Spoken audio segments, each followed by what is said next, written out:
say goodbye. Enough, enough, I can't go on. Enough, enough, it all went wrong. Enough, enough, I don't know why, but it's over now, so let's just say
It's been 6 long days since I saw you, baby. I've been counting the hours, minutes, seconds, until you're back in my arms again.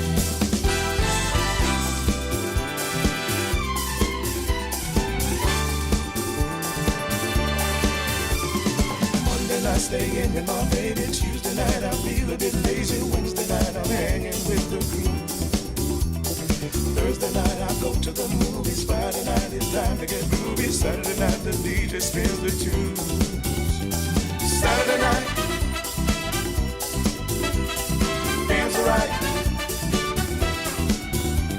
Saturday night feels right.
When we dance, you know I come alive. Yeah, I'll be your fire. Move your body close to me. Yeah, there ain't no other. Let the music set us free.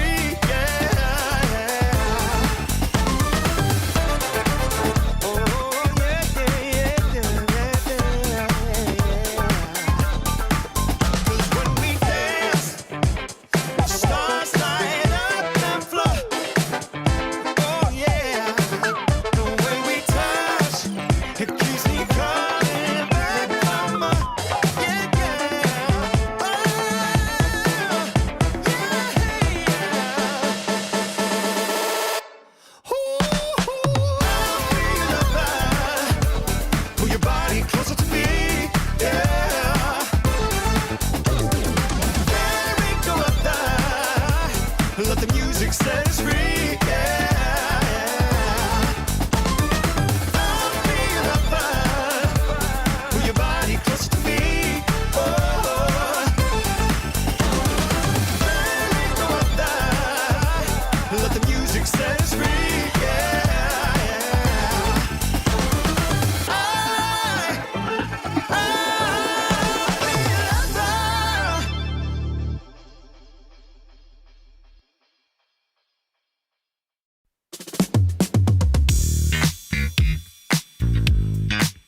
Give me some of that. Give me some of that.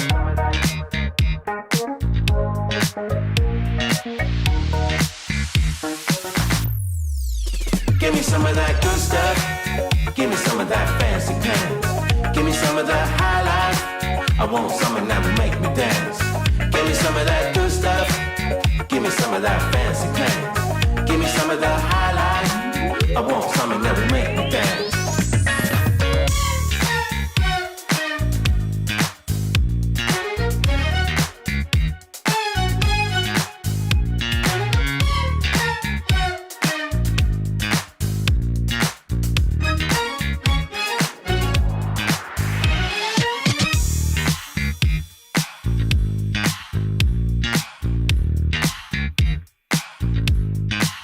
Give me some of that.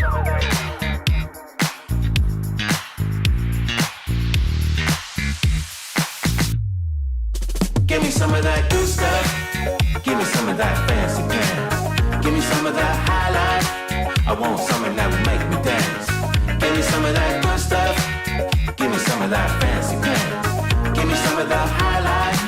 I want something that will make me dance.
took a train ride through a galactic paradise. I found a moon rock bouncing around my eyes. I felt the earth shift.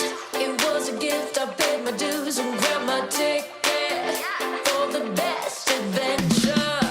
I'm on my way and I'm taking you with me. I'm on my way, feeling so carefree. Let's swing through the stars and speed to the future. I'm on my way to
Planet Time.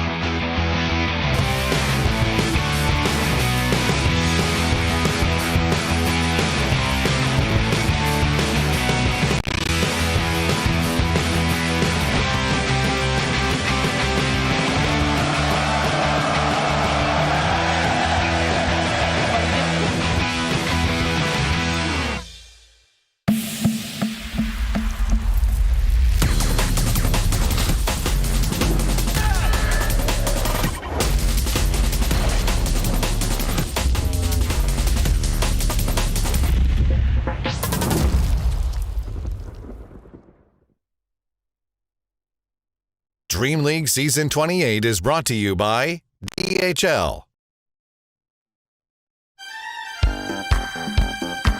All right, friends, it's time to get our morning stretches in. Let's start with a little mountain, into a little tree, into a little warrior 2, and into some DreamLeague action with the PogChamp Pandas.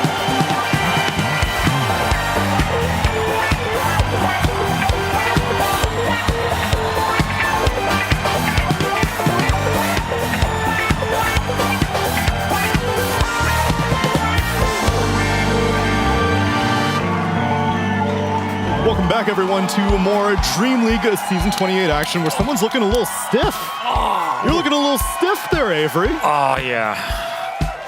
What's the issue? I injured my back, Neil. Why didn't you join us for the yoga? That's why. That's why you should. No, because I injured my back. I can't do yoga. And you don't want to be rehabilitated? You just want to stay within Well, last night I was watching the series and I said, you know, there's no way Aurora loses this series to Dog Liquid. If they lose this series, God smite me down, and he instantly just snapped my spine in half. So, unlucky, what can you do, you know? But PARIVISION today is going to end their streak. I'm extremely confident, Neil. Extremely out of all the teams. The teams that has only won one game throughout. That's right. It's going to be the ultimate upset of the group stage. Liquid overconfident, egotistical. These are the things that I think of when I think of this team. Condescension. These are words regularly associated with tofu of all players. Yes. If anyone should be injured right now, it's Ted. Ted, you had quite the experience yesterday, I'm told. Yes. Me and Mira, can I talk about this? This is okay to talk about, right? Why not? It wasn't really that bad. Our Uber driver was struck by a bus. Well, his car was. And we had to give chase because the bus wouldn't stop. So we chased him through the bus depot, and it was quite dramatic. It was exciting. Nothing really came of it. I'm sure it'll all be sorted out through insurance. It really wasn't that dramatic, but it was fun at the time. A thrilling moment. We were in a car chase. I've never been in a car chase before. Didn't want to be in a car chase. The driver just took off. It was good. Yeah, I know. Along for the ride. It was a very short car chase. It was about 5 seconds. Yeah, you were also chasing a bus, so I can't imagine you were going that fast. And it was in a depot. There's nowhere to go. Probably took about as long as that MOUZ versus Falcons series. Am I right? Let's take a look at some of the highlights from yesterday. Highlights? And maybe some lowlights as well. There were highlights from yesterday. There were some pretty sweet team fights that took place in that Aurora versus Liquid series. But we started off the day with Xtreme versus Tundra, where... Did my boy Ame win? He did not, Avery. Oh, no. Tragically. He tried his best, though. But Tundra were not fazed by their previous series versus Aurora, which was the day before, which was a heartbreaking Game 3 loss in like 75 minutes. And Tundra just brushed it off and said, whatever, I don't care. Ame, I'm going to take you to school. Yeah, Xtreme was getting better, but it's not like they were performing miracles out there. Please, Papa, all I want for Christmas is an XG victory. You may find it today, but you weren't going to find it yesterday. No. After that, we had a PARIVISION versus a BetBoom team, the Liquid Slayers, as Avery has been calling them. They did not any evidence. They did not do particularly well. They won one game in this series. They won their very first game of Group Stage 2 in this series. So props to PARIVISION for that. Miero, what a monster. I know. That Mars performance. It was very, very good. Oh. How many two-man spears did he get on Kez? I think this hero's just going up because everyone is owning on it. Nobody wants to give an enemy team Mars right now because there's too many players popping off on this hero. I got a question for you guys. Why isn't Dawnbreaker ever getting picked? It's a good question, Ted. Because I feel like as a response to all these MOUZs, he drops the arena, you can door null in and buy some time for whoever's stuck in there. Has some magic community to get out, etc., etc. It doesn't feel like it would be the worst pick in the world. The laning's weak and it farms incredibly slow. Okay, well, then that's that. Also, there's the facet where you lose sight of them. Yeah, I hate that one. Yeah. This was the Falcons versus MOUZ series. This may have been one of the less memorable series that we had from yesterday, as MOUZ just seem lost at sea right now. Yeah, I'm not going MOUZ anymore. Jesus Christ. Losing against stand-in Falcons, who had a stand-in for their stand-in. That is Got correct. corrupted in. A lad who I hadn't seen before. Is that a Dota first?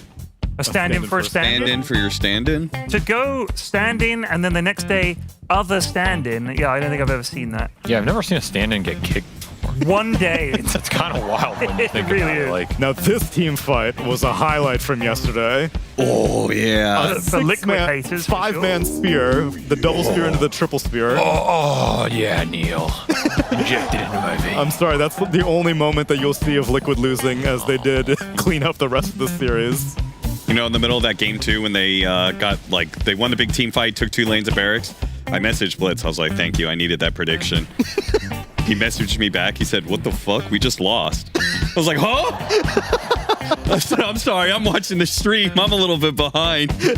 Liquid are just cooking right now, man. There's something. They're in the zone. Yeah. 4-0. They have not dropped a Wow. single series thus far. Till today. Against PARIVISION, the That's 0-14, right. that is your expectation. Look, Neil, I'm serious. If I learned anything in the history of playing this game, it is always the team that is like the most dead, the most zombified. I mean- with the most spite and nothing to lose that always beats the top dog. And you're like, how did this happen? That's subvert expectations. You are onto something there. MOUZ versus PARIVISION. Who's more zombified? Pari, I think, honestly. Because I think Pari had higher hopes. Yes. So I think it's therefore, fair to say they've lost more of the mojo. Yeah, this was supposed to be a honeymoon period, right? New coach, new player. Instead, maybe it's an annulment period. I would have thought that MOUZ also have a compelling. I mean, they're the only ones out of those two teams that have won anything so far this season. They were Wallachia champions. Yeah, that was their honeymoon. Now we're into, regular doldrums of life. Now we're in the marriage story era. Now they've moved in together. They've realized that each has a disgusting habit they can't live with. Mm-hmm. Toilet seat left up, One keeps using the other's toothbrush. farting uncontrollably, all this kind of stuff, and you think I've made a terrible mistake. Like working with Avery. True. just vibing. Never had you pegged as a stuffed toy, man. Okay. Thank you. I am. Who doesn't like stuffed toys? Look at him. He's adorable. Are you a task man, Avery? He's They a have task not, They have master. not contributed one iota to the tasks. That's They not have true. I not. broke that egg and it spilled all over the place. That is true. When we were making a cake, Cap did contribute inadvertently. All the contributions have You're been welcome. sabotage. So I can't wait to see what you do today. Yesterday, we completed some Lego sets. Well, we worked on a Lego set. Night Shift completed a Lego set, as we have been having a variety of tasks over the course of DreamLeague Season 28. Effie and I feverishly working away, and trying to make the Himeji Castle, as Pyrian also handedly contributing. We made like the first 2/3 of the platform. Yeah, you guys were actually really working on it. Like, I was casting, I was looking over there, like, still working on the Lego castle. Yeah. I was like, maybe this is the one. They'll win this one. But then it turns out, Neil, did you see this? Production sabotaged you guys. Wait, what happened here? Oh my god, there's so many pieces. Their puzzle, their Lego piece, it was less pieces. What? Wow, look at that. That's though. right. It was like 350 Is that the less Trevi pieces than Fountain? your I guys. believe that's the Trevi Fountain in Rome. I've seen it. IRL. Wait, what was the piece difference, Cap? It was like 350 less pieces. What? Wait, we lost? Yeah, hell yeah, we lost. Yeah, because they completed it. I was thinking about this last night, actually. I was thinking about my own mortality, as most Uh-huh. men do when they get to Ted's age. Indeed. And I realized I want something from you all. Tell me, Avery. When I die, I want you all in my funeral so that Morning Shift can let me down one last time. The classic line. It's a classic joke, but it applies here, Neil, because y'all suck. I don't know what you're talking about. Y'all We're going suck real bad. It's golf rules. Where's your evidence? the line of zeros on the left of the screen. Yeah, exactly. I've So got what's the max number of points you guys can get? Today's Wednesday, Thursday, Friday, Saturday, Sunday. You guys can get 5. The best score you can get is 5 No, to that's 11. not true. Some of them are worth 2. some of them are worth They can 2. arbitrarily make any Oh, that's game worth true, an that's infinite true. amount of points. I forgot We about could that. pull it back to 10 to 11, assuming they're all worth 2. And if the final task is worth, say, 5, there's a chance we snipe it right at the end. Which would be a Sheever great gets comeback. like a 20-0 on you guys. But we could be PARIVISION to her Team Liquid. That's what I was Okay. Driven by raw spite and rage. Maybe we can make that comeback, but it would have to start today, much as how much these other teams need to start their comebacks today. Could we get today's task delivery brought on by Disco Bob? Yeah. Oh, yeah. He wants the camera. Show him. Come He wants closer. the camera. Come closer. Give me to him. He needs to show you something. Yeah. See this? Come on. What's he got? Oh, he's got a package That's for a you. small box. What's inside? You almost had me. You almost had me, Disco Bob. Thank you, Disco Bob. There you go, Pyrian. Thank you very much, Disco Bob, as we've got the task for today. Pyrian, read the card. I've been promised that you guys actually have a chance this time. They say that every time. I want to play a game. Uh-oh. Open box 1. When you complete that box, progress on to box 2, etc. The team that completes all boxes the fastest or completes the most boxes wins. What happened to the card? Did you chew on it? He just tore it off emphatically. I want to play a game, Ted. Well, then take the first box, Avery. Cast hashtag level 3 out of 5. What are we looking at here, Ted? Says puzzle. Not puzzle, puzzle. Puzzle. Puzzle. Do it, Avery. You love Get it. puzzles. Get it. Avery's a puzzle man. A puzzle. Puzzle. This is my son, John Puzzle. All right, what do we got here? This is a very... It's like a puzzle box of some kind.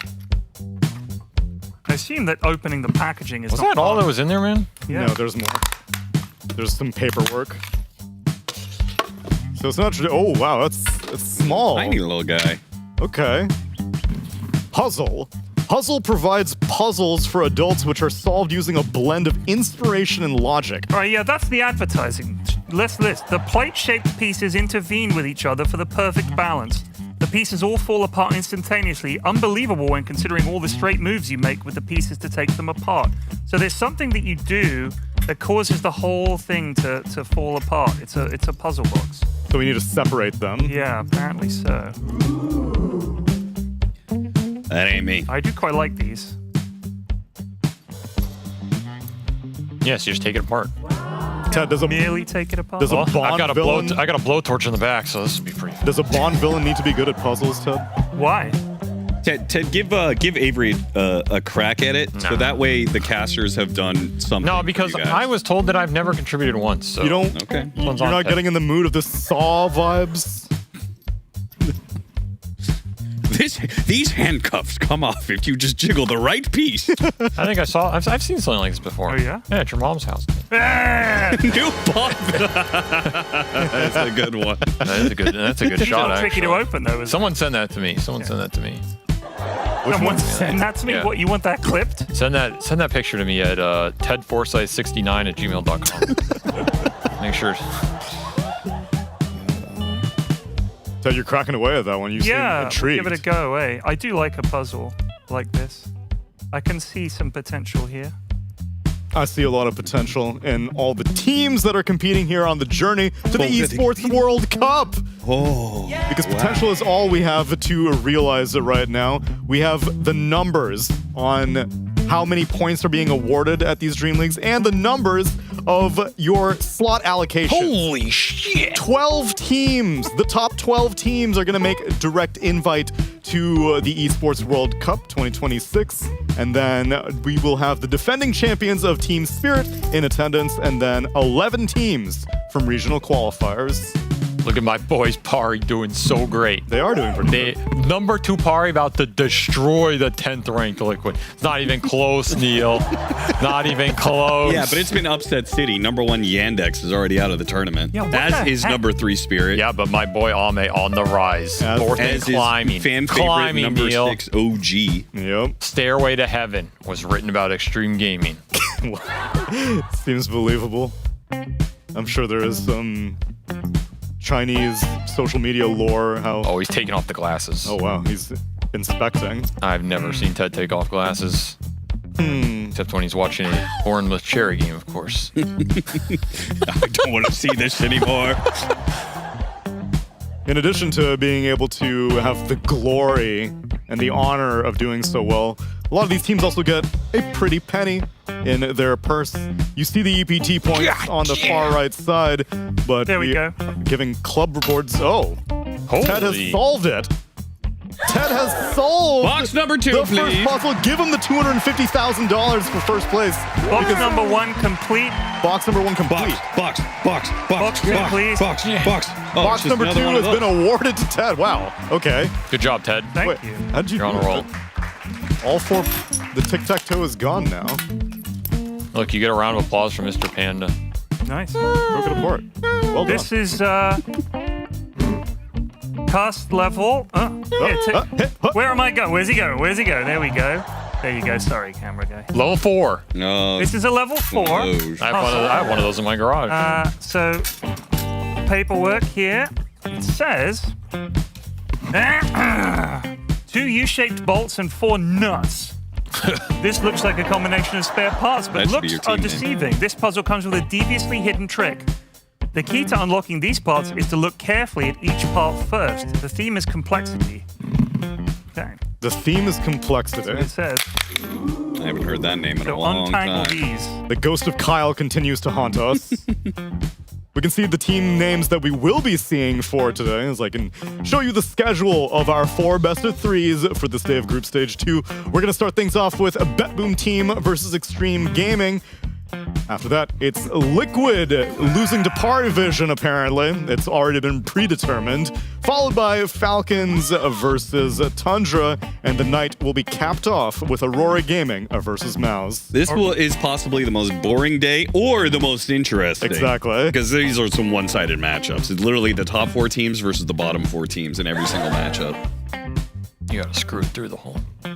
And we can see if Screw it through.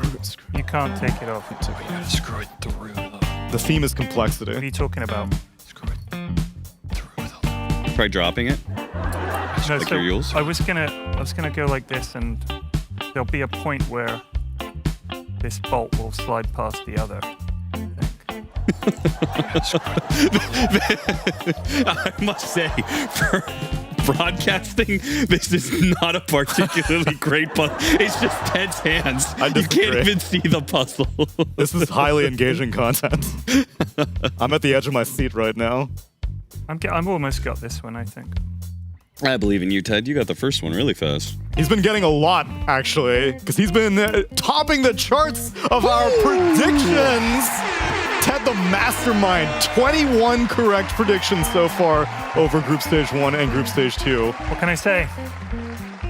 What can you say? Well, I can say it's not that hard to predict that the teams that are good and better than the others are going to continue to be so. It is difficult because you have to put your spite aside, and that is very troublesome for. So explain to the players. people why you hate Liquid. I don't. I just think it's funny.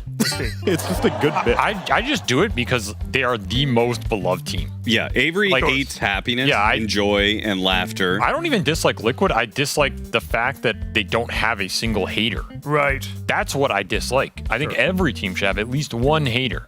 And they're just so lovable. They have no hate. Like, there's nothing to dislike about this team. Therefore, I dislike that. And that's Out why of principle. only you and Jenkins believe in the Hell yeah. PARIVISION Slayers. Hell yeah, brothers. And Like- Ooh, Effie backed BetBoom. Effie backed BetBoom over Xtreme Gaming. I don't think that's unreasonable. Convinced by yesterday's performance. And after that, Jenkins is the only one to technically believe in MOUZ. Dude, that one is definitely the most questionable. That's just impossible. Like Falcon, like all these, the first 3, it's like, yeah, I could kind of see it. It's possible. Well, okay, so for Falcons, if they were with ATF, then I think that would be a pretty close 50-50. Yeah. But currently with a stand-in versus Tundra, I am not encouraged. They also, like, even with ATF, they were not in top form. Yeah. I actually think that this is the DreamLeague floor.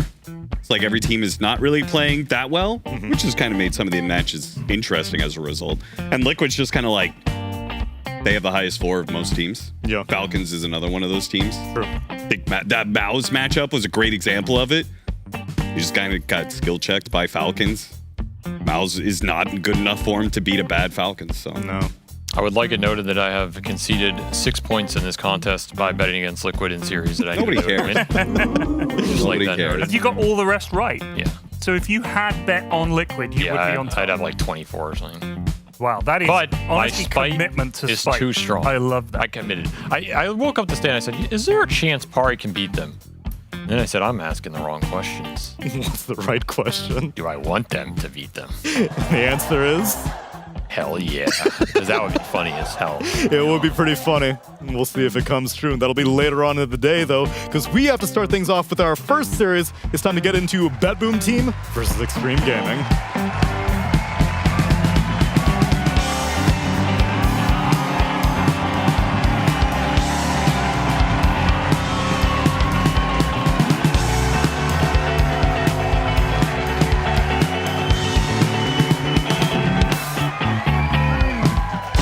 All right, so for this matchup, I decided to take a look at the offlaners. I think we're gonna have some statistics up. So we got Miero going up against XXS. I feel like a big storyline for BetBoom coming into the series has been their improvement in team fights. And generally speaking, XG always been a team fight team, always been very strong in team fights. And the main characters for that kind of position, well, that's the two offlaners. So as you can see, they're pretty closely matched in a lot of regards when you look at the statistics. They have some differences in their hero pools. And yeah, Miero, generally speaking, maybe a little bit more active into making moves for the earlier parts of the game, and XXS kind of like vibes it out and does different things in different games. And unfortunately, no hero pool to be shown. But the most interesting difference is that Miero seems to be a little bit more enthusiastic about playing Largo than XXS is. So I'm curious to see how the bans and stuff will go. I think XXS did mention in an interview that his Largo maybe he likes to play it, but maybe it's not super ready. It's not his most comfortable hero yet. So I think that'll be an interesting drafting. And yeah, just the hero pools are different, but they do a lot of kind of similar things. They both look to play some sort of teamfight heroes for this patch. Thank you very much, Aiden. Come on down and join us, because yes, stylistic differences have been our easiest thing to point at when we're looking at extreme gaming matchups, Quinn. And perhaps in terms of offlaners, these two are a little bit more aligned than some of the other matchups. Yeah, I would say so. I think they're both players that are kind of down to play anything for the most part. XXS is going to typically gravitate more toward the stunners, but when I look like historically at these players, Miero is kind of like, yeah, I'll play whatever's good. And XXS is kind of like, yeah, I'll play whatever's good. And I think so. I think they are like quite similar players in a lot of ways. And I think they're also players that play about as well as their team is doing. I don't think they typically get overperform, and if the team is really bad, I think they also tend to look kind of bad. And so I think they're sort of cogs in a machine type players. And in terms of the favorites, Aiden, I think the hero that I would immediately associate both these players with is MOUZ. I think XXS MOUZ, I think Miero MOUZ. Yeah, I mean, MOUZ is just good right now. You know, that's just kind of how the meta is. And most of these players are just kind of forced to play it. And to be honest, I don't think like anyone really stands out on the hero except, you know, the obvious contenders in Collapse and ATF. And unfortunately, neither of them here to show us. No. Badge. Yeah, it's very sad. But yeah, they're both MOUZ players. They both play, like Quinn said, the meta heroes. I think when I think of Miero, I think his best quality is that he always knows what's good in the meta, and he always plays what's good in the meta. It doesn't matter like if it's Zoo, if it's stuns, he will get the job done. And XXS, I think, is very much like, if you look at the Chinese pool of offlaners, he's the equivalent in China. Then where's Largo going to start bubbling up then? Because if we're talking meta and you're talking offlaners, Largo has to be in the conversation right now. I think it could appear at any point for XXS. Like, I'm sure he's practicing it, obviously. We don't know when he feels ready, but he will know. And at that point, I think it will start popping up a lot more. Yeah, because in addition to that, we also were noting Batrider, I think was the other one that Xtreme Gaming have not been leaning on that much, despite being incredibly meta, and they brought it out yesterday.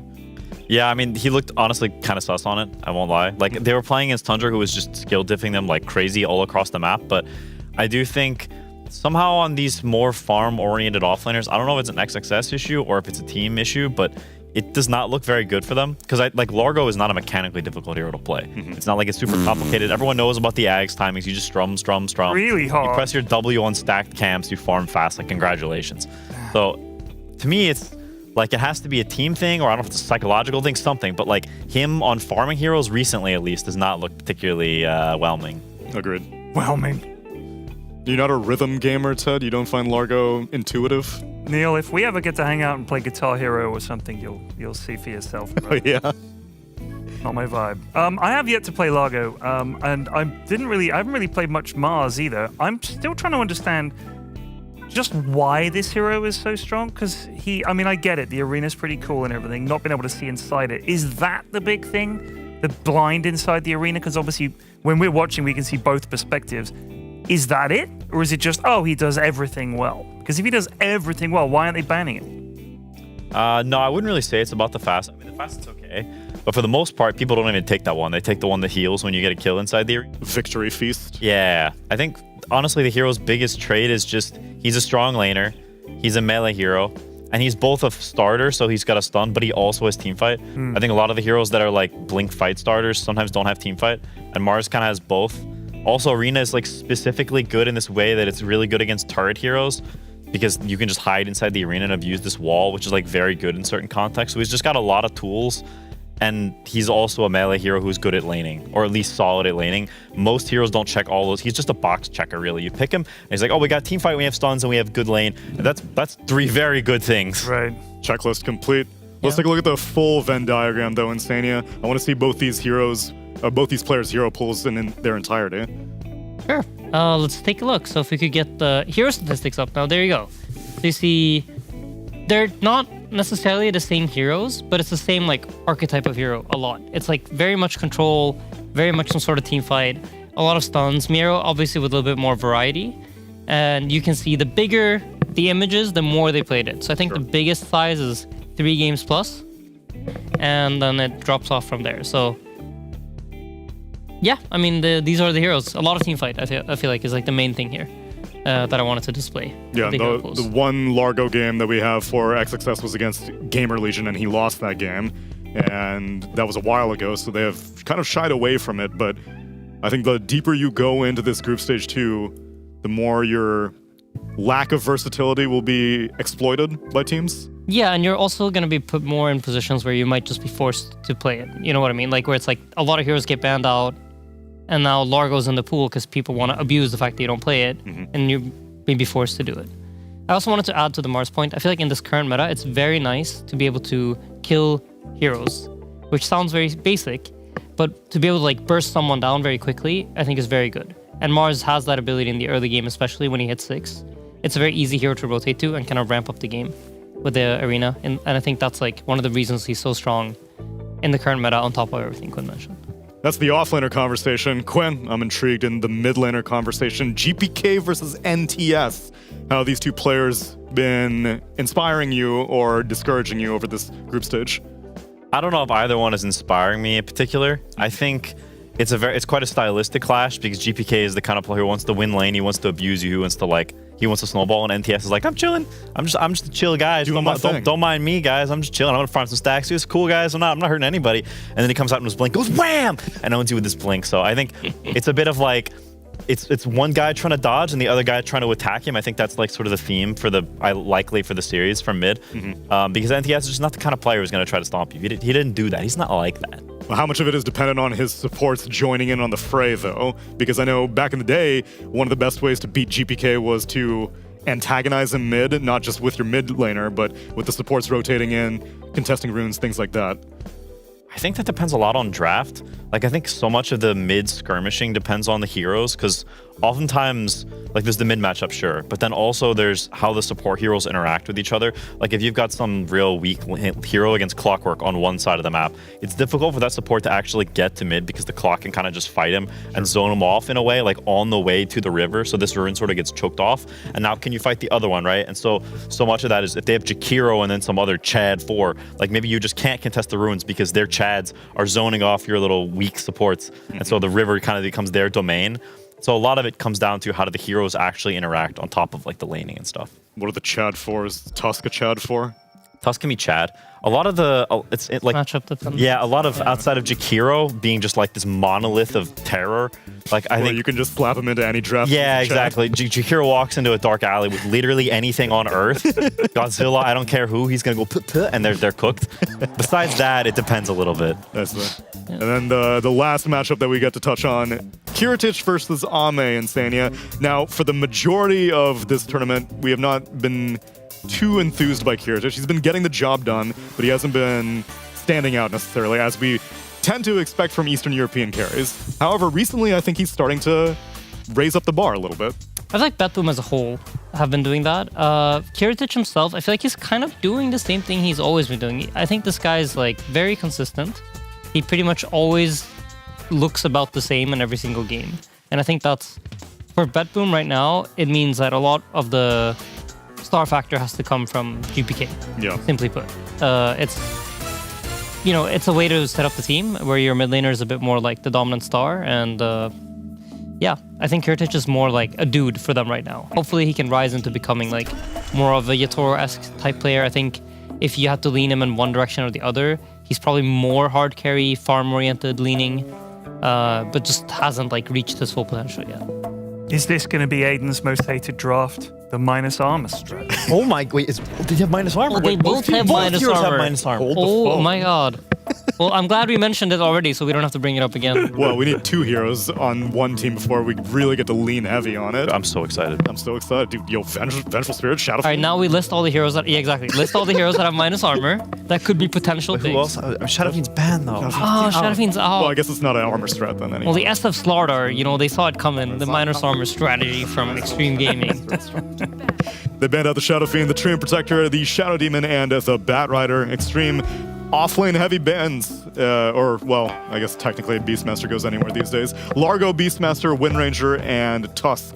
Seems like anywhere but offlane. That is true, actually. He's not that much of an offlaner, if anything. The Dom build is just so incredibly all in.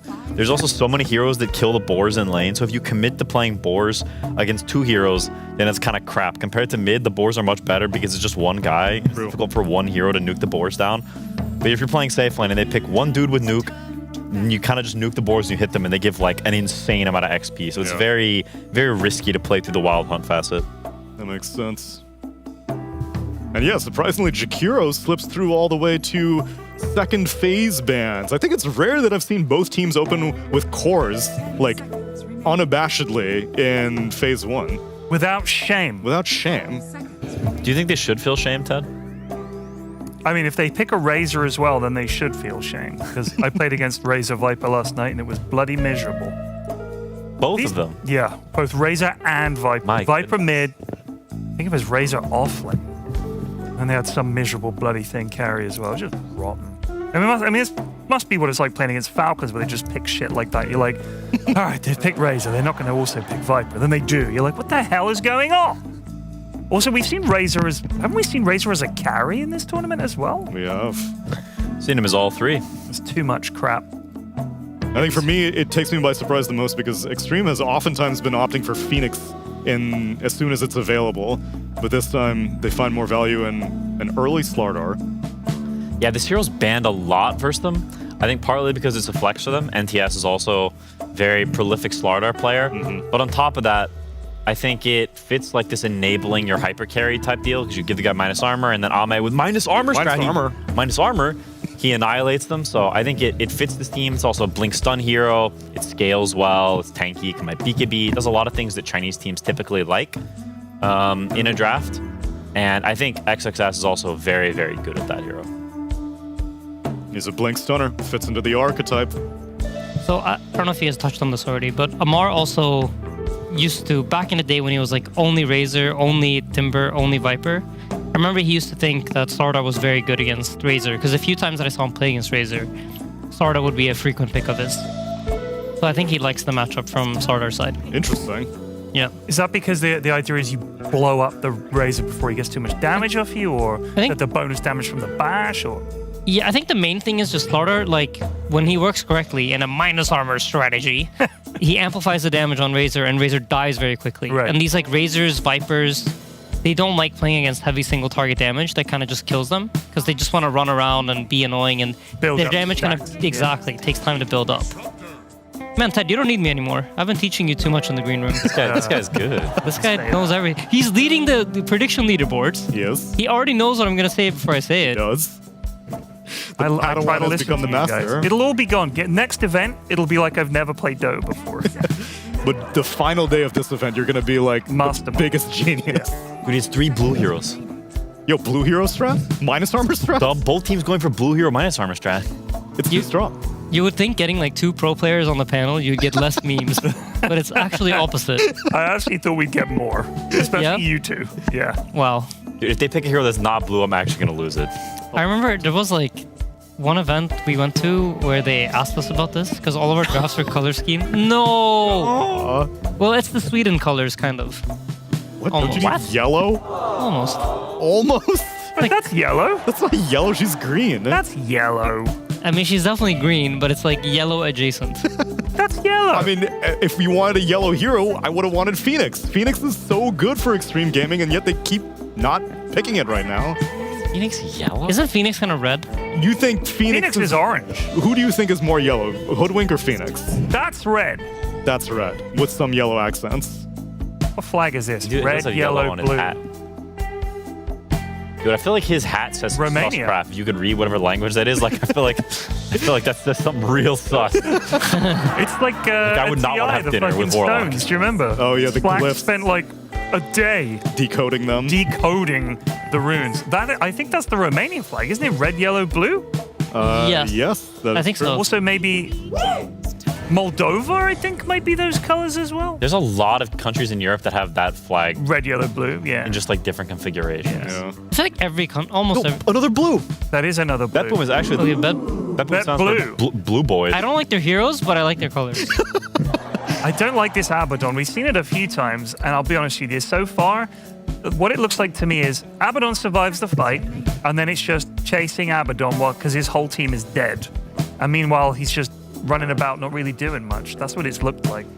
I feel like he's like a counter pick hero. Like if you pick it into like some axe or something, you know it's gonna snowball and you know it's gonna do really, really well. The hero feels very strong. I think Starter is like there is some ideas there with like shield purging the amplify, you not being burstable very quickly. But as a like strong counter pick, I don't really see it. I mean, to be honest, in a lot of ways, I think Slaughter is pretty good against the Baden because you can pop his ult insanely quickly. And like you'll pop his ult in 1 crush plus a bash if you have anyone with you, and then you reset and you just scuttle around, and then at some point, like it's also Amp is such a low cooldown. Like a Baden I think wants to purge longer cooldown things. Not to mention, I think a Baden likes to play against heroes that spam a lot of spells in lane because you get stick charges, but Slaughter is like, he uses some spells, but it's nothing crazy. Not to mention, he's got attack speed slow on his W, so against any melee hero, Slaughter trades super duper well. Yep. I've heard you talk quite a bit about stick charges for certain heroes and how it's good for them because of stick charges. Why is he so much better with stick charges than any other hero? Is it because he has such a small mana pool and he just needs that anyway, or any hero would be good against anyone with spam? I mean, a lot of the spells that are best for spamming are ones that have really good like damage to mana ratios. Right. And shield is both like HP because it's good for trading because obviously you're tanking stuff, but it also does damage, which means that its like total value for the mana it costs is very high. And his spamming it is limited by the fact his mana pool is not that high. It's a relatively expensive spell. So if you get to cast more of them, you're getting like more value essentially because it gives you HP and damage. Also, the facet that you play on Abaddon lowers the cooldown whenever things die. So you also get more value out of like the timer ticking if you could just be spamming it off cooldown. Ted, you're being very smart. You have to give me the puzzle then, because Why? How am I being smart? you're asking good questions. This is hard, Neil. I I've know. managed to get it past the first nut, but then it's the second nut. There's some trick to do with the length of the nut. Impressive keep saying discipline nut. from We our get a professional a players. nut counter for Ted for the day. Whoa! How many times have you Nutted? nutted so far, Ted? Damn. 2 right now. No, he said it pretty like impressive. 5 times. Nut? 6. Just a funny word. So Of course- Xtreme did not get the memo on the color schemes. They like, I think nothing matches with each other. Or on what I said about the mid heroes, they've totally flipped the script and NTS is playing quad, so they showed me. Yeah. It actually does this. I know I did like a last DreamLeague, I had like a whole tech segment about them where I was talking about Ame, like how he doesn't really connect the fight. A lot of moves happen on his lane, people come to him, he doesn't go to them. And in that game he plays like Windrunner and he's gating at like level 4, just showing up and throwing a random power shot, and I'm like, well, unlucky, you know?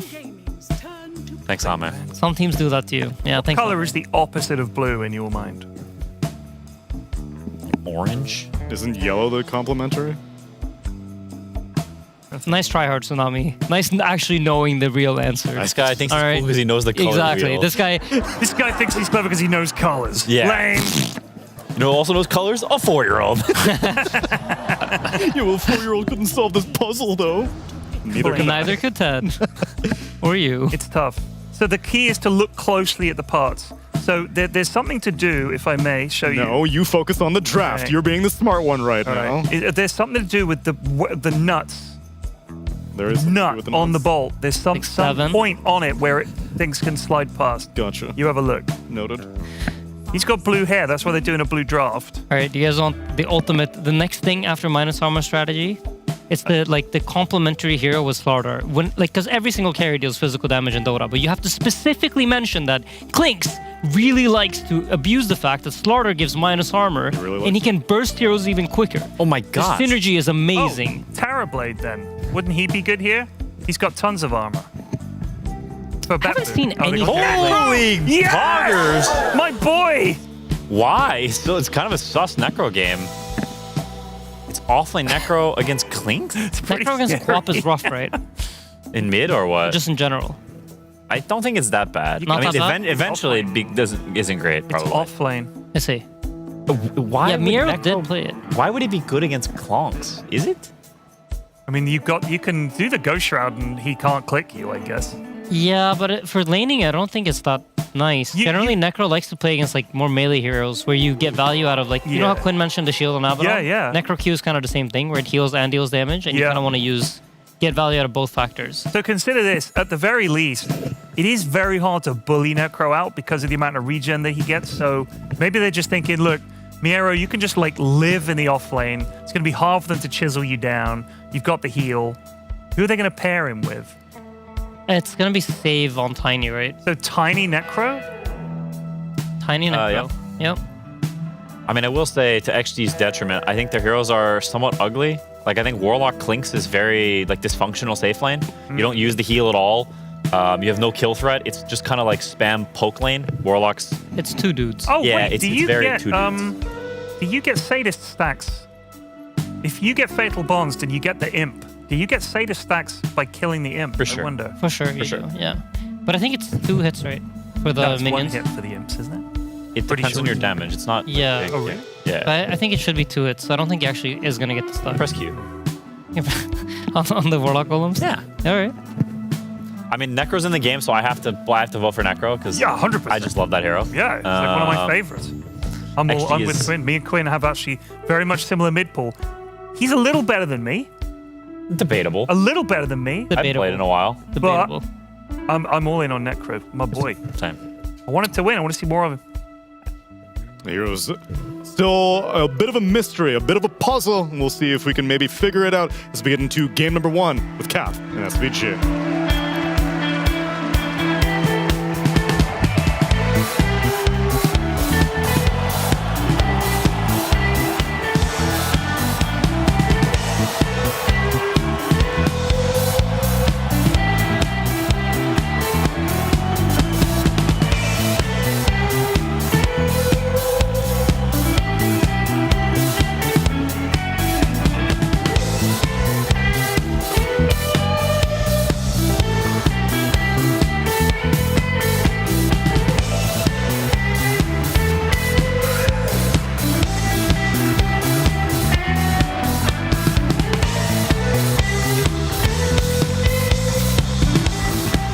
You know, I was expecting to see a Necrophos at some point in this meta. Did not think it was going to be this game against these heroes. None of these heroes are particularly countered. by Necrophos. In fact, if you look at the pub stats anyway, most of these heroes have an advantage against Necrophos. So I'm confused. Avery, maybe you have the answers. Miro did play it before. He does enjoy the hero. It's a solid aura buyer if you want an aura hero from the off lane and you go that route. It does provide you a lot of sustain. They have a lot of sustain in this lineup between the Necro and the Abaddon. A lot of HP they can pump into this Razor, keep him alive in the fight. Outside of that, though, yeah, I do not see clear purpose in terms of the matchups. I'm not sure it does a lot for BetBoom's lineup either. Yeah, I don't think so. Kind of whatever. I felt like you wanted more initiation instead of just relying on Tiny in order to set up Razor. Like, Razor wants more initiation, more stuns. I kind of like XG better for it. I think it's a very risky hero to pick without a very clear purpose or lane that it's absolutely going to decimate. In theory, it's an okay laner against Warlock lanes. Maybe BetBoom just wanted an off laner that can do good against Warlock. It's like some of those situations where you see some hero that Enigma can abuse, you pick Enigma. BetBoom do often go for these kind of heroes from Miro. Ame is just taking it to Miro. X-Nova didn't really follow him up too much, and they just battle it out. Okay. X-Nova and Ame were clearly not on the same memo. Not at all.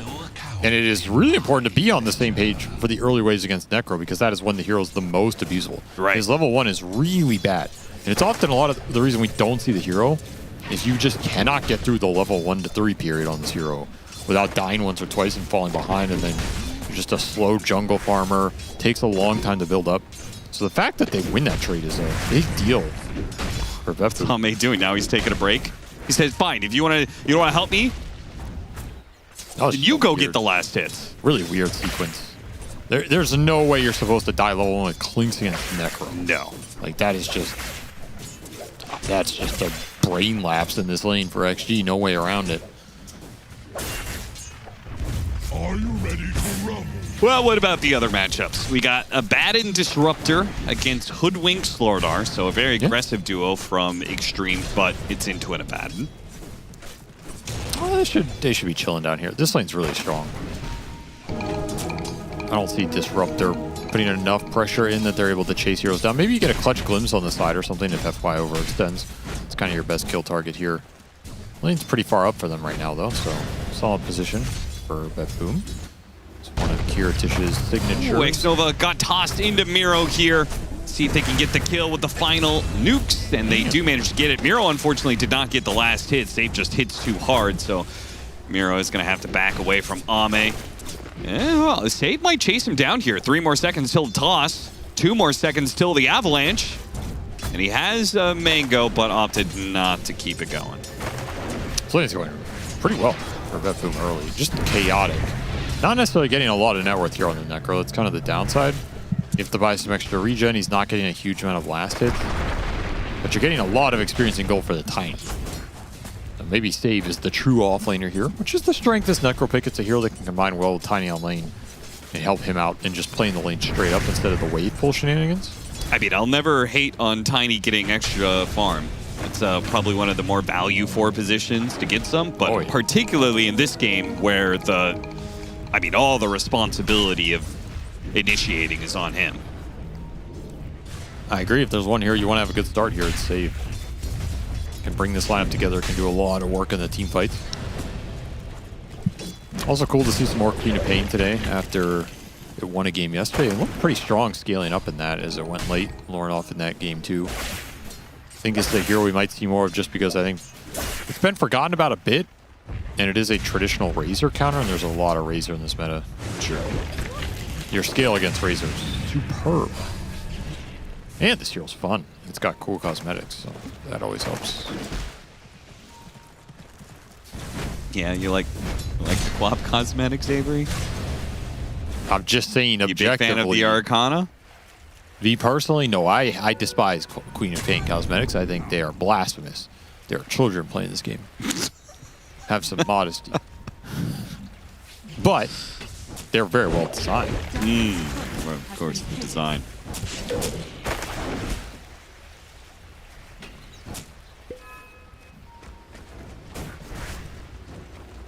Well, top 3 CS is all Xtreme. Not by a huge margin, but it's there.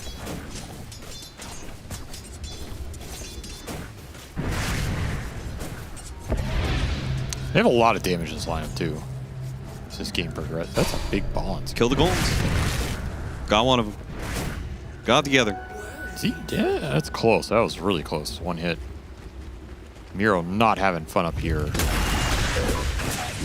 Not really that surprising. Kiritich with the Aphotic Shield will stay alive. Small little glimpse back on XXS. Separates the two of them. He went for the deny, the range creep. Katomi tries to go for a body block. Kiritich does have enough time to get off another Aphotic Shield, and he will survive. But you can see the pressure of this lane is mounting up. Katomi gets bashed and does get killed.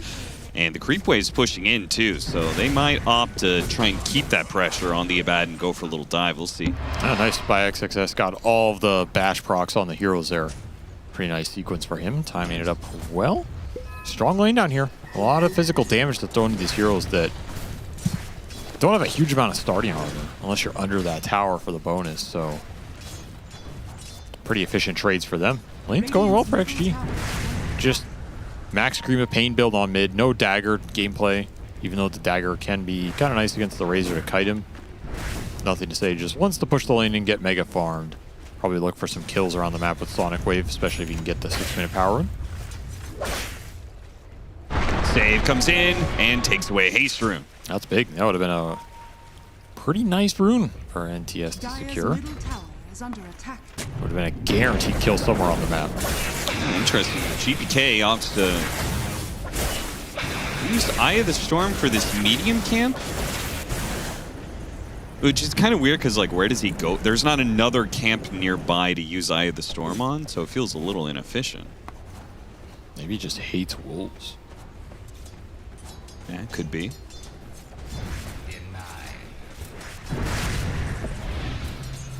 Pretty low cooldown. He's fine. He's chilling.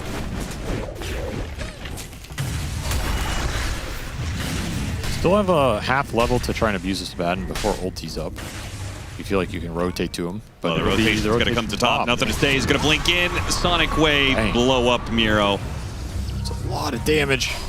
Toss up in the air underneath tower. Nothing to say is going to get low, but he had plenty of magic wand charges, and that's going to be the Wisdom Shrine. 2 of them for Xtreme. X-Nova is going to be mega high level in this one. Oh, yeah. He may not even have to use the Grimoire. He's so close already. Higher level than Ame because of the earlier trades that happened. So are you tempted to drop it right now since you got the Siege Wagon on tower? Maybe a little tempted for sure. Or just drop it here on the fight, yeah. Yeah, if they're going to... Yeah, he's going to go ahead and pop it. Drops the Golem on him. And Save likely to die here. As between the Fatal Bonds and the damage. GPK now comes in. And he can maybe run down X-Nova. But even then, the Golem's a threat here. And Ame comes back to protect his support. They even have the rotation of FY. If FY hits that bushwhack, which he does, GPK might be in some trouble. GPK goes for it. Nate takes the man fight. Almost takes out 2 and a 3rd as they got the kill. They got the Reaper's Sight, and that finishes up Ame. GPK dies for it all, but so worth it. Miro's back in the game. What a mana. That's the power of Death Pulse in these early fights. So much damage coming out from Plasma Field Death Pulse against all these clumped heroes. Just evaporates them. The Golem going down to that last hit was impactful there. You don't have the Golem to come back in and deal the damage. Also, Thunderhead Facet, like, I feel like you really can't get baited into hitting the Razor. You know? He just does so much damage. And actually could have just backed up here, too. Oh, yeah, 100%. Or X-Nova can just TP out. Like, GPK backs off, and then they go back in with the Bushwhack play. The fact this Golem tanks so many tower hits adds up here. And they decide to commit, and boy, was that a painful decision. You get level 6, you get a Reaper kill. Very nice turnaround. We'll find Save bottom. Somehow Necro is now the most farmed hero in this game after that top trade. That was another Sonic Wave used for that save kill. Was Arcane Rune though, so low cooldown. Ah, okay. There's another one up in 60 seconds here, so very efficient from nothing to say. They did miss their window to kill the Abaddon. Yeah, it was always going to happen. You can always chase him down this game. Just a little bit with the constant shield debuffs. Oops. Double scan.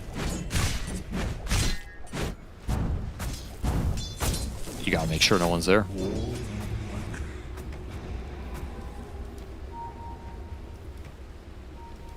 So we're going to see the Greaves build up for Miro.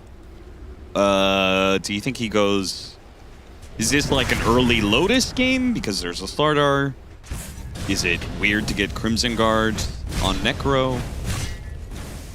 It's a little weird. He has Does he pretty go- low strength gain. He doesn't gain a lot of raw HP. Yeah. This hero's more about resistances. Is there a chance he just goes normal Necro items after Greaves? Or do you think he's going to stick with the Aura plan? I think you could go Greaves into some sort of Kaya Zanj buildup. Yeah. Or you're just going like Greaves type. Locket could also be interesting. It's not that bad on this hero. If you have another heal item, which he will have. Avalanche on 2, toss back. Toss them all the way back into the tower, though the Golem's going to get dropped here. Kiritich going to take a lot of damage from the Fatal Bonds. Ame's going to join in on this fight, but GPK is definitely the raid boss. How does Xtreme result? They get a fight into the Razor like they did last time with a Phonic Shield on him? That's really not a gourd. Beautiful Sonic Wave coming in from behind. Is it going to be enough? No. Reaper's Scythe comes in, finishes off, nothing to say. Extreme Gaming is going to get wiped here. Damn. This Razor's so strong. Yeah, fighting into the Razor again with an Abaddon behind him. I feel like that's just an auto loss, no matter how well you play the fight. Also, you're taking this fight before the Clink's Desto. It doesn't really do anything. Like, I'm surprised Ami even shows up to this. And that they don't instantly back off once BetBoom bring the entire squad, because your carry is non-existent. Where this Abaddon is doing a lot of work. He's tanking a lot of damage, number one. And two, he's removing spawns for people, and he's giving you a lot of EHP through these shields. Yeah. Like, how many spells went on to Kiritich here before the fight even started? Slaughter's a little deep out of position. Sonic Wave is beautiful. I mean, you got 4 with it. Can't ask for more. But the Razor's just cleaning house on the backside. Death Pulses are going to go off here. You already have mech on the Necro. That's just not a fight you can win. Too much early sustain in this BetBoom lineup to force an engagement like that without a clean pick off at the start. They're very well ahead now. Yeah, the enemy team has an Aura offlaner and you don't. Like, you're taking a 5v5 and they have a mech. Like, there's so many reasons not to take that engagement. You also just don't have that much early damage for the Slardar to really play with. Yeah. What is XXS doing in a fight like this? Maybe you get 2 crushes off and you amp some dude. I mean, that's not enough to win a 5-on-5 right now. There's a Static Storm available with Glimpse. GPK is going to take over their triangle again. Why not? He is mega farm now after that fight. Just going to rush BKB here, become invincible.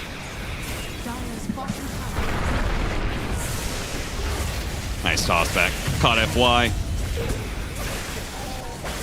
Pickoffs continue. GPK clears out the entire triangle before 13 minutes. Do not want to fall behind in this game. Against the Glimpses and the Tiny, who's going to have a fast blink because he was mega farmed off the lane. There's a lot of catch that's going to come online for BetBoom here. middle tower is under attack. Where are you going to farm? They just start taking over your side of the map. Glimpsing heroes back. I guess you have a little rat action with the Clinks. Spooky to show on these waves right now, though. His Deso is just so delayed. He's finally going to get it now, but his Deso being delayed means his Shard is also going to be delayed.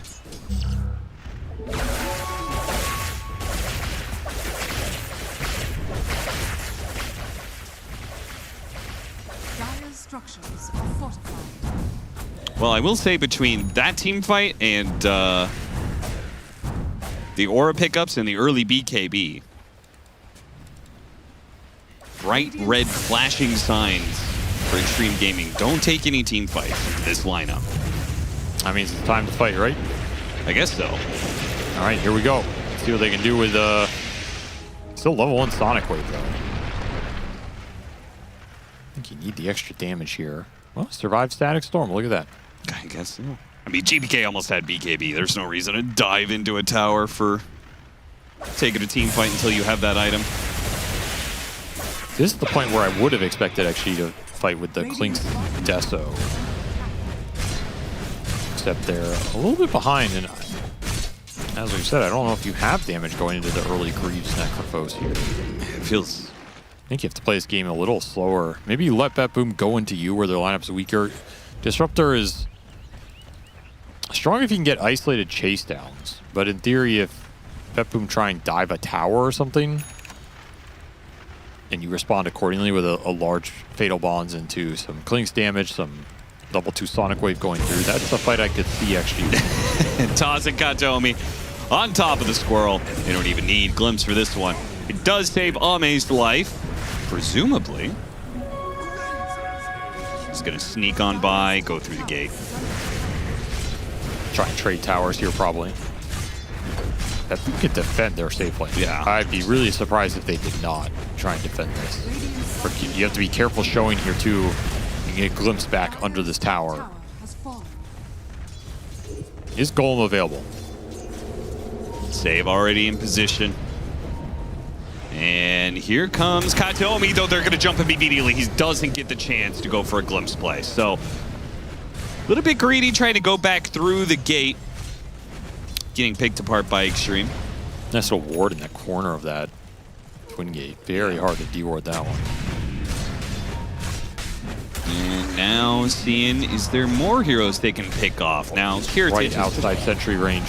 I mean, he can get the ultimate to pop, and then he's just gonna run away, but he does get dusted by Save. Now he's gonna be Avalanche. Sonic Wave trying to push him off the Clinks. That does blow up the Abaddon. Save is gonna die as well. They trickle in now. BetBoom, their 2 strongest heroes, the Razor and the Necrophos. They'll take one, maybe a second. Now that's an easy TP away.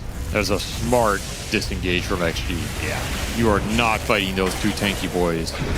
They managed to find some big kills outside of the Razor Necro showing up there, which is what they want. They want to get some Desolate charges for Ame. Want to use the Sonic Wave as much as possible here on top of Fatal Bonds. They've been landing these combos. Just scale the Queen of Pain here. It's going to be an Ags rush for NTS. Very strong Queen of Pain game. Like, to me, Queen is the king of this game. Some might say. I don't think you ever beat late game Queen of Pain here with this lineup. I just don't see it. Hero's a monster with 5 or 6 slots.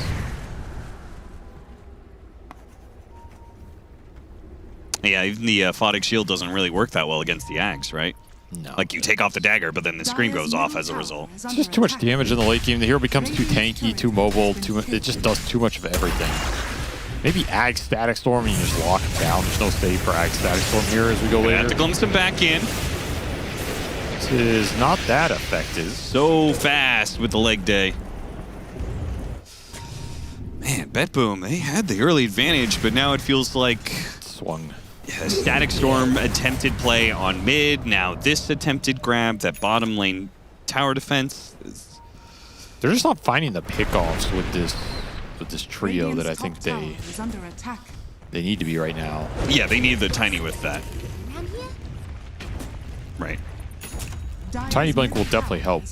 It's just a product of playing with Necro Abaddon. You have 2 cores that are very immobile, not giving you any catch. They're not initiators. They're not going to start any action. They're not going to give you any play opportunities. They're just going to push waves, try and be invincible on the map, give you the information for the rest of the squad to make the play. It's up to Tiny Disruptor Razor to find those openings. Well, they have the Radiant on the Abaddon, so his farm's going to keep up. It also adds to their Aura-esque lineup that they got going on. Not quite as good as the old Radiants, though. No. That mischance was a wild idea. It was incredibly broken. Yeah. All right, now they've got a stun to help the Razor walk the dog here. A couple more of those, you'll feel better in this mid game.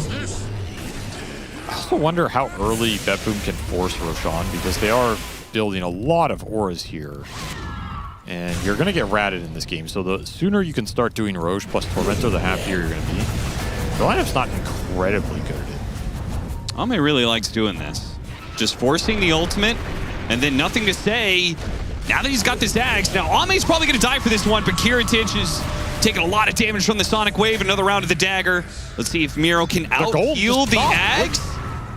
Another heal. Mr. Golem. You got to catch the heal. Okay, he's good, he's good.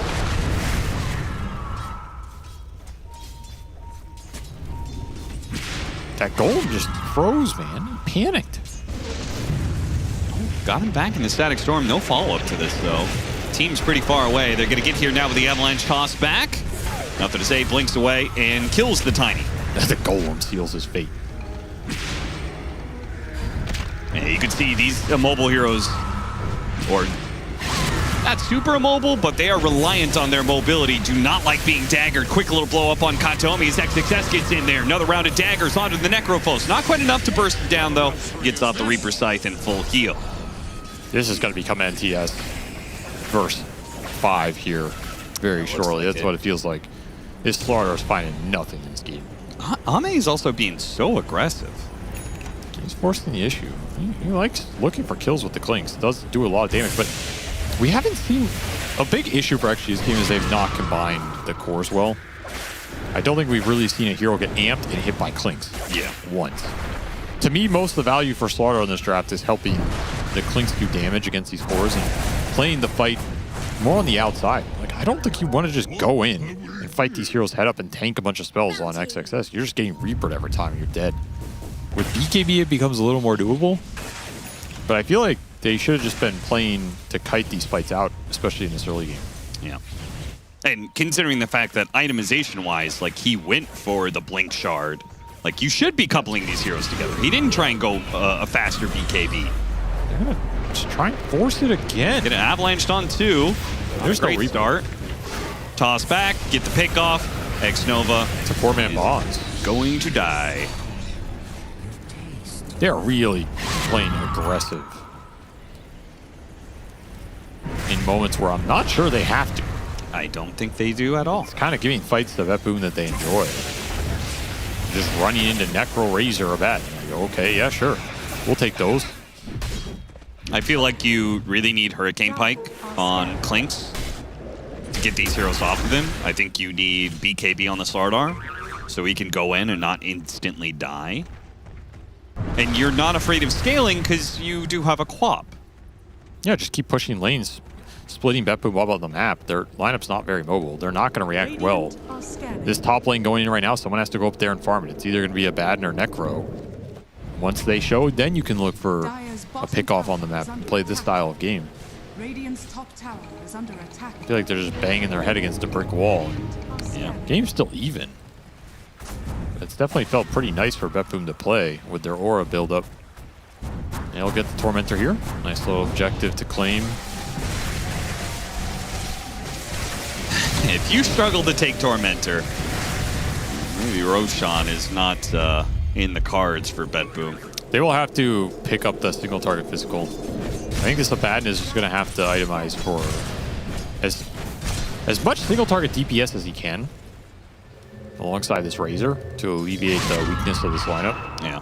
I like the idea of the faster Bloodthorn than I think most builds on Abaddon. It's like you would normally get like Manta and stuff, right? But got to deal with this Quap somehow. Bloodthorn Rush seems a little sus here. I think he maybe. What if he just rushes Orchid? I'm fine with Orchid. I don't think you can complete it this early. We'll find out why here.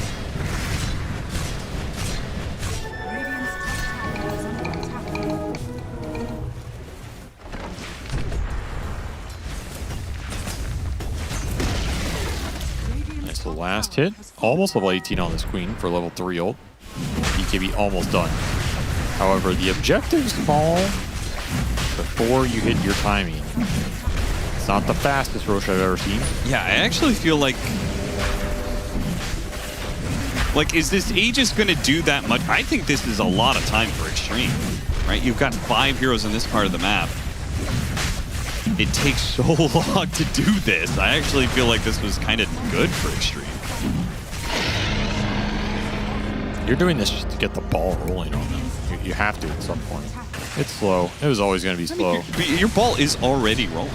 Does it Aegis, does it Roshan ball, you want to get this second and third Roche spawning. If you don't, imagine you don't do Roche here. Let's say you do first Roche at 30 minutes. Okay. Then your second one is at 40, 42. Okay, what is it about the later Roshan? Like, if for you, is it about the refresher shard? Is it about Like, Oh, is so- banner that important? Yeah, if you're going to go high ground early with an Aura lineup, you want these banners around that 35-minute mark. You can potentially rax a lot of people with first banner if you are just overwhelmingly tanky and that's your idea. We don't see it as much anymore, but it used to be extremely common with this kind of lineup. I guess my argument would be, aren't the creeps already going to survive because of Necrophos? Like, can't they already do this with their ball? I think it just feels better. Okay. Why That's not? fair. Well, the network didn't really shift that much during this window of time. Anyway, Xtreme didn't make some gigantic leaps. Now they're just farming now. They learned their lesson. Do a BKB on the Slaughter Quap, and the Clinks is working towards the Nullifier, so those are going to be the big items. Try and deal with Kiritage here. Got the ult out of him. Hatomi has the backup. And they're actually going to come back through the gate and join us up here where we're looking at top. No, they're going to go back bottom. Okay, well. I don't know where they want to go right now. Again, their lineup's pretty terrible at catching heroes. The only reason the fights happened early is because XG ran into them. If XG choose not to do that, very difficult to find kill Successful scan, caught FY. Toss back into GPK. I think he's the only one they've found in some time. The rest of the team is smoking, by the way. Trying to blow up the Necrophos, and they got him. They drop everything they have. Yep. Quick kill and out. It's a 7x streak. This is a 1,000 gold kill. A lot of it going into the Clinks' pocket. To be fair, everything for them is just the 2 ults. You know, you're kind of dropping Golem on most plays now anyway. And Sonic Wave is an 80-second cooldown, so I think that's how most of the fights are going to look for XG, is you're just going to blow up the first guy you see with overwhelming force. Yeah. And then kind of kite the fight out, see how it develops, and eventually commit in. If you get a multi-hero bonds, cool, but you have to assume that this bonds is getting dispelled in this game. Katomi does manage to get out the Static Storm. Follow-up wasn't immediate there. XXS pops his BKB, but there's a Ghost Scepter on the Disruptor. A lot of damage stolen from GPK, so Xtreme should just back out here. The Crimson Guard went on to GPK. Nullifier for the Clinks now.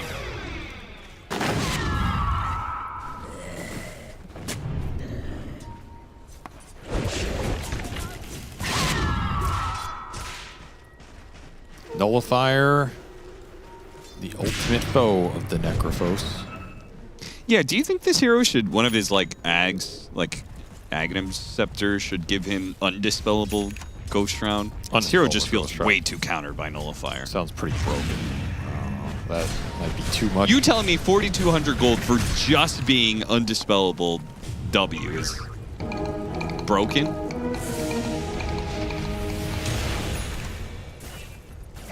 I would argue this is as key to his kit as it is for Muerta. Radiant's top tower is under attack. It's a really strong spell in vacuum, though. I don't know. I mean, What about sure. as a 25 talent? Radiant structures are fortified. I'd be fine with that.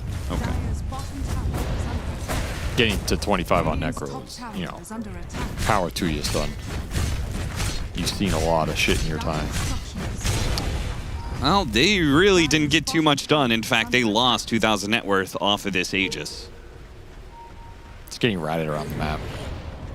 It's just so hard to find heroes. Right as the TP. Man, Ame was TPing in kind of plain sight, too. They do thank manage to God. get FY. They TP'd onto the same spot.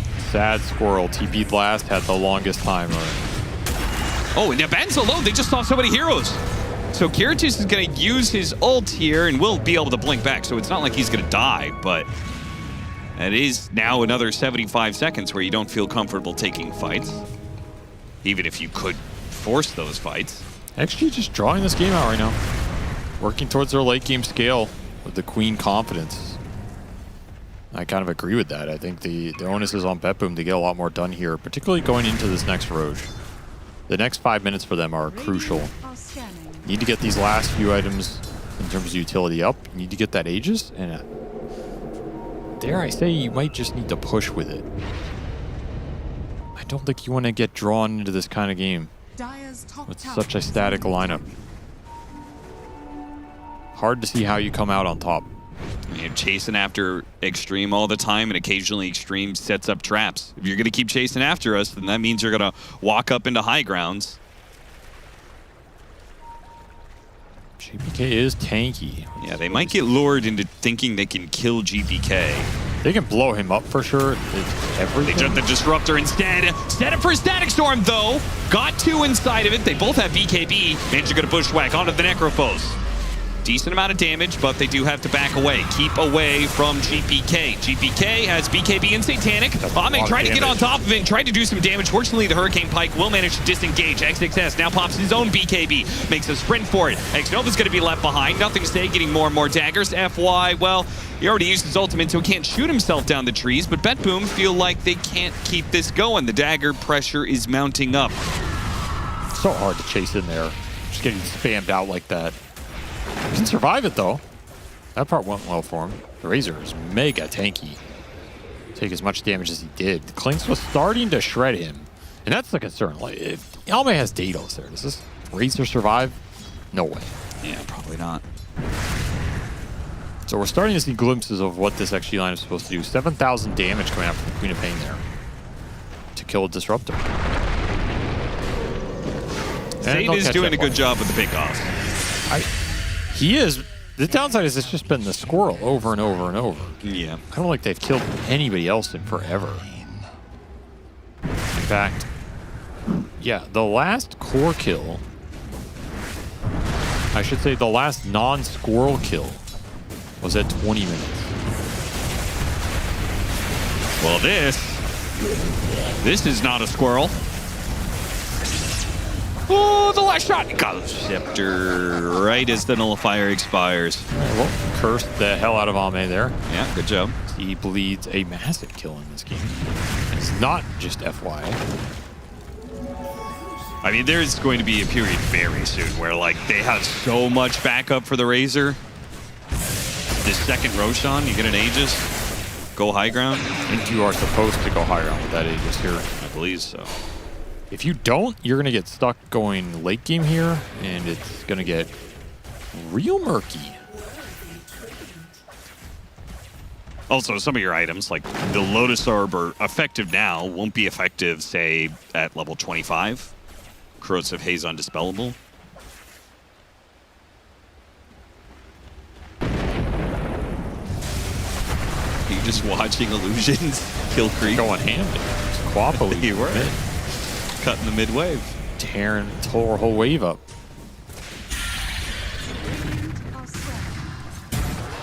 Got him.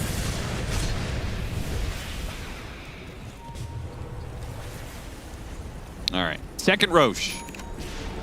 You think Xtreme fight this? They do have Slardar. They Slardar can in this fight. river area with an Aghanim Scepter. They can fight it. They just have to do it slowly.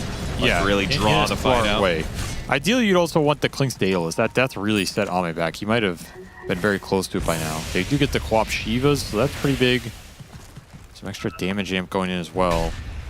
Yeah, you're right. If he had Daedalus alongside Ags and Shivas, not like this would have been a huge timing for Xtreme. I don't think Xtreme are favored if all 5 heroes just meet and punch each other in the face. Yeah. If they kite the fight out, they get a lot of Quap daggers off.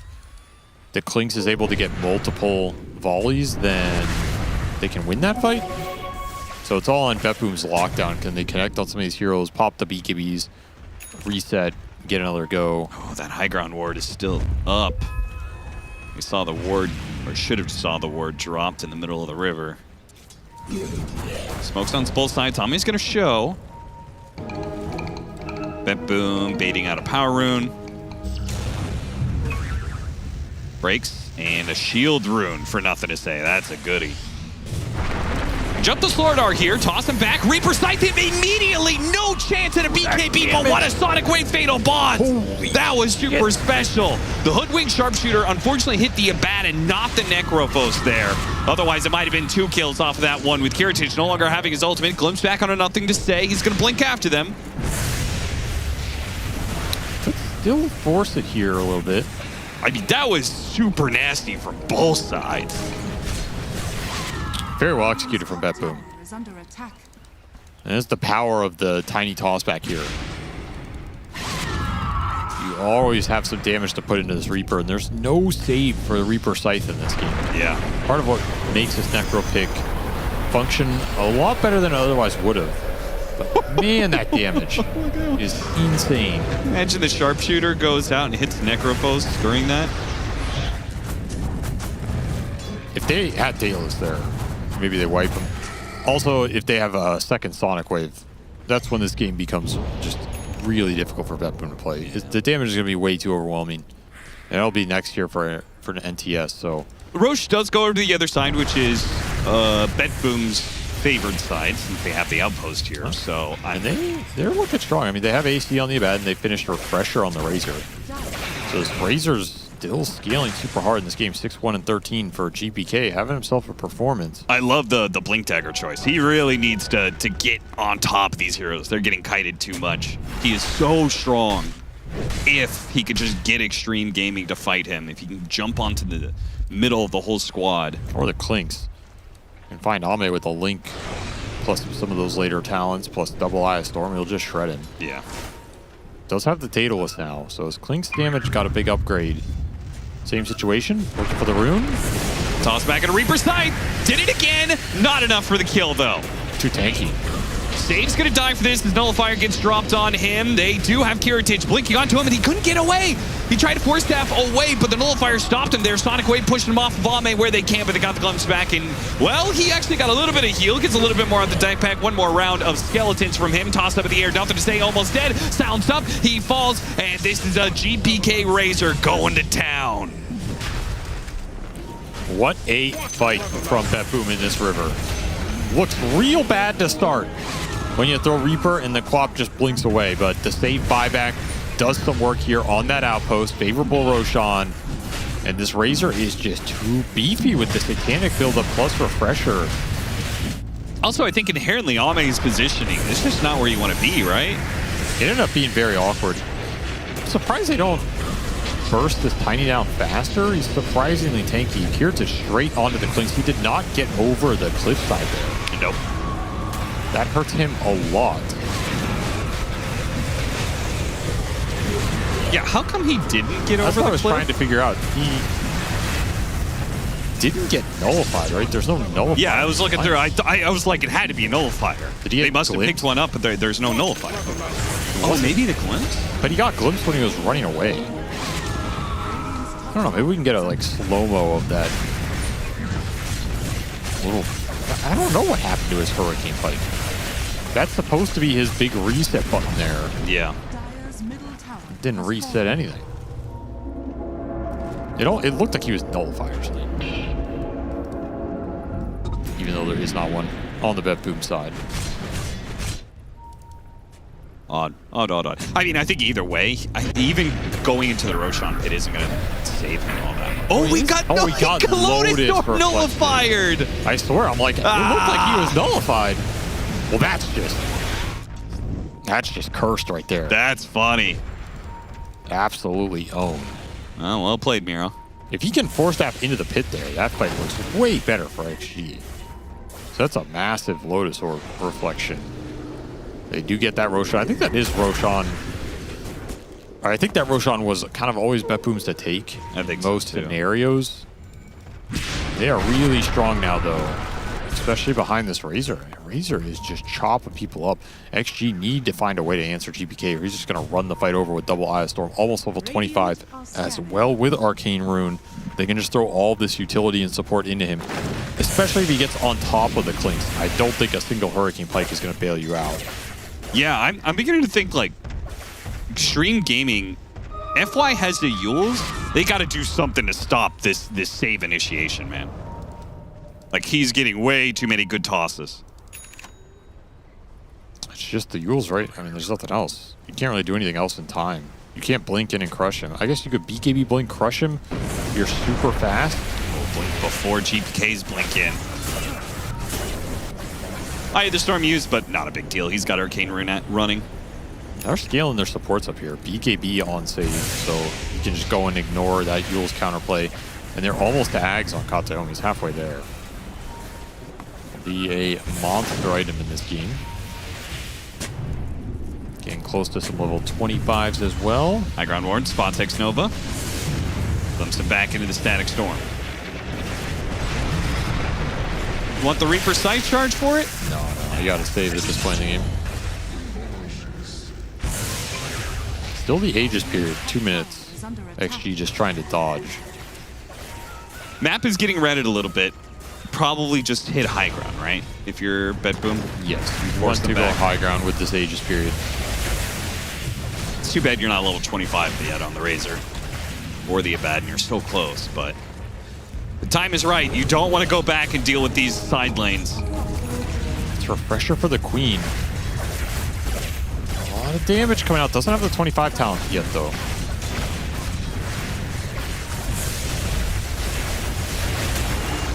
Crush initiation, immediately the Avalanche in response. Got Yules, though. He's going to be, well, he got off the BKB, so no bushwhack there. The daggers are mounting up. Refresh, another Sonic Wave, trying to finish off save, trying to deal with this damn tiny, but too many heals behind him. Well, it's not that effective.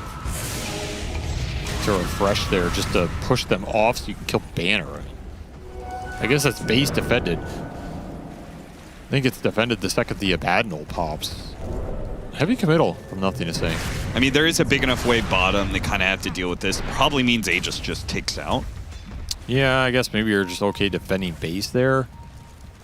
It's not very convincing. No, it wasn't. Definitely need the 25 talent for this Queen. This might be a Divine Rapier game for Flinks. We just haven't seen the damage come out from XG here. It's starting to fall behind in terms of being able to deal with the overwhelming HP on these heroes. Just 4,000 HP on this Razor. It's a lot, but as you said, like the 25 talents are also a lot for sure. His Xtreme. 25 is also huge though if he can connect onto the Klink's skill of his damage and attack speed.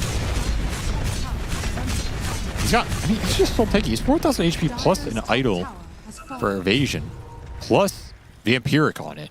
So he's lifestealing all this. Yeah, that's true. You actually... Like, what the hell? You kind of need MKB just because Burning Barrage won't be enough. The only weakness in this Razor right now is he's kind of low armor if he gets amped. It's not dispelled, but there's a lot of dispel. Between Lotus, the Abaddon Tower's shield. gonna die. Nothing to say. We'll deny it. Oh, there's an amp damage in the bottom river. Ooh, yeah. All right, there's the Sonic Wave damage. Next up is the Clinks being 25. Razor and Abaddon already got theirs. They got the attack speed bonus, or the attack speed steal. Attack speed for both of them. Well, to me, this is, we're in late game with this Queen of Pain. So we'll see what this NTS top net worth Queen of Pain can really do here. I had high hopes. I still have high hopes. This is over 2,000 pure damage coming out from the double Sonic Wave with the amp and the talent. It's pretty ridiculous. That is enough to basically one-shot Kataomi. He gets hit by 2 Sonic Waves. Hit heroes that are connected on Fatal Bonds. It's absolutely enough to one-shot Miro. So that is a consideration here. Yeah. If you just insta double Sonic Wave this Necro and he's stunned, he's straight dead. There's a lot that can go in between that happening, of course. But it could still be pretty cool. You just double pump. Oh my god, the same damage is still here. 30 seconds left until it goes away, but it's going to be spotted by nothing to say. Has no bottle, or does it bottle still? Okay. Well, that is nice. That is really nice. You So what said is that? 2,000 pure damage, you get an extra 25%. So that is a lot. Almost 2,500 pure damage going out from the double wave now. Also, don't forget Shivas. Another 15% in. True. Though the thing is, yeah, that's true. A gift from the tempest of battle. Ah, Wind Waker is a good idea. Smart call from Save. Whether it's himself, because he is usually being the target as he blinks in, goes for the toss back, getting a Wind Waker to get back out of there is really nice. But as we're talking about, Sonic Wave commitment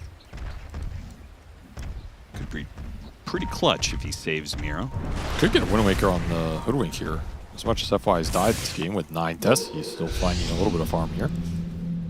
I don't mind that. It's a save against the Reaper. Trees to myself, but I'll make an exception. He's got it.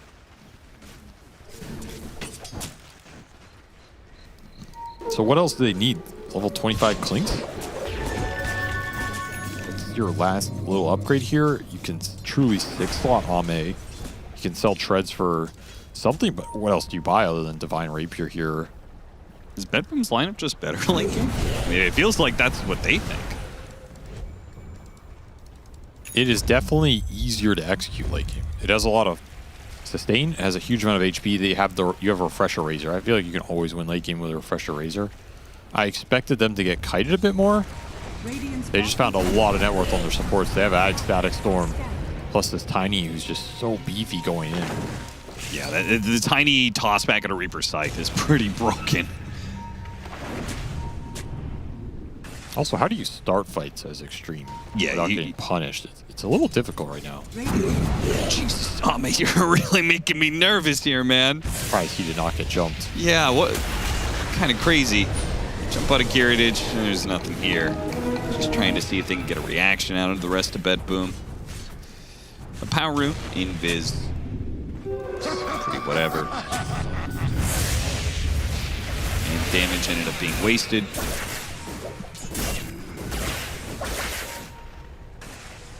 Has to be Clinks and Quap delivering the DPS here into the Razor. That's the big connection for me in this fight. GPK can dodge a little bit of that damage. He has enough sustain to get through the rest. It will take everything from Xtreme Gaming to bring him down. There's a lot of utility they can throw into him. Radiant are scanning. And if they don't burst him, he's just gonna shred the fight. He's just gonna destroy everything. He'll heal back up to full with his Satanic. Fight is over. Double Eye of Storm is way too strong. It's nutty. BetBoom are just so cautious. We're just gonna spawn in 40 seconds here. We'll force something. I still think Divine on Clinks is the play. You could go for a Lincoln's, I guess. Man, 7,000 gold. It's a lot of gold. Now's the time to, like, you've got this big Roshan fight. This is where the game's going to be determined. Surely you want to buy out. Unless he thinks he needs buyback. I don't know if you, like, you lose this fight, you use buyback to hold base. Like, are you actually in a winning position anymore?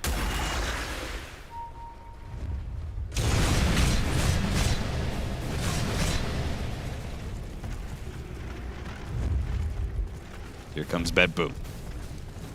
Smoked up. Kind of weird, the gem revealing the ward. I think Xtreme Gaming's paying attention. Found another high ground ward. Xtreme Gaming definitely know about this smoke. And Heritage is just going to force the Roshan like that. I think she just abandoned it. I feel like if the ward dies, they can't take the fight. I'm not coming back. Ame didn't buy anything out, though. He's still holding almost 8,000 gold. Yeah, what's the decision making here? Wait, nothing to say. Jumps in with the Shivas, gets some vision inside the pit. Roshan's healthy.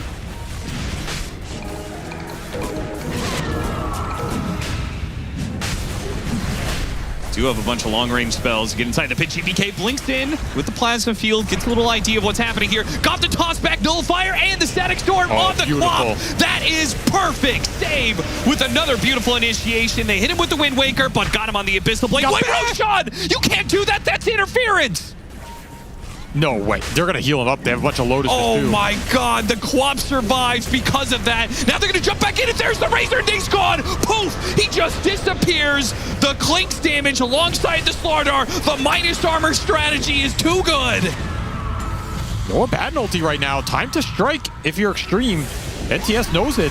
Heritage is going to drop low, blinking after him. Meanwhile, inside the pit, GPK, they managed to get the Aegis onto XXS. GPK's getting the drain off the Clinks. They used the Reaper sight, and they got the Clinks. The Clinks goes down without the extra life as XXS was the one to pick it up, and he's not going to make it out with it either. And the Quap couldn't finish off Heritage, or Heritage with the buyback, rather, is going to go after the Quap. XXS, he doesn't have his sprint up. He has it now, but he's trapped inside a kinetic field. The barrier holds him in. And Xtreme Gaming, they're going to have to use buybacks as well to hold the base. What a wild team fight. There's so many things there. Ultimately, buybacks forced for BetBoom. Expensive ones they did not want to have to commit.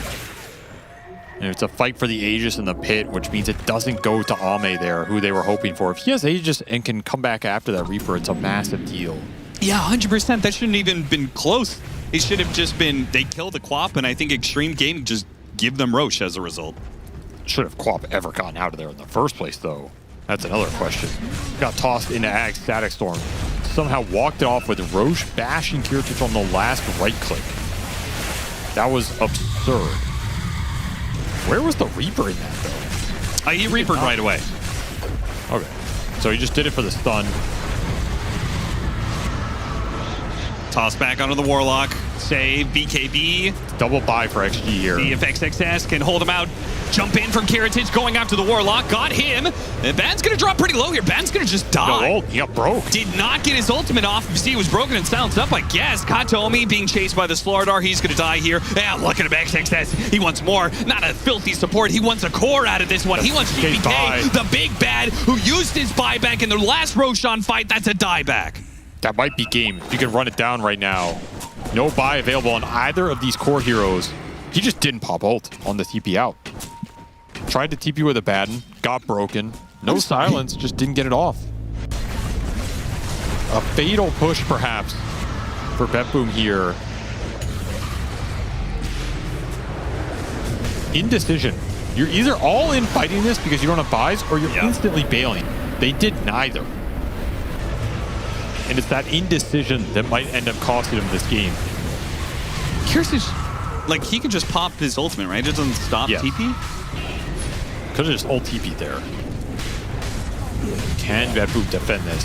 It looks impossible. Now hitting tier 4s. 3-man defense for BetBoom. Level 25 is up on the Necrophos, but the damage, it's so slow, and Xtreme Gaming's damage is so fast. Nullifier onto the Necro. He gets away through Shard. Reaper Scythe onto XXS underneath the fountain. Does manage to kill him as a result and doesn't die. Nice pick, but the Ancient is still exposed and he can't stop Ame. Ame pops his BKB, hits the throne, and Xtreme Gaming take game 1. Well, I guess the theory about Queen of Pain winning late game is true. I don't know. I don't know if they're supposed to win that game at a certain point. Just such an indecisive push there for BetBoom. Again, I go back to that push. Are you all in without buybacks trying to win that fight to win the game against XG's buys? Because it's technically an even fight there.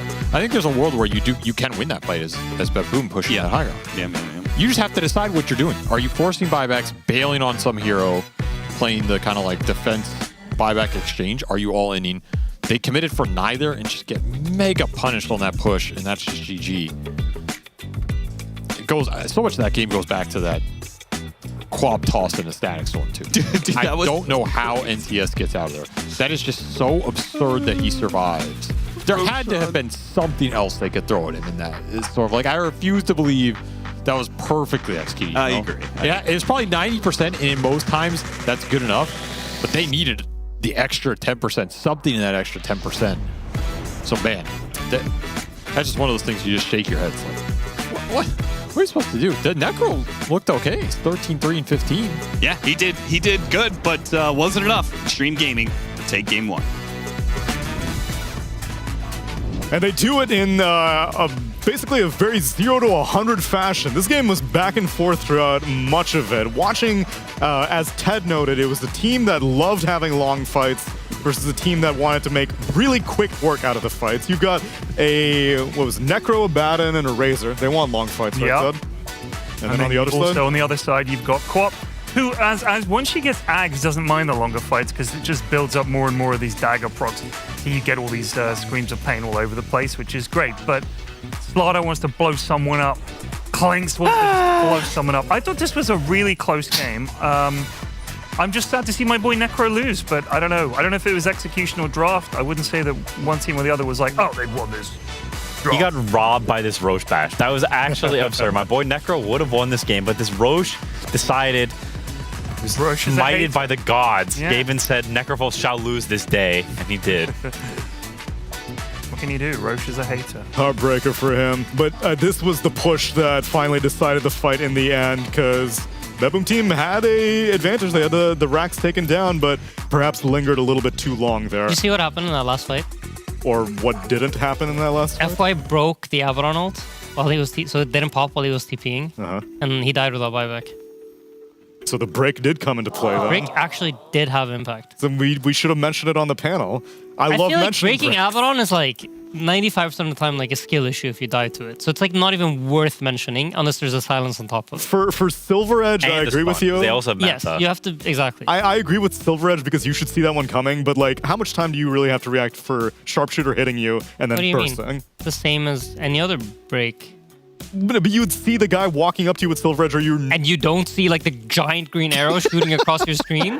It's burst damage too, though. It hits you, and then maybe you're below the threshold. We've had some horrifying news in the break. What? Have we? We now need to reassemble these puzzles for them to count as completed. That is truly horrifying news, So, Ted. given that I just kind of went and vibed this one open with just literally just like, I bet it's one of these things where you just go and it opens and that worked. I now cannot reassemble it. So essentially, we're doomed to lose on the morning stream again, but that's fine because we're on 0 points, and I'm sure that the evening crew would be given, do this simple puzzle. We have to fold a piece of paper twice. I'm like, oh, Make a paper airplane. yeah, they're like, oh, we did it. Oh.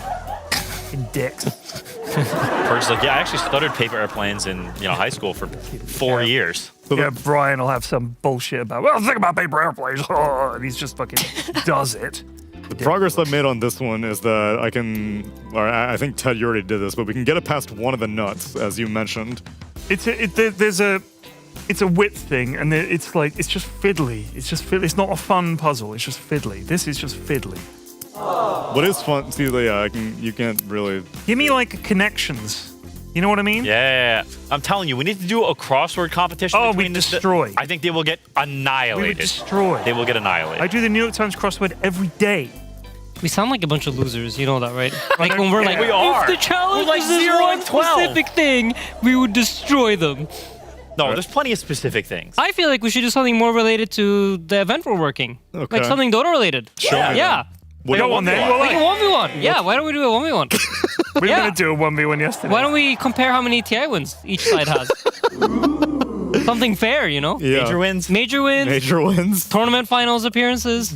I'll get hard carried. We'll get hard carried. Tournament winnings. These are all options. Exactly. But perhaps we should stick to the expertise of the Dota that we're watching. Aiden, show me something about this game. All right, so everybody loves Necrophos. I know everybody at home loves Necrophos. Yeah. And I just wanted to show you guys the impact of the Necrophos in the team fights. So this is going to be early on in the lane.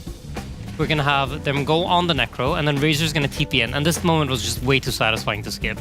But it looks good for XG. They're going to get some kills, and then GPK shows up, starts pressing his buttons. He feels really confident because he has a Necro behind him, so he's going to start manning up soon. He's like, I'm going to kill everyone. And he runs in, gets some spells thrown at it, gets healed by the Necro. Enemy team doesn't see it coming. Bam, double kill. He ends up dying. Necro gets the third. Great, you know? Beautiful. Great. And then here in the bottom lane again, we're going to see another high impact heal from Necro. He's just constantly healing and using Scythe and being just a nice high impact hero in these fights. Because if you think about it, Necro isn't like a traditional teamfight hero, but healing as a like concept in Dota is just very good in teamfights overall. We're seeing it from Largo. Especially if it's AoE. Because you're now like multiplying the impact. Like here almost everybody died and then Necro just goes, all my buttons, and look at them, they're all like back to full HP. Actually full in there. Yeah. A Fatal Bonds Sonic Wave hit 4 and they're full HP 2 seconds later. There's a tiny missing, but we don't need to talk about that. That's beside the point. The point is Necro heals a lot and it has a high impact in team fights. And it's rare to see this hero, so it's cool that, you know, we get to look at some of his moments.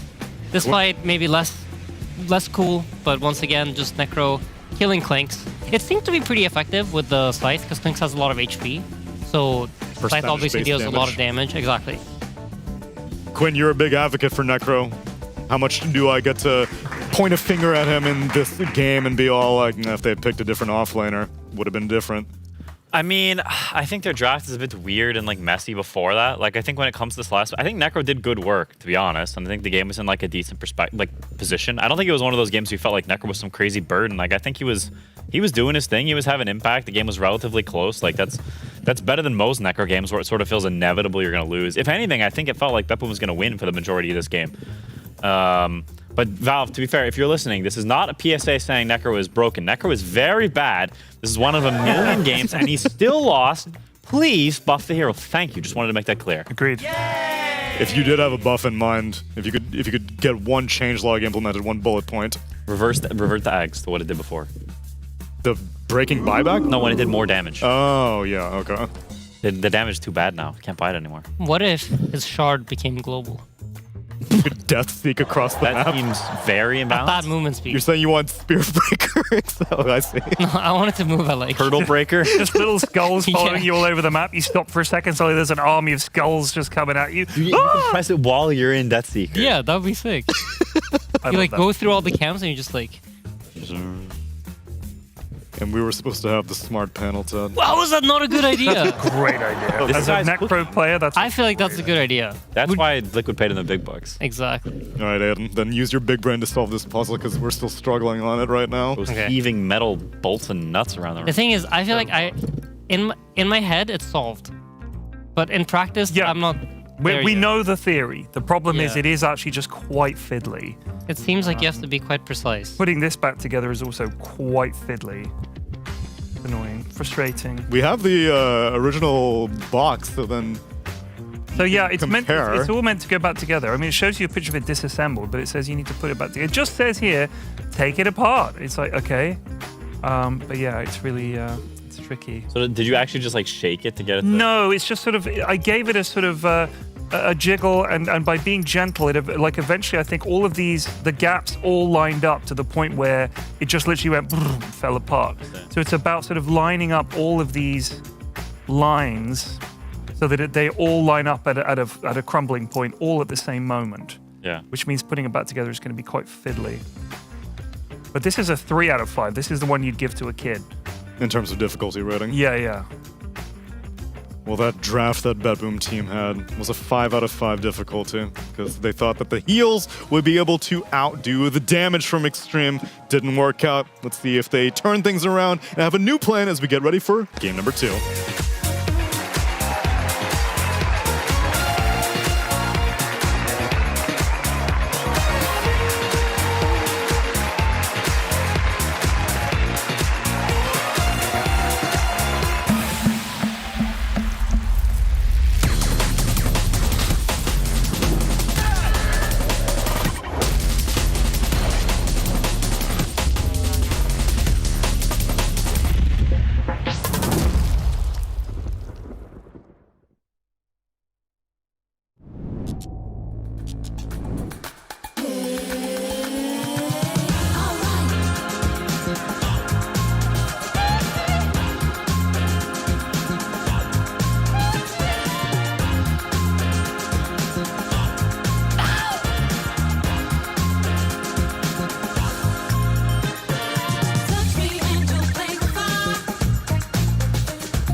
Let's get connected. Let's get connected. Let's get connected. I can feel us getting closer. Let's get connected. Let's stay connected. Let's get connected. We can start the whole thing over. Nothing gonna stop us if we unify. This is what they're gonna mark the future by. Everybody got to get together and do this right.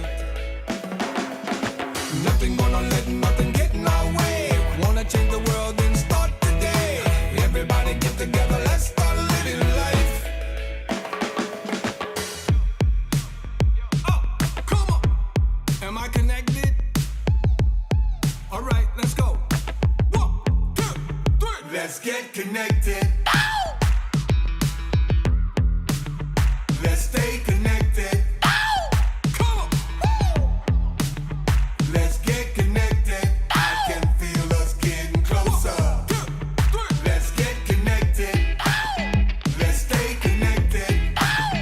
Let's get connected. I can feel us getting closer. Nothing gonna stop us if we unify. This is what they're gonna mark the future by. Everybody got to get together and do this right. Nothing gonna let nothing get in our way. Wanna change the world and start today. Everybody get together, let's start living life. Let's get connected.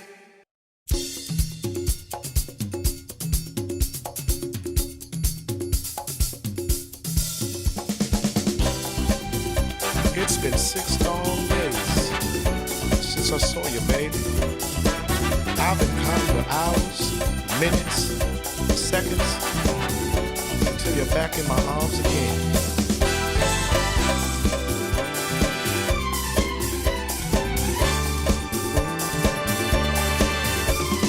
Monday night staying with my baby. Tuesday night I feel a bit lazy. Wednesday night I'm hanging with the crew. Thursday night I go to the movies. Friday night it's time to get groovy. Saturday night the DJ spins the tunes. Saturday night feels alright. Saturday night feels alright.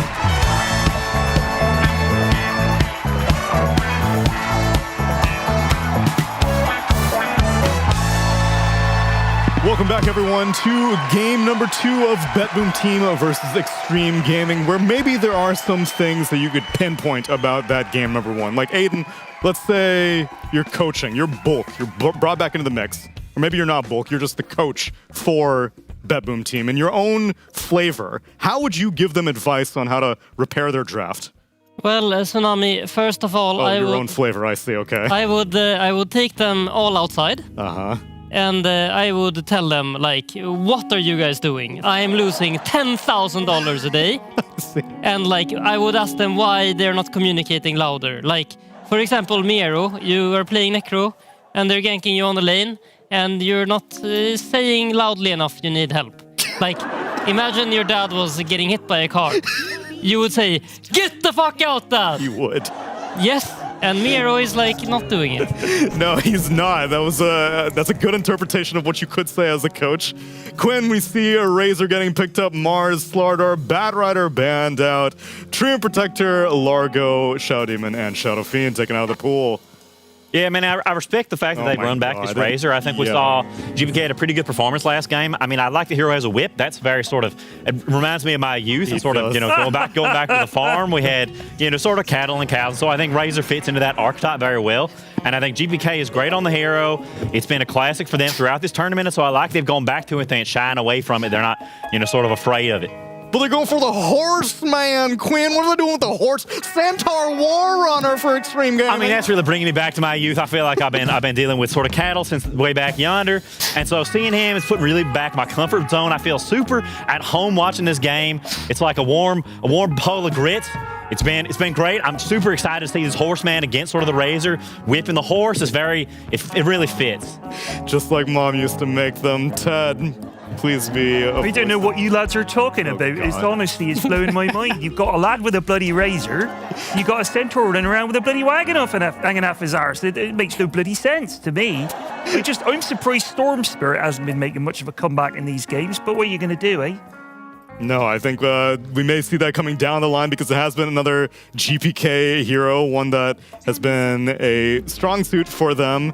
He's quite good against Razor, not in the lane, right? But eventually he just turns into a ball of lightning and fucks off. He does. I've seen it time and Daft time bugger again. he is, though.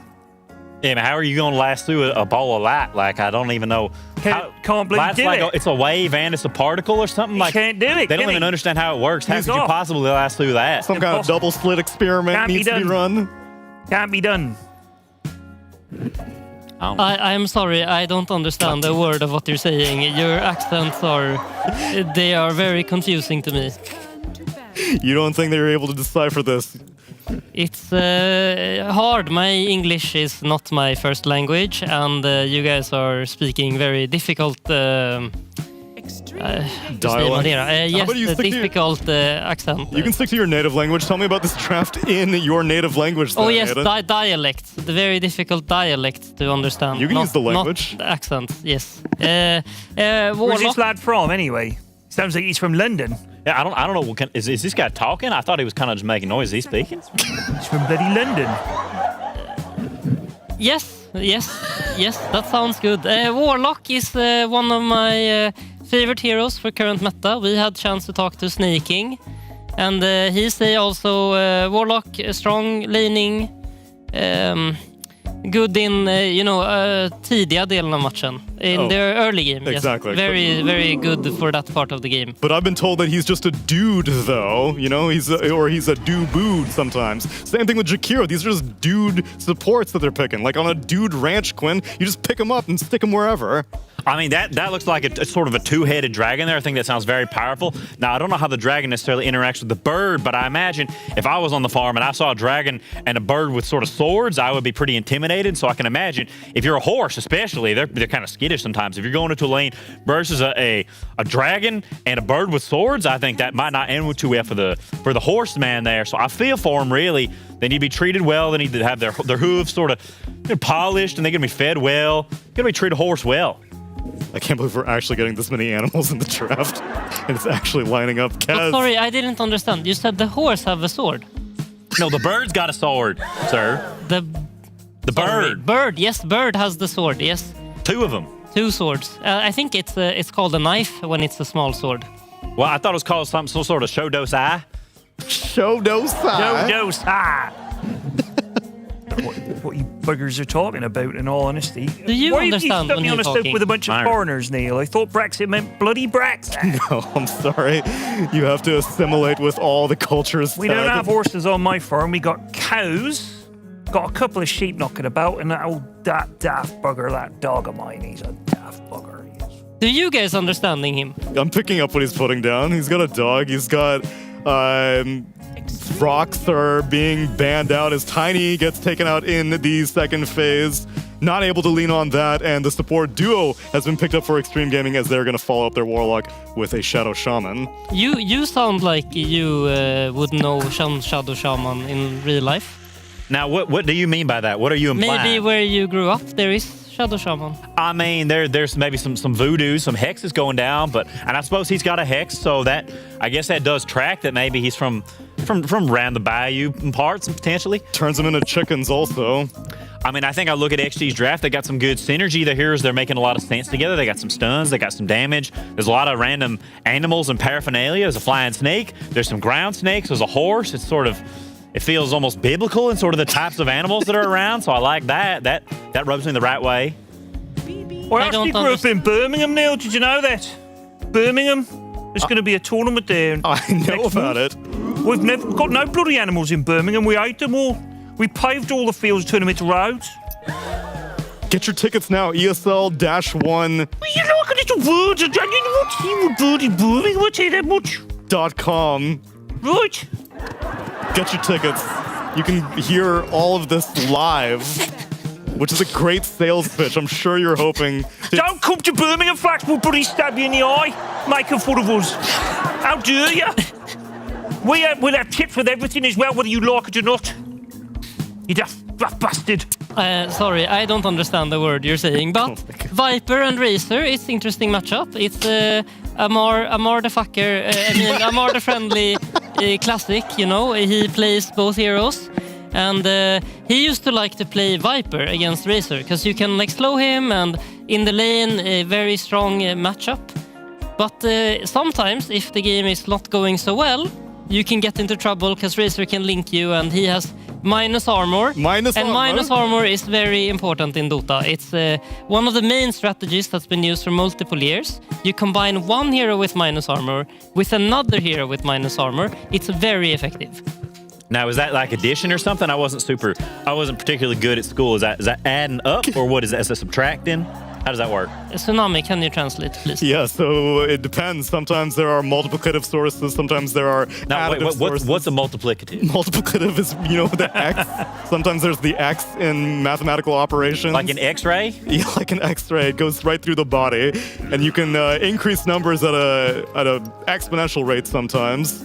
All right, I see. Now, this Viper hero, he seems to sort of attack by spitting. Now, is his ultimate, I've heard that word used, ultimate ability, is that called Hawk Tua? Because he spits on that thing? Or how does this hero work? I'm not totally familiar with his, habits in and out of the game. I don't judge. No, of course not. You shouldn't. Yeah, it's a pretty accurate representation. He does do a spit.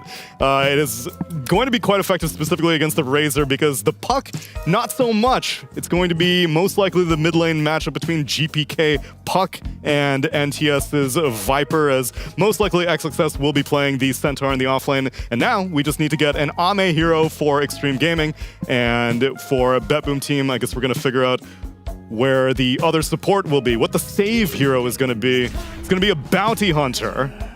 That's kind of coming out of left field. I didn't really see that one coming. But interesting enough, before the series, I was looking at the offlaners, and both guys, they want to play big team fight, but they don't want to pick it at all this series. We have Razor one side, and Miero is just like, I don't care about analysis, I don't care about playing the correct heroes. I'm just gonna play whatever I want today, and it's laning winning heroes for him. I like the sentiment. Quinn, what are you thinking about these drafts? I mean, to me, these sort of resonate with me on sort of the lines of the American dream. They're sort of standing up for themselves and doing what they want. It's not about the team. It's about me. It's about the individualism.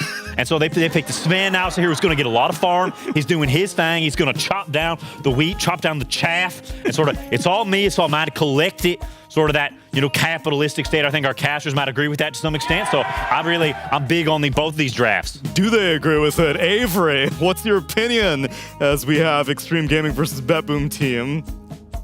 I'm an Ame fan, Neil. No, that's not what I was hoping for. Yes, Aiden.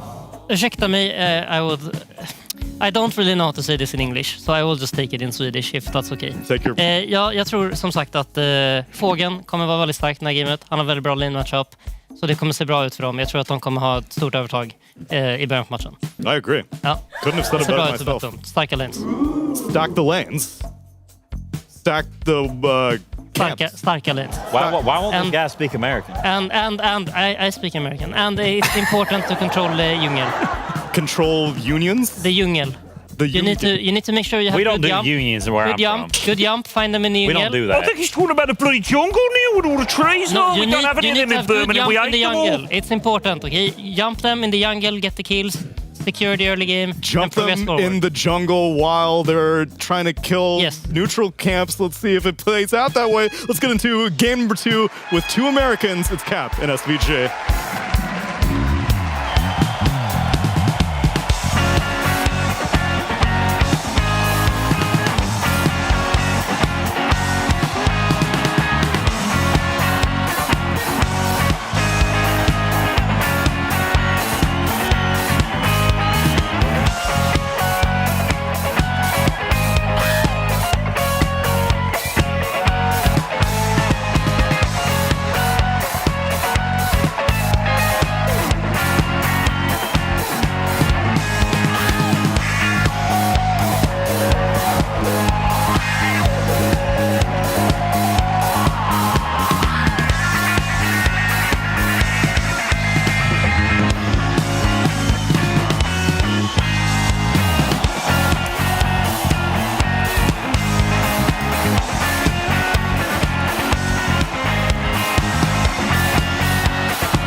to worry, everybody. This will be a relatively accent-neutral broadcast. Forgive the slight Americanism that we will both have, but otherwise, hopefully we are decipherable.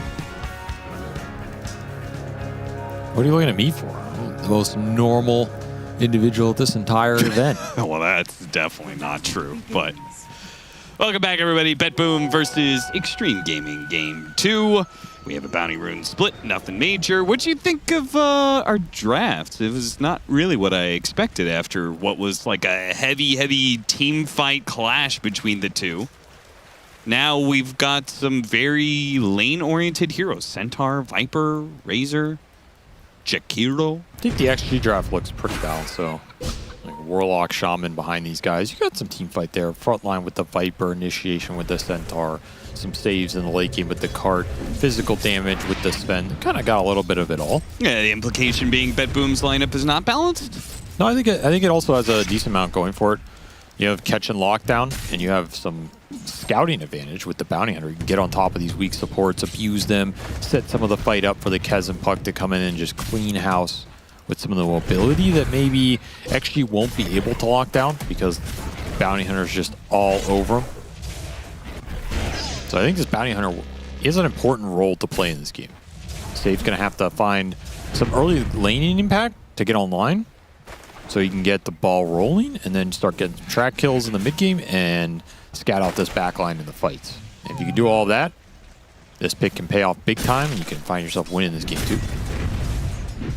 Okay, sounds kind of easy.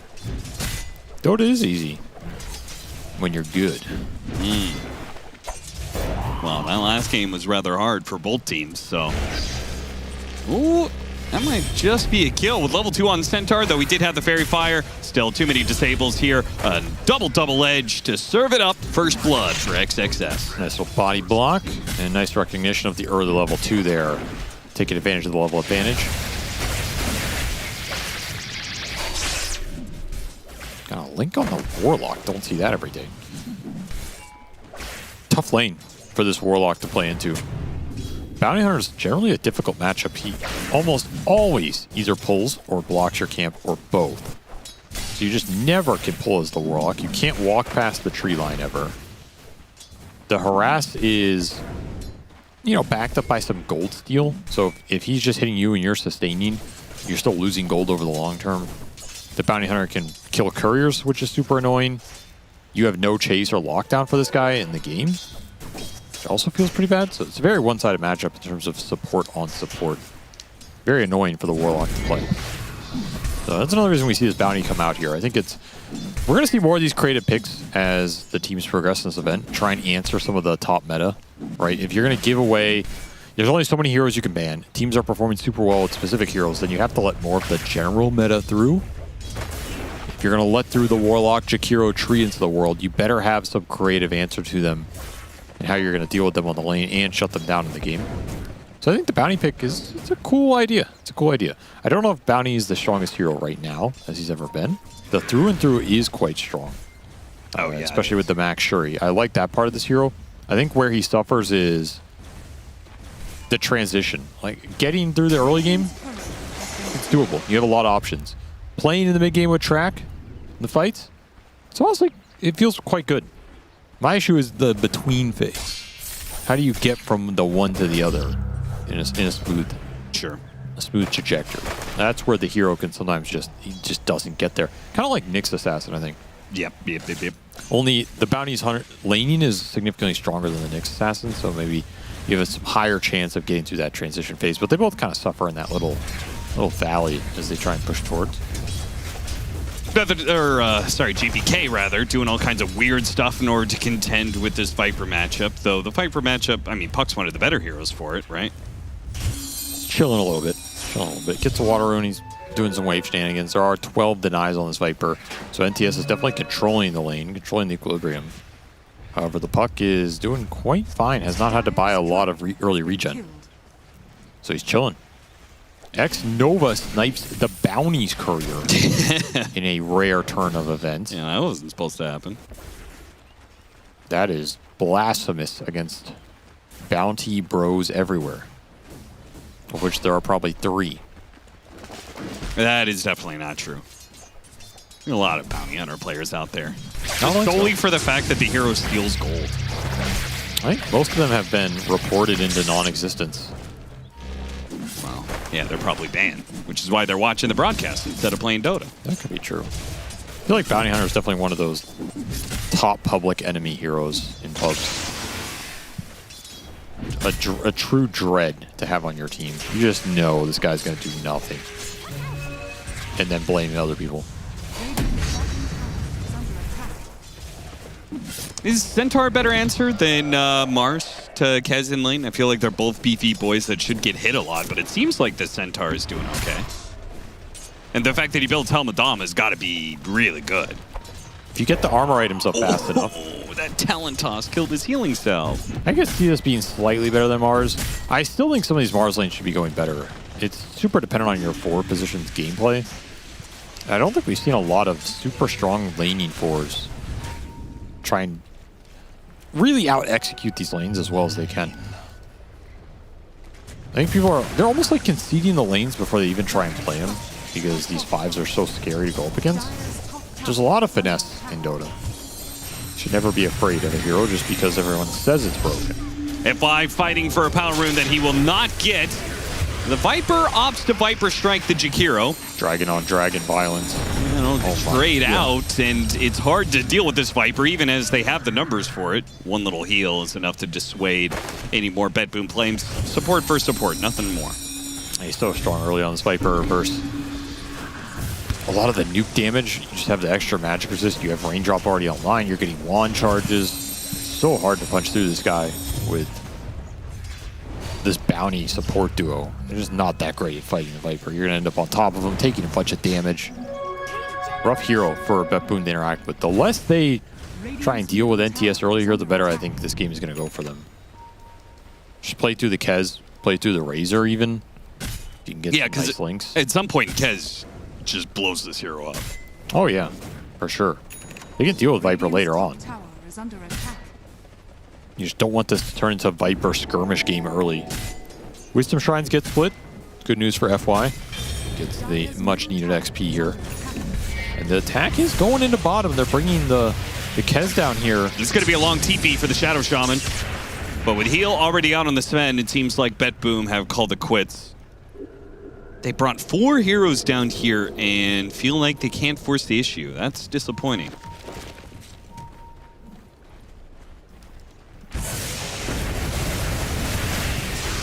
Going after the Sven. With the Eye of the Storm going. But Nero takes a lot of damage from these Fatal Bonds. He has to actually back out. Can't commit. Even with the last round of the Plasma Field, he doesn't hit anything. That was a lot of damage coming through. If you don't get the Shackle cancel there, someone's going down. So 4 heroes bottom for BetBoom twice. Yeah, that was so odd because they chose to take that fight after Kiritich went back through the gate. He can't linger down there forever, though. I mean, I get it, but... Turns into a forced play. You lose the power rune as well, which is a haste. NTS just bolting up top. He did get spotted on a ward. So this will be unsuccessful for him. Yeah, Kiritich is level 6 anyway. This is kind of an impossible kill unless you've got some detection. Dire's bottom is under attack.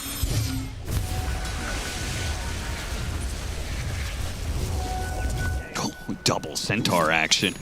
Kiritich tried to hit XXS with a little bit of harass, went for the Raptor Dance. Instead, he got stomped into a stomp.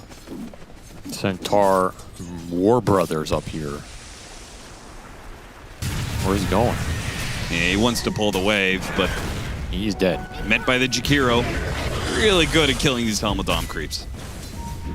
His Jakiro's kind of good at killing everything in the early game. I still think XXS got a lot up here, though. Pretty farmed. He has his Dom online, plus double ring. Highest net worth core for XG out of laning phase. He laned against Kez Jakiro, so should be happy with that here. Very tough lane to get through. He got through quite well. Yeah, did better than the Razor. Did better than Sven. Somehow Puck is just cruising through the jungle here. Didn't get punished by this Viper pick too hard. Maybe the one thing for BetBoom is they haven't gotten a lot going for this Bounty Hunter super early here. The lane was fine. Save just didn't really find any sort of action outside of that. Which again, it's this transitionary period. It's just super hard to get something going. Well, it's a lot better if core leaves lane. Gives you solo experience. That is one way to bypass it. Does slow down the core's game. So you gotta be a little careful with this. He has 3 points in the Shuri now, though.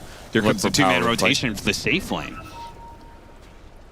Trying to fight this Viper could be a mistake.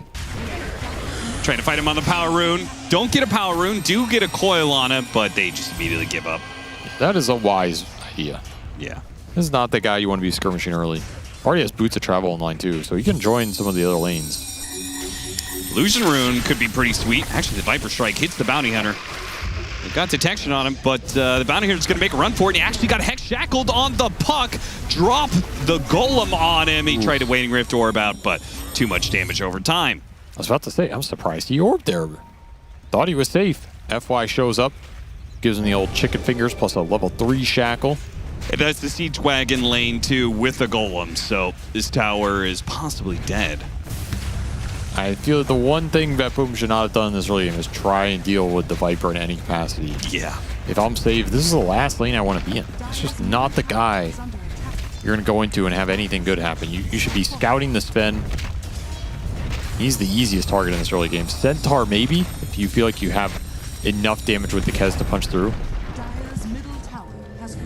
They're actually going to still hold this safe lane tower.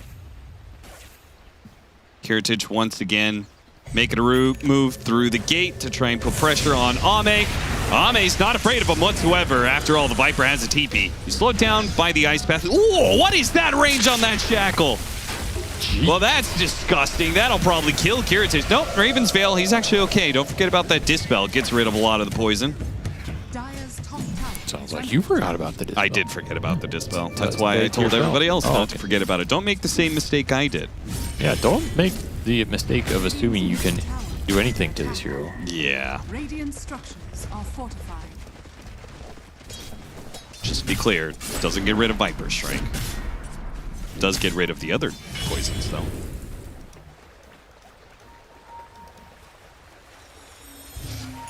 Battle Fury versus Deso. I know you've had your complaints about this. Any chance you're fine with it this game? I'm just a Deso man through and through. Yeah, you are.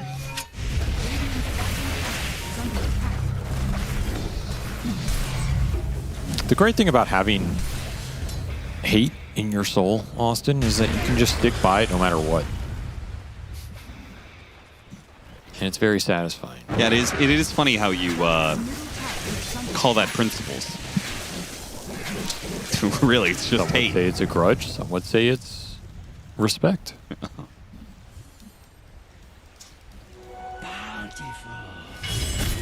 Nothing to say, opting for fast Ags. No surprise there. I thought for a second he was getting Ags over his Boots of Travel, but he already has Boots of Travel. These cores are going to be farmed for XG. You got through an early game against a bounty that might have been able to stalk you, block some camps or whatever. Instead, you're starting to stack up. This Sven is going to accelerate with the Mom. You're just going to be able to play around Golem drops. Centaur is going to accelerate with HOD. And the Boots of Travel on Viper is going to help him out. So you have all these early kind of acceleration farming items for all three of your cores. If you're BetBoom, little worried this Razor might fall behind. He's kind of the one core left out. The Puck can always find farm. Battle Fury on Kez will keep him up there. It's a mech Razor. Hero farms fast. Ideally, you're going to want to fight, though, here. Get the Greaves, get the track online, start looking for some skirmishing action. As Ame really did not respect that. However, he canceled the TP, so it kind of worked out. He baited him with his lack of respect for being coiled under a tower. Link on the Golem. This Golem's too powerful. 14-minute Wisdom Shrine. Here comes the full invasion from Xtreme. BetBoom are set up to fight this, though, with the coil leading out onto Ame. Ame already at half health to get around the Viper to kill the carry. Now Kiritage is here to hit the Viper. Stampede trying to get him away. He's already so low. GPK jumps for him. Nothing to say. Who'd already used his Viper Strike is going to die here. 2 core kills. I mean, that is gotta be worth it for BetBoom. Oh, yeah. They do get the Wisdom Shrine on the side. There's something for the XG support duo. However, the disrespect Not only did he disrespect them once, Ame disrespected them twice. He did. The puck canceled TP and then walked from mid and ends up still coiling him under a tower. You just get nuked down. Like, I'm not sure what the game plan there is. I feel like that was an easy play for BetBoom to make. Yeah, if you're BetBoom, who cares that they take the Wisdom Shrine? You get the experience from kills and you get extra gold thanks to track. So super good for saves game. Turn around, blow up Kiritich. Oh boy. He took so much damage from return plus chip vest. Yeah, he did.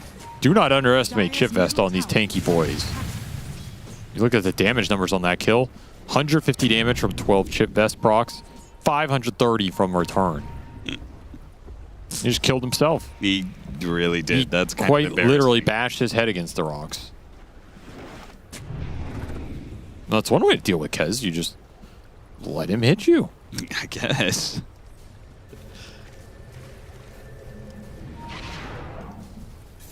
Well, XXS is going to be very happy.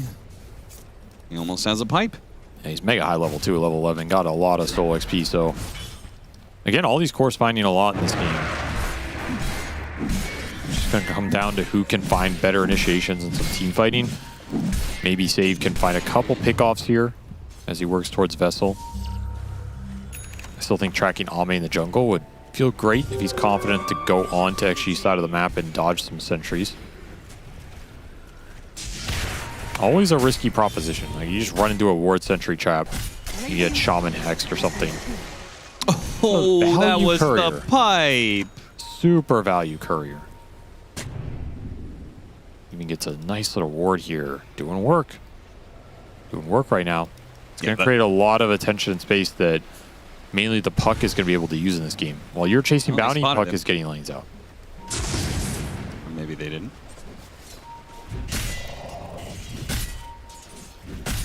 Yeah, that ward rule will be really nice for Tormentor time and see Xtreme Gaming make these rotations into the safe lane tower.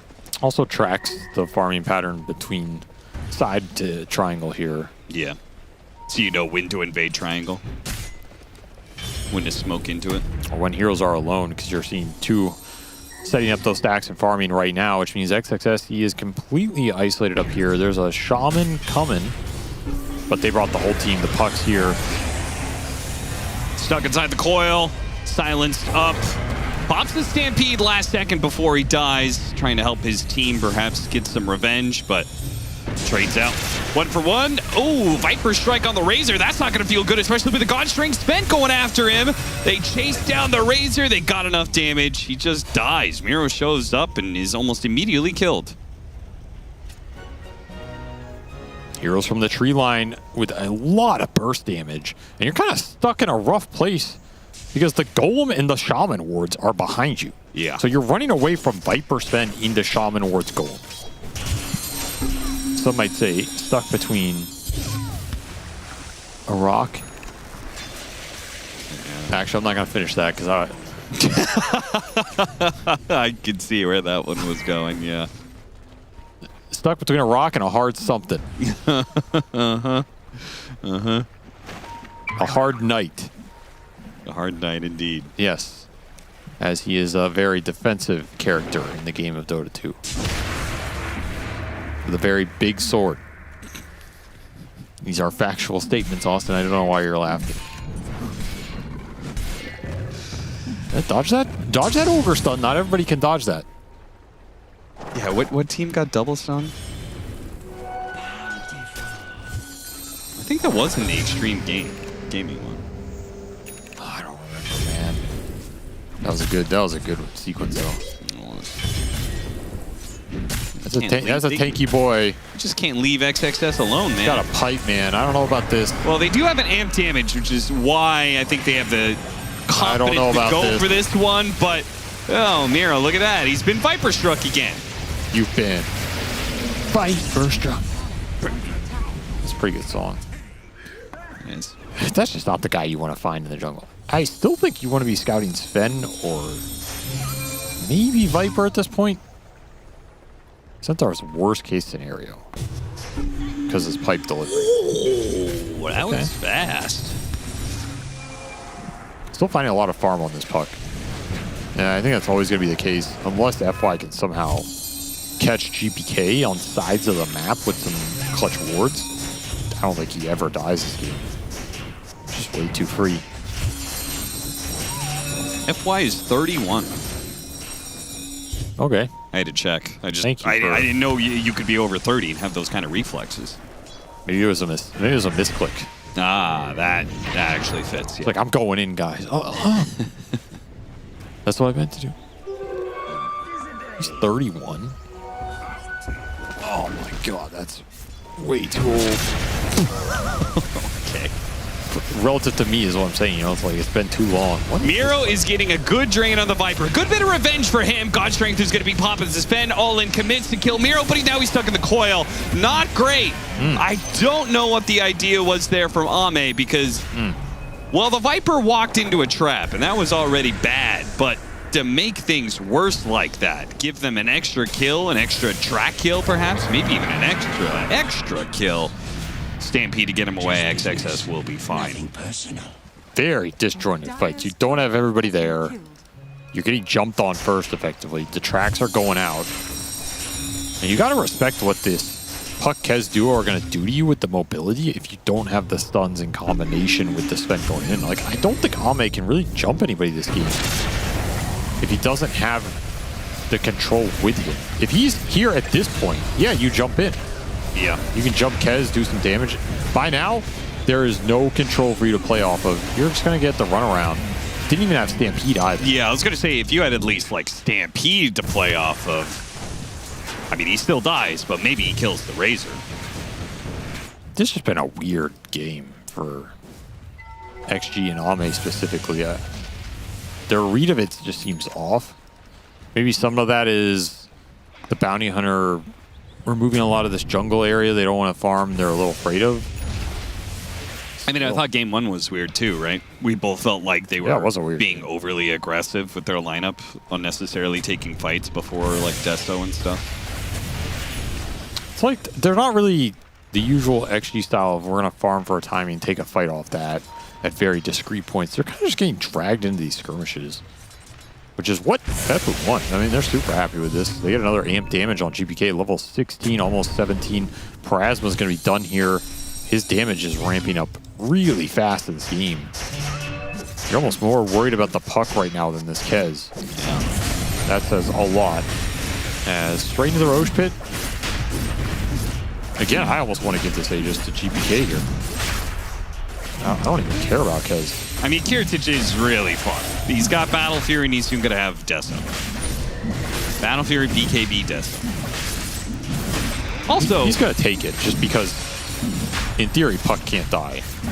Yeah, he's just got Shadow Shaman to worry about. Nope, I told you. Easy prediction, Austin. You didn't tell me. You I agreed. said I'd rather give it to Puck. And GPK agrees. He says, I am the boss this game. Don't boss me around.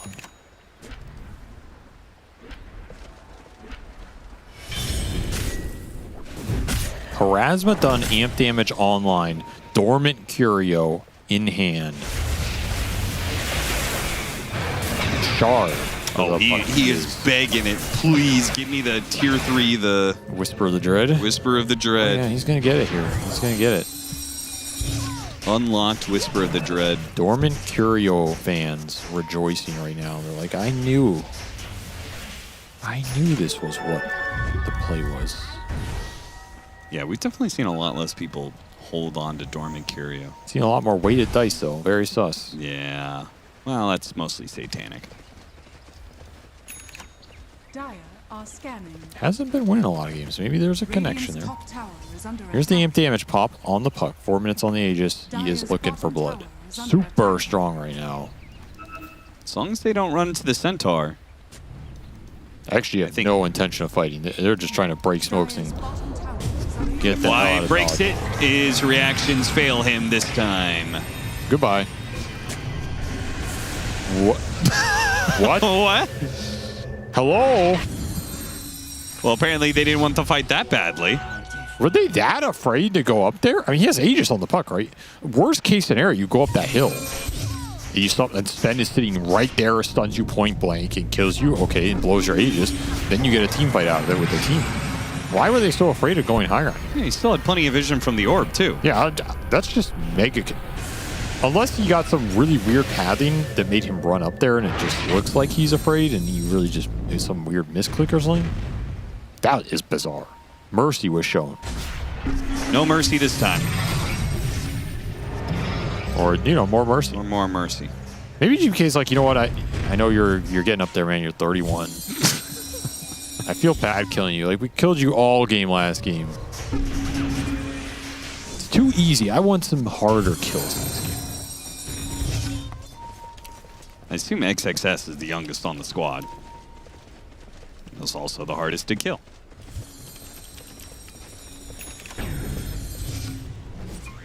XXS is 26. Imagine being 26. You have your entire life ahead of you. 26, that's half of Ted's age. He's 28. Oh, no, nothing stays younger. He's 25. 25? That's not even...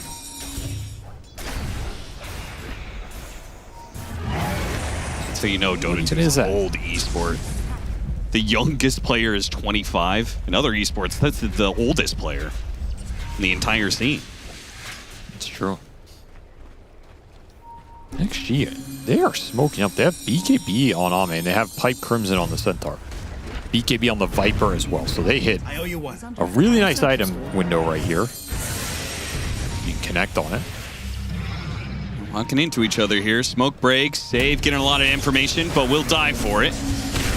You get the jump on him, drop the goal, and meanwhile, jump into the back lines. Ame, ooh, he's got to break the link. He's got to run away. Can't kill Katomi. Katomi does manage to hit an Ice Fest. Still, though, Viper Strike on the Razor is a problem. He's got BKB, so he's not going to die immediately. Good Fatal Bonds, though. They got to disengage from this one. This is rough. Make a run for it. Jakiro's going to TP out before anybody else takes damage here. The second life. Ooh. Managed to blink out. Clutch silence from Kiritich. Very nice. That'll disengage the puck. Nice teamfight idea from XG. Going on the bounty first kind of sucks because he's just so tanky and he's not really that useful to bring down. Still, they get the Stampede through. They disengage the link. They TP the Viper onto the Golem. Which is how NTS can always join these kind of plays without having to commit first. Bad news, Avery. Didn't get Whisper of the Dread. Instead, he got a GD Pollen bag. Honestly, I would have kept Curio. I'm not kidding. What is this from GPK? I feel like this neutral item is underrated. Except everyone forgets to use it, so. Well, that part, definitely not great. Ame's dead. Yeah, Ame already uses BKB on the previous fight, so BetBoom had full confidence. They just ran across the entire map. Probably what that tip was for, is like 6 play call. Ame's read of this game has been off, and I'll say that. He's found nothing.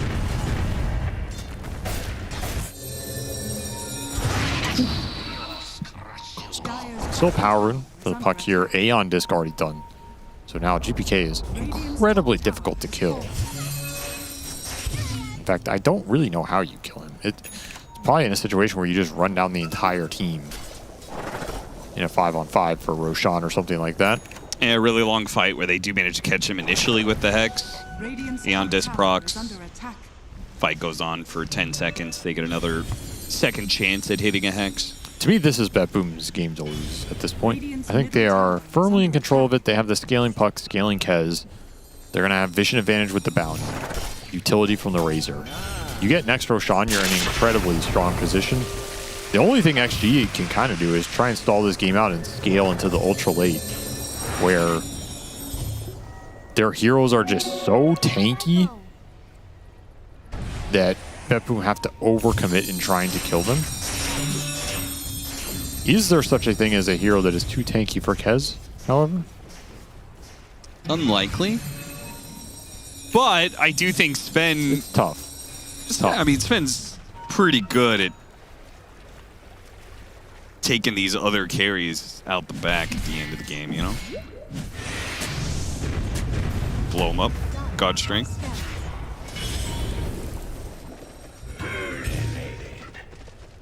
I will say sometimes that feels a little dependent on whether you get crits or not. You blink in and you have a interval to get the 3 or 4 hits on the enemy carry. If you crit 2 out of 4, you just kill him.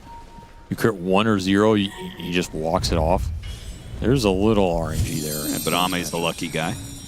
Is he lucky? I don't know about that one.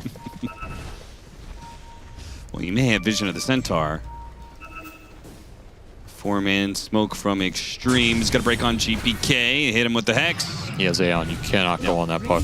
Good read by Xtreme, not jumping after that.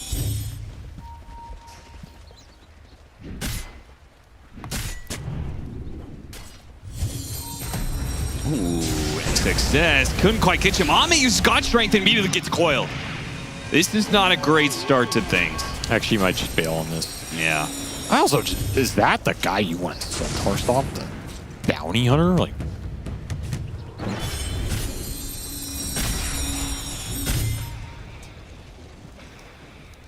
I think it's just any way that XXS is like maybe they killed the bounty hunter, but I think it's more important for him to try and get BetBoom to go on him, right? if he's using it as a bait, yeah, I think that's that can be useful. There's no way XG should be committing there. And I guess they didn't. They had the right read of it. Their lineup is also likely a lot stronger in a situation where they can force BetBoom into them, which we have not really seen this game. Yeah, it makes it better for the Fatal Bonds plus Cleave from the Sven. And the Viper in general. No coil here for GPK, so difficult to catch anything. As they will kick XG out of this top area. Tormentor is available. I think we'll just go BetBoom's way. First Tormentor, then Roche. They're using this bounty shard. Couple Invis boys running up. Level 20 on the Sven, got the extra Warcry armor. So, I mean, it is a lot of armor, 22. Viper Strike DPS for the Viper, off of his level 20. To me, nothing to say is the X factor in this game. This Viper can have large impact going on the stretch here in the team fights. Be that bulwark. That can shift XG's fate here. Otherwise, I just see Puck, Kez, Razor scaling. And it looks quite spooky. Xtreme Gaming just working their way back and forth, being hemmed in constantly by BetBoom. I guess Shaman always gives you a possibility to just win this game off of jump, Hex, Kez. There's no save in this lineup. There's a downside for BetBoom. If you can initiate on Kez, BKB on your cores, run in, and just start smacking him, what stops that play? I mean, not much, but Kez should always be the last person in a fight. Well, he should, but that's what I'm saying. If FY finds him, FY could also just try and get to a BKB this game. Then nothing stops that. The Shaman might reign supreme. Except for getting, like, 2-shot by Kez. Yes. There's the data list. There's the Shivas. Xtreme putting together some items. BetBoom have a lot of their timing. Smoke's going to break on Nothing to Say here. Nothing to Say. Link on him. Stomp attempted on Miro. He bops his own BKB. Nothing to Say starts backing out. Now here comes the Stampede. Here comes the Sven going after Kiritich. Kiritich, not stunned, fights the Sven, gets him with the parry, bashes him up. You can't win a man fight against Kez. There's no way, dude. I mean, the fact that the hero has a bash that goes through BKB, his damage is intense, but would he just chain bashes you up with his Shoto sight? What a hero, man. What a hero. There was no lockdown on this Kez. If he's stunned there while Ame hits him, that fight can be okay for XG. It's just so chaotic the way it starts. And that's Kez in a nutshell. You have been Kez, good sir.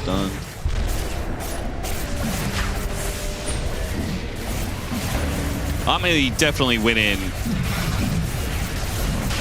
He's trying to find. He wasn't waiting for anybody. Yeah, he's trying to find backline supports. He doesn't want to. He didn't want to jump the Razor. Again, there's no stuns landing on anything. Oh, FY got the Hex on him.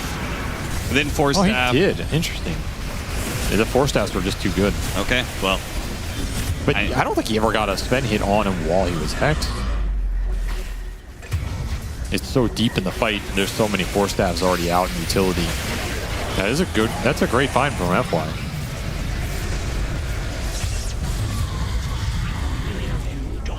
Just did that. Yeah, it looked a lot more reasonable in the replay, which is even more concerning at how bad it went. Yeah. Because now he's going to have a Lincoln's and an Aegis. So that opportunity goes out the window. Radiant's bottom tower is under attack. Just an oppressive lineup with these 3 cores. It's so hard to kill anybody in this game. Radiant's middle tower has fallen.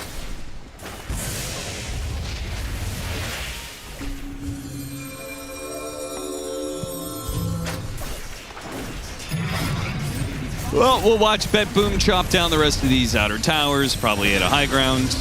Oh yeah, you go. And Xtreme Gaming will see if they can hold on to their lives here.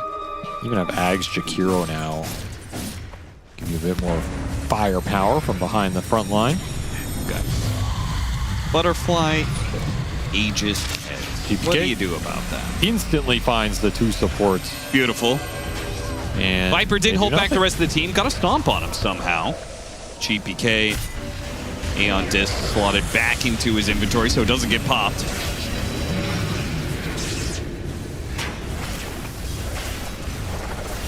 This is just 4 heroes from Xtreme, so they're not doing a bad job holding this. They're letting Ame get some farm time here. But it feels like BetBoom will eventually get the opening.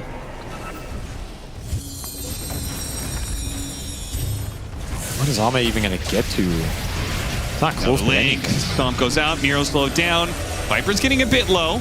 XXS getting torn up by Kiritich, though. Golden's going to be dropped on him as the BKB goes down. They almost finish him off, though.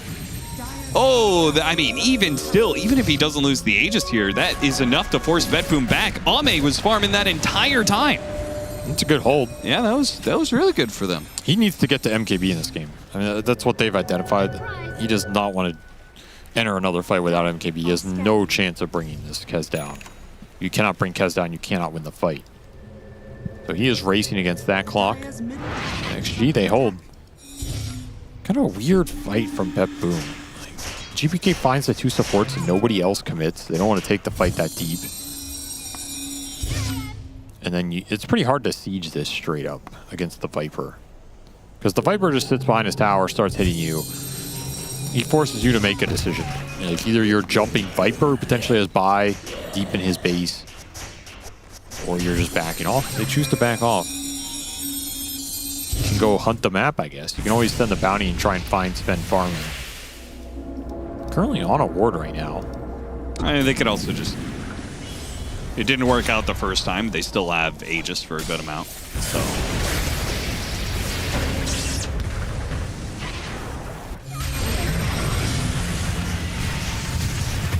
Even a pickoff like that opens things up pretty nicely. It's almost level 25 on the puck. Yeah. Got a Wisdom Shrine, now a kill. We'll have a poke and nothing to say again here. Get a little damage drain on him. Minute left on this Aegis, so if you want to force the high ground, now's the time to do it.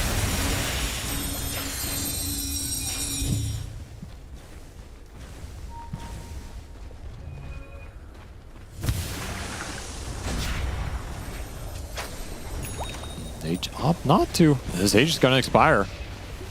XG, push through the period, don't lose a Rax. He went full harpoon on the Sven. Yeah. I feel like you need MKB here. Really badly. Or Bloodthorn build up or something. Yeah, considering the... well, they got the jump on the Kez. He took the fight to the Kez. The Harpoon would have changed absolutely nothing about that fight and the way he lost it. So... Also, just harpooning on a hero that has evasion against you does not feel great.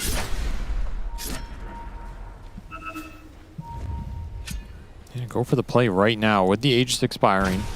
Gonna try and find some sort of pick off on this map. Miro sitting on a high ground ward. The rest of his team is rotating over to join him here. Xtreme Gaming is going to jump in blind off of their scan. Okay, they just deal with the high ground ward.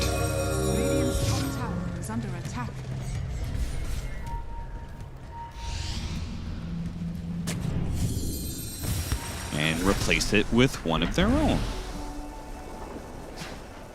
So hard to make any sort of play outside the base when all these heroes are invised up on this bounty shard. Puck is just ratting the map. You can't catch him. He is level 25 now, so there's another tool to combat this Sven in the middle of the fight. Something Ame will have to somehow get around. Okay, how many more things does BetBoom need, though? I feel like we've just been listing things that, like, man, BetBoom's really strong. Look at this, look at that, look at this. And still nothing. Dire are scanning.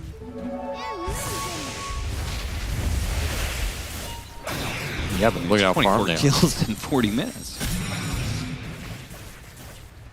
They are farmed. 18,000 net worth. Time to strike. Okay, you're holding this high ground. Don't have the Viper with you, though. So does it matter if you have the high ground advantage if you don't have all your heroes? XXS. He's going to stampede, run away. They put a coil on him. I mean, he's pretty tanky. God damn. He took a lot of hits from Kiritich and got coiled. And that was unconvincing from the Kez there on the Centaur. So at least actually have a frontliner, I guess. They're confident about that now. Assuming he has Crimson up. Yeah, they can give him Warcry and such. Yeah, you're just waiting for next Roche now. Weren't able to go high ground with that previous Aegis. You need another one here. That can be a Roche that XG can test. It's doable. Not easy. Doable. This feels like one of those boredom games we're talking about, where the team that wins is the one who doesn't get bored. They call puck. But they missed it, and the Golden's going to be dropped onto 3 with the long-range shackles on a GPK. Might get the Aeon disc out of him. Backpacked it, not to lose it. Backpacked it during his phase shift so he doesn't lose it to the Viper Strike. That's smart. And goodbye, Golem. No. The Golem. By the way, did you see the mechanic in Game 1? You can glimpse Golem. What does that do? If you glimpse it within the first 5 seconds of it being created, it goes to the center of the map. I thought they got rid of that. I don't know. Did it go to the center? Or was it just that's where it got summoned? Yeah, apparently that's what happened at some point. No, there was a point where they got rid of all those mechanics that recentered at the center. Yeah. Maybe what was the really egregious one? Maybe the first Golem? Because the first Golem has no existence previous to its summoning? Yeah, where else is it going to go? Well, it should just go to where it was summoned. Yeah, but if that wasn't 5 seconds ago. That's what I'm saying. It should just extend that. If you were nowhere, then you are only at the soonest point that you have. Do you understand what I am saying? Yes, I understand what you're saying. So,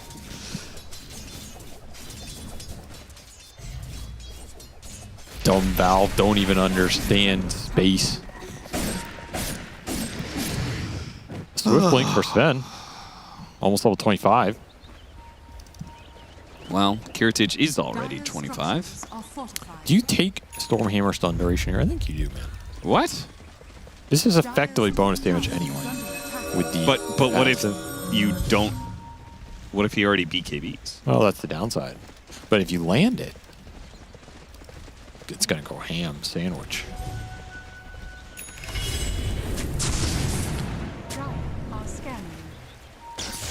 Have you seen a Swift Blink on Kez before? Normally, this hero has enough mobility. You don't need it. Seems like you're gonna attack real fast, though. That is what the hero likes to do. Well, this is 20k gold lead for BetBoom, so I assume when we go into this fight that they should just wipe the floor. Starting off on the Centaur once again. Force Staff gets mount. They don't see this, but nothing to say. Did take a decent amount of damage. Do want to point out that Xtreme Gaming haven't gotten a kill since it's been like almost 20 minutes. Yeah, well, what about this? Coming in from behind. Well, that's just more kills for BetBoom, perhaps. XXS is actually dying to Kiritich.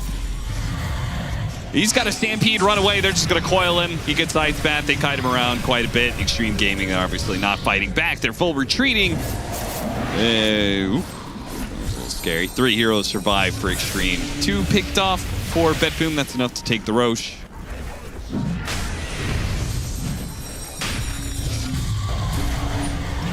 A refresher shard on this one. Definitely set the GPK's way. They have not killed a core since, you remember when they walked, is it Nothing to Say, killing Miro at 19 minutes? Holy moly, threw him into the cliff face, dude. That was a backbreaker right there. Dear Lord. Somebody call an ambulance. But not for me. Call it for Ame. Can't spell ambulance without That's a good one. Yeah! Oh, God. He got messed up. Humanity. That's a chiropractor move right there and a half, man. That's what I need right now. I need someone to do that to me. Oh, that sounds good. Throw me into a cliff.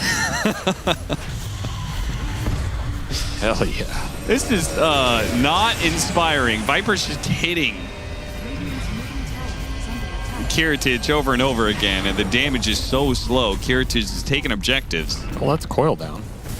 It is. 2-man stomp. Not too bad. They make the jump from Ame. They go after Miro. He eats the cheese, and he stays alive as a result. Now you got to hit Kiritich. And we've seen this one before. We've seen this one before. This matchup is so bad. Well, that's 90 seconds no spent. So probably looking at the game here. Simultaneously did not have NKB complete, but also didn't have the gold for buyback. Worst of both worlds there. I'm not gonna lie, I kind of hope this one's over just so I don't have to watch Sven try and hit this hero anymore. Yeah, it does feel like an exercise in futility. It's just sad. The hero with the built-in Abyssal Blade is good against Sven. Who knew? Oh!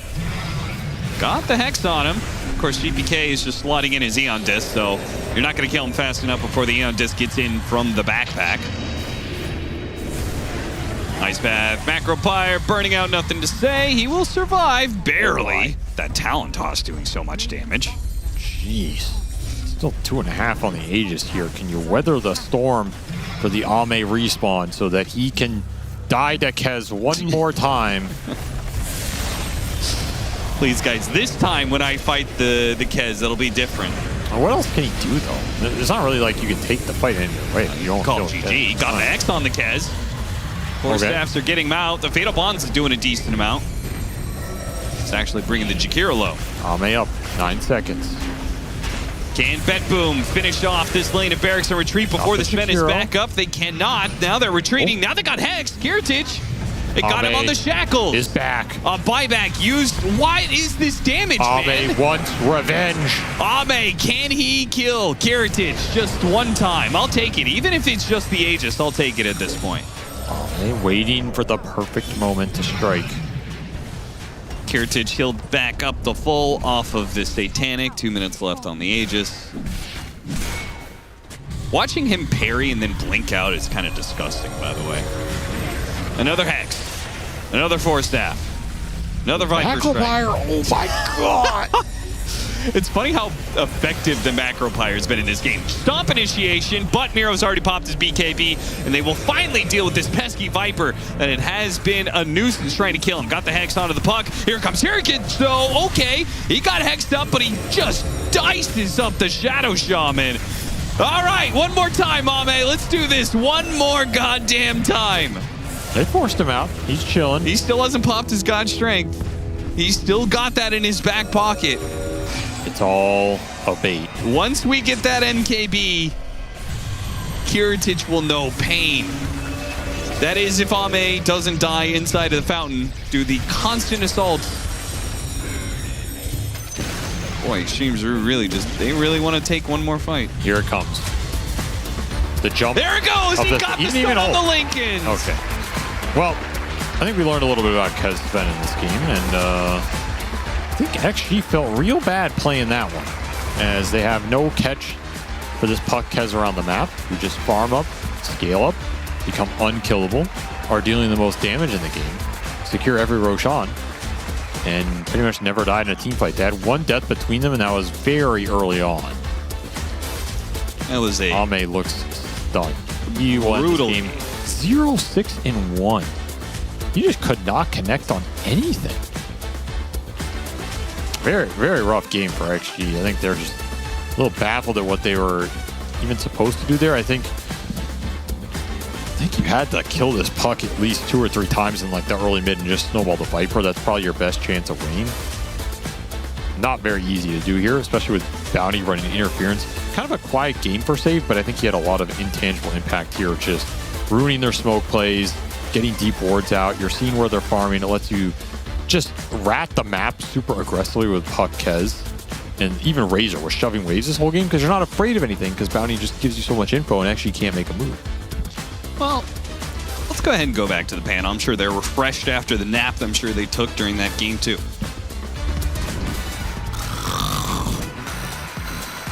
Neil, wake up.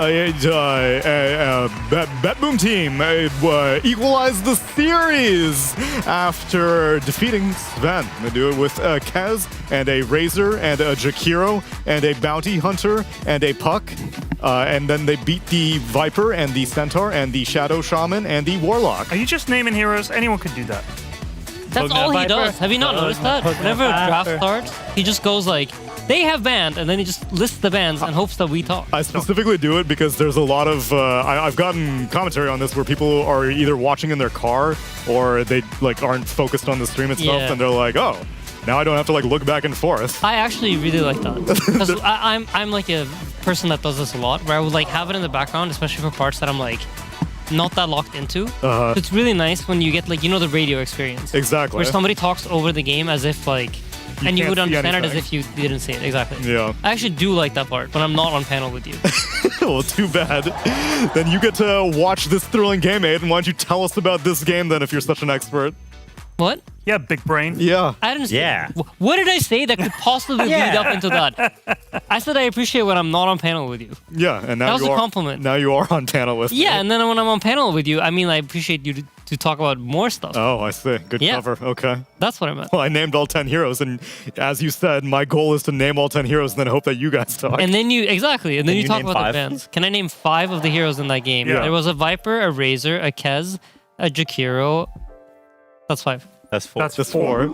Okay, there was count a... to 5. Sorry? There was a Only Warlock. count to 4. There was a Warlock. There was a Sven. That's more than 5. That's more than 5. That's yeah, that's that funny. is I now cleared the fine. test. We take those. Quinn. Why am I being thrown under the bus? What is this bit? No, I mean, to be honest, I think it's a bit weird. They last picked Sven into Kez. Yeah. I think that hero, Sven is all about, I'm going to man fight you. And Kez is the king of man fighting because he hits you like a billion times in 1 second and he stuns you through BKB and all this crazy crap. It doesn't make much sense to me. I also think NTS is not really a Viper guy. He's like a mobility player or a like chill vibe the lane player. Viper does not suit him, in my opinion. And I also feel like they should consider banning this Razor because it's kind of a crutch for BetBoom, I think, because they play it in 3 lanes. Their players are very comfortable on it, and I think they've shown some real drafting issues when they don't have the Razor. So I'm surprised it actually keeps giving it. Especially because I don't think Xtreme understand the hero very well. Yesterday we saw them also pivot to giving Ame the Razor because they were like, oh, okay, well, maybe our safe lane or mid lane matchup isn't as good, so let's give Ame the Razor. And it doesn't seem like they understand the hero as well as other teams do. It's not a, like, I feel like it's not like a stereotypically, like, Chinese region hero. Yeah. Unless you look back, like, to the olden days of, like, the mid Razor that bought treads into BKB. Yeah, Super. Oh, wow. I was thinking Ori. Oh, like, yeah. That era of, like, like, it's been many years since China was, like, Razor region in that way. So, no, for sure. It's not really, like, I wouldn't really think of Ame as, like, much of a Razor player. He can play it, obviously, but, like, it's not his juice. It's like when Kurtic plays Wind Ranger. It just doesn't work, you know? Meanwhile, when he's playing Kez, though, life's good. And yeah, the matchup, even beyond the amount of burst damage that Kez can apply to a Sven, when you're trying to hit the Kez as a Sven, if his parry is up, you are completely cooked right now. Yeah, you kind of just get fried. I mean, Sven, I feel like is one of those. Like, unless this hero's numbers are really, really busted, I feel like the hero is generally not that good because you just get kited, and all these newfangled heroes with these newfangled spells just kind of own you. He's kind of a straightforward guy. He is. Like, He's that's just what he does. I farm and I stun you, and then I hit you. bap, bap, and hopefully He's a you're very picked up old and hero. No one interrupts. And He's a War 3 relic type hero. They haven't Kind of, really, yeah. They haven't really done much to Sven. He hasn't really have they? changed. Like he's one of those heroes that it's like everything else has moved on, and he's like, well, I'll just stand by my stun and hit you. Like that's what he's got. That's what he's got. Yeah. When something like this, his friend comes to me on the day of my daughter's wedding, Neil. He came to me and he said, I need you to do me a favor. You didn't even think to ask me for coffee. And I said, well, I can't help you, my friend. If he came to me and he said, Godfather, you help me farm, then he would be farming this very day. As it is, I cannot help him. What have they done to my boy? God, they massacred my boy. That's all he was known for. Well done, Toad. That was well That was done. actually That was surpri- awesome. That was Dang. incredibly good. That was awesome. I was actually, I think it's indicative of Sven being that type of hero for so long that even his innate is just doubling down on the type of hero he is, which is just like, oh yeah, you stun someone and kill someone. If they're stunned, you're gonna hit them even harder now. I kind of like it though. I like that some heroes are just still just like simple guys. And the fact that Sven is even like sort of pickable is cool. Like I wish that some of the more other old school heroes were like pickable. I mean, like, as a witch doctor is an old hero, and he's not very good in the protein. He got maledict. He gets, what's the ring called? I mean, he needs ring of protection. And I press his ring. And he's Centaur buys ring of protection. He has no items in lane. It's precious. It's precious. I'm scared for what mine's gonna be. I'm not good at this. I can give you. I'm not good at this. What kind of question do you think you would have the most potential with, Aiden? Because the floor is yours. I can tee you up however you Yeah, like. I'm not scared of your question. Oh, you're not Those scared are of my usually question? pretty easy. They're Dota related. Whatever prompt is gonna come on the screen following these two. All right, if you're Scary. Extreme Gaming right now and you're evaluating what the drafts could be, Aiden, what advice would you give? Can the prompt be fall asleep on Tsunami? I don't know. Do they even have one for you? Hopefully it's fall asleep on Tsunami. You want to fall asleep on top of Tsunami? Yeah, On use- his question. Like your phrasing. instead of answering his question, fall asleep. Use I feel your like that'd be really funny. Prompt. Phrasing carefully. What was your question again? It was a generic. Did he even boilerplate have thing. one? I am very loud. Why? What did you say? Answer the question. What? If you are giving advice to You're Extreme, speaking so quietly, I can't hear you. Extreme Gaming are currently in the Liquid facility, the Alienware facility, and they're looking for advice. I love the Team Liquid Alienware training facility. Advice that would help them win game number 3. Go outside and get some sunlight because it can be hard to find inside of the practice rooms. Vitamin D deficiencies notwithstanding in terms of the heroes that they could pick, in terms of the heroes that they should be banning. Yes. I see. All right. Someone's broken this damn thing. Someone's This broken. is not you. Someone's broken my damn ears. Excellent work, gentlemen. Thank you. Another classic TI Grand Final caliber panel has been displayed by our. Oh, I have one. I've been doing this the entire time. I'm a method actor, and it's a little bit nerve-wracking sometimes whenever I have people who refuse to cooperate on my panels. I'm trying to ask them questions, and they are trying to be intentionally subversive. I have to worry about. I get the throws. I have to worry about who's playing the games. I have to worry about when we go to commercial, because when we return, it's going to be game number 3 of BetBoom Team versus Extreme Gaming.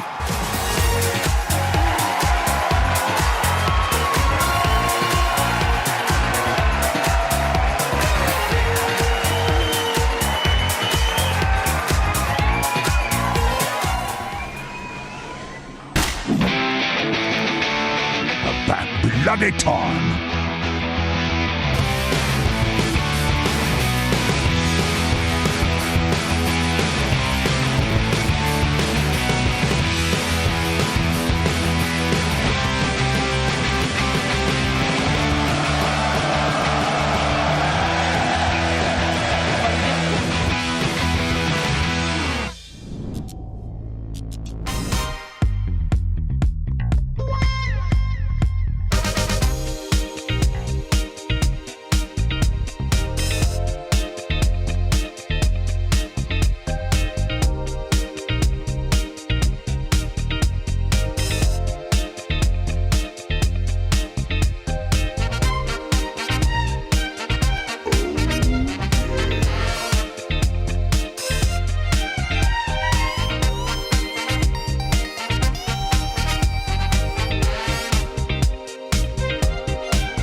us. Magic's all around. I've got loving on my mind. Something goes off in my mind every time I feel you close. Like a spark, you just can't control. The sparks begin to fly. I feel like I'm on a high. I just can't describe. Girl, you know that's so easy to love. I just can't turn it off. That's what I really dream of. Your body close to mine. Just lean. All you gotta do is move your body to the music. Just lean to the music. Just let the music take control of you. Just let control of you. Just move your body to the music. Just lean. Just let the music take control. Just let the music do its thing.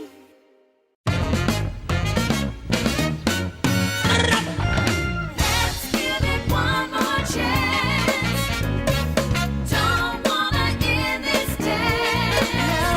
Let's give it one more try. Don't wanna say goodbye. Once we were both so happy, just hanging out. There was no doubt. Why did we take for granted all that was good? I wish we could find what we had and bring it back on track. Let's give it one more chance. Don't wanna end this dance. Let's give it one more try. Don't wanna say goodbye. I know we both had moments. We're both the same. No one to blame, no. I'm sure that you agree it's not over yet. Let's not forget, no, most of the time is knock on wood. So good.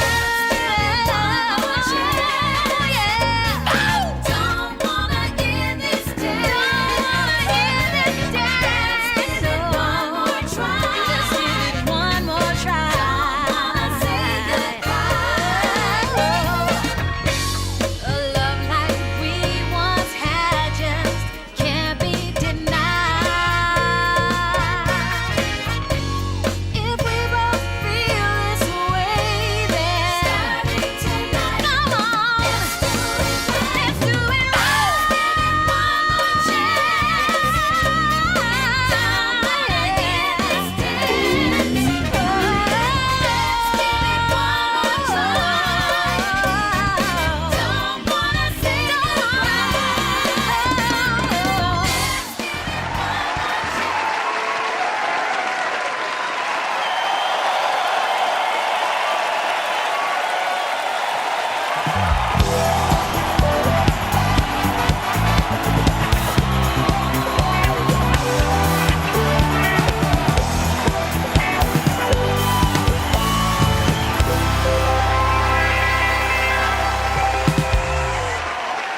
Bring us into the light.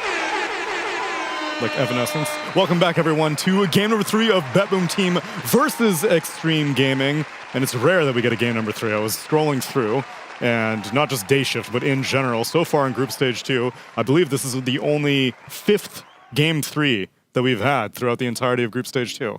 And we've had like 16 series. That adds up to 15. 15 Times games. 5 is 15. Correct. Which is the number of wins the Batrider has. Is that actually what it was? Well, it just said 15. Impressive.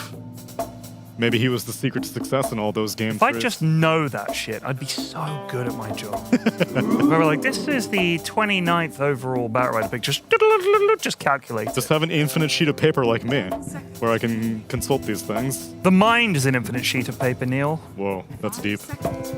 Mind Palace. All right, Aiden. You want to tell me the heroes that are on the screen? All right, so BetBoom team have decided to ban out Treant Protector, Shadow Fiend, Shadow Demon, Slardar. Fun fact, what's his name in Dota 1?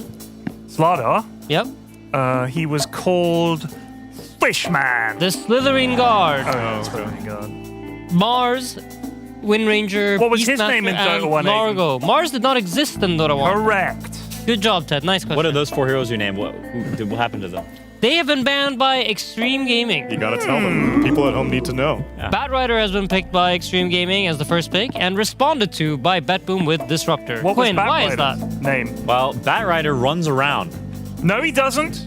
He flies around. Correct. And he has no mobility spells. He just runs. He's got flies. He's got no way to escape the glimpse. So whenever he's going woo woo woo woo trying to stick the fire on you, he gets glimpsed back into the enemy's midst and they beat him to a pulp like that scene from The Boys. But now prove your mechanical knowledge about how skill interactions work so people that are 2K MMR at home are impressed.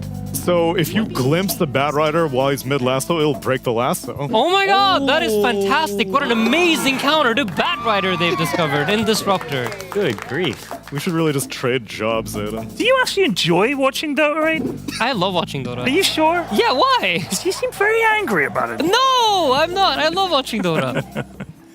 They have banned the frog, which I believe we've learned. Bats, easier to beat than frogs. Well, I'm not convinced of that. I think they're both very strong, but I can see why you would think, hey, we can just kill the bat. You cannot kill the frog. In Xtreme Gaming's hands, we also have not seen the bat enough to really ban it out concretely for them. XXX has only played it twice, and he was only able to win one of those games against Execration, but he lost That's against a Tundra. 50% win rate, Neil. 50%. You know numbers, man. I know, mate. I'm just here for that. You're in there. I'll tell you what, then I can tell you some more numbers. BetBoom's webcams. 480p is a dream to them. It's kind of swishing Bulk's face somehow, the cam. It's making it... I don't know The aspect ratio is all... They're playing on like... See, that's a working camera. Use more of those ones. Whatever brand that is, order some more up. I think that's a Dell/Alienware webcam. Oh, really? Yeah, and if you go back to the same Like a webcam, hybrid. Yeah, I mean, it's the same brand. This is a Logitech webcam. And then we go back to Katomi. Look at the quality difference. I have a Logitech, and it's much better than that. No, that's what Logitech looks like. That is not what Logitech... Go back to the Dell cam. Okay, wait. Go look at Save's armband color. Like you see the color. Okay, wait. Go to there was someone else's cam. Go to I think it was whose cam was it? Yeah. You see that color? Okay, then look at Character's hair.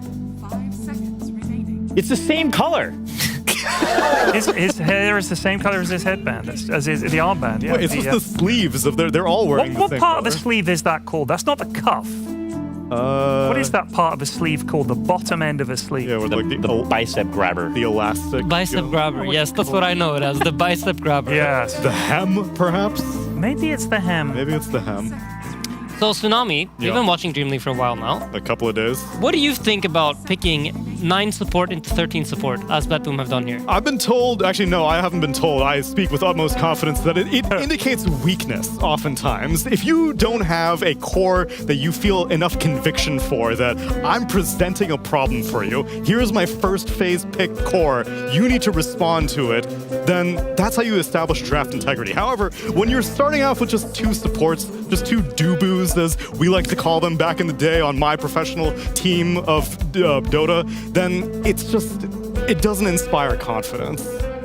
Dang, that's really. I completely agree, Neil. That's very insightful. I'm glad. Eloquently put.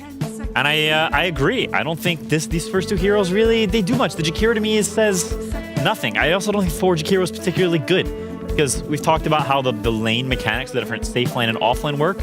When you're playing heroes that want to hit you a bunch, that want to run you down the lane, being in the off lane just tends to be worse because the lane is generally nearer to the safe lane's tower because the safe lane is broken. That's very interesting, Quinn. And now since you said something smart, Ted, you say something funny. I got nothing.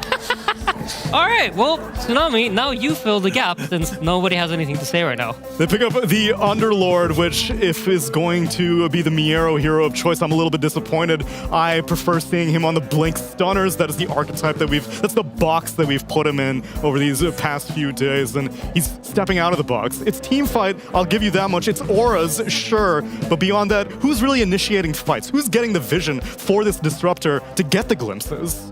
Also, Neil, as we've said many, many times before, if you end up getting behind Disruptor, no fun No fun hero. Possibly the worst hero in the game to be playing I from think behind. Bounty is also bloody awful when He's you're up playing there. from behind, but yes. There's no bueno, to be sure. You know what's fun fact? Generally speaking, playing from behind is less fun than playing from ahead.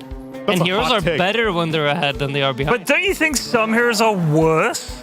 When they're That it's ahead. harder when you're behind with certain heroes to even come back? So unironically, sometimes if I have like a Shadow Fiend mid on my team and we're doing well early, I'm more discouraged about the game because I'm like, oh my god, this guy, he's gonna feel himself too much. He's gonna go out of position. He's gonna get 1v5'd and then he's gonna throw the game. And so sometimes I prefer playing from behind in like the first 7 minutes.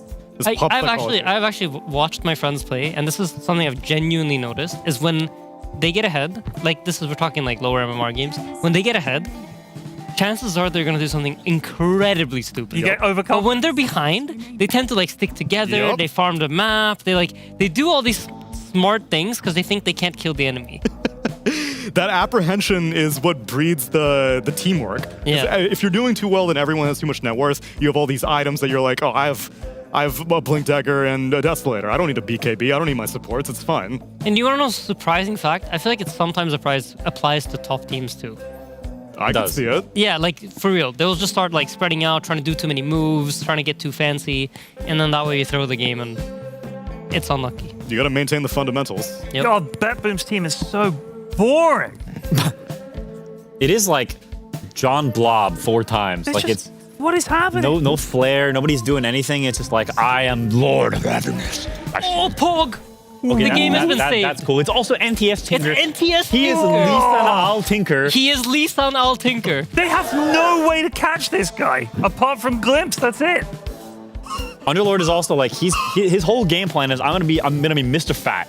I'm gonna be here and you can't deal with me. None of you do any damage. I'm boring. And Tinker's like, I have pure damage. You can't reduce that. I'm gonna make that smaller. I'm gonna send in my army of machines. Oh, that is sick. Isn't Tinker honestly like one of the most fun heroes to see get picked? When I'm not in the playing, game, sure. yes. Yeah, when I'm yeah. not in the game, great fun. I feel like as a viewer, to see NTS play Tinker is like the best day of my life. I feel bad for the people who never got to see the rearm item Tinker, though. Look That at was Bulk's key. face. He just literally did the frown and then the sit back in the chair like, oh. God, and he's not even playing. Yeah, he's like, oh shit, the lads are gonna hate this. Legitimately, though, like, who is jumping this Tinker? Nobody. GPK Storm Spirit. That's the only option I see left, which I have to imagine will be the last ban for Xtreme. They ban out the Huskar, which is just the insurance ban, but like, I feel very discouraged. Look at that. His hand is starting to rot away. Looks like his hand is zombified. He's already given up on this game. He's just decaying. Slark gets banned out by BetBoom team as we need an Ame hero still for Xtreme, which I am kind of... Dude, Ame is literally, he's thinking to himself, it doesn't matter what I play. Yeah. NTS got this. It's in the bag. They didn't ban Storm though. Then he wouldn't have been able to play it. Ame's playing Storm? No, I mean, like, I told you it's going to be GPK Storm in this game. It's already been scripted, it's faded. Quinn. Yeah. Oh, yeah, sorry, I missed the memo. Yeah. Faded. Faded. Faded. I like I it. told that's what I told my barber. Faded. Drank. Sit down. Drank. Stand up. Drank. What is a I don't know carry those counter to names. Storm? Anti-mage? Can we get an anti-mage? Yo, if they 24 pick anti-mage, then Abaddon goes mid? Abaddon goes mid. Oh, no, sorry. You're saying saying Ame preemptively anti-mage. A preemptive But his anti-mage to hand counter sounds the like- storm. The XG lads are so chipper. They're loving life. They also got the bird is the word. Although I wouldn't say it's like the best bird game. I feel like it's not that good of a Kez lane, is it? I bet like they Jackie picked should be something like decent. fucking Ember or some shit. I mean, it's very likely a Storm type or a Spirit type hero because it gives you gap close, it gives you some setup. They have pretty nice subs for it. Jakiro, generally speaking, really likes having some sort of hard lockdown, and all the spirits kind of provide that. If you defense matrix, can you get out of roots? Yes, you can. I think. No, actually, wait. Maybe they nerfed that. No, it's only leashes that you can't. Leashes you it's can. only roots Yeah. you can. It's only leashes. Right. So Puck specifically, Grimstroke, Treant, and Slark. Are those the only 4 leashes? What is the CM when she? That's the root. Treants it's a bind actually. Oh, bind. I That's thought right. it was a leash. Did they change it? No, when CM ice freezes you in place. Oh, they've gone for Quap. Quap of Pain. That's Queen of Pain. That's not a Storm Spirit. Quinn, tell us about Queen of Pain against Tinker. Quap against Tinker, it should be quite good for Quap.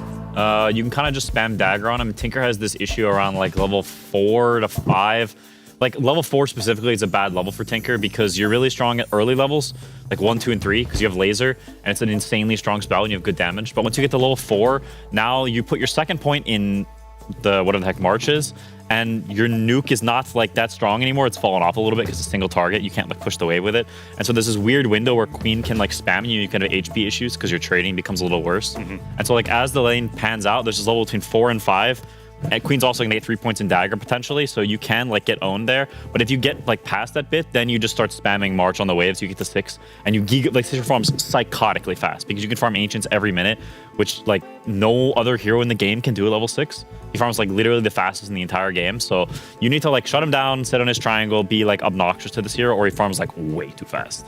Then why opt for the Queen of Pain over the Storm Spirit? The laning phase thing I understand, but then like after that, once Tinker hits overdrive on farming, then still, how are you catching this Tinker? No, I tend to agree. I think in terms of mid game, it is like it's worse for your draft. It's better against their heroes. Like Queen can maybe solo carry this game, whereas Storm is like it helps your boys more. Yeah. Look, you can see my evil horns here. Right? You're perfectly Because I serve the Dark Majesty, the Queen of Pain, my queen. Anything you command of me, I shall do. Unfortunately, I believe you have lost this game, Your Majesty. Tragic. There's nothing to say, Tinker. Beeth too strong even for you. But I have faith. Show me the way, Highness. I shall die for you. Show me. Take it away, chaps. Take it away and get struck by at game number 3. Ka-ka!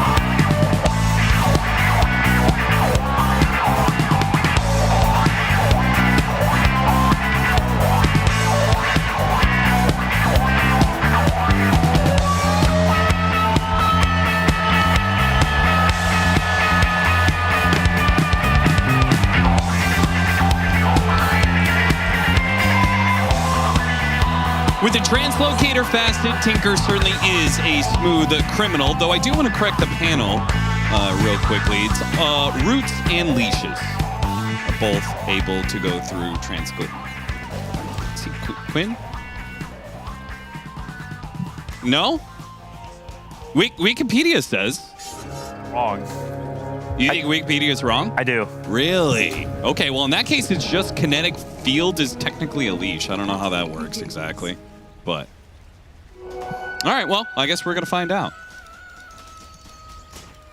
I don't bet against Tinker. That's all I know. I know you. I don't give a damn what the mechanics You say. don't care what the heroes are, what the mechanics are. No. I'm surprised they left the Storm, and then I was more surprised they didn't take the Storm. I thought this was going to be a GPK Storm game for sure. I'm also always surprised when these teams leave Kez.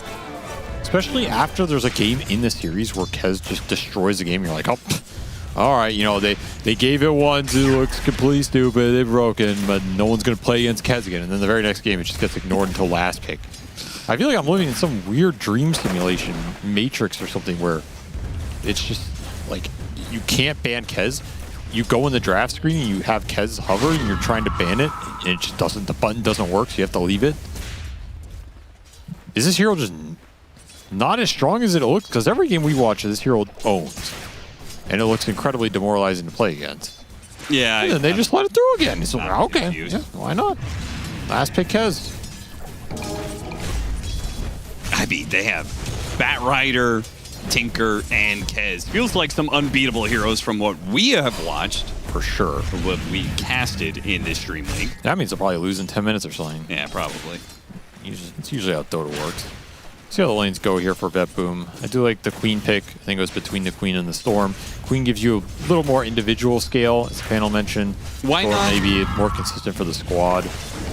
But Storm, Zip have disabled Kill Tinker. I agree. I like Storm against Tinker more than Queen because you just have more jump, more follow-up. You can jump him, he translocates, you jump him again, right? You're just constantly on top of him. Next Nova, first blood with some dagger whip action. Kills a Jakiro, gets a trinket, gets the tonic for the trinket. Okay. I mean, daggers, whips, strong drinks. It's looking like your hotel room, Austin. It's a good reference to Rihanna, but it took a different turn entirely. That's always one of those interesting things about Dota history that I think the public doesn't know. Where is this going? Hold on, let me finish my point. Okay. There's been some absolutely destroyed hotel rooms over yeah. Not saying you. Yes. But I mean, if you're one of those guys, like, man, where did my favorite talent XYZ from 10 years ago go? Like, why doesn't he work lands anymore? There's probably a destroyed hotel room somewhere that a TO was like, you're never going to work another land because you just caused $30,000 in property damage. Sometimes that's the case. It's not like, it's like, oh, this guy just didn't know enough about Dota. It's like, no, he knew enough about Dota. He didn't know enough about drywall and refrigeration repair. That was his fighting and killing Miro. And now fighting Save as well all over the Lotus. BetBoom are going to lose both of these fights. Ame will die, but he dies afterwards. He doesn't even, he got the experience for both the kills, gold for both the kills. They got a Lotus. That is not a good trade for BetBoom. It's fine, guys. The next time we run Melee Blob Hero in the Kez lane, it'll work out. One of these days, it's gonna go how I dreamt. Mars, Centaur, Underlord. X-Nova, wait, okay, he's fine. I just feel like I'm taking crazy pills or something. I sit here every day and I watch Kez destroy these games. just last pick Kez.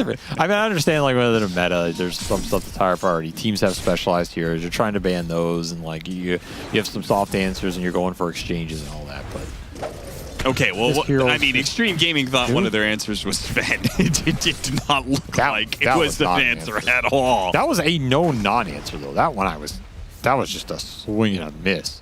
You missed so. I mean, that's one of those things. You swing, you miss the bat breaks, and it like impales a kid on the sideline or something. Like that was. I don't know what the game plan on there was. We're just gonna write that one off. This draft though from XG is.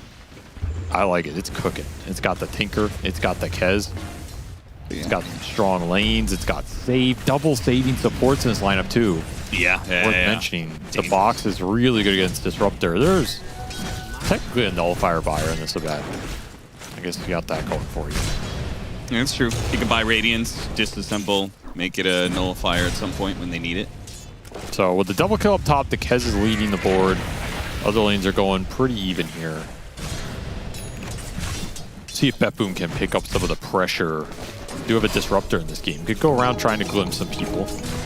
Maybe you rotate the Queen with a Sonic Wave into the Kez lane, something like this. Try and break open this laning phase. You remember when I was playing Batrider in some of our party queue games? Yes. Yes, I remember. There are probably many reasons it went wrong. Do you want to know one of the reasons it went wrong? I don't know. Why don't you tell me, Austin? Why I was following didn't win with your Batrider? Because XXS was playing Batrider. It was really cool, and he was going boots and berry. Was it? But the problem was... Was it really cool? The problem was... He was going the wrong facet. What was the problem? So XXS has since learned that this sticky napalm facet is very good. You're not supposed to go the Firefly one, which is what he used to go. And what did you go in all of our games that we lost? The Firefly That's facet. what I thought. It's not my fault. I was copying XXS, man. So many L's in my life. Whatever, man. You have to explain it. When you meet the big man, it's not on me. Who's the big man? You'll find out, son. Okay. He's in one of those hotel rooms. He's the big boss you have to answer to for all of your It's one of Dota those crimes. guys with the whips and chains. That's right. He's the Dota boss. I don't make the rules. Well, Tinker got to level 6 pretty unscathed here. Miro in some trouble here. Tag team. FY Snowball Dodge will buy him a little bit of time. The hope is that they could somehow kill FY in exchange for Miro, but... Well, Tinker's going to start farming up. He did not get punished by his queen pick on the lane. As Quinn mentioned, there was a small window there. Did not happen. Nope. Nobody ganked him. Nobody blocked it. Well, they blocked one of the hard camps. I mean, there's too many lane problems here. Oh, 7-minute Wisdom Shrine. Oh, ho, ho. 2 to BetBoom. Taking 2. Ooh, XG taking an L. XXS being dove underneath the tower here. Kinetic field holding him in. Not that it was really needed because GPK is more than enough damage. Nothing to say arrives too late to give him the defense matrix. Awkward timing. The Tinker had to go to base right when these Wisdom Shrines spawn. NTS maybe could have managed that a little better and they could have defended their own. Pretty rare you give that up with a Tinker lineup, I think. Nice rotation from GPK, gets a little kill. The one thing that GPK has going with the Quap over the Storm is I think his early/mid interactions against Bat are mega strong. Like the kiting from Dagger against the Kez and Bat I could see, plus the pushback from Sonic Wave against Kez. I think Queen can do a lot more against Kez than Storm can once Kez enters the fight. So maybe there's some little things like that they value this Queen for over Storm as we go into the mid game. Still Kez at the top of the chart though. That is a spooky sight to see. He is mega farm. Holy moly. Holy moly. You have to do some stacking of your own because Tinker's going to pick up the pace here. Kai already done. He's going to start clearing double camps. Well, this part is nice. Kiritich is taking an early off-lane tower. This is good. You want to take early towers against Tinker. You want to get onto his side of the map, block camps, interfere with him as much as possible, or look for kills on other heroes while the Tinker is trying to amass his necessary strength. So the tower siege begins.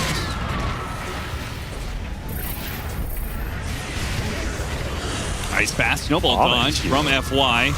Ame joining in on this kind of crazy Raptor dance. Goes out. It's not going to be enough to kill save. And now he's kind of in the middle of all this gunk.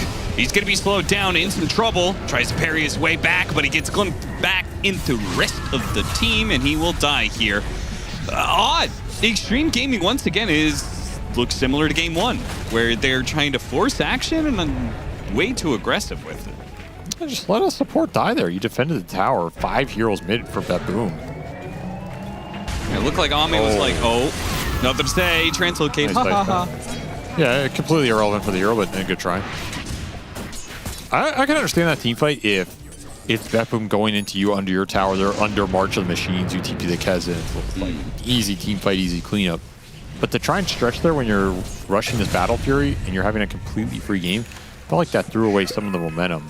Now Kiritich going to get another kill. He's kind of cooking in this one. Yeah, he is. He's going to get a lot that of camp gold. is still blocked. Never got dewarded. Feels like XG are ahead, but feels like they could have been a lot more ahead here. Yeah, no doubt. BetBoom making some moves. And now you have Static Storm available. 2 points in the glimpse. Beansgate in 40. Sonic Wave available too. So you have some decent firepower. Keep looking for this mid lane.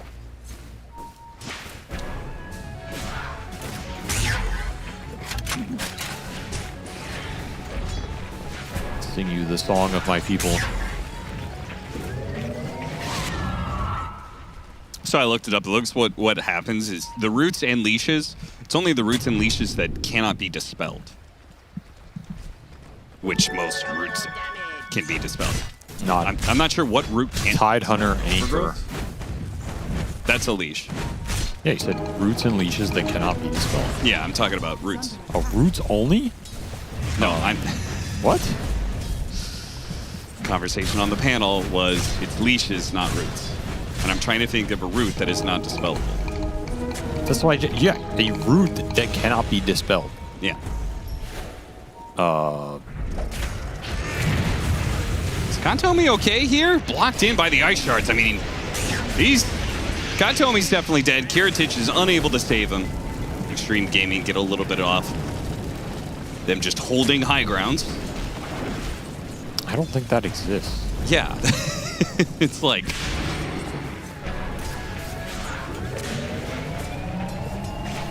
I don't think there is a non-dispellable route. In which case, why did they put that in? Maybe that's for a future hero. There was the Treant ulti with the facet at some point. So maybe it's an artifact of the fact there was one. Or with the talent, sorry. Oh. 25 talent on tree used to be undispellable overgrowth. It's one of the most broken talents to ever exist in the game. Oh, FY sneaks it away from him. Gets a shield rune, which Quap would have loved to have. Blink Dagger is done for the Tinker, though. Spooky times. Kirchich really is trying to get in here, but he's just constantly met with extreme gaming heroes. That's the problem. Ancients are just so hard to invade and contest. That's why they're so strong. They're the best camp on the map, and they're the most difficult camp. And you do it too casually, and you get punished like this. Katomi dodges the wheel. Oop, there goes the translocate. Blink away from the Tinker. Snowball back into the Ancients. What a play from FY. Wait, the Tinker ended up in a pit. He kills himself to Roshan. I think he blinked. I don't think that was a translocate. I think he just didn't take damage because of the shield, and he blinked midway through the Sonic Wave, but he blinked into the Roshan pit, I guess. I don't know. I'd have to see that one again. Mid tower is going to be taken off of it, though. Tinker dies, got another tower. BetBoom back to the triangle again. It's good gameplay from them. This is what you want to do. Invade the Ancients area, take away the early farm from the Tinker, slow him down, put his items on a much more difficult pace.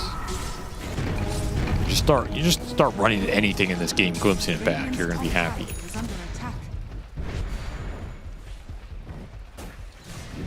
Oh, the last Black Dragon. Jeez, that was like a jump scare. What the hell was that? Oh, he translocated up and then escape backed. And then he just ran down because they were chasing the other heroes.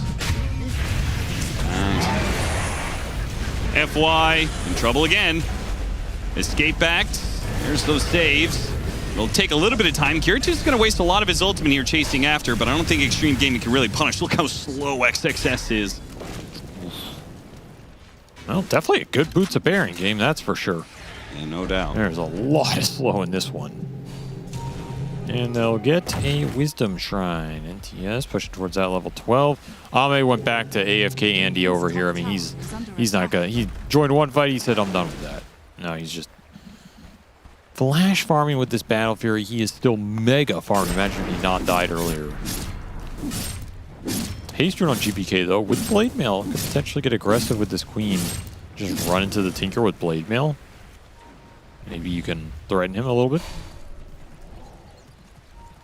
Steal some more camps. NTS not happy about that. Come on, man. All this effort, BetBoom is like, they've gotten more towers, they've done really good on invasion, and yet they still are behind in net worth. Kind of sad. It's the start that Ame had with those kills on lane is the difference maker here. Clop blinking in, real aggressive. Hoping to kill some supports, but doesn't have a disable to stop them. And that's going to be a problem for the Tinker as well.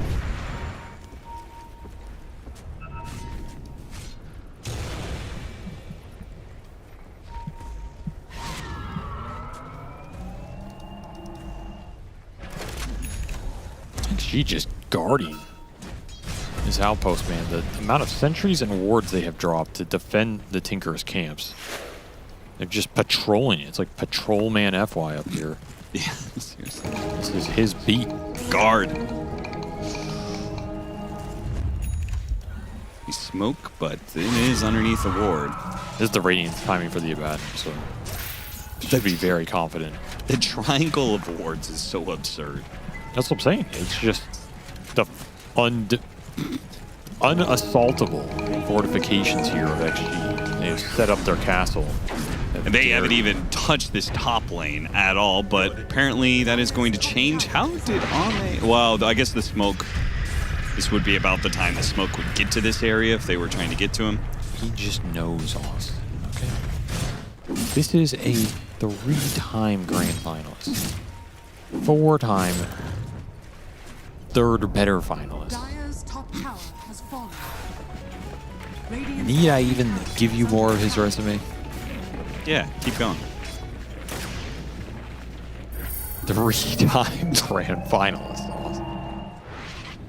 What is his most notable win outside of TI placements? I actually can't think of it. I'll look that up for you.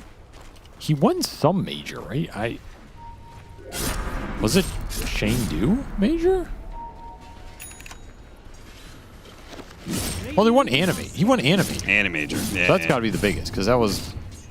He never won... Did he win any of the old school majors? MDL. He won not the big majors. He won the, with the minor majors. MDL Changsha major. Oh, he beat me. Yeah, that was... Oh, yeah. I forgot about that one. GG Yeah. Yeah, well, he won Epicenter. That was a big tournament. Destroyed my ass, that's for sure. Epicenter. Huh? Yeah, Epicenter in 2018. That was a... All right. It was a big event.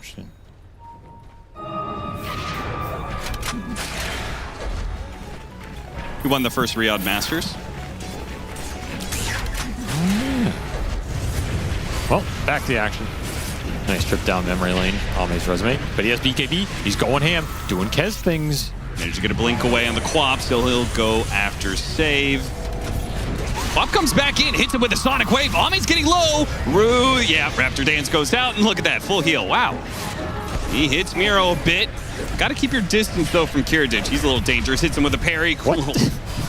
Wipes out Miro and the whip to stop Kiradich. They're just going to kite him around here. Radiance. Oh, that final hit actually ends up killing FY. Was still fantastic for Xtreme. 1 for 4 exchange. And Tinker basically didn't even get the full Tinker fight.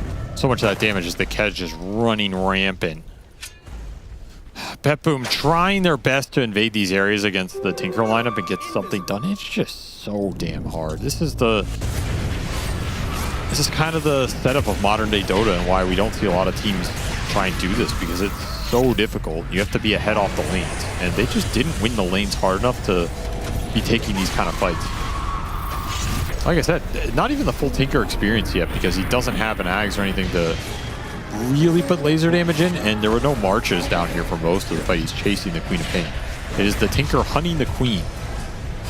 Ends up killing him. So super nice chase down from NTS. It's supposed to be the other way around. Kez doing Kez things.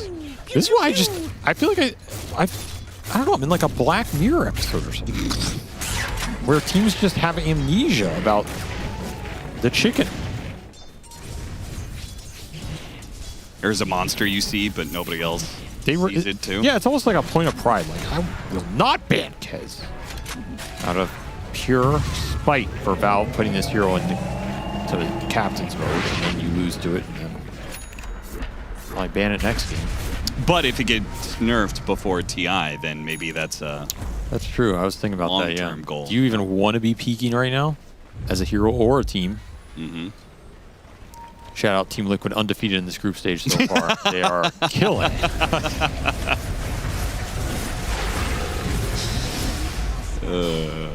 All right, Spotlight for Xnova now. Not the best Spotlight game.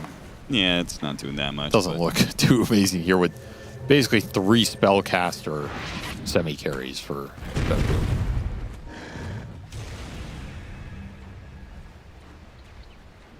Dire are scanning. Man, look at that chicken go. He is climbing the chart. And the big concern here for BetBoom is your Queen of Pain just so poor here for GPK. This was your last pick. Supposed to be your big answer to the Tinker in some sense. Went the early fighting out of it with the Blade Mail and just has not paid off. He's falling behind. Does get an Arcane Rune. Can definitely still scale here. Go into the Ags. Do some of the things we saw NTS do in that game 1.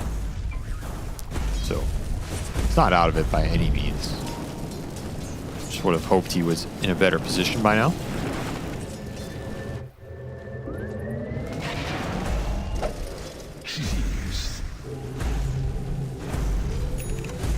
Another Wisdom Shrine and Xtreme Gaming are going to be happy with the lack of action. There ain't no rush. BetBoom have to walk into them as seen from the triple ward setup. You gotta come stop this Tinker.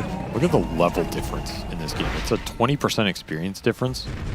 A lot of that is Tinker versus Queen. Tinker is level 18 and a half. That is disgusting. Queen is 13. Almost 14. That's the ancient difference. Like, this hero is just extracting way more experience off the map from farming some of the lanes that no one else wants to farm super far out. Farming multiple man, what is this positioning, FY? The human ward in TP spot for the Tinker. They still get him in the ice path and Static Storm. Sonic Wave escape back, though. They always have to save Storm. Nothing to say is going to be fine here, I think, is the last will pull back onto Kiritich. XXS is just trying to get these heroes out of the way so Ame can start going to work and Nothing to Say can pick them apart. Laser after laser. GPK's trying to run some interference, but looks like likely Miro's to be run down. Warp Flare. Ame keeps going. GPK now calls it quits. He said, I've done what I can. I've put some damage on them, but Warp ultimately, Flare. I gotta get out of here. You are all gonna get picked off. I'm sorry. God, this hero's so disgusting. He's so tanky. Why is this hero so tanky? He did get hit by like every ultimate all at once and only went down to half HP. Yeah, you know why? Because he has innate 3.3 int game, which is giving him a base of 42% magic resist around the pipe. Feels good, man. Add in a 320 HP barrier. Level 19, Aegis intact, Ag's done. He is going to start to ramp up the damage and the presence in the fight. You got two problems to solve in this game. You're better. One of them is Kez. The other is the Tinker. And both are incredibly high DPS. What happened to the Holy Locket build on Tinker? Why isn't that still a thing? It's garbage, so... What? It was good. Support Tinker? Yeah, I guess. It's a completely different version of the hero. Yeah, it's completely different. What are you talking about? Yeah, maybe you can get a snowball up here? No, you are bursted down.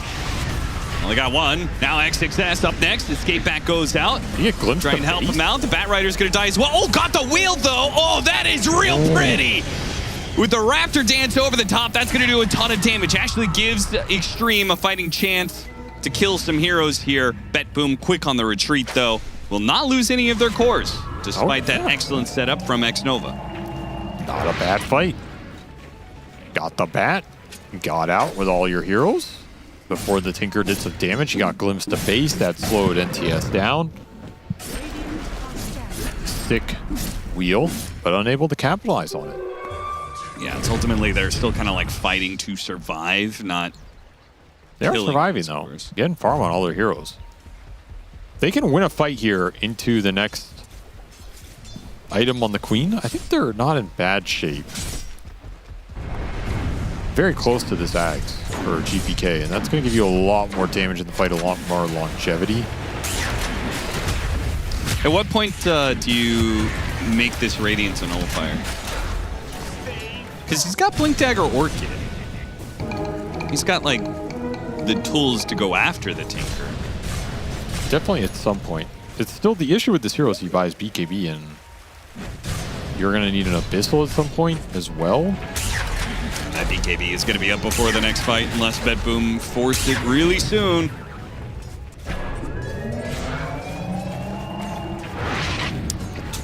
Almost 21 already.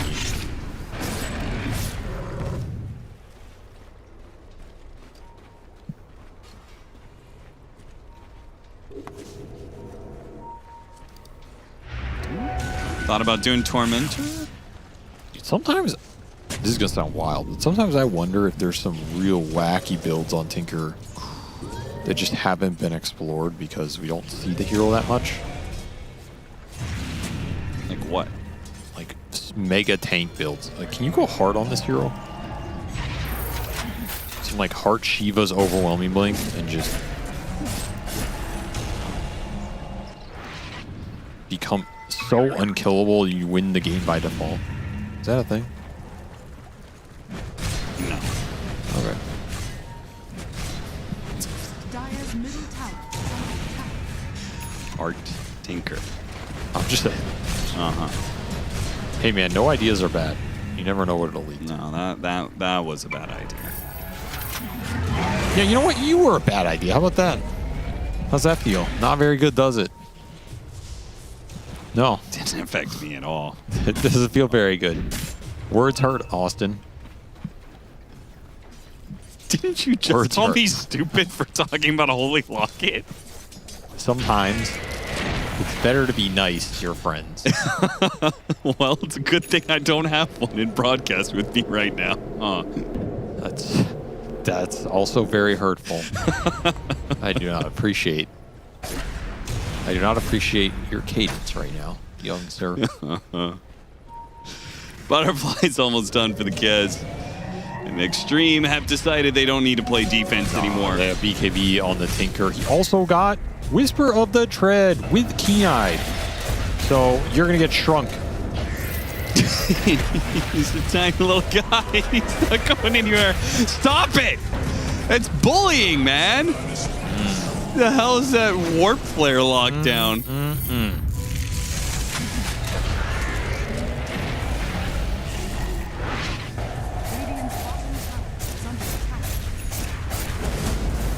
The fact that they have both Tinker and Kez is just so gross.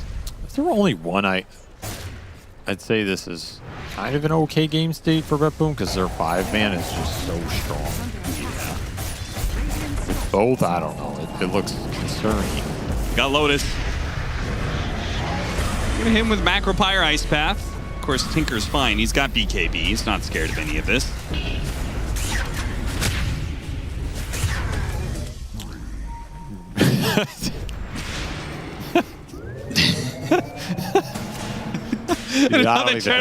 X-Nova's not afraid of you. He's got Tinker on his side. I'm telling you, this is the most broke. It's one of the most broken heroes I've seen forever that just has like no pro gameplay. I don't know why. And every hero gets picked in that 18 slot, which is about where he should be picked.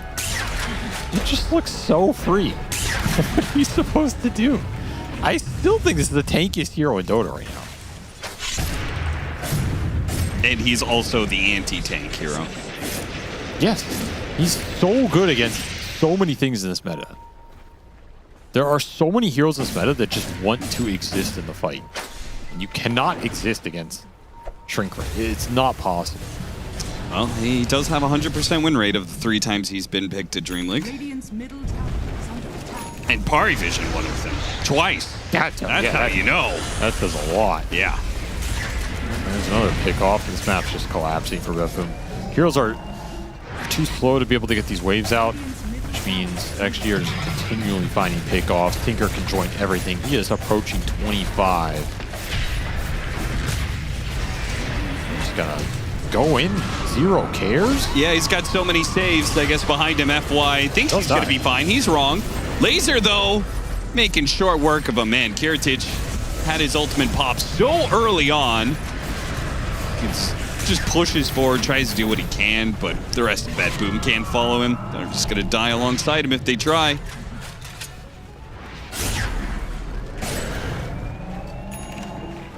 You know, the first pickup from the Tinker was PARIVISION versus Pain.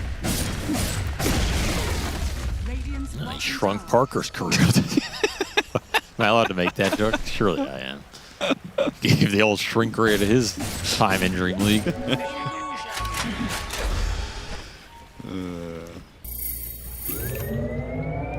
Sight the Vice and soon to be level 25. Disgusting.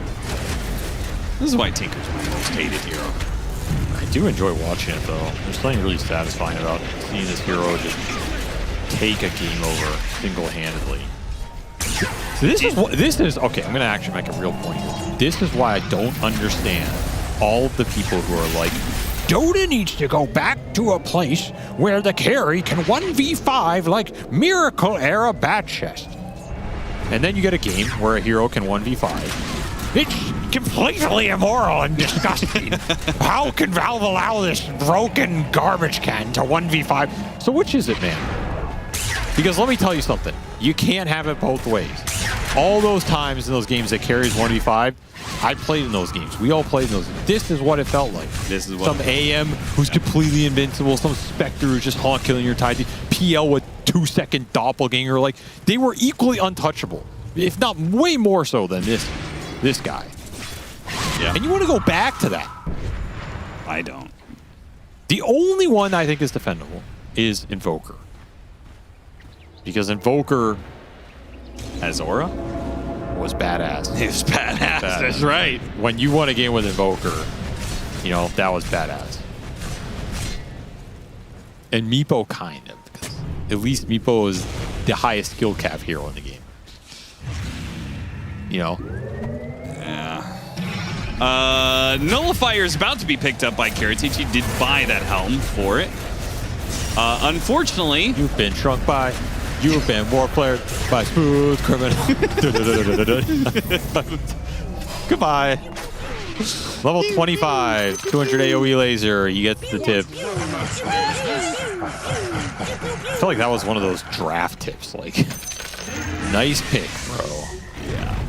Hex already done. The fact he got Keen-Eyed Whisper too is just such a so disgusting. Extra cast range, 10% spell damage. You've been shrunk by.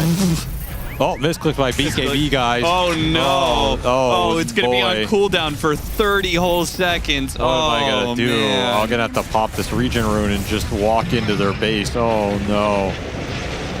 Wait, there's a guy out on the map. Let me just clean that one up real quick there. Okay, he's gone. Back to the base. Bag of gold fleeing down the lane. I mean, legitimately, a BetBoom. What are they doing? I know what you're going to say. Have they done anything? And the answer is, what can they do against this? I mean, I get it. It's just... Like, it's oppressive. There is nothing you can do. You can never catch him. You can't get the lanes out. So you are just forced to a position where you can basically only contest XG around objectives in a full 5-on-5, just smoke in and pray you win the fight. And you're going to... Those fights are hard. Like, there's a Kez in this game, too, who's, like, destroying you in the fights. There's a Bat Rider. Then it becomes a Tinker plus everybody else. All right. Nullifier put together. They need Ag Static Ags on Underlord. They need Ags what? Ag Static Storm is their last hope. Yeah. Kataomi just needs to find a way to get there. Ag Static Storm this Tinker. Bring him down. You've got a shot. Oh no, Kataomi's having a hard time last stating because he's got the greedy enchantment. He could sell for it here. Double damage. Might be worth it if there's a base push. So Arcane Boots, Magic Wand, sell your dust.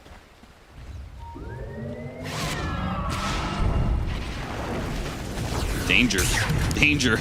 Danger, Will Robinson. You've been out. You've gone out on the map. Danger. Danger. Why did you go out on the map? You're supposed to stay inside the spaceship, Will Robinson. That's where it's safe. Danger. Why did you not stay in base? How many times Kiritich gonna get like lasered 8 times? He walked that one off though. He did. He did. He managed to get a blink for it. off. He wasn't chain warp flared this time. It's true. Nothing to say was having too much fun.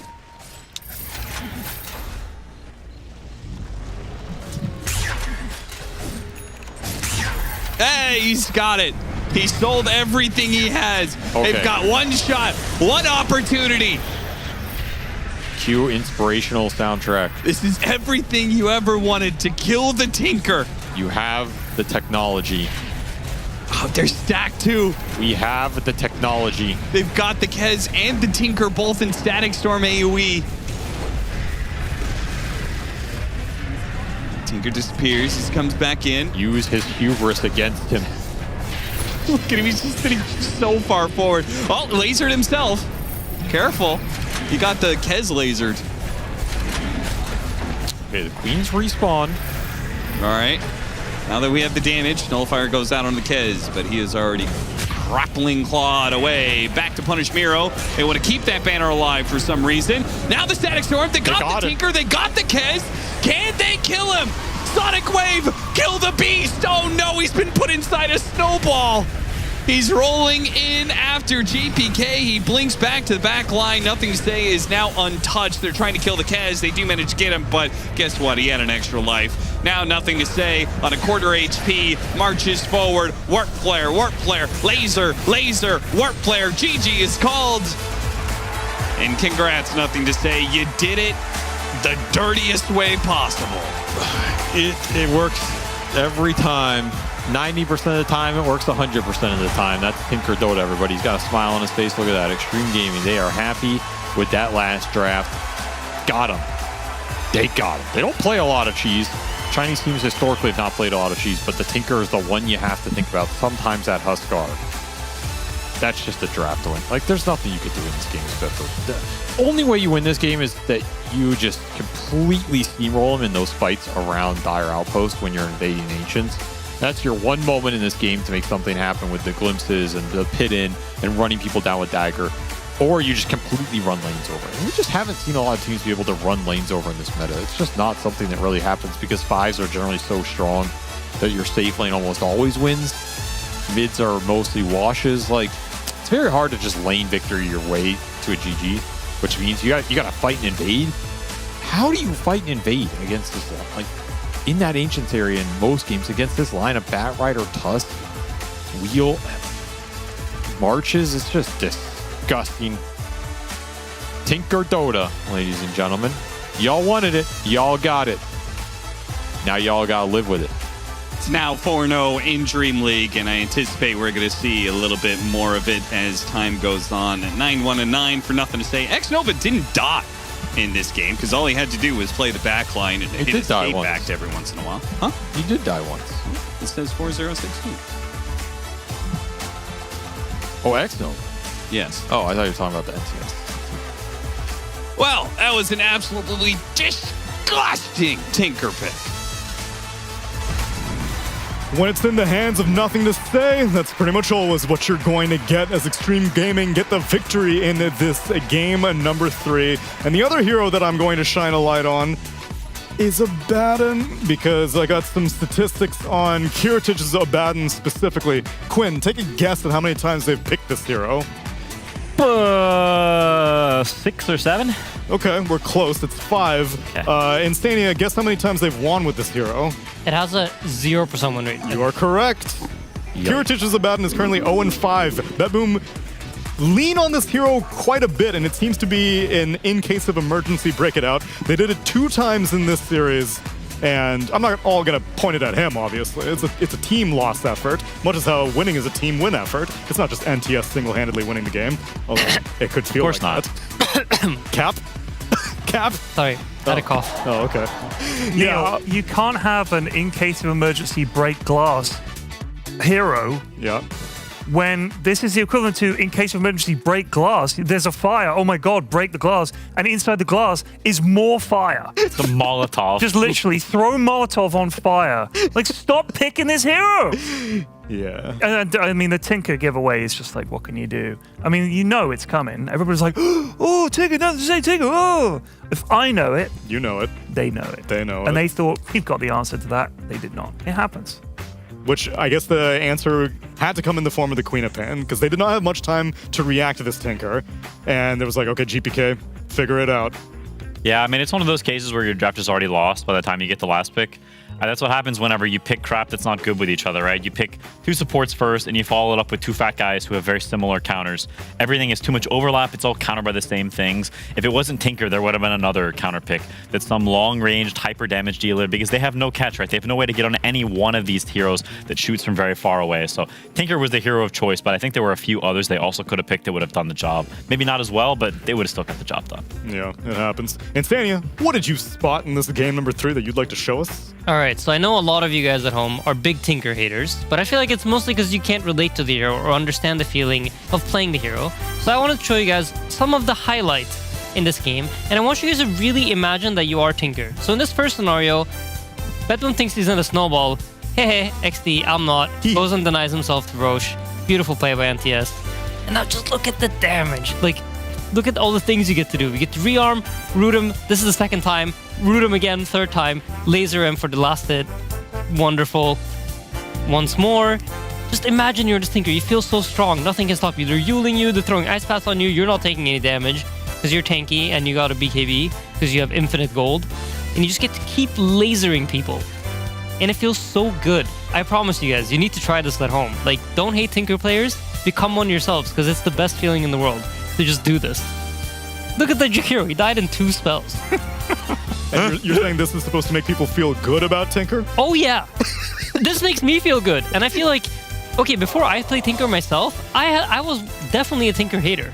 I was all for like the remove Tinker from the game category. And then I started playing it myself and I'm like, you know what? This hero feels great to play. I have infinite CS, infinite damage. Aiden is just peddling black tar heroin right now. Like, I'm not! It's good for you! First hit's free. Bro, it's so good for you. Your hero isn't even viable as a support anymore. Just look at how fun this is. When you started playing it, were you playing it as a core, like in pubs, or did you... No, I started playing it soup. Yeah, and now you can't even do that anymore. Yeah, but now you just play core instead. It's just way better. Cores are way better. That's true. I'll stand by that. Yeah, cores are just way better. But I feel like the Tinker hate needs to stop. Quinn, do you play Tinker ever? No, I'm very bad at that hero. Honorable. No, okay, do not say honorable. Don't point to this man as the honorable. His most played, highest win rate hero is Monkey King. That's that an he honorable hero. exclusively plays That's an honorable into hero. spirits. What do you mean? I and was Puck. blind picking it for like And 60% of those games. Yeah, 60% of the games when only the viable heroes are countered by Monkey King. Wrong. Fact. Huskar, Monkey King. Huskar is an honorable hero before the new... I didn't play it with the new era. Okay, look into the camera and say that. Huskar is an honorable hero. And I felt no shame saying that. Unbelievable. Shameless. Truly shameless. All right, I don't want to hear from cores anymore then. I want to hear from supports. I want to hear from the support from Xtreme Gaming because I've got X-Nova on the line. X-Nova, congratulations on the 3-game series. I want to talk to you about the support hero pool because I feel like you're not getting a chance to have very much fun in these games. You're just playing Warlock, you're playing Jakiro all the time. How does the support pool feel for you in this meta? I think all the teams are just prioritizing lane dominant support. That's why the hero pool variety is quite small, and I'm not having fun of it. Yeah, I'm hoping for more addition of heroes. Okay, that's what I wanted to confirm because I've known your support play for a long time. You're a lot more creative than these Jakiros and Warlocks let you get away with. So if you could bring one hero into the meta, and you don't need to spoil anything that you've been scrimming or anything like that, who would you wish you could play more?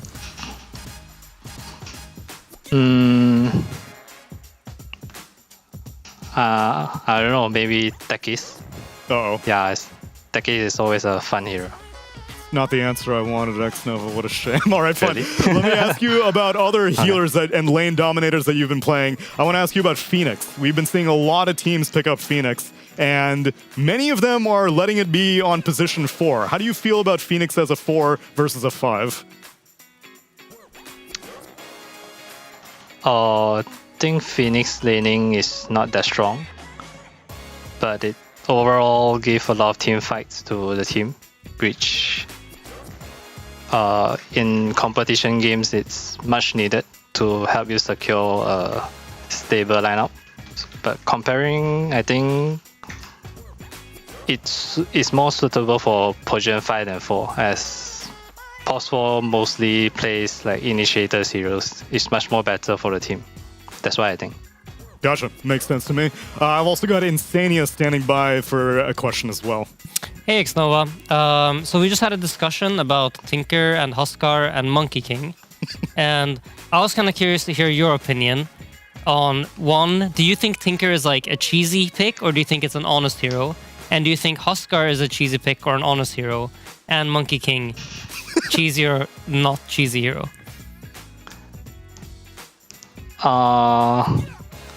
For nothing to say, Tinker, it's not a cheesy pick. It's just a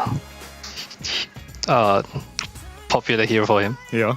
Everyone knows it, and yeah, Huskar and Monkey King players are disgusting. Yes! Yeah. Let's go! Perfect answer. Okay, actually, you know what? I'll break protocol. Quinn, would you like to ask a rebuttal question to Xnova? Okay, you said Tinker is not like cheesy for NTS because it's signature. What about like for a Maureen or a Mar? Is Huskar not cheesy for them because it's signature? Or me? What is it? Huskar? Is it cheesy for them? I think Huskar, this hero is just broken. That's why. Yeah, comparing to Tinker, it's much more harder to deal with. That's why. Yeah. Okay, fair enough. All right, thanks for helping us break the ties, Xnova. Congratulations on winning this series and looking forward to some more extreme gaming as DreamLeague continues. Okay, thank you. Catch you later. My man. I knew I could trust him to give the correct answer. I knew he wouldn't bullshit. Dude, I can't believe you're using the player interviews to win arguments. I'm not. You I asked him a genuine question and he gave a serious answer. For the record, we both have the same TI record. Okay, we both have 2 seconds. So in my opinion, he doesn't overrule me. If you had asked the TI winner, then we'd have something. All right, call up Neta right now. I'm gonna call up Nisha right now. How about a Mar? Yeah, call up Neta right now. I'm not calling them up. I'm calling up Nisha, and I'm calling up no one because that's going to be the mid lane matchup for the next series. Stick around, everyone, and we'll be back with Liquid versus PARIVISION.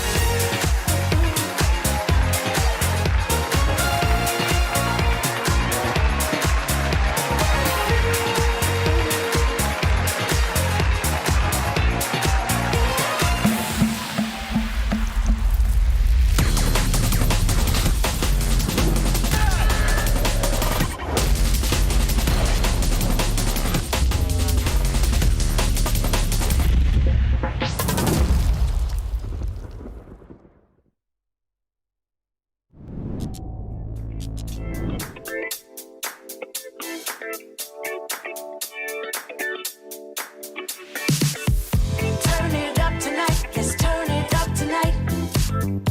We be hyped tonight, yeah, we be hyped tonight. Turn it up tonight, let's turn it up tonight.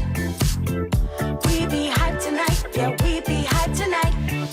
Hi, nice to meet you. Are you ready for the bad gal sequel? When the beat's this tough, I turn a little rough. This is not a test, it's a refill. So, turn it up some.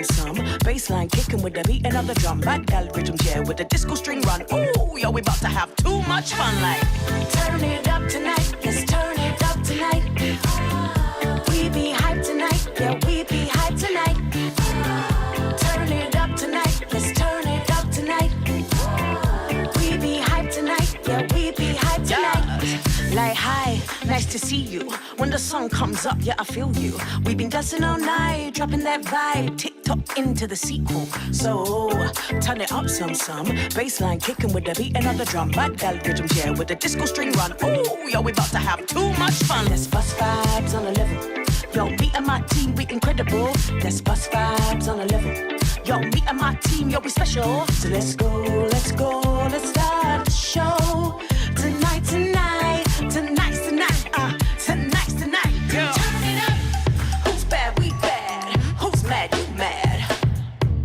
Who's bad? Turn it up. Who's bad? We bad. Who's mad? You mad. You mad. Turn it up tonight. Let's turn it up tonight. We be hyped tonight. Yeah, we be hyped tonight. Turn it up tonight. Let's turn it up tonight.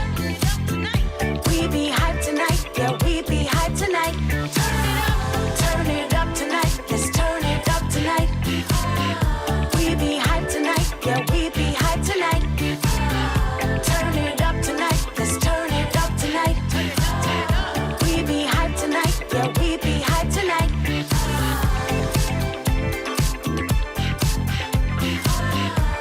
Who's bad? We bad. Who's mad? You mad.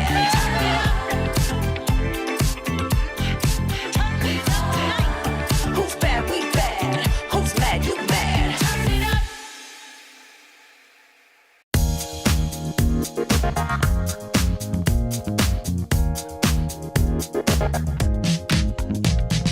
Hear the sound, relax tonight. I wanna be where the party's jumping. We'll take our time to know you well.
DreamLeague Season 28 is brought to you by DHL.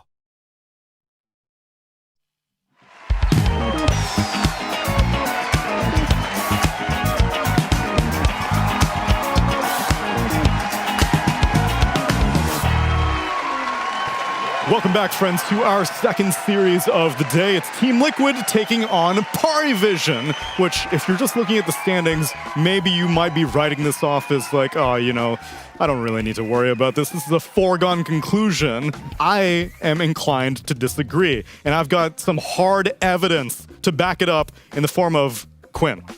That's right. Today I'll be talking about one of our favorite players in the world, and I know one of Aiden's favorite players specifically, and that is Nisha. Okay. The boy is a beast. He's been a beast for a long time, but it took him a long time to get there. On lots of small Polish teams, slowly building up over time. And he was, lauded as a really good player in those eras as well. We heard whisperings, prophecies even, some might say, of what he might become eventually. And, someone who was, sort of telling those prophecies, one of them might have been young William Lee, who was sort of saying what he had the potential to become. As we can get the next slide. Here we have William Lee saying, he'll be he's the voice in the desert. People talking of Lisan al-Gaib, saying he will come and save us. It's Wilgar. Yes, that's right. It's William Stilgar. Yeah, Wilgar. We heard the prophecies were coming. They were whispering through the land. Can we go to the next slide? And we had some. Well, suddenly the prophecies started to come true. People started to believe as 6 TI attendances, a TI ring, and 8 Tier 1 event wins. Oh my goodness, people! It was unbelievable. As we go to the next slide, he started to show us what he's truly made of. He was one of the first people to ride one of the first to ride Shai Hulud in a long, long time. As soon as he entered the Fremen fold on the teams like Secret and stuff, he started to become, oh my goodness, this guy, he might be the one. He might be the chosen one. We go to the next slide. Look at his games last night. He became fully fledged as he interacted with the Fremen more and more and more. He became the man we all know he can be. And who is that?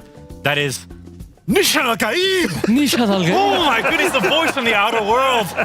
Come to save us from the infidels. To free us, he's the voice. Oh my goodness, Nishan al-Gaib. And now I'm incredibly excited to watch him play today, to save us, to ride Shai Hulud into battle. Shai Liquid. That's right, Shai Liquid. As Peakwid takes on the PARIVISION haters. The spice must flow. And thank you, Quinn, for giving the spice. Very good. I was told there was hard data, which you did actually pepper in quite a bit. There was some data there. There was some data. You had the stats against Aurora, which is, I would have thought, hypothetically, Liquid's toughest test thus far in this group stage 2. And yet he hopped on that sandworm like no problem. He's been training for his entire life. Bro's been in the mines grinding, sand sifting through his fingers. You shall know your ways as if born to them. What's the box called? I forget what the box is called. That he puts his hand in. That like just this is just the test. The Gomja bar is the needle. Bar. Yeah, that's the needle she holds at your neck. The Gomja bar is a needle that kills only animals.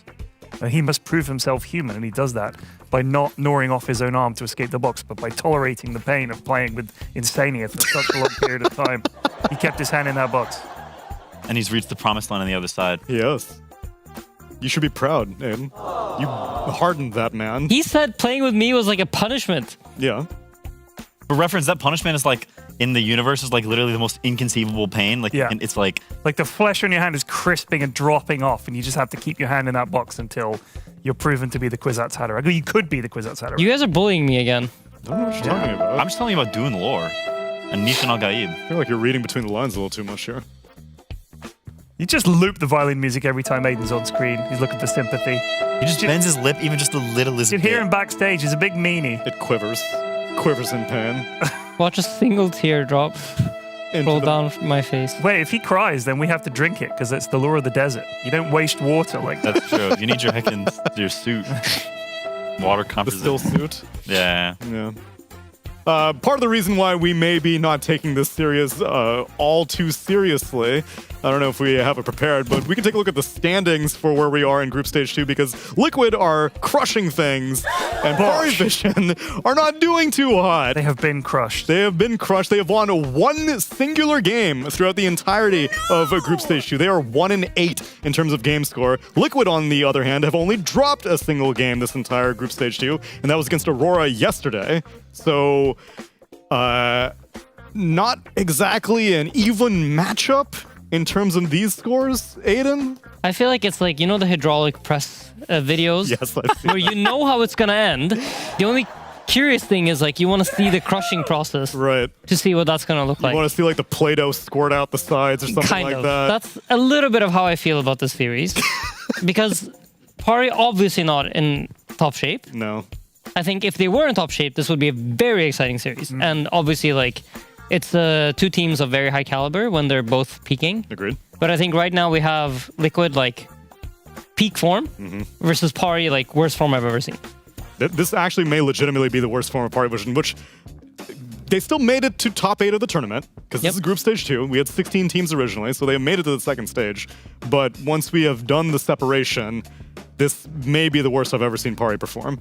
Yeah, I think it's important you say top 8 and not because they are going to be 8th. So well, we have not had the MOUZ versus PARIVISION showdown that's quite true. yet. I'm hyped for that one. I'm hyped for that one. but until then, yeah, I mean, sometimes it's just a rough spot. They made a roster change. Personally, I think the roster change was ill-advised and has seriously damaged the structure of that team. I am curious if they can even recover from it, if I'm being totally honest. I think all their players are very skilled, but I don't know if with this new iteration of people, it's like hard to overstate how much switching one person can change about a team, especially if they're sort of fundamentals of the team. Sounds like you have experience. I do have with experience this. You can look at us see. without Anton. You can look, I think, at Heroic without Schofield. You can look at this team without DM. I think there's a lot to be. You can look MOUZ, like Liquid without MOUZ back in the day. There's a lot of iterations of this where people kick a player that is sort of dunked on a little bit when they're on the team, and as soon as they're off team, everyone's like, "Yo, he was clearly very important to your team." And I think this is a case of that. And so PARIVISION, I think they've honestly got a lot to prove because they kicked this guy, and now you're sucking it up like no bueno. No bueno. Sorry, Neil. Looking at the results that PARIVISION had, because I was looking at this morning and thinking, what did go wrong? Because they were second in the group. They're 11-3 in the group stage A. So they drew with Yandex, who are out. They beat OG, who are out, and that's 2-0. Yep. BetBoom they beat, and BetBoom have been about pretty shaky as well. We just saw them lose, so that's fair enough. They lost. They drew with Liquid 1-1. Okay. They beat Pain Gaming 2-0. They finished bottom of the group. They beat Yakult Bros 2-0, who also finished bottom of the group on 3-11, and they drew with Aurora. So if you look at their results in terms of like how well they did, seeing a trend. You know what I mean? They weren't able to beat the better teams. They beat the teams everybody else beat. But then the reason they find themselves bottom of this group is because really they're better than those guys, but they're not as good as these guys. The maths is there. So I think the surprise that PARIVISION are not doing as well, the writing was on the wall. Perhaps. Group stage 1. Can I disagree with Ted's ability to read statistics? I would be very impressed. Since you guys bully me, I will bully back. Go on then. You said they won one Aurora and they won one Team Liquid. Those are the two best teams in the tournament. But they didn't beat them. But they took games off of them. If that's was more a than anybody else If did. it was a 3-game series, Bro, that's more than anybody else did. Liquid didn't finish top of the group in group stage A, did they? Where are they right now? They're top of the group now. Yeah, they're about to be 5-0. Now it's best of 3. Yeah. That's when these better teams win. That's my point. But I just mean, like, you're saying the writing was on the wall. They were clearly Writing was taking on the games wall. off of top teams. Taking one game Something nobody else was. Who else took games off of Aurora and Liquid? The 7 other teams in this group. That's not true. Only Liquid is taking games off of Aurora, and only Aurora is taking games off of Liquid. Here's another My panel. point stands. Tundra. Here's another panel note. You specifically craft the statistics to match the narrative. Yeah, but he messed it up. No, but you can. I'm an expert of having things sway things in my direction. You can do it both ways. And Yeah. so if PARIVISION were doing well, we can say, oh, I mean, the writing was on the wall. They were able to take games off of some of the best That's teams right. in this Neil knows. group. And then the other side is But like, that sounds like you're lying to the viewers. The Yes! good people at home. I would The never- viewers Thing is at a lie. I would never do that. The good people at home. Sorry, I mean, we never lie. I will always stand up for the people at home, okay? They are the reason why we are here. They are the reason why we have jobs. It's not. You guys are lying to the people at home. No, bring back the sad music. Grayscale him. I disagree with this. I will fight for the people at home. Put him in monochrome. No, drop the music. Wrong. There's nothing sad about me standing up for the people at home. It's a lie. Wrong music. That was when Aiden... Put the camera on Ted and play the sad music. He lied to the people at home. I'm not sad. I didn't lie. I stand by my point. Fake news. Put some happy music on Ted, because he's saying the truth right now. That's right. you. That's Cap. Mega Cap. No, Cap is the one talking back there. Yeah. Cap is also wrong about many things. You know who Cap is? Bro, We're hanging with him all day. Cap also wrong about many things, saying stuff about Tinker Roots. It dispels before it procs the jump. Of course you get out of roots. All roots are dispellable. That is true, yes. But we're talking about binds and leashes.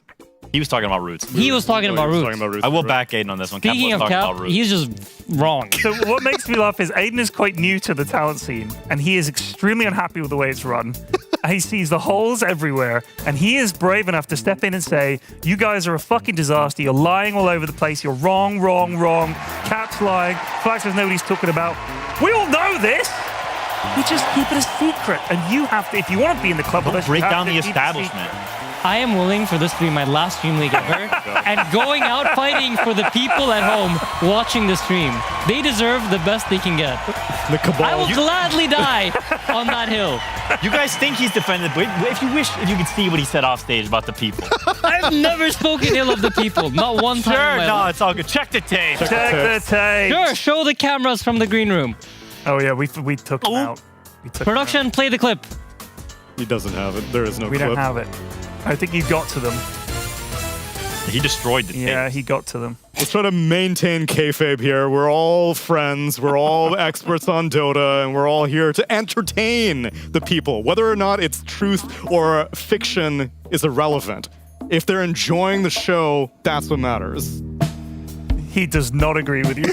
I got the least emphatic nod of approval from Aiden on that one. I think that was it. Just move on. Go ahead and list the band, Tsunami. No, I have to wait until the last one. Hey guys, check it out. Shadow Demon, Tusk, Phoenix, and Shadow Fiend have been banned out. Team Liquid, they take out the 9-class Slark. I'm gonna say it every time. They take out the Beastmaster and they take out the Wind Ranger. List of bands. Just so brutal. Put that on a t-shirt. All right, Aiden, you're so smart. What's the first pick for Liquid? I really like Team Liquid's draft so far. What's it gonna be? Man, Blitz Dota really got it cooking up right now. It's obviously Treant Protector. Yeah, obviously. If you look at the heroes that have been banned out, Treant Protector is not on that list, so they were deciding between Treant and Largo. And Treant has been a 100% contest rate hero. And I think William Lee probably said, we will 100% win this game with our Largo, but let's play Treant because we're not going to get that many chances to practice it throughout this event. So in case we get it further down the line, we need to be a bit warmed up with it. I see. And William Lee said all of these things, I promise you. I think you may have just lied to the people, Aiden. Nope. Because I had never lied to the people. Treant Protector has been contested in 152 out of 153 matches. That's right. You think this is the truth? This guy's not the truth. So wait, what did you say? He's out here speaking in absolute... Wait, hold on. There was one game he time. was not contested. So out of 153 games, yes, only 2 teams were stupid enough not to pick one Treant. team. It was 152 out of 153, and you... That means 2 teams didn't pick it, Tsunami. Yeah, there would have to be 2. There would have to be 2 teams. Why are you lying to the people? Me and Ted are the only ones you can trust. We need to sit me and Ted next to each other, put you two in the liar's corner. Okay, for sure Ted you cannot trust. He's the original reason why I had to stand up for the people. He was lying to the people with the statistics. Did not lie to the people. So The only statistics Quinn, are correct. Reddit's favorite man, is the person you can trust. That's right. Or me, who has not lied to you guys yet. You are fallible. Yet. You can't just stomp over statistics and say they're a lie. They're not a lie. They're right there. For My math teacher always said there's like 3 types of lies in this world. There's lies, white lies, and statistics. Mm-hmm. Yeah, that's a quote. So yeah, Treant versus Largo. Interesting choice. They're both green. They're both green. That's the kind of insight that we are used to.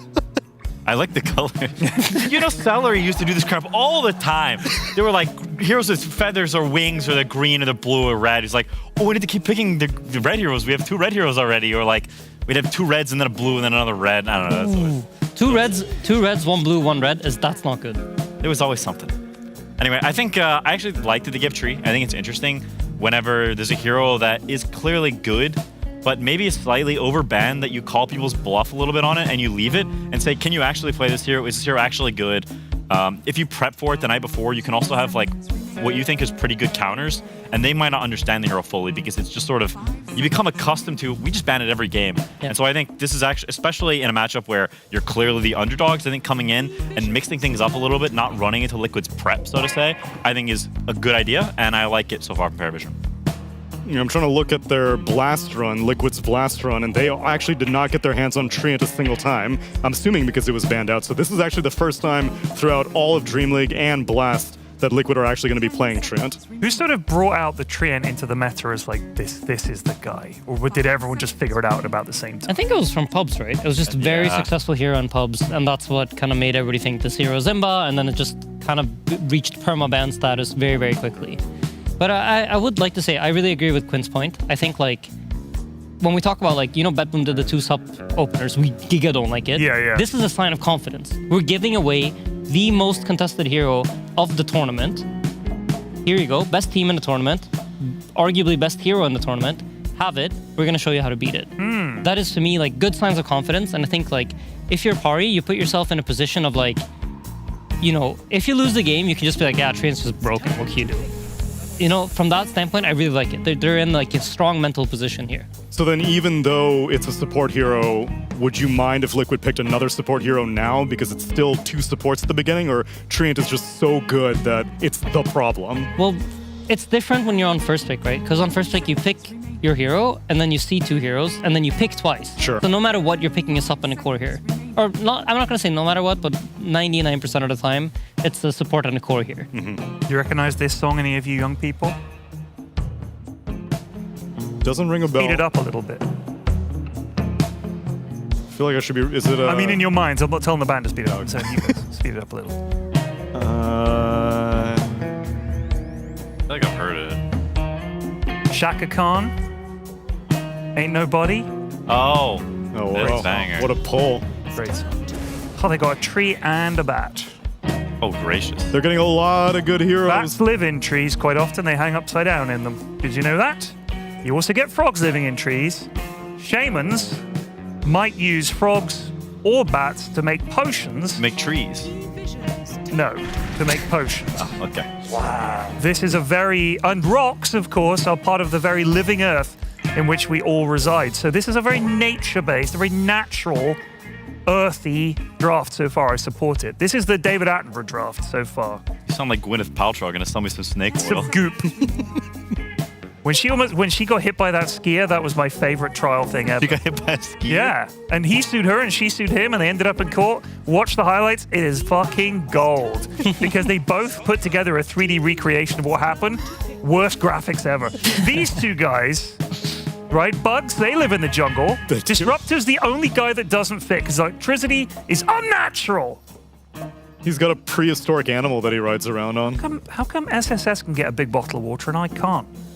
Damn. I hope that's on a loop. A big what? Bro, you're going to use the thirsty. loop. A big what? A big... Sorry. Thank you. Your one Thank England you. joke. Thank you. Thank you.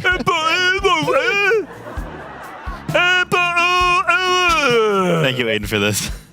I'm regretting my actions. That's all you do. I didn't know you were gonna go full Brit. Well, I'm sorry, mate. I thought you were talking about it. It's all or nothing with Tud. Tiny's an interesting pick for Team Liquid because they actually do not flex it to Nisha that often. So far, it's only been Mickey and Boxy playing it. So did you see what just happened? I saw the cameras and I literally saw Boxy say, "We can flex it," and Nish said, "It's dog shit." Really? Yeah, he did.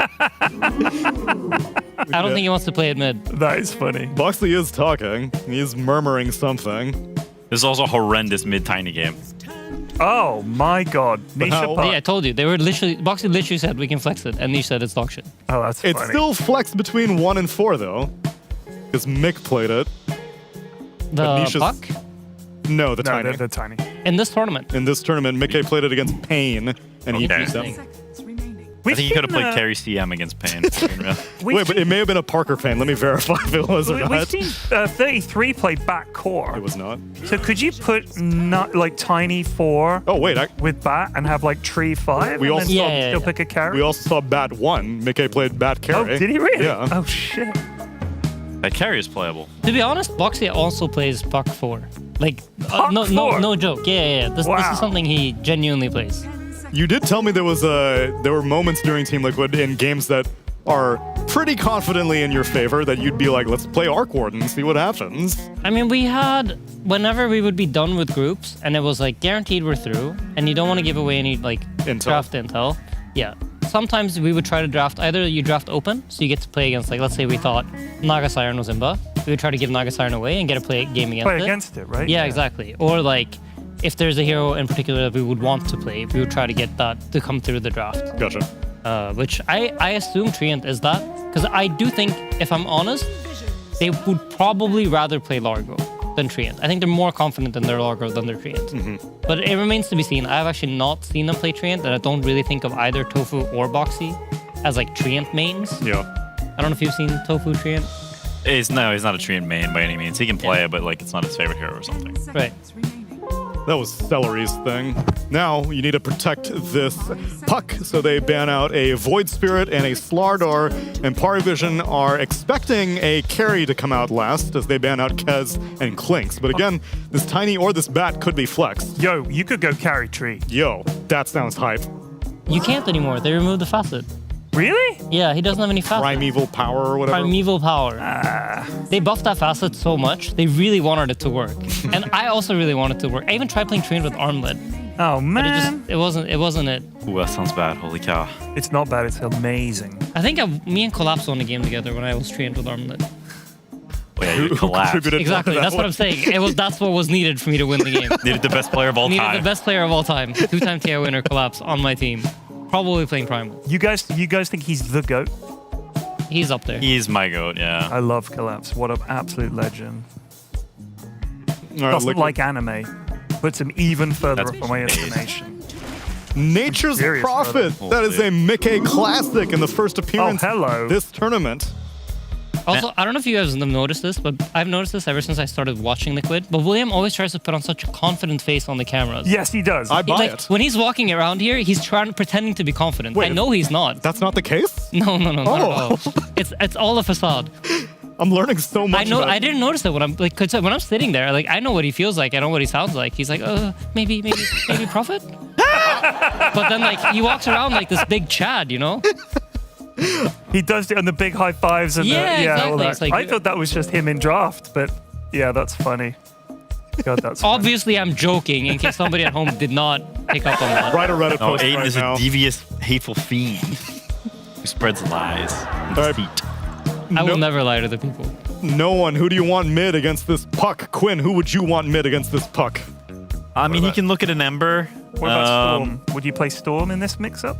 Probably not. Generally, Puck is considered pretty good against Storm because the leash stops the lightning. So for most of the game, it's pretty sad. I would say Ember is decent bet. You need something kind of mobile and Chad-like because you've got two squishy supports. And there's going to be a lot of fighting this game from Liquid. Nature's Prophet. What about Primal? Primal, it could work, but I don't think no one is good enough at Primal. Yeah. It's the Ember, you called it. It's a good pick. I do think this Nature's Prophet from Liquid is very, very scary, and I like the theme of it a lot against Largo. Because you want something fast, we've been saying it a whole bunch. You want to play fast against Largo, and you want a bunch of damage. The Nature's Prophet does both of those things, because you can gank this Weaver and gank the supports like a million billion times, and speed up the game while Largo AFK farms, so I think it's very cool. And I mean, saying Liquid's gonna win is like very cliche and kind of cringe, but like I do think it's true. But I don't think Pari's draft is that bad, right? I feel like on the scale of what I've seen from their drafting, to me at least, even though they've given away some of arguably the best heroes of the tournament, the matchups look pretty good. Like Weaver, Disruptor, both good against that. You have decent answers to like Ember into Puck is okay. Your offlane doesn't necessarily get like Giga crushed matchup wise. They might get Giga crushed skill wise, but matchup wise, it kind of looks pretty decent to me. Why has Nature's Prophet fallen out of favor so much? Because this has been a classic for Liquid for years and years. We don't see it that often these days. We might have to ask them in the interview. I actually don't know. I'm not 100% sure either, genuinely. I mean, they killed the big treant and then they killed the healing facet. Like, those are the two reasons people are picking it. The healing facet's like kind of worthless now, and the treant one died a long time ago. So You get the money bags. They made us innate weaker also at some point. They Like, kept- he they gets kept damage nerfing from it over and Yeah, over. it's just like everything overall has gotten worse. But specifically why it fully fell out, not sure. But he's pickable. He's just not busted like he was before, right? Profit, do you think? If you're Seems that Mickey, it's pickable. Yeah. And we're going to find out how pickable. Let's get into game number 1 with Cap and SVG.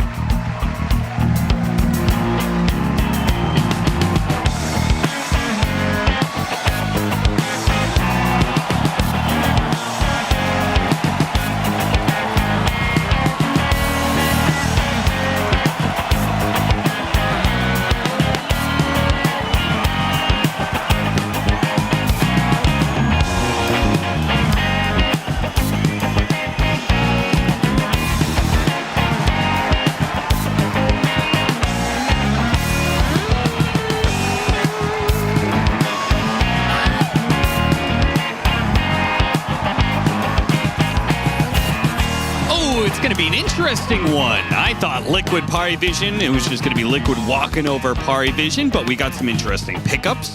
Nature's Prophet, which the panel's already talked about, how that hero has definitely gone down the list quite a bit. Yeah, apparently his cast might go down the list too. Why is that, Avery? I don't know. Why don't you tell the audience, Ted? Well, You forced yourself up here. I saw that last season that I wasn't here, Slacks got to cast a game. That's true. And I thought that, well, why the hell shouldn't I get to cast a game with you both? As the superior. As the older, superior being. gentleman, yes. Yeah. Why don't we start there, Ted? Why are you the superior gentleman? I'm English. That's a very good point. Back to you, Austin. He's from Colorado. What do you got against Colorado? What's wrong with Colorado? Wait a minute. Hold on now. Place called Boulder. They got a rock and they named a town after it. Well done. You're is a pretty dumb name. Wait a minute. So you're going to start this cast as an Englishman, making fun of places that named their city after what is around them. Uh-huh. Says the man from Bournemouth. The mouth of the River Bourne. Yeah. Very original. Very, just can't argue with that, man. Exactly what does right. that compare to Boulder? Boulder, it does sound cool. I got 2 boulders for use.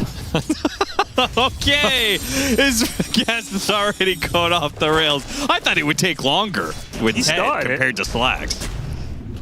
Hey, Ted signed up for this. He's the one who came up here and said, I just got to get onto this. Oh, the tree PARIVISION protector got pulled Lapping. away from the trees, and that'll be Yikes. first blood from Triple S. Who's going to win this series, Ted? Let's get a prediction. A real prediction, not like the panel bullshit that you guys talk about all the time. Right. Where you're just like, it's going to be an outskill.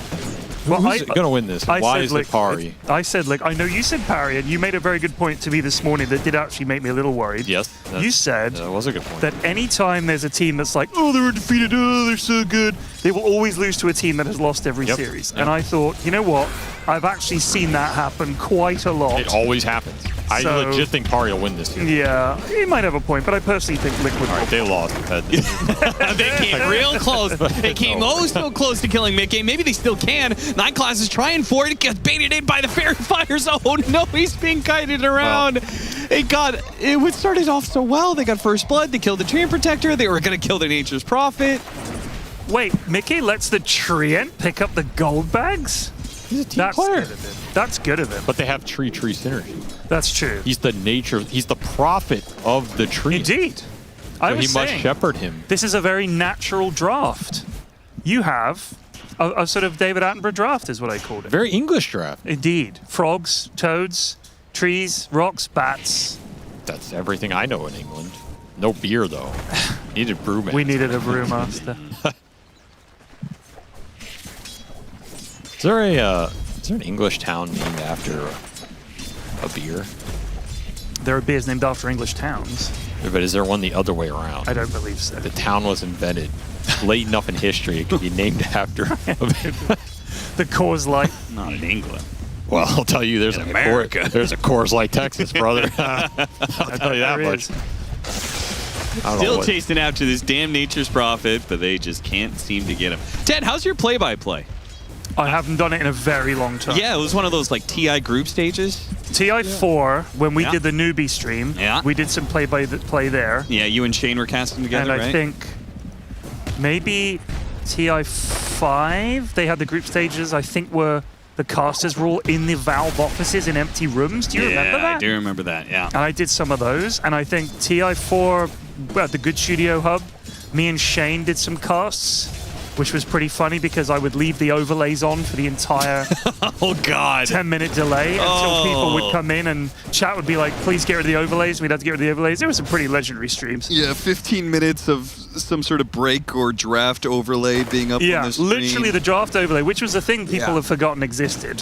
It was like a really ugly graphic that fitted over the draft. People would get so angry. People just be fired. Jesus Christ, what are we doing here? The standard of the international, they've got these two morons. So two things about that. One, they must have been desperate for talent. Yes, seriously. Who were casting games. And two, why do I feel like you've just always been old? I know, dude. I know. I was 35 when I started doing all this stuff. So. Jeez. If only Dota had been invented like 10 years sooner. I know. You could have been a pro player, probably. No, I mean... You would have been Quinn, but... good. Certainly some of those early days players, TI2, 2A3, maybe if I was 17 and done nothing but played them. Newbie.flax. That would have been something. When you were a teenager, did you ever play any Pong tournaments? How old do you think I am? And yes, of course. I got a ping pong tournament you can play. All right, let's hear some Ted play-by-play. Yeah. Nothing's happening. Well, get one of those big teams. Ari are destroying them in the lanes. You see this right now? This Nature's Prophet is getting rambunked. He is getting rambunked. Ember Spirit having a good time mid. 2.3k gold. Frog next on 2100. Weaver on 2100. Tailing behind. 400 gold behind Ember is Puck. Getting decimated. Getting decimated. This Tiny's got nada. I have not seen destruction this hard since last season for the Bournemouth Cherries, Ted. Oh, it was yeah? an absolute disaster. Which game? I don't watch football. Oh, okay. Satanic, he'll just be able to Shikuchi on out of here. They were supposed to have the answers to the bat, right? It's supposed to be the one lane that's supposed to go well, right? Weaver versus Bat? It's going okay. Bat's a scary hero. You gotta ramp up slowly over time, you know. You can't just show all your cards instantly. I gotta say, Shadow Shaman, not a very 9-classy hero. Blocked. Oh, the body blocks, but the frog is able to do frog things and walk away. Yeah, you can't block a frog. Too slippery. Yeah. I feel like one of the issues I have with the frog and his farming is, I don't know, I can't remember what spell it is, where he drops a bunch of frogs on the ground. Frog Stomp? Frog Stomp. It seems to have one tick too many, because you can put it on a wave and walk away, and it farms the whole wave. I think it makes it too easy for him to farm safely and risk-free. Boxing out for the deny to Roche. Roche will oblige. Bosh! Bosh! What is Bosh? What is Bosh? Yeah. Just a sound, isn't it? Bosh! It's just a sound? Yeah. That's all it is? It's just a, what is it? Onomatopoeia. Okay. What is the context? When do you use Bosh? If something like that happens. Something gets clobbered. Look at Boxy. So like your mom last night. Yeah! Bosh! Bosh. It can also just sort of mean like job done or wallop, finished, finito, bosh. I'm learning a lot in this cast. I didn't know I could learn. I didn't know you could learn anything either. It just surprises me every day. Wisdom Shrine. Oh.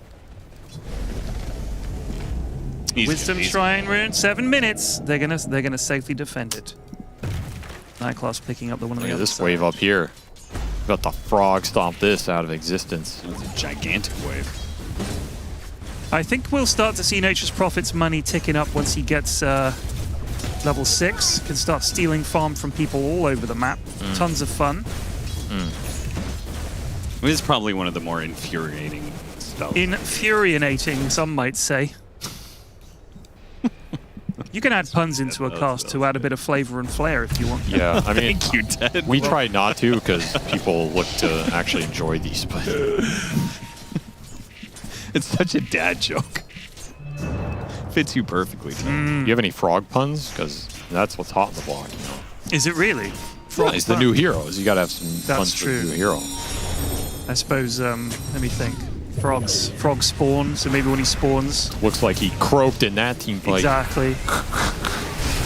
Big coil. Oh That my is a God. massive coil on 3. Silence on Satanic is not going to last long enough. He does manage to get off the time lapse and will go for the kill onto Boxy. Here comes Mickey. Yeah, they got Sprout on There goes Mickey. Maybe they can get an extra kill. The glimpse sends him away, but the effect is still there. Gets some of these heroes low enough that Nisha is still going to try and finish him off. He can jump up on the ground here. Ace is now going to join him, and both supports are going to be run down here inevitably. Are they? I don't know. Minecraft seems fine. Yeah, he's chilling. Nisha's got to get him. I think Treant should be able to throw trees. Here comes the orb.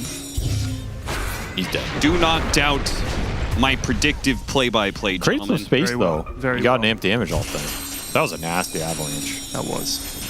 This game's looking tough because Who's on top now, farm-wise? Nisha Puck.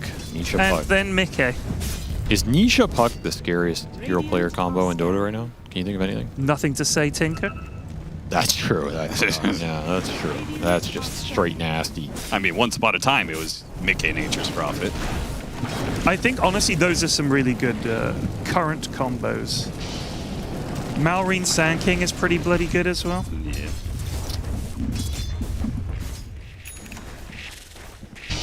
Uh, 33 Beastmaster is always pretty scary.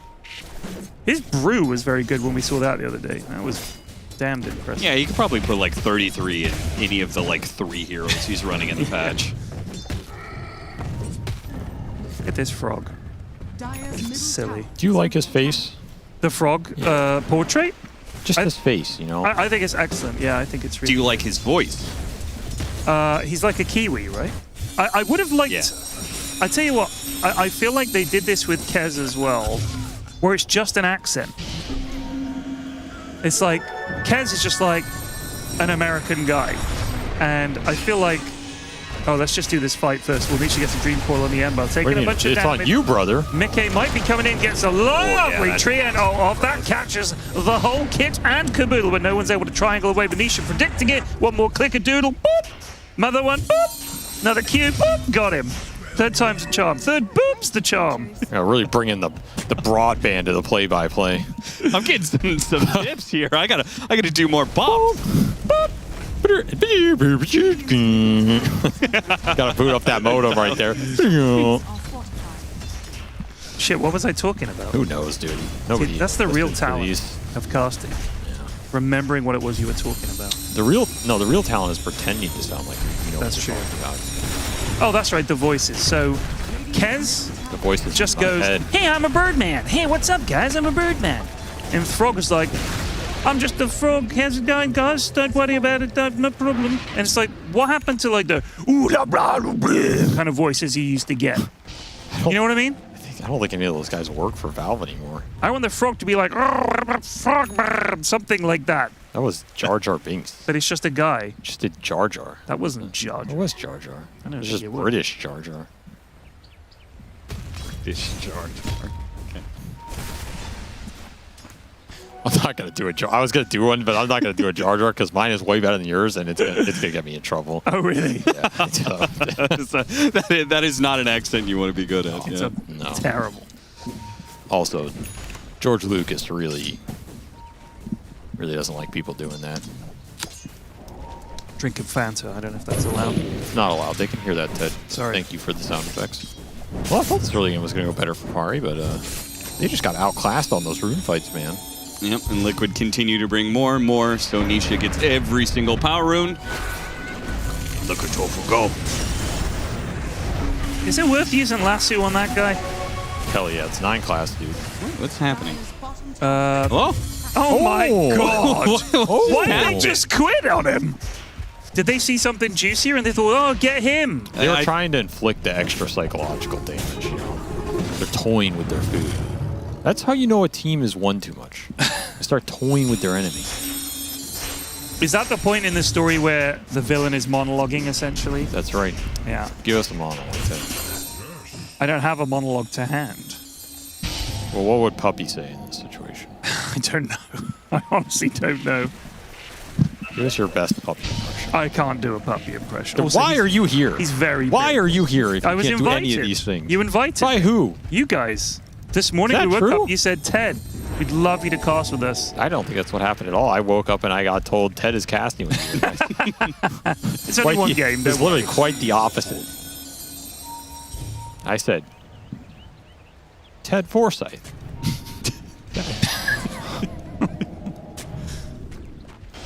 What do you guys do when the game is basically there's nothing at stake? 13 minutes in, 7-2, a 2,000 net worth lead for Team Liquid. That feels like a few seconds usually. We do that kind of He just waits for me to talk, basically. That's all his job is. And then you look at quick buys. That's a good one. Right. Mickey, of course, is going to be going the Mjolnir. He's already got the Maelstrom. That's online. Boots of Bearing done for Ace. He's going to be going Lotus Orb next.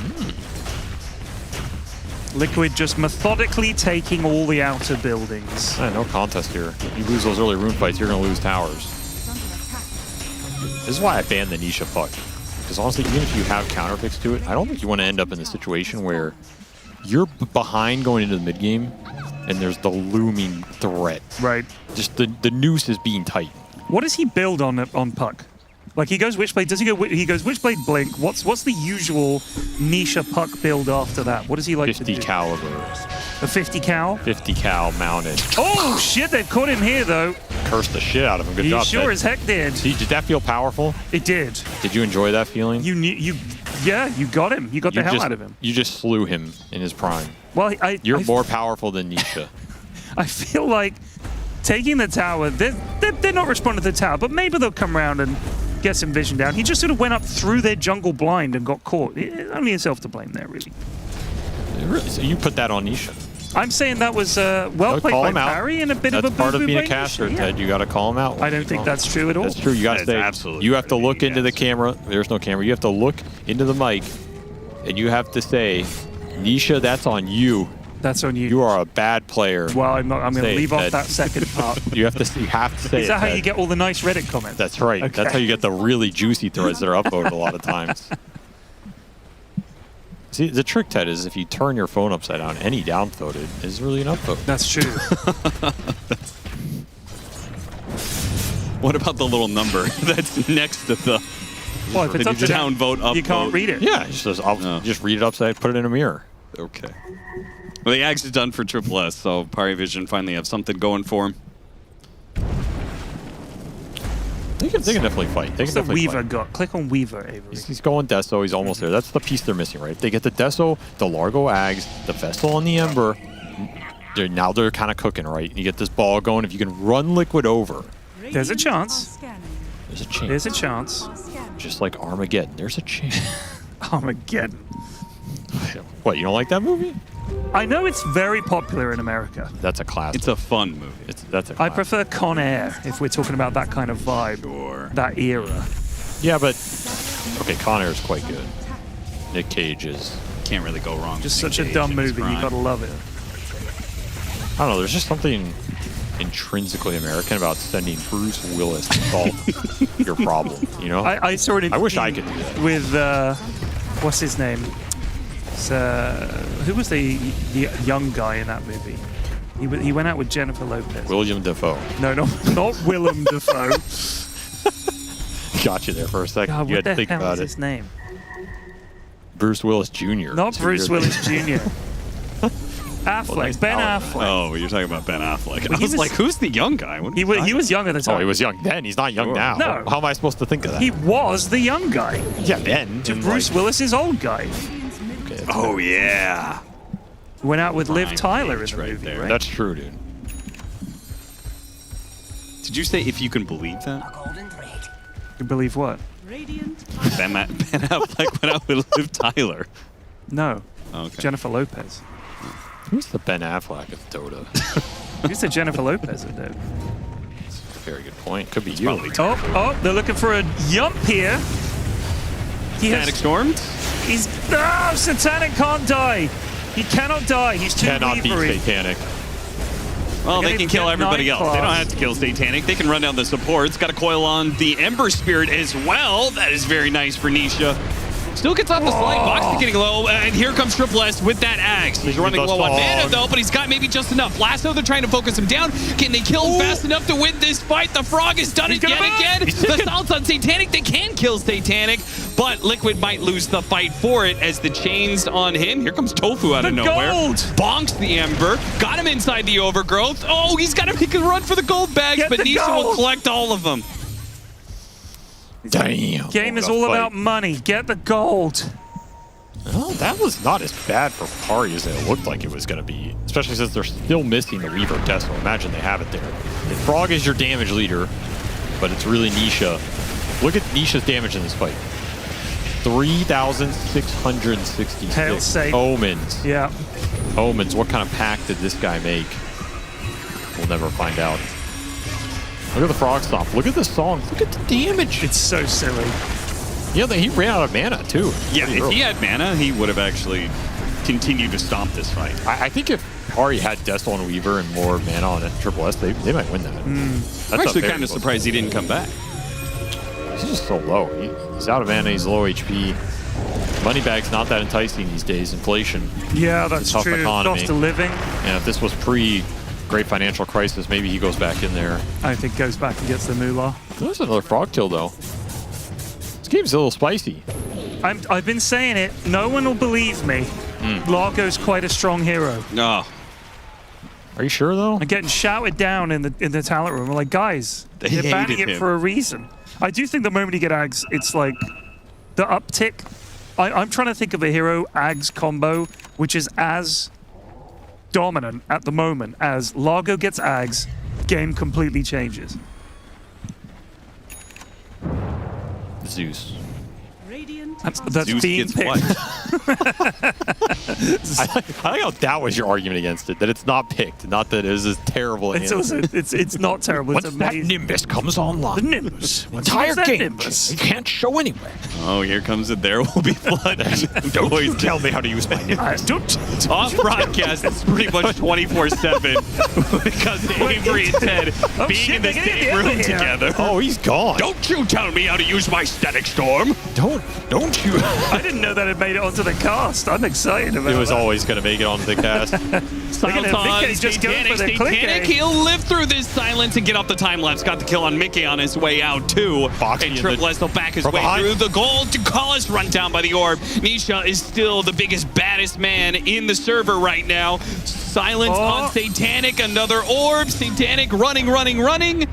Is Nisha going to be able to hunt him down through the invisibility? Satanic trying to loop around the trees, caught in the avalanche, and Nisha does run him down. I'm surprised he didn't just keep running. Yeah, it kind of felt like the play to just keep running. He was worried about the cooldowns, though. Right. I think he was trying to gauge, like, if the waning roof was coming right back up or the tiny jump. Rough ending to that fight for Pari. Liquid now leading 6K. Just have no answer for Nisha in these fights. He's very good. He's a jolly good player. The other issue is the supports are just getting ransacked from the flame. I mean, you don't think the issue was that Static Storm didn't hit anything? That's a problem. That is a problem. Yeah, he tried to hit the puck, but puck had already phase shifted with an orb out. Don't you tell me how to draw my Static. Don't you tell me. I wonder if the viewers appreciate that there will be blood. They have no idea where the... Yeah, I mean, especially with that quote. If you're doing the milkshake quote, people would, Right. might actually That's a deep recognize cut it. of a But quote. That is a deep It's cut. a good quote, though. It is. I mean, it's funny anyway. I'll drop my Static Storm exactly where I want to drop it. You don't tell me where to put mine. Oh, that's a Tormentor after that fight. A Shard for the Bat Rider. Now Liquid are cooking. They have all three top net worth. That was kind of your Weaver Deso fight, too.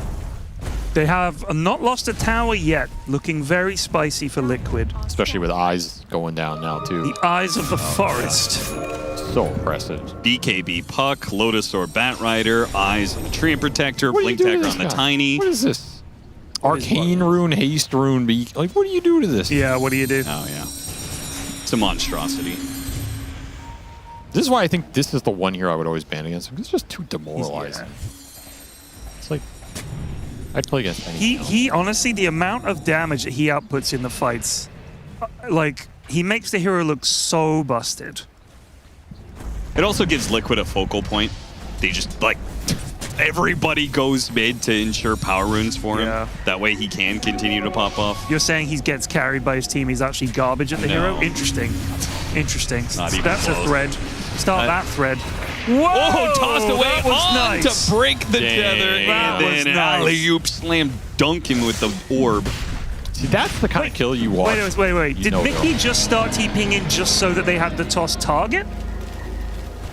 What? Or what? What are you talking about? Why No. did Mickey TP in? He was just thinking about joining the game. Oh, I see. He didn't finish it. Radiant are scared. Ult killed him. Also, didn't they toss it to their own creeps? You always got have vision tossed of your the own creep creeps. wave. I see. Instant coil snap. See you later. That was a sexy kill. That was nice. That is a demoralizer. See, that's what I'm saying. That's how you know Liquid are just probably the best team in the world right now. You get a kill like that, you know? So clean, so smooth. Wow, what is this audio? And sometimes it happens. That is funky, man. Why didn't he toss it back to the puck is the weird part. He could have broken the coil that way, too. 5-on-4, potentially. Well, they are winning. You got to pick off on the Treant Protector, true. What, you think it's like fair play? Give him a chance, catch and release? Yeah, it's like cricket. Ah, I see. Nisha, look out! No bias here, Ted. Also, we can't hear you. Get out of there, son! Run, Nisha! Please, Nisha! I need you to live! My boy, oh, avalanche toss, almost kills the Louise. Shadow Shaman. Here comes that orb, not dodged by 9 class, did a little curve to it. Boxy, it'll be run down, support for support. Now another support on top of the supports for support. Just keep Firefly saying over the support. top, Mickey, Wrath of Nature shit. gets off before he dies. It's going to be up to Nisha if they're have a hope of being able to win this fight outright. Otherwise, it's got a going to be a problem. PARIVISION win. They got a problem. They That's got a frog problem. for sure. They got a problem. Just to be clear, that's a problem is a frog problem thing. A frog Ted. problem is a problem. I mean, that's a great fight for Pari. Yeah, it was. Problematic. Positive net worth change, positive XP change. The frog dealt 6,400 damage. I think these numbers are plugged, honestly, when I see him. I don't believe they are. I think the hero is broke. There's no way he dealt 6,000. Apparently he did. Okay, well, even if his numbers Shit ain't right. aren't bugged, it's not like PARIVISION won that fight off of the other two doing 3,000 damage. No. But I still have my doubts, that's all. It's those frogs you put down. They just sit there pumping out That is damage. by far It's a lot. the most irrelevant part of this team. It's a lot. I It's don't know more why than you you're think. so focused. It's more than you think. On top of which, huge AoE. Look at that fucking AoE. It is. It's ridiculous. Is it that big? I feel like there's a lot of spells in Dota that are big. Look at it. Look at it on that screen there. Oh, you're talking about his ult? Yeah. Yeah, that thing has that AoE is ridiculous. But if you nerf this at all, the hero just disappears, right? Because his base kit is pretty garbage. So we're just stuck with him now forever? No, they'll probably overtune his spells, nerf the Ags, turn him more towards the support. Right. That's what I think. But you gotta enjoy this while you can. Yeah, that's true. Make hay while the sun shines. Well, no one's not. Get that moolah. It's actually more than you think. Yeah, it kind of adds up. Do you know as well the Shadow Shaman wards? Watching the other day, they're worth like 30 gold a piece, each of the wards. Yeah. Killing the Warlock Golem only gives you 100 gold. Yeah. So how come a giant golem, servant of Goroth, summoned from the depths of hell, is worth less than a couple of snakes? Well, those are voodoo snakes. Silly. You're underselling them. Also, is that another Britishism? What? Shaman? What do you say? Shaman. It's because, have you ever seen anybody walking around with golem skin boots? Well, that's a good point. Well, no, because that's They my has point. no utility They can't value. kill a golem. Like, they get killed. Also, golems don't have pockets. So you can't keep any loose change in there. That's a good point. You know, like Golem falls down, ransack through his pockets. After you shoot the man, you're gonna go through his wallet. Golems don't have wallets. That's right. That's true. But snakes do. Well, Yeah, yeah. snakes You can get a turn wallet. it into a wallet. Snakes have those little pockets that you can reach in. Do you think a snake skin boots is fair enough, or do you think it's unfair on the snake? I mean, if the snake's wearing it? No, I mean, I have snake skin. I don't. One has snake skin boots. Yeah. People are anti-fur, which is fair enough. I agree with that. But snakes? A snake skin boots? I think That's it's in the fair same enough. category. Yeah, it's fair enough. And they're fucking... They're rotten. Well, what if it was already dead? That's what I'm saying. Like you just came across a dead snake. Yeah, make it into a decided pair of to boots. Wrap it around your shoe. God, I'm gonna make that into a pair of boots. Oh, make a instant Weaver into a pair of response. boots. That was Static nice. Storm. Good try, Boxy, but they were ready for that one. Very ready. The turnaround begins. Oh, they're going. Long range shackles. Overgrowth to hold them back. Ace, they'll be able to make a run for it. He licked himself like a dog. Radiant's middle tower is under attack. Can he lick himself? Yeah. Yeah. So ridiculous. Catchy Lick is a good name, though. That's what I'm saying. Imagine, like dogs can do that, right? Imagine if every time your dog licked itself, it just debuffed itself. Removed life. all debuffs. Yeah, that's what I'm saying. Debuffed. Wouldn't that be amazing? Yeah. How has Weaver looked in these games from your guys' perspective? Because I haven't been super impressed with him so far. I haven't seen a game where it's like, oh, this Weaver. He has to go really late. Yeah. You need the level 20 and 25 talents. You need the shard. You need to get tanky enough that you can use all that. And then at some point when you get that Daedalus and like the triple hit in with the crits, it's insane. But we have not seen a lot of people get there. And when they have gotten there, I think we watched one game where he got to level 25. They were just too far behind. It's Like, tough. It's tough. Don't you feel like a lot of the carries that we're seeing at the moment are like carries that will fight you? Like Cares and stuff like that will like be in there fighting. Weaver wants to be doing this dip in and out, dip in and out. Yeah, true brawlers. Get in there.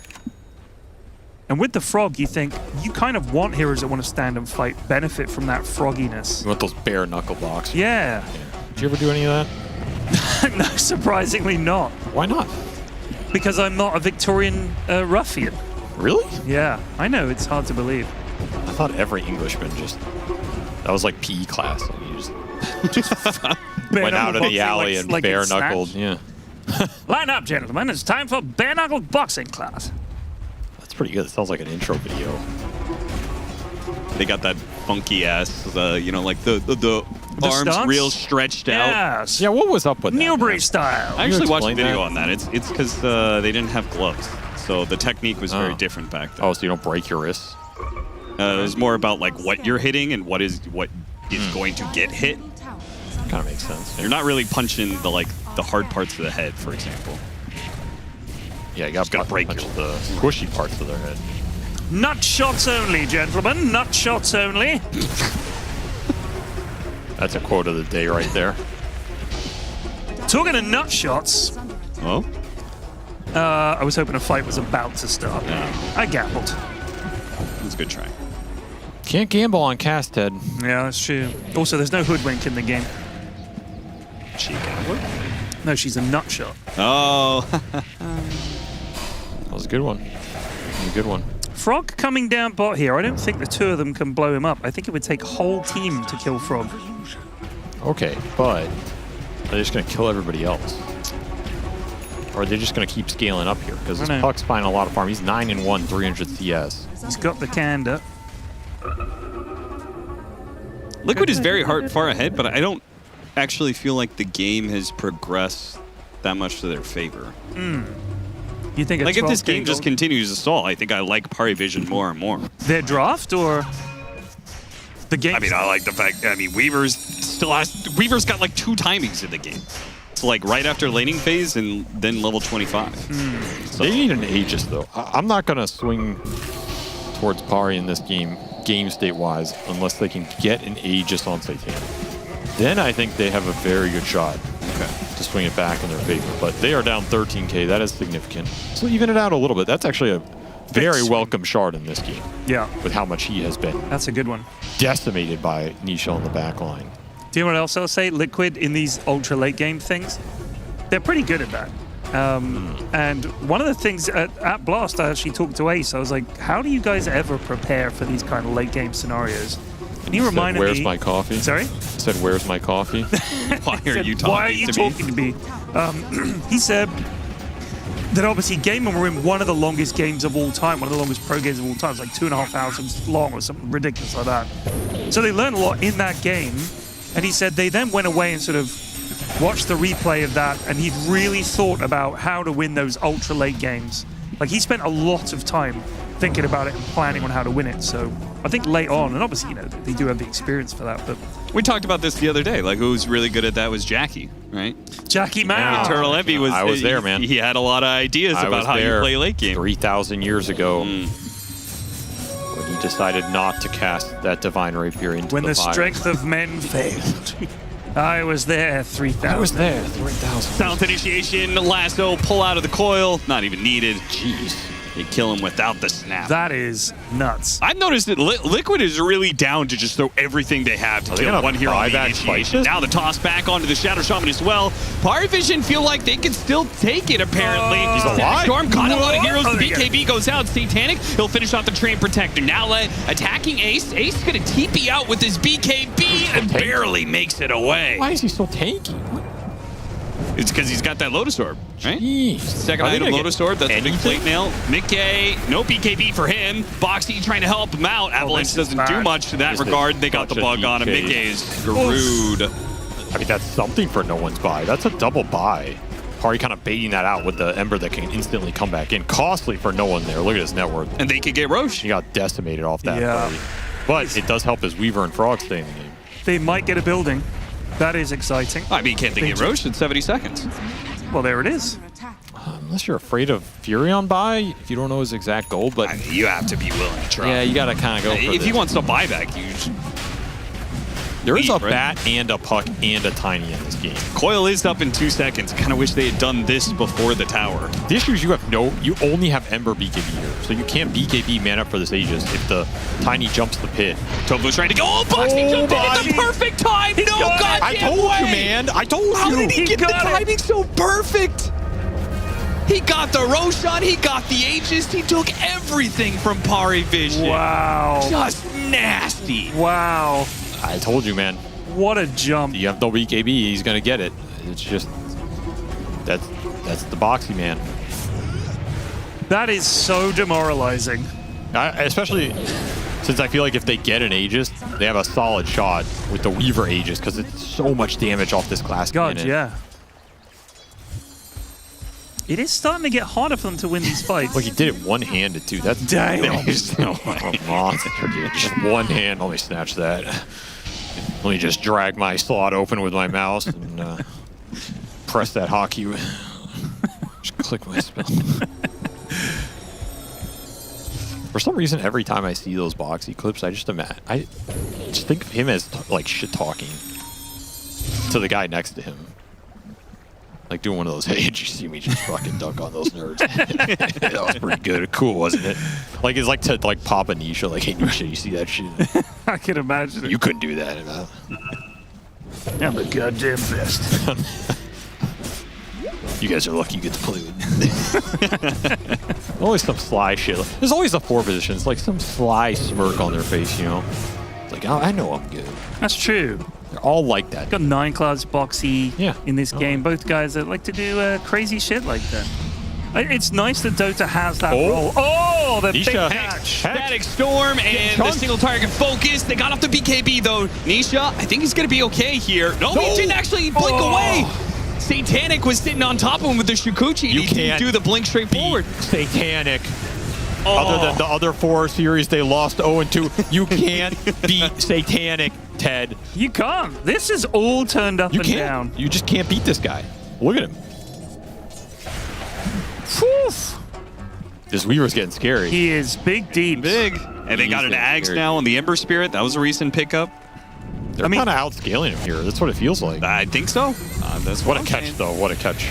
And imagine this is an Ag status storm later. Then that's just completely done, right? Yeah. Can't he just blink? Can't you blink straight forward? He had to blink the direction he was facing, and I think he was facing left, and he tried to blink up the river. So I think technically he should live there. Oh, Nisha's like, woo. My current understanding is still that you can blink out of phase shift the direction you're facing against anything in the entire game, and I don't believe that has changed for a considerable amount of time. Right. Well, this game's going to a point where Satanic is going to get to level 25. I think this is very scary at this point. I mean, are they favored at this for Liquid? I think they're about to be, yeah. I would say so. It's kind of tough to say that because these heroes are still super far. Oh, I mean, Dota Plus says it's not even close. It says it's 75-25. He likes Largo, apparently. It knows Largo. It knows. If anyone's going to know, it's Gabe. The algorithm. The algorithm is Gabe Newell sat in his office watching the games, all of your games. And he makes a judgment call at that moment. Do you genuinely think Gabe has ever watched a pro game of Dota outside of the international? Oh, outside the international? Yeah. Yes, he has, yeah. In the last 10 years? Oh, I don't know about in the last 10 years. Another catch. Certainly back in the day. Dude, 9 class. He's doing work in this He is game. doing bits. And I will say, Pari have done an amazing job of keeping detection and gem and killing these eyes. Like, how many eyes are even on the map right now? 1 bottom? 2. 2? That's it? Little pick off here. Is it going to be for free? The Shadow Shaman doesn't actually die. Okay, Ace got him in the end. He was on the other side. Still, though, Boxy stuck in the Static Storm alongside no one. Real quick kick. Might get him. Oh, yeah, no cooldown. Didn't get the glimpse off either. They're just rolling him now. I mean, no one might have had a rough game. Certainly the buyback hit his moolah, and he's definitely behind, but I think they've got to the point now where this Weaver is genuinely hard enough to kill and doing so much damage that you just can't blow him up. And then you add the frog heal on top of that. You've got the control with Disruptor and Shadow Shaman. It's genuinely hard for them to get this Weaver. All right, but Mickey, level 25. Yeah. Just got Satanic. He's gonna need a beast. He's a bit of a beast now. I mean, the level 25 doesn't add anything to the team fights. Tree and HP, though. It adds something to the rat. He went for tree and HP. Yeah. That's interesting. Try and get these lanes in, threaten the buildings a little bit. I mean, I think that says he doesn't feel like team fights are the way they're going to win the game now. Yeah, they've resigned themselves to split. As they group up in smoke. Getting tough to land these lassos, too. Against the frog with double Lincolns. Yeah, so crazy. Good luck, you know.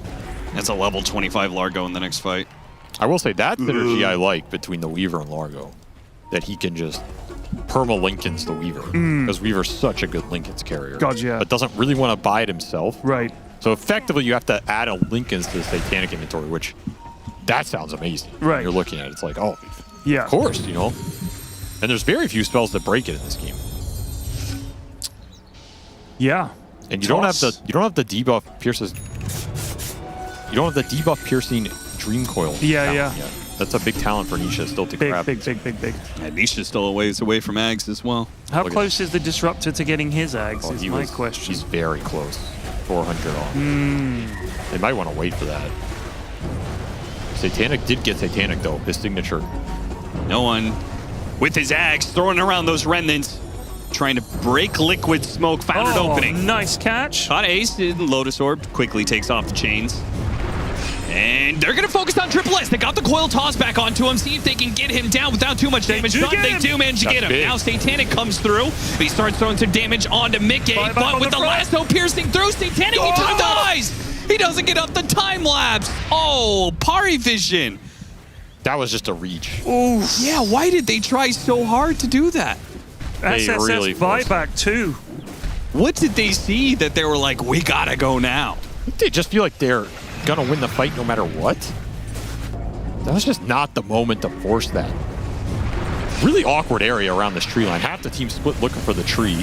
The other half gets caught in the river. A beautiful toss coil snap. Satanic goes in, gets treed up, just stunned and died. The bat, no save, no one to help. Lasso does its job. Might have to buy. He has to buy on Weaver. Yeah, he's dead for a minute. The banner is going to go down.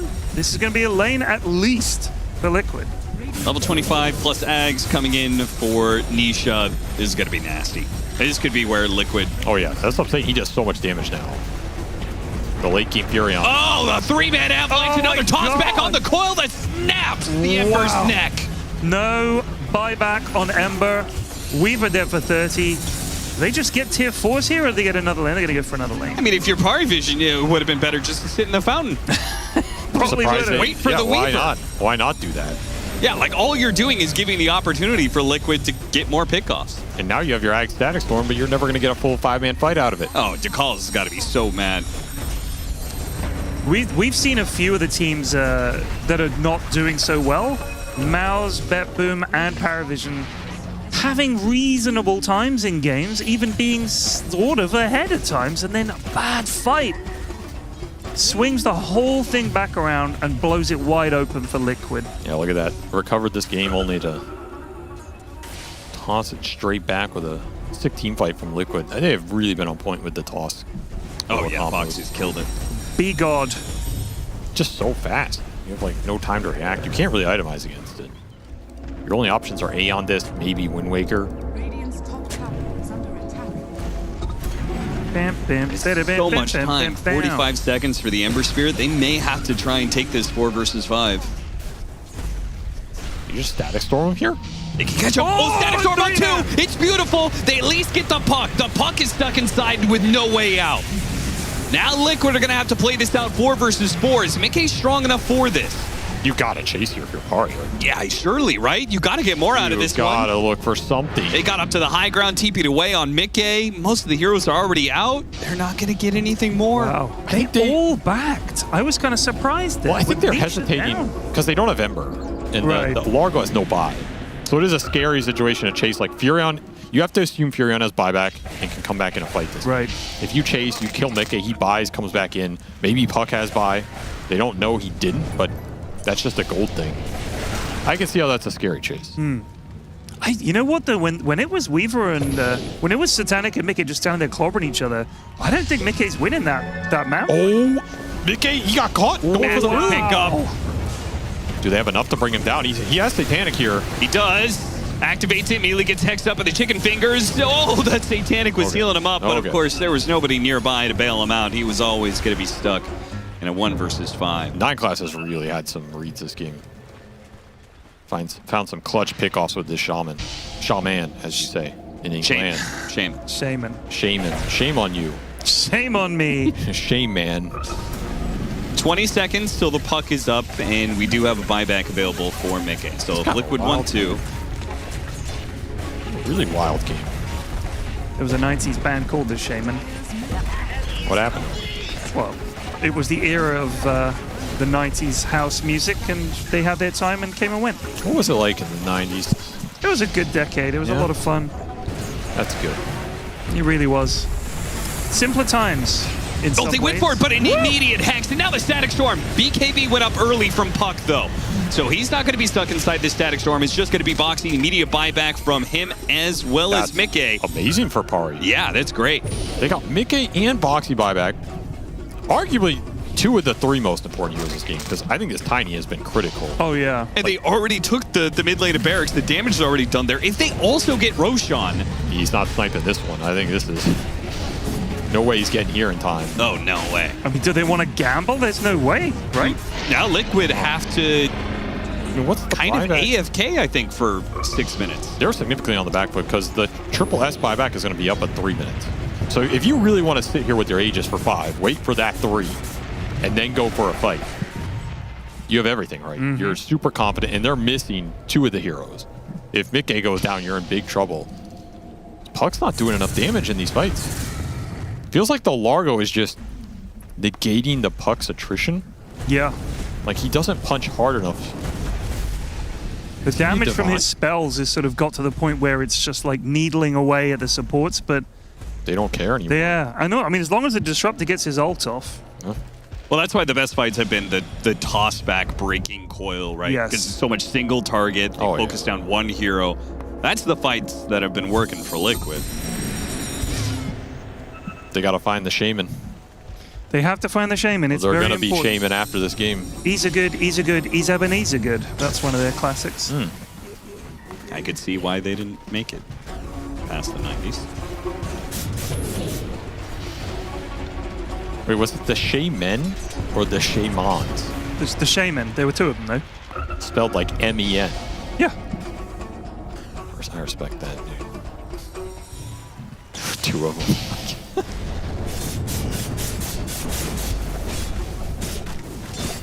Is it going to be 2-0 parry? I think this could be 3 games. I don't think this is going to be a 2-0 to either team. I mean, let's not jump ahead here. Parry got this. Parry still have to close out the game. And I think that's the hardest part. But you were up 20K, over 20K. Brings up the graph. Pari got this. What could go wrong? Easy. PARIVISION haven't thrown any games. That's the definition of a roller coaster. They've never led in this game, by the way. Really? They've never led gold or XP basically once the entire game. Gabe Since thinks they'll win, though. Like minute 5. With a win prob. Uh-oh. Can Liquid safely apply any pressure to this bot lane? Liquid out on the map. That's a It's going to be a dieback. They abandoned him, too. I've abandoned my child! Look at how safely they're playing. It's just... The other two are looking for the tree on the side. Satanic wasn't even in that. Okay, 90 seconds, and you still have 2.5 minutes left on the Aegis. It's go time. This is your opening. There's still the tier 2 top, so you can't really go for megas. Unless you just push through top. Yeah, I mean, that's your last rack lane, too. You got to worry about the rat action, right? The super treants. Where are they at? They're down here. Look at them go. Summer of 96. That was a genuinely great summer. That was your first love? No, that was the year before. The summer of 96? Yeah, Euro 96, football tournament in England. Why are you acting like that was like from the 70s? 30 years Nobody ago, says bro. that. The year of 96. The summer of 96. The summer of 96, Yeah. like it's some great generational And year. all the Brits will know what I'm talking about, especially the English. That was like prime Oasis. It was great times. They're a great band. First year at university, just banging. Great year. You were just banging Just at university? banging the whole time? That's what the just first a banging year was? year is what I mean. Right. Year of banging for Ted. Banging all the He time. found his first love the year before, and then 96. Anyway, shout out to Ted's wife watching this. Hey, she could be watching. She actually started watching. Oh, no. I know, you're going to have to tighten up that language, Oh, but no. this is trouble. Melting No these barracks here. 10 more seconds, so they give up a second lane of barracks.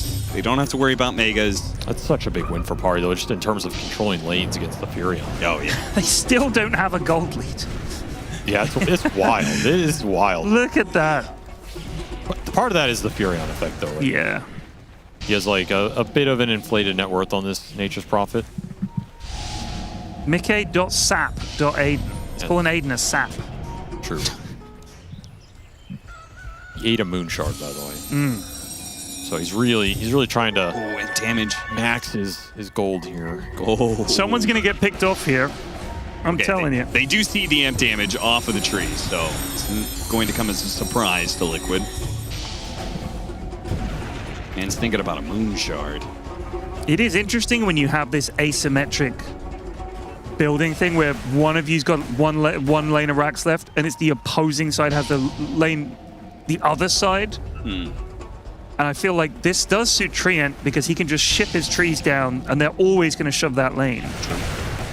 But Mickey, I feel like when Mickey gets level 30, which is impending, gets the free TPs, there is always that threat of him coming in there.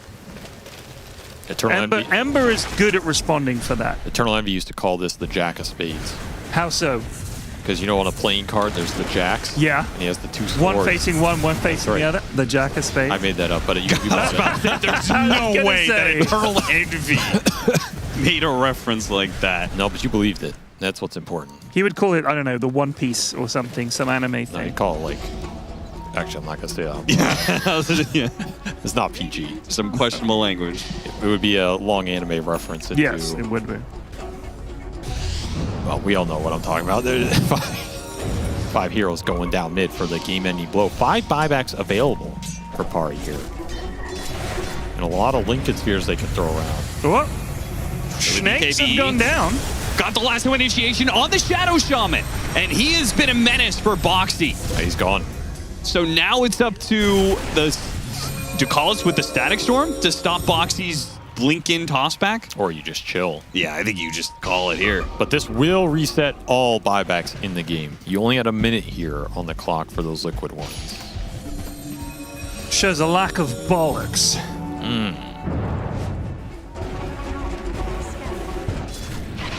The lanes are looking good for Liquid. Bot and top both pushing in. We've seen this before. We had a couple of games at Blast like this in the 5-game series that they had where ultra late game. They are good at it. They are good at it, especially when you've got Mickey Prophet ready to hibbity hop Yeah, I was wherever about he needs to be. Lanes are pretty easy to clean up for both teams here between Ember and Furion. Yeah. They both have someone they can just sit there and go back. I think Nisha should go Divine Rapier here. What's your call, Ted? Does he have Ags? He does have Ags. He has Ags with pressure. He's got Moonshard already consumed. So Satanic. I think so. Going on Tofu here. Oh. Tukal's going to blink in. Static Storm, the tree. Is that worth it? They're trying to get him. Avalanche, though, onto Satanic. They've got him inside the coil. Nisha refreshes. Damage coming out. Does manage to burst down Boxy. Satanic with his Satanic is keeping himself alive against Big Game. Big Game also with the Satanic, though. It's a Satanic off, and they do manage to win it on PARIVISION. They got the puck on top of that.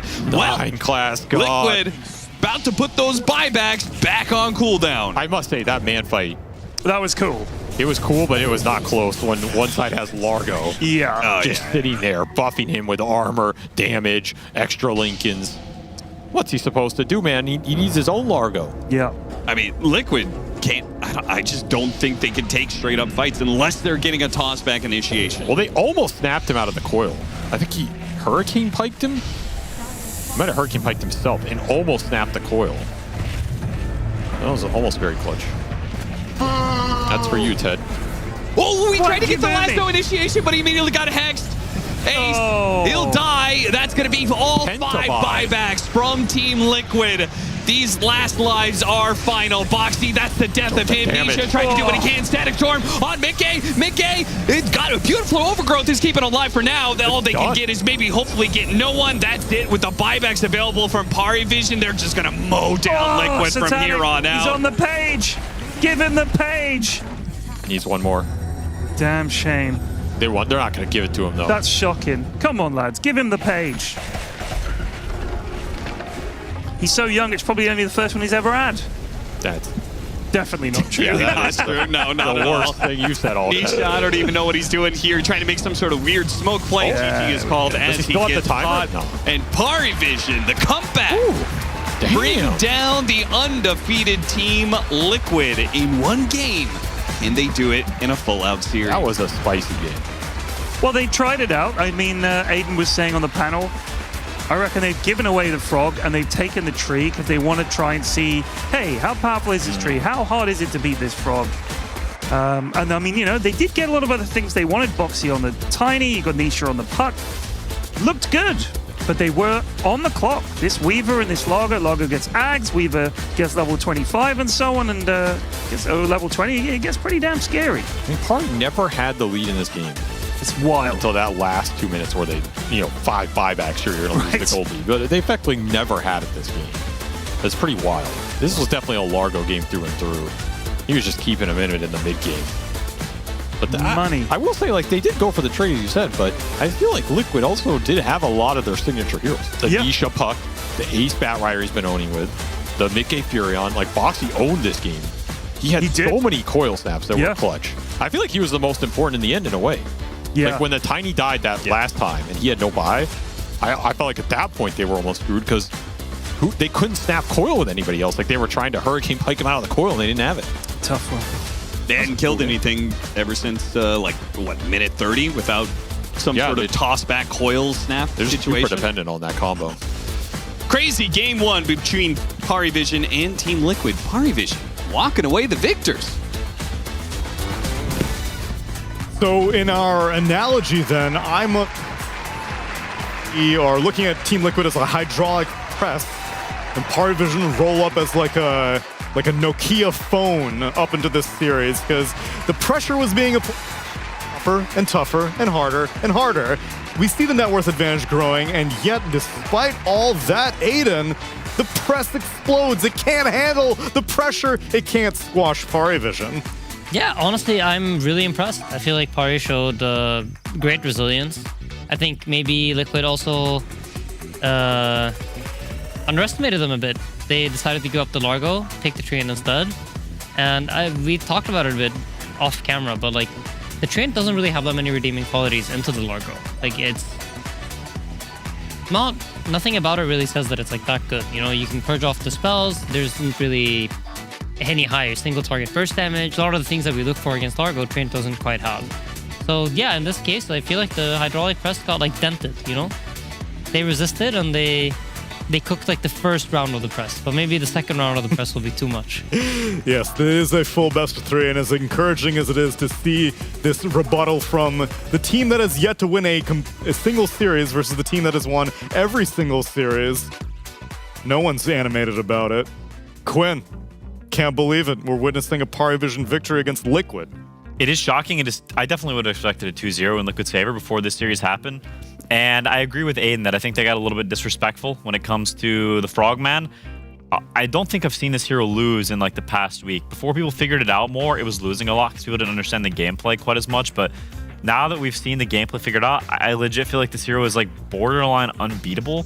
Like, the stuff it does is so unlike every other hero that exists right now. I think it's reminiscent of like Beast Ags when it's super broken. This hero that he just AFK farms Ags and it kills everyone, but also is broken in team fight. And Largo Ags has this extra layer where not only does it heal him, but it heals everyone else too, and it gives you 20 armor, and it's absurd. I don't think there's a hero that is viable right now that you can pick against him realistically. Like, I don't think Largo is beatable. I mean, you can beat him, but if he is in the game, I think you're outdrafted, almost by default. Yeah, the Largo team will always kind of be favored. I think it's a hard to see a situation in which one team gets Largo and the other team gets something else, and we think like that was a worthwhile trade. I'm trying to look at the history. So PARIVISION have actually lost with Largo against BetBoom team. So maybe this was also a good test to see SSS. This is another chance on the hero. Try it out again, and maybe we can figure it out. What did BetBoom play? What did they have? BetBoom had Clinks, Viper, Mars, Jakiro, Tusk. And you think the Viper maybe? Wait, was that the Void Spirit versus Viper game? That was the I was going to say, it wasn't the Largos. Like, it wasn't related to the Largo. And the trades, if you look at the draft trades, I feel like it's more that Pari didn't clutch out their draft. They had like Nyx, Pango, or was that, they have Nyx? No, that was the next game. What is their draft? Pari had Largo, Void Spirit, DK, Techies, Ringmaster. Right, and they got super owned mid. Yes. And then the Viper just kind of snowballed and took over the entire map. And then before Largo was relevant. Beyond that, Largo has not lost a single Group Stage 2 match. Really? The last time he lost was OG versus BetBoom team, where OG played it in the tiebreaker and lost with it. And so Largo has yet to lose. It has won with BetBoom team, it has won with Tundra, it has won with Aurora, it has won with Liquid, won with BetBoom team twice, won with Aurora again. So it's what, like 1-7? 1, 2, 3, 4, 5, 6, 7, 8, 9. 9 games, and he has only lost 1. And this is game number 10. So he's 8-1. He's now 9-1. So this will be game number 11. No. This was 9-1. I see. This is this game 10. That's insane. That is a crazy win rate for a hero. So probably ban Largo might be an idea. Maybe. But if we want to look at him, Quinn, show me something about this hero then. Yeah, I've got some clips from that game because you just can't help but stare at the Frogman when he's on your screen, and so let's all stare at him together. Open your peepers. Before that, though, I think the big thing that was keeping Liquid in this game, and one of the reasons why I think they were doing so well for so long, was that Nisha was honestly kind of diffing no one in terms of impact, and I think also in terms of net worth. I think one of the big things versus Puck here was you have to stay on par with him, and if you do, then you can survive his rounds of burst, you can survive his poke, but if you can't, then it becomes a real problem and you start dying very, very quickly. But I think once that Puck firepower starts to wear off, then we see that blue aura, that blue hue around that frog's feet. That it spells doom for you, my friends, because that means he has Ags and he strums his stupid guitar that we've heard his dumb tunes a million times, and he just kills everyone. Now, this fight goes about even or so, but they are down significant gold. Ember down at the bottom of net worth. That is not what you want to see. And Weaver also not being at the top of net worth in the late early game or early mid game is also a very bad sign. And from here on out, it's just all Largo all the time. And we just talked about it. And we talked about it throughout this group stage. But the fact that it's 9-1, I genuinely think this hero has reached a point where you just have to ban it every game. I don't think you can give it. I think you should give anything else. Shadow Fiend, Treant, Batrider, anything. But I don't think you can give Largo, legitimately. I have not seen a single hero that actually counters this hero. Not a single trade, not A, not Doom, not anything. I don't think any of it's a real counter. The hero, to me, legitimately has no counters. And I think it is, if I dare say, the sole reason that Liquid lost this game is they took a bad first phase draft, like Aiden said, and from there on out, it's just ease of execution, right? Like if Liquid makes a couple mistakes like they did, they overextend a little bit, you lose one fight, suddenly Frogman becomes untouchable and the game is just really hard. I don't know if I'm willing to go so far as to say a bad first round because Treant Protector statistics are also insane for this tournament. And so if we are picking poisons... What is Treant statistics in Treant Protector has only lost... two? Now this is the second game that he has ever lost. And the other one was MOUZ losing to Gamer Legion earlier in the tournament. Well, How many has he played?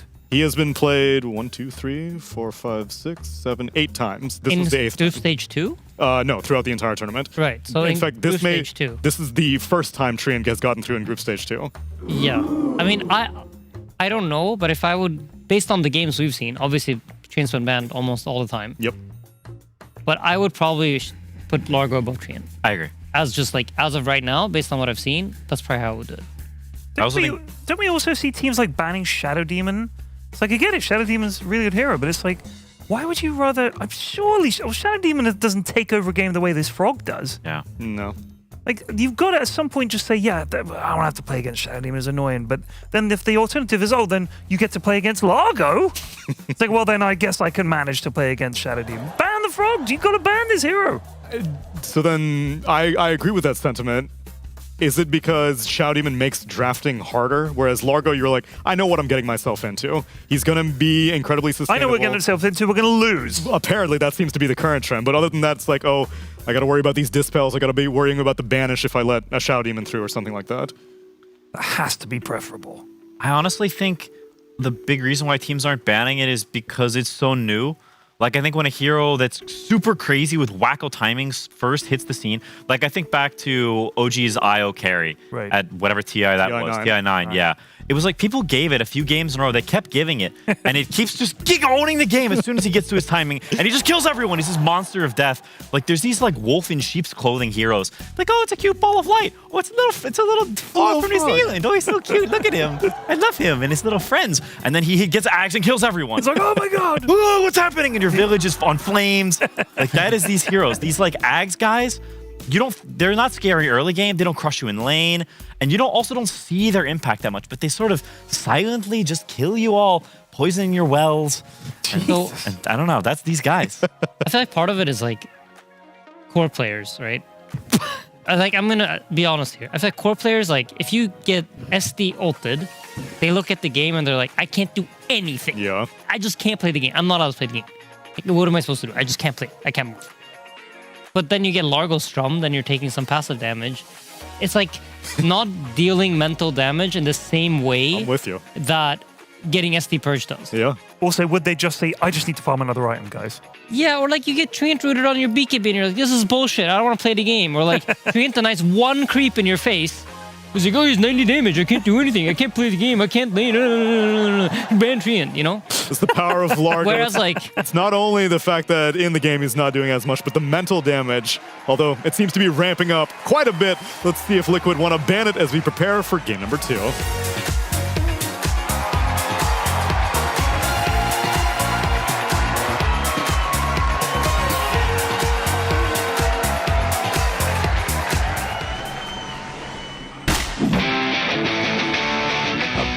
Bloody time.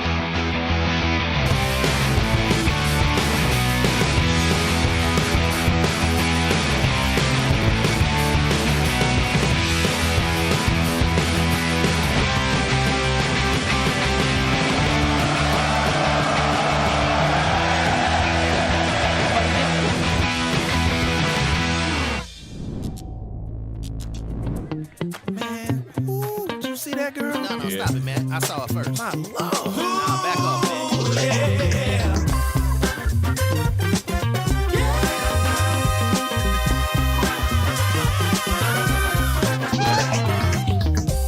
The first time I saw you, I knew I had to have you. Don't mean no one night stand. Gotta find a way to be a man. It's something about the way you turned and looked at me. Your smile, it turned me on and set my mind at ease. I'm trying hard not to stare, don't wanna look thirsty. Just trying to play it cool, gotta show you that I'm worthy. You walked in on the air and seemed to leave this room. I just had to find a way to get next to you. I'm here to testify, give me a chance, I'm satisfied. Captivate your heart and I'll blow your mind. Don't wanna pass me up cause I'm one of a kind. checking me out, trying to figure out what I'm all about. Wondering if my love will make you scream and shout. If I don't know at first, I'm gonna figure it out.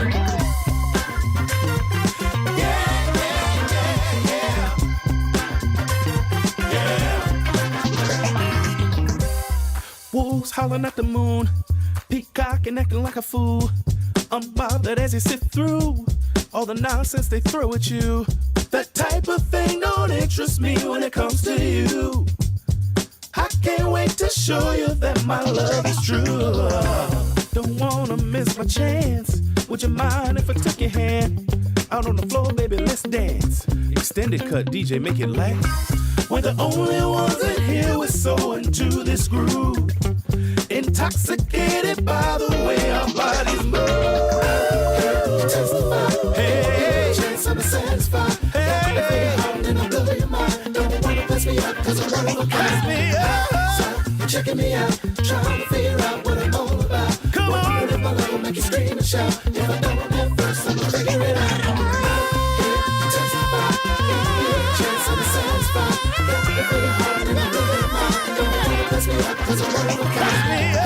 So, you're checking me out, trying to figure out what I'm all about.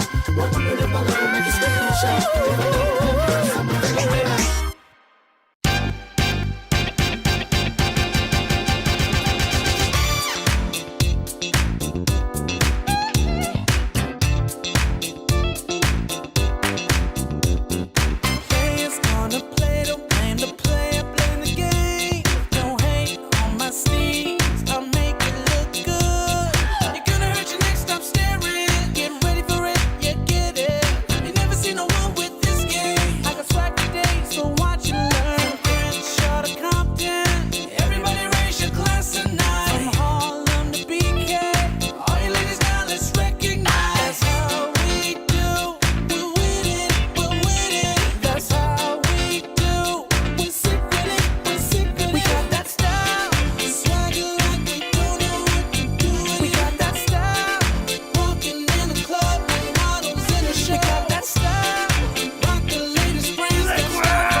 Welcome back, everyone, to a series score that most people would not have expected. No, your eyes do not deceive you. The back of your screen is reading correctly. PARIVISION are one game up in this series against currently the best team in the tournament, as Liquid have found out, maybe the hard way, that Largo is worth banning guaranteed in the first phase, and they learned their lesson. Aiden, what are the heroes that are banned out?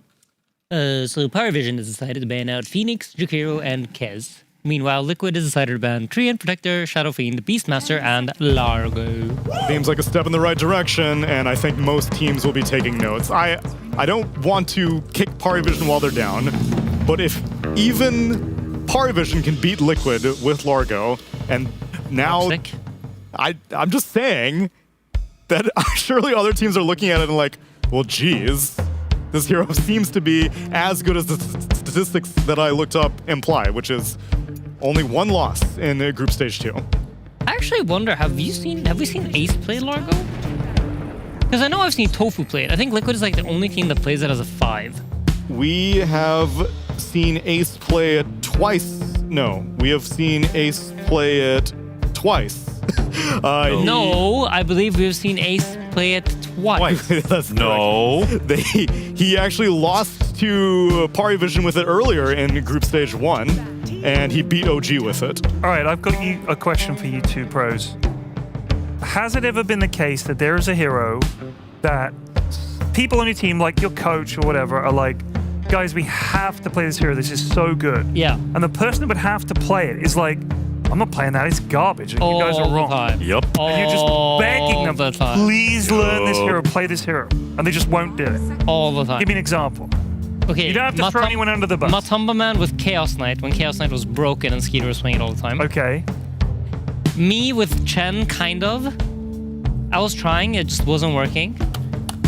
I think, I don't know how much I can't out the players that are still actively playing. Yeah, that's what But there's definitely a lot of cases of this, for us at least. So do you think there's sometimes a hero, the team has just tried it out and they're like, I don't like this hero. I've got one that finally came correct. Collapsed Broodmother.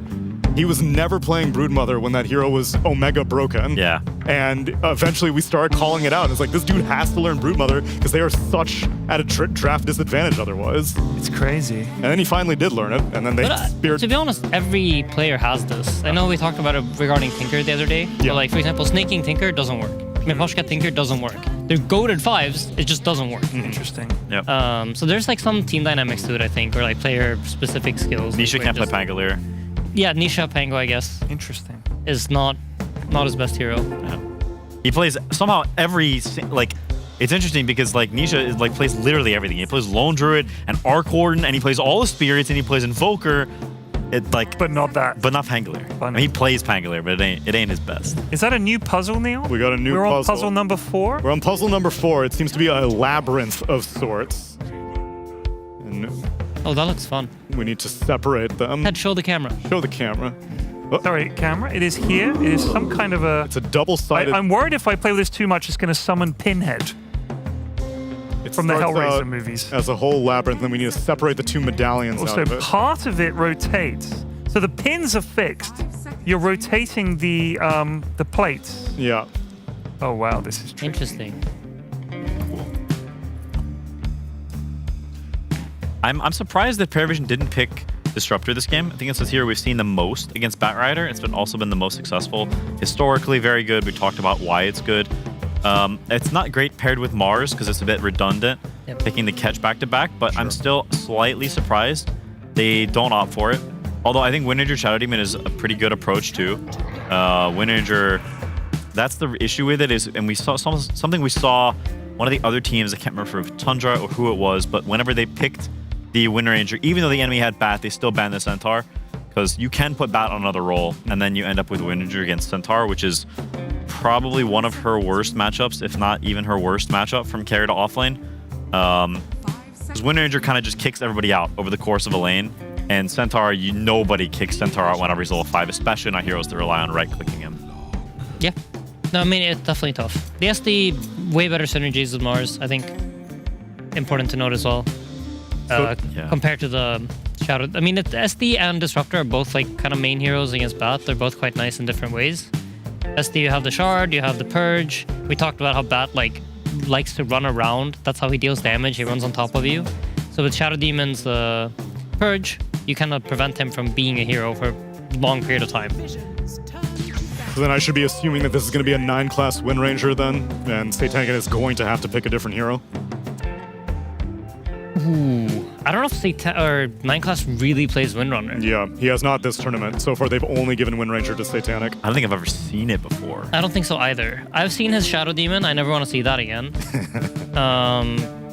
So there's no like weird to call as 5. I think you're just stuck with a Windranger carry. I mean, it's not obviously not a good matchup, but it's like fine. I think Batrider 4 is also not like super inspiring. No, it's pretty bad. So this like draft trade-off here is like both teams are kind of giving a little bit. That's also kind of bad with Centaur, I would say. I mean, it's not that. It's okay. It's not ideal. It's not ideal. They have some give and takes. There's some good parts about it. It's not the end of the world by any means. But if you're thinking about perfect combos, that is not one of them. Yeah, exactly. Do I float the idea of the Mickey Batrider? And Nisha Razor? Yeah, and I think with Storm, it's less likely. I don't know. The lane matchup for Razor is quite decent against Storm, right? But I think Storm does fine.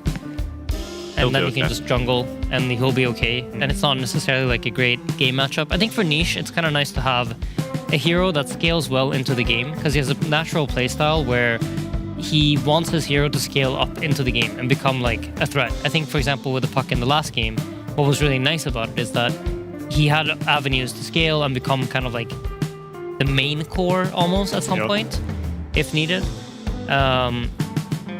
I think if I just look at this draft, I would think it's more of a Mickey Razor. But obviously, Liquid will look at everything as a whole and decide what's the best thing for the draft here and go for that.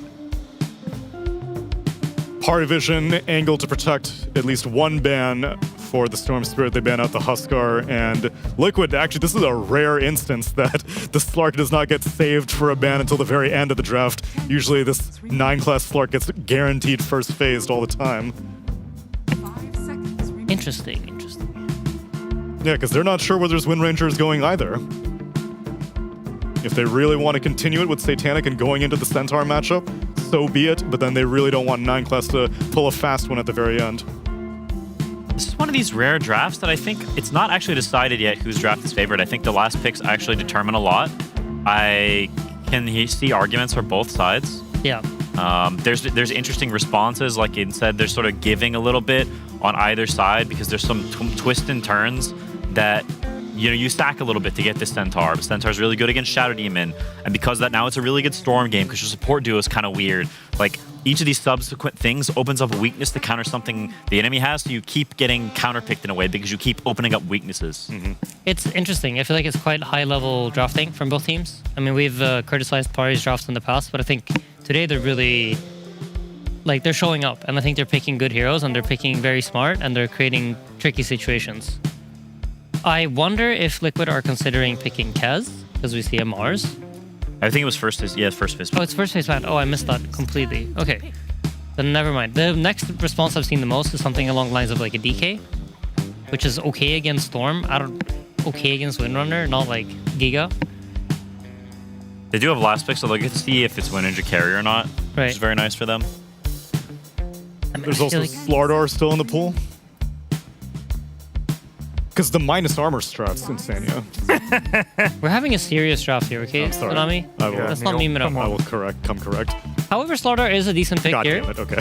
It kind of makes sense. There's a lot of heroes that he's good against. Plus, you have the synergy between Razor and Slardar. Like you have the minus double armor? minus armor Oh. coming in together, stacking up. What did you say?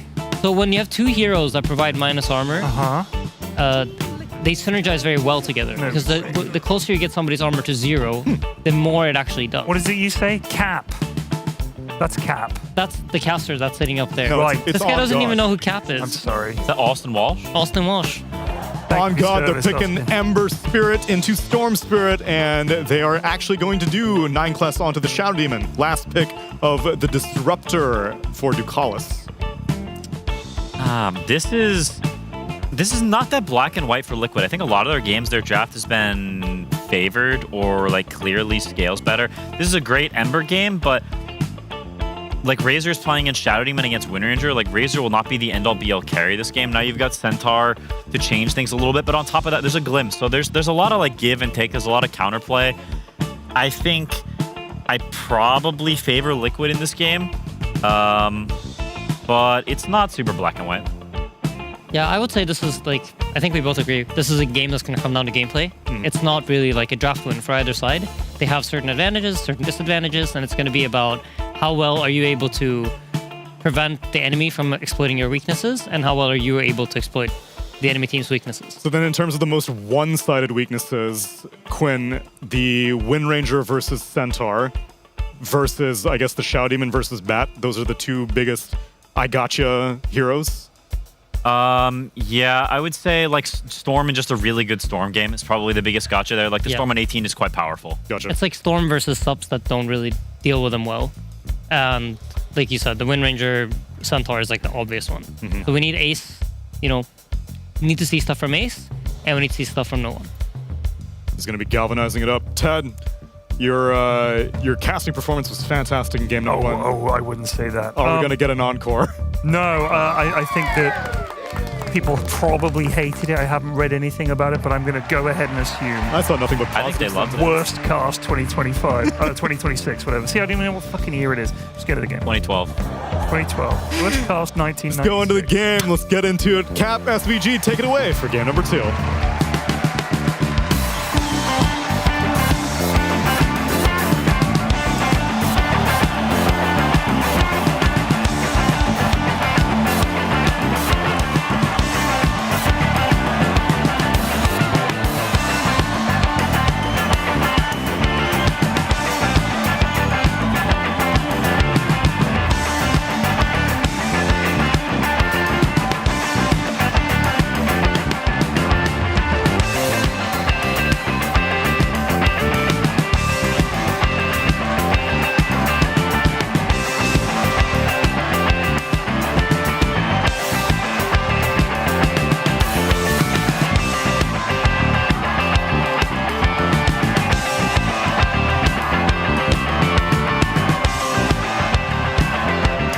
An upset in Game 1 has PARIVISION up a game against the undefeated Team Liquid.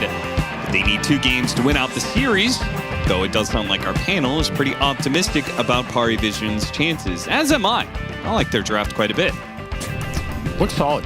They have a really good Storm game for no one who is a monster on this hero. To me, this is his signature hero, no matter what the critics say.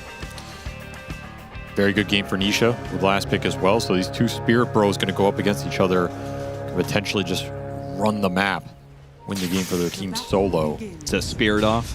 That's right. Disruption trying to take the bounty room, but instead gets hit by the plasma field, pushes him away. They do not want to make that trade. Split the runes bounties for first blood. I think I like Pari's draft slightly better, but I will say, are all drafts equal? No. Why not? Clearly not. No, not. Jeez, not in that sense, man. In what sense? Let's say I take this Pari draft and I put it in 100 different games. Is it equal strength in all 100 of those games? No. Ignoring the enemy draft. I'm saying in a vacuum. Well, I'll just get to my point. You really no, it's this dependent on individual player performance to make a draft actually work. Okay, yeah. So yeah, I feel that if Pari had played this exact draft against Liquid's exact draft game 1, I would like it less. Because I think it's a very high execution lineup. Yes. And I think it's a very momentum-based lineup where they're going to have to get aggressive at some point and execute the fights very well with Storm jumping in, landing some shackles, landing some spear arenas, clutch disruptions, kiting the Razor, like maybe set up a static Storm on December. Like there's a lot of high executional little variants in the mechanic workmanship of a team fight with this draft. And I think because they won game 1, they have some confidence, they have some momentum now. I'm kind of okay with them doing this. I think this draft will perform better for them potentially. But if they had just picked this game 1 after losing like 6 in a row, and their morale is low, and they're not coming into it with some momentum and some like high off a win, I like the draft less. Okay, I can kind of buy that. Momentum's a weird thing in Dota. I feel like it's easier to gauge in like other games. Like, well, I think there are other factors. I'll present you with an alternative argument. Okay. For example, I think when teams clamp up, when the tensions and anxiety are very high, such as, you know, big games at TI or whatever, they tend to skew more towards ease of execution and heavy team fight because some of that laning prowess and individual mechanical ability goes out the window because people are a little more stressed. Sure, you're less likely to take risks, or you're more likely to lead with set plays rather than just group up, take the fight, going with the Ravage. It's easy. And therefore, I think those drafts are stronger in those situations, whereas some of these like lane domination executional drafts are stronger when the pressure isn't as high. But the draft can be the exact same. So I think sometimes people don't consider those like little X factors there. But that was a long-winded story to say I think this is very close. And, well, Liquid Razor is always difficult to beat. I don't really care what your draft is. Like, this team with Razor is just a different beast, especially Mickey Razor in terms of the scaling factor. I think his Razor is better than almost everybody else's because how well he plays it in the late game and how consistently he gets there too. Yeah. And that's assuming that their initial game plan, which a lot of times like to build momentum and pick you off around the map, goes wrong. Like, to me, that's the backup plan, and the backup plan is mega strong. So, which is kind of why the Furion is also really good, right? Yeah, I feel like they're very similar in that regard. Though the Furion, perhaps not that good in the meta right now. I mean, it's not. I don't know. I felt like watching that last game, the usual situations where Furion, like Mickey, gets really farmed and then he just stands there right-clicking people. Usually that worked. Didn't seem to work in that game. To be fair, that Weaver is he has incredible ultra late power spikes. Yeah, That's it's kind of not the a lot. antithesis Yeah. to what Furion wants. It's a good matchup for Weaver. There's nothing he can really itemize here to deal with it. So this game, the question is he going to end up in a similar situation where you have to scale late? There's all kinds of weird shit going on in this game. Jesus Christ. Yeah. Between all the backlaning that's going, like there's been backlaning, there's a lot of pulling behind tier 1 and tier 2 towers. There's all of a sudden 2 supports here in the middle lane off of water rune timings. I mean, got Liquid first blood. A little wacky and wild, especially what Boxy's doing bottom. Like, he's just been pulling these waves all over, harassing the small camp. Ace has kind of been put in a weird spot. I don't think the overall outcome for Liquid has been that great. Especially if he dies here. This would be really rough. There's a level 2 glimpse. He's probably going to get it. Well, get it now. Disruption, glimpse is not even necessary because he's put in a hole with the Firefly. So, and Ace has no HP whatsoever. He can't even the lane pulling did not work out for the Centaur. He really got abused early. Couldn't get to that Helm. He gets it now. So he'll get the heal, come back full with Helm, be a lot more sustainable in lane. He'll start to find a lot more here.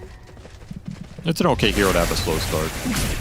Compare that to Mars versus Razor. Mars has been able to do a bit more with that.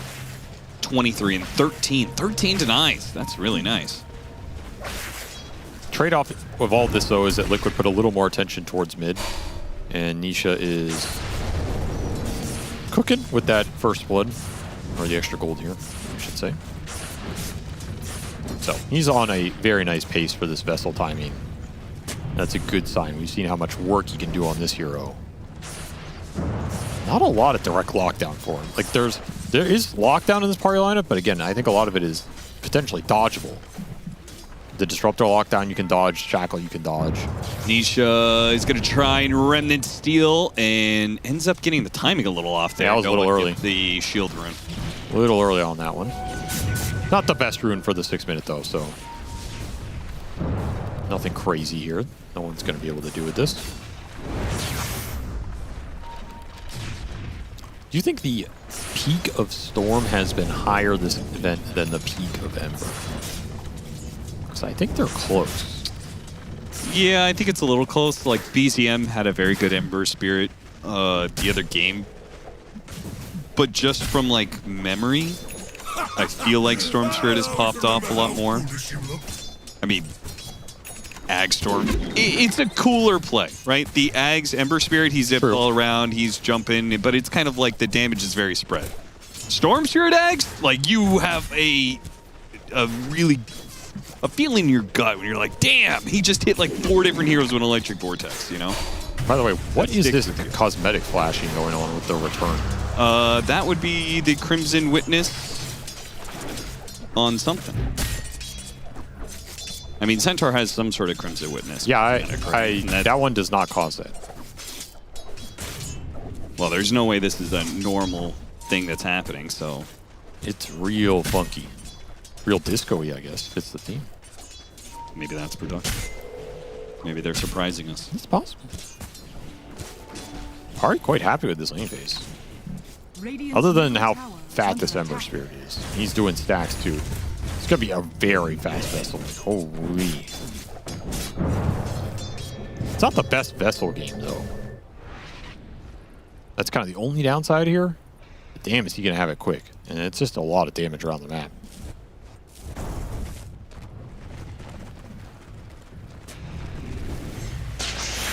Round 2. He missed it again. No one keeps on getting them. Just unfortunately for him, they're just not really the most fantastic power runes. Still good resources, as both these mids are just trying to farm up stacks. So the mana for no one is pretty nice. Going the Screes build. 9 class steals a bounty rune, wastes some of his mana, and TP's out. No one, straight into bottom, looking for the Centaur, and we'll probably find him here. That's a level 5 Centaur, even with the fancy lights. Not getting out of that one. The static remnant, the blue lights coming out of the storm, and the red lights coming out of the Centaur. There needs to be a warning on this game. This Disruptor's mega high level. He's already level 5. And the Centaur still level 5 himself. Ace just not finding a lot in this game, man. Again, Boxy keeps pulling waves and stacking and playing a little greedy on this Batrider. He's kind of playing for himself more than the lane overall for both of them. And you can argue that the overall net worth out of the lane is the same as what the MOUZ has gotten up top. So it's not as if they've lost value. It's just a lot of it is taken away from Centaur, put in the bat early here. Can get paid back in the fights and everything. So it just depends who you want to have a better start on. And I can see an argument that getting a slightly better start for this Batrider so that he can start to pick up the pace more. I can see that being a pretty valid argument. Man, they are really setting up Nisha for success. That is Vessel done. 9.5 minutes. Level 9. He's a monster right now. Holy. Needs charges, though. You gotta find some kills. What was that, 8 stacks to 11? So a little bit more stacking on Liquid. Not by a huge amount. Realize those stacks. Okay, 10-minute power rune. That one will go to Nisha.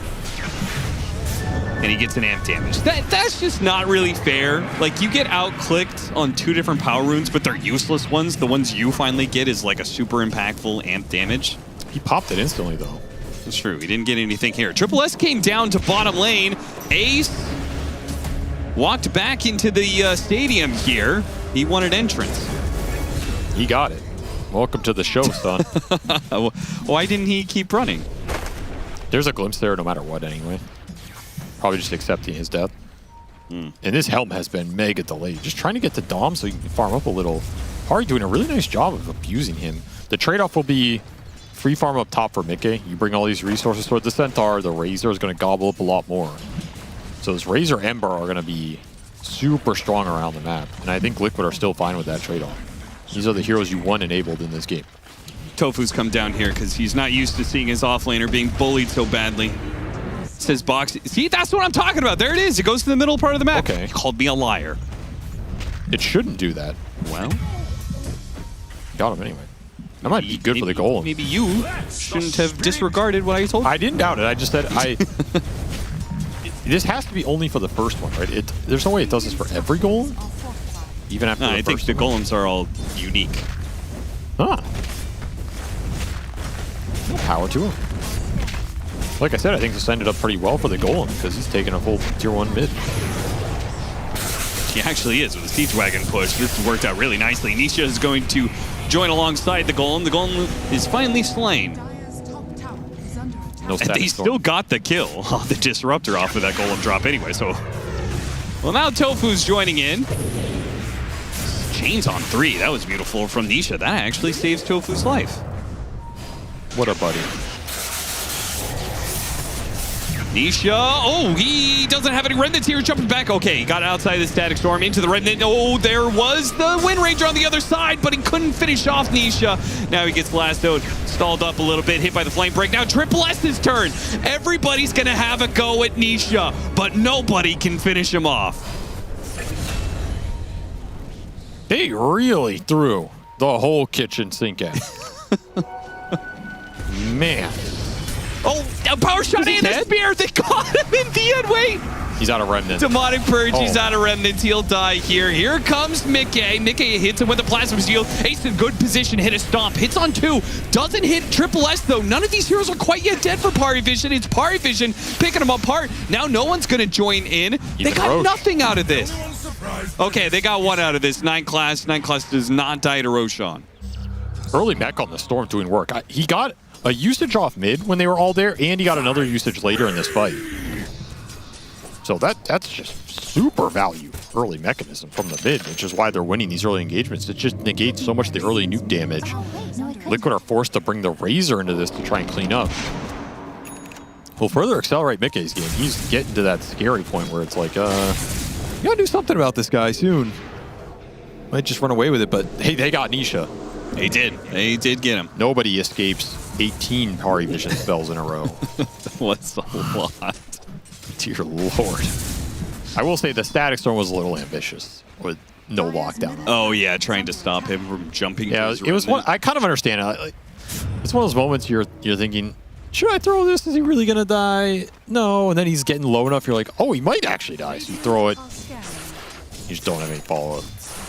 Feel like a fool. 14-minute power rune, but a mass group of heroes here from PARIVISION, smoked up and everything. No one gets... Oh, Triple S gets a regen rune. No one gets a kill, or Satanic does, I guess. And once more, Pari bringing 5 heroes to this mid lane. Triple S on the top rune, Satanic on the bottom triangle area. They are just denying this Ember any sort of early gameplay with the start he had. Smart idea. You don't want to let Nisha run away with this, with how farmed he is.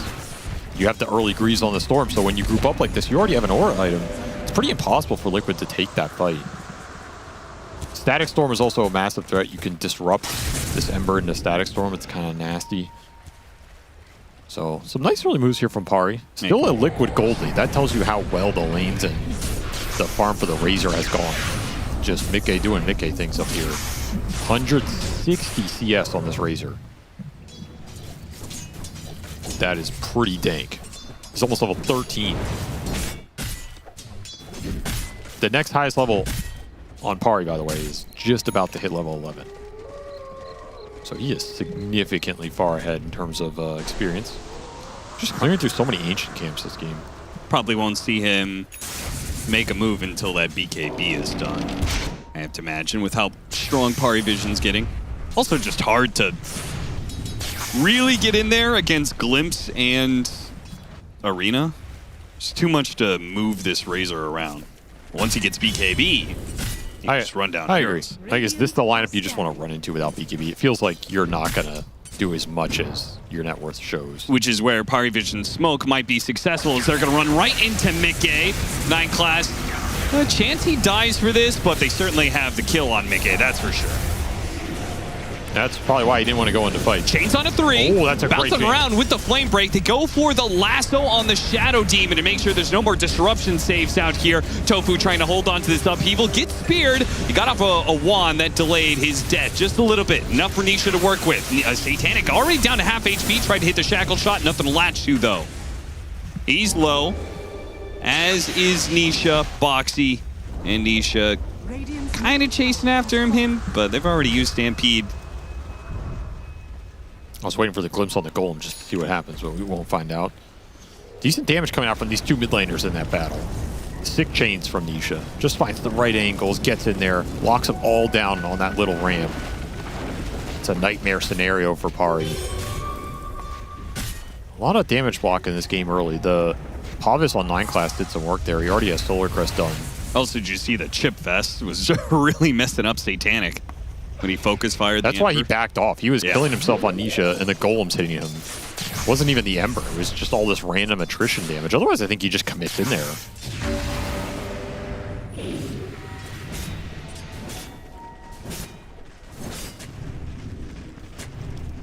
Liquid just continuing to slowly build this lead. A lot of it is coming from the Batrider, getting extra farm on the map box. He's kind of been farming this top line. Yeah, he's got a blink now. I think he will pull ahead of these supports almost no matter what. Set up on Tofu. Little pickoffs like this. Galvanized stacks are worth a lot because of galvanized stacks. It's up to 11. They even find the D-Ward down there. That might be more valuable than that kill. Liquid have no wards on the map? Is that correct? Map's gone dark. It's very rare for them. They've had very good vision this whole event. Radiant's top tower is under attack. Ace pulling the mid wave around, standing here for the power rune. PARIVISION don't disseminated. Essence Ring plus Crimson Guard. That's a tough kill. Oh yeah, he's super beefy right now. Great Crimson game. Really going to be annoying for Satanic in these early fights.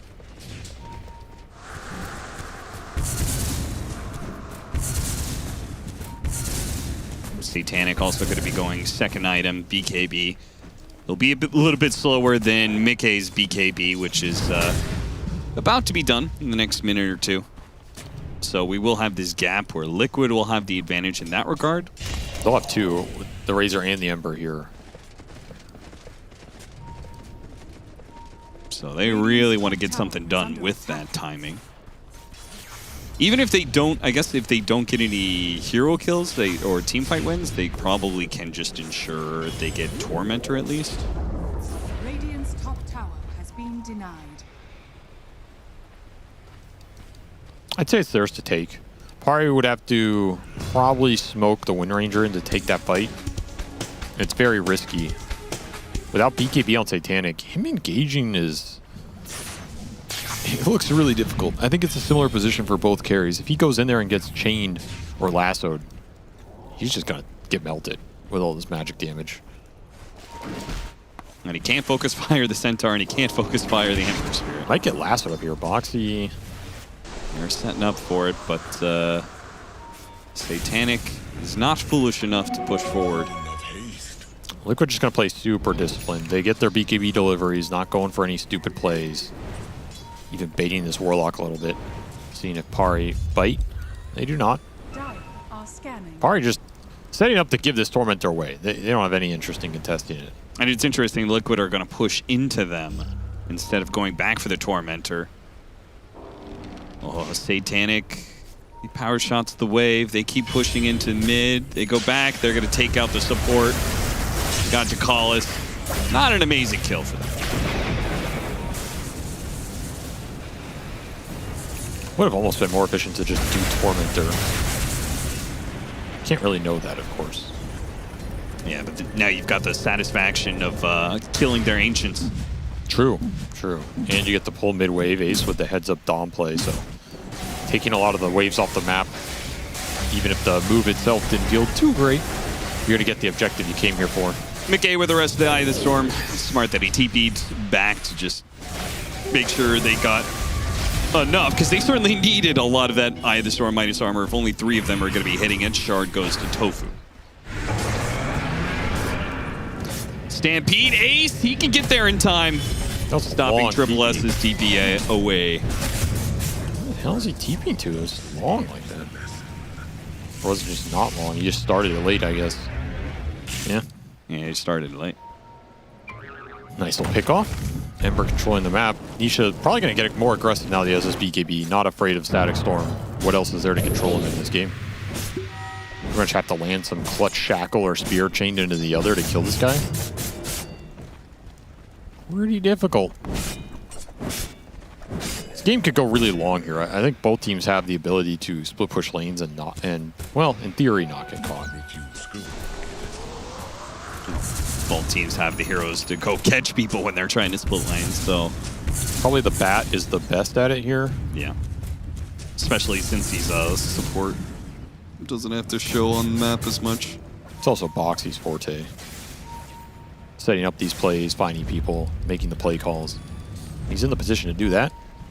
They will smoke. So are they going to run into Callis again? He is just blocking them off from being able to get to bigger initiations like Satanic. Instead, they take Triple S, who, whoops, that was a spear in the wrong direction. Back-to-back deaths on this mid lane. Boxy spotted. They still make a jump onto the Razor at the same time. Boxy underneath the shackle shot. Not dead yet. All these heals. Okay, they finally finish him off. Here comes the Stampede. DeCall is trying to protect himself with the Static Storm. Though, okay, Mickey. He didn't get onto anything, and with the disruption on the Ember Spirit, he couldn't immediately kill DeCall. Now he's going to chase him down underneath the Tier 3 tower. Going in pretty deep with the Plasma's Field. They do finally get it. Mickey, half HP, being focused down by no one. Triple S comes back into play with Satanic, and they take out Mickey. That's a buyback for the Mars, so you got to find something here if you're Pari. Don't have Disruptor to get the glimpses. He's got an arena. Ace is going to go back and stomp them here, saying that they want to keep this fight going. Oh, got a beautiful spear. Nisha still had a remnant out. Is going to go and fight at Triple S. Are they just lacking in the damage to deal with this Ember Spirit? Can they not handle him? surrounded by prowlers everywhere. Dodges the spear with a slight, still gets more damage. The fatal bonds, Nisha, and she jumps back. What? Did he get glimpsed? Or did he jump back? Yeah, glimpsed. I thought he had the slight. It was very close on the cooldowns. Either way, that's a really weird fight for Pari. You get the chase down, you get the catchy one, and then you just don't have any damage to put into him. You don't have a focus fire. Very awkward. As Liquid are able to walk that one off, they do lose the Razor. Kind of sucks for them, but it's a Mars buyback. And look at Ace slowing him down with the old pine cone. It is pretty funny. I didn't realize that every single hit slows you.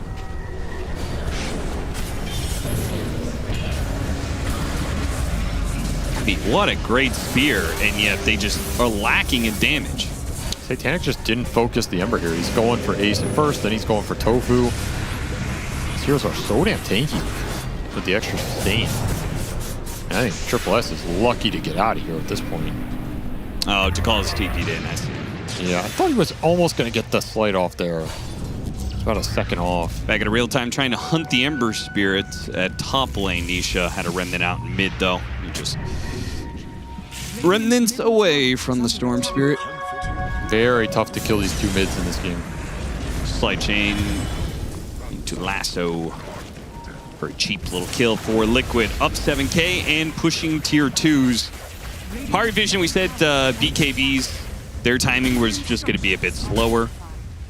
They've got the BKB on Satanic. Triple S, though, because of the buyback, his is very delayed. It's going to hurt. Liquid just controlling the map better. Power this Batrider. Making people scared to show on waves, setting up some of these plays, taking a lot of farm while he's off the map. So you're not feeling bad about scaling or out-farming your opponents here if you're Liquid. Mars has been set back significantly.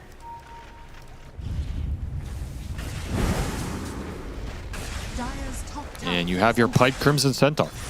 So any of those team fights, Liquid are going to welcome them with open arms. Come into our Aura Ball right now. We are invincible. Greaves, Pipe, Crimson, Warlock heal, Essence rings. Is Liquid able to force PARIVISION to fight them, though?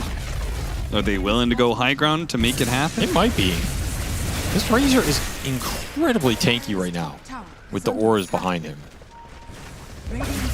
Look at this. They're going to take the risk. Golem on top. No Roshan needed. Bye-bye, Golem. It's an aggressive jump, though. It really was. Static Storm goes out. Boxy tries to get the lasso initiation on Satanic, but the Static Storm denied him that opportunity. Mickey's getting a bit low here, as is Tofu and the Centaur. They're just all going to die off of the initiation there. The jump in from Ace, ill-advised. And Liquid damn near get wiped. It's going to be 4 heroes dead.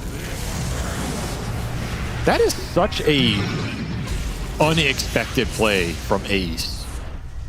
Because I feel that entire Gaiman run in those 2 years solidified them as one of the best early high ground teams. Yep. Maybe in the history of the game. And they were extremely disciplined about it. And one of the biggest rules of high ground is like, you almost never jump as a high grounder deep into enemy base unless you are significantly far ahead, because you are giving full formation, full defensive capabilities to your opponent, plus 5x, plus vision in the fight. For him to do like that was just kind of insane. Nisha trying to contest Roshan, which PARIVISION, I thought we were going to get for free. Should still get for free off of that successful team fight. That's a big step back for Liquid in this game. They had a lot of momentum. They could have Roche during that time, and I think it would have been a free Roche. So they lost a lot forcing that high ground and forcing that jump like that. Just overconfidence with the auras they have. Yeah, like, theoretically, the play on paper is just to go high ground, force them, force PARIVISION to come back, and then because they're back in their base, you go Roshan. I guess the Golem got glimpsed back to mid. That kind of sucks for your push. Boxy jumping into Static Storm was a huge deal there as well. If he has BKB, maybe you just lasso Satanic, you can burst him down. But this fight kind of looks difficult no matter what, once you're behind that tier 1. The Storm is going to output a bunch of damage. He's not getting lassoed because the priority's on the Wind Ranger. If he can go Fountain Heal, jump you again. Like, there's a lot that can go wrong for Liquid in a fight like that. Now an Aegis on the Wind Ranger and a Shield Rune on the Storm Shield. So Satanic can be way more aggressive about his focus fire, knowing he's got the extra life. And I agree, after watching some of these fights, the glimpse on the golem is hella annoying. Yeah, I think it's really bad. It's just a straight counter. It just removes the golem from the fight every time, instantly. Yep. Which is pretty much the point of the ult. Like, you don't really care as much about this mini stun in these engagements. If you can get a stun on some BKB core, that's max value. Cool. Wait, are you saying that he should have dropped the golem before they went high ground and then walked it up to the high ground? Maybe, yeah, maybe. That's too funny. It legit would have been better than what happened. Right? For sure, no, for sure. I think you either drop it early so it doesn't get glimpsed, or you hold it for the fight. Oh, dear. 3 minutes on the Aegis here for Pari. They still have that Shield Rune too that you mentioned, so they're looking quite tanky right now. Daedalus on the Wind Ranger is going to give you the damage. Yeah, they effectively have 2 lives on. This, you know, the scariest part about this game is Ducalis. Yeah. He's getting close to an axe. He's just rushing it. Oh, he really is. Holy cow. Yeah, he's only 800. Like, one team fight, he's going to have it. And this game becomes really scary because you can disrupt people into this Ag Static Storm. So you have some extra setup synergy. I mean, Arena too. Arena Spear, throw a Static Storm on top. It's pretty nasty. No one hunting up top, but that is a tanky boy. Not even worth the mana. I mean, they know the Wind Ranger isn't here, so Liquid, Power Ranger TPing in. No one is going to back off. No possibilities here. Ags is finally going to get Tanisha. He needs to keep scaling this game. The Centaur is full utility. He's not going to offer you a lot of damage. So you need to make sure your Razor Ember are 2 of the highest net worth heroes in this game, dealing with majority, if not all, the damage. Because they have to activate Fatal Bonds here too.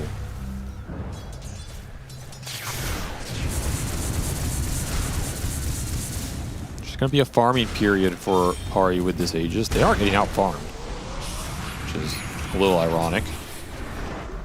Maybe they get Tormentor here though. That would be a win. Who has a shard left? What's Night Class's items? It's on Solar Glimmer, just trying to survive versus the Ember. Help Ducalis survive too. We'll get the shard to Storm. Okay. Well, that's the high roll there for sure. That's why I was looking at it, because they bought some of these early, right? Yeah, they bought the Shadow Demon shard already. So you could have rolled Disruptor, which would have been the lowest value one, but there was a chance you rolled no one there. That is damn juicy right there. Super value shard in this game. And they're just going to smoke. So Ags coming in for Ducalis. Still have Aegis for a minute. They're going to look for a play. Very confident with whoever they run into. Just drop Ag Static Storm. Could be the fight. Gating onto each other here. Really awkward. Almost got the lasso. Doesn't quite get it. BKB immediately. Mickey wants to take this fight. And he's trying to take out Night Class right away, but it's not working fast. They have to TP. Oh, God. They didn't time the BKB's TP away correctly, but they still got out. How does Mickey get out of there? Oh, Ducalis snagged by the sleight of fist. He was trying to set up there on Nisha. There is no way Mickey should escape from that fight. Dude, that was so sad. I mean, yes. Mickey should have died there. Also, Ducalis has the Ag, so there was a chance there he kills Nisha with the setup that he had, but he got hit by the sleight. I think Liquid gets out of here just because this play is so chaotic. Like, you're just not expecting this. You're just thinking, what the hell's happening? Are they all here? Are they fighting us? You're in defense mode instead of offense. Yeah. And you don't click these heroes and look at the timer. Got the Vortex on the one hero that could get out there and not the other one. That could have been a very costly play for Liquid. They just walked into it. That will be the Aegis period for Pari. Lincoln's one. Still down no one. Another Lincoln's trying to be built for Satanic. So this little window where you don't have Lincoln's on Satanic is a little spooky. It is, for sure. Do you have Disruption to maybe bail him out? You don't have a Blink on the Shadow Demon? A little harder position for that. You do have a Lincoln's on no one, though. Which is worth thinking about. He can throw it onto Satanic if there's a fight during this period. I will say, this series has been very strange in terms of the power level of teams relative to who is ahead. Because this is the second game in a row where Liquid have held the lead the entire game. Mm-hmm. But it has not felt like it. No, it doesn't feel like that. I don't think they feel as if they're ahead right now. And the funny thing is they have been ahead the entire game. There's not been a single net worth or XP lead for Pari since minute 1. Heart! Holy cow, he's got a heart. I mean, this boy is just untouchable. Which, I never know how to feel about heart on Centaur. Makes your Crimson better. Yes, and that in turn helps the rest of the team.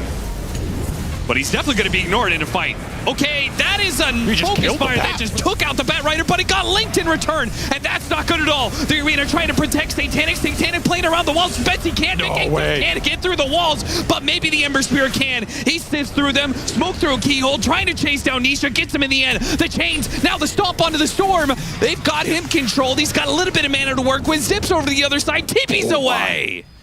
Cool down on the chains, cool down on the stomp. What a fight from Liquid, though. Boxy, sacrificial, goes in, forces the early Ag Static Storm. That opens up the fight for the rest of the heroes. And he focus fired the Bat, which, yeah, looks kind of good on paper because you kill the Bat instantly and your Disruptor lives, but he already threw the Static Storm, so how much did that matter? Yeah. And then you don't have focus fire for this Razor. Mickey, it's a field day for him. He just runs in, links, goes to town. See how much no one can do in this defense, but this should be a lane with the wave. With very little mana. Got him in the chains next. 9 class, can you help out? No one. He's got just enough to zip back, and that's time. This is a lot of time wasted. Created. As long as 9 class doesn't die, Demonic Cleanse, trying to get him away. It'll stop the chains. It won't stop the damage, though. Liquid gotta be careful. There's glimpses here. And there's buybacks. Glimpse back on Mickey. You don't have BKB to Nightfall out of here.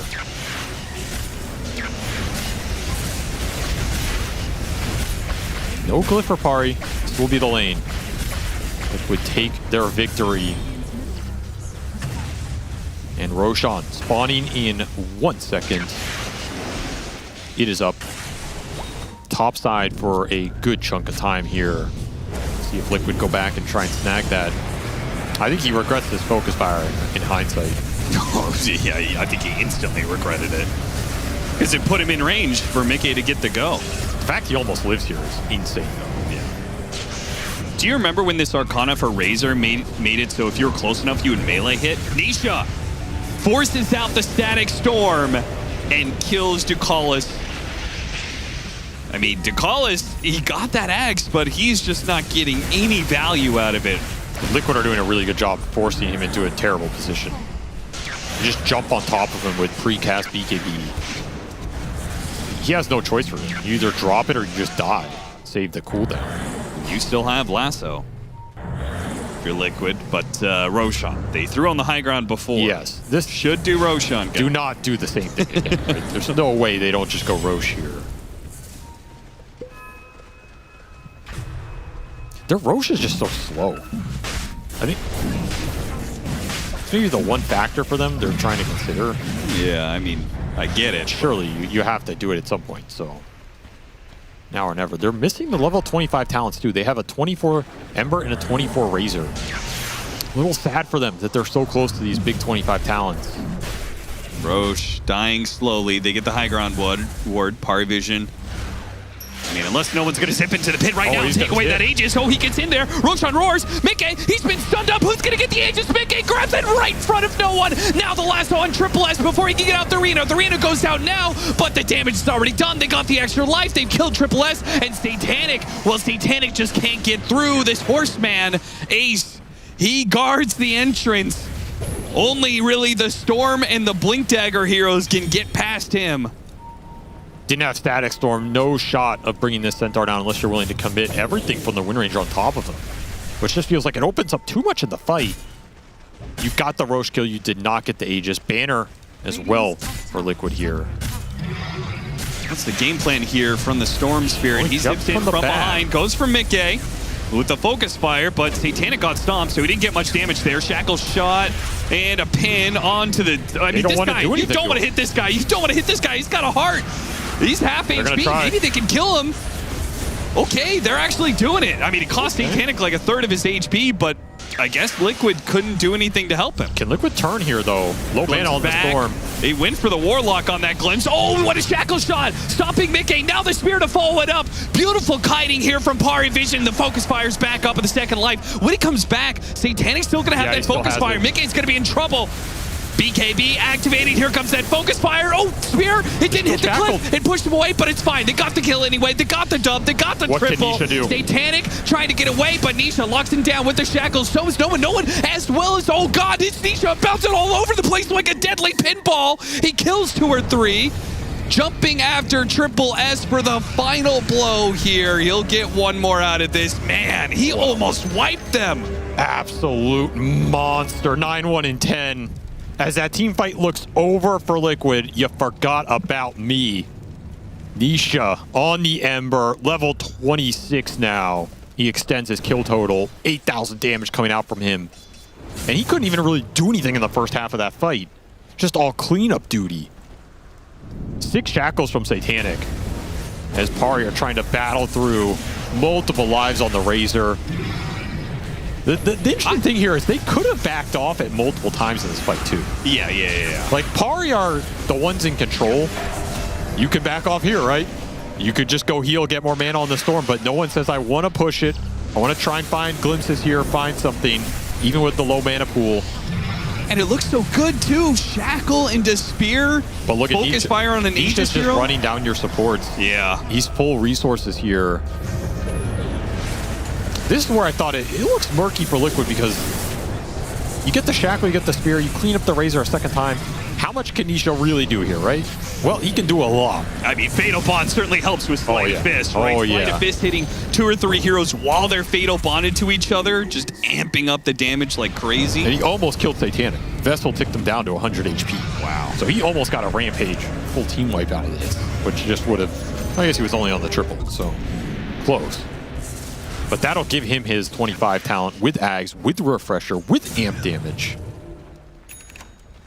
Timeless Rattle Cage as well. This Ember is doing so much damage he needs to be dealt with, or he will win the team fight. And that's up to Dakalis, right? I mean, unless you're really relying on getting a...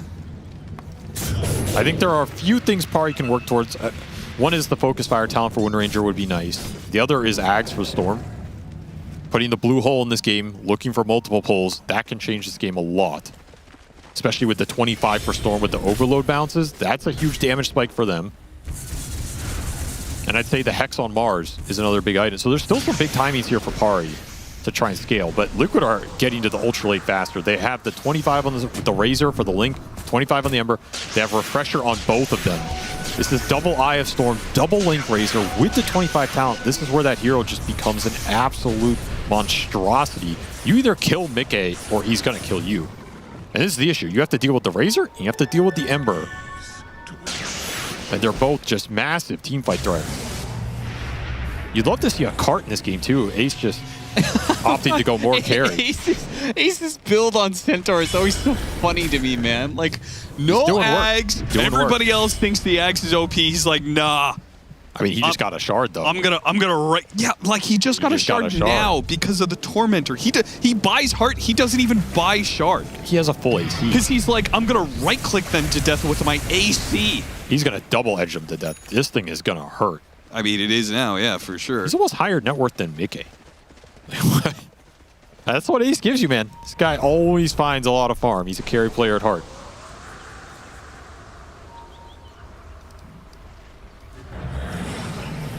Might need the extra oomph. No one can buy out the Ags, and he's got level 25 with the shard. He's trying to say buyback is the thing. I think no one feels this game might come down to Liquid pushing Pari's base, having 2 lives on the Storm. I think before the next fight, though, he will have both. It's going to be very close. I think he's going to have Ags buyback, and I think he's going to have 25. mean, what is the 'Cause, 5x? I mean, is Liquid going to go high ground without Roshan? I think the fight to contest that Aegis is way more difficult for Pari than the base defense, though. Without the Ags. Like, I think you have to buy out the Ags here to contest Roche. Yeah. I don't think you have another entryway into the fight.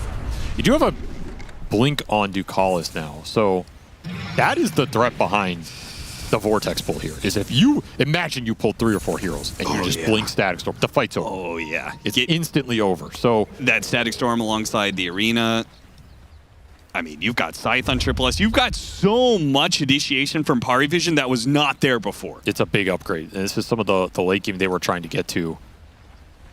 They got to some of their talents too. They got the 25 Storm and the 25 Wind Ranger, which are also big damage upgrades.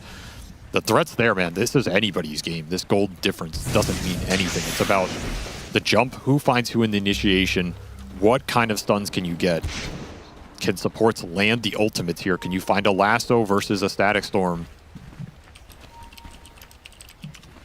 What do you think about Retaliate Aura against a Wind Ranger? It's the one time I would suggest that. Maybe? It is a guaranteed amount of damage going into him to some extent. It's hard to turn down stun duration, though. I agree. What I'm kind just of saying, this is the one psychopath time. would not take stun duration on an AoE stun. I think there is a valid argument. I don't know how strong that argument is. He takes it! Oh my god. The mat. I mean, it's too tempting here because he has such an high HP pool. So the Retaliate is based off of still his strength? Yes. And not the person who's getting hit strength? Yeah, that's my assumption. That was my assumption too. No. It's the attack unit's current strength. Oh, okay, yeah. Well, that's significantly worse. Dire are scanning. The strength-based bonus damage applied corresponds to the attack unit's current strength. Yeah. That's not that good. It's still...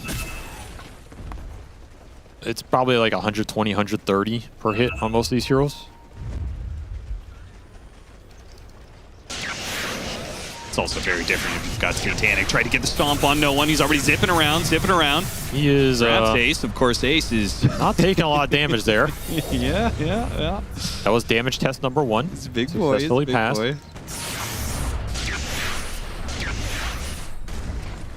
Do you know how much the Crimson Guard active blocks? He's just now? walking into this high ground ward, and they do not want to go on him. Oh, got the grab onto the Warlock. That's not a bad one. grab.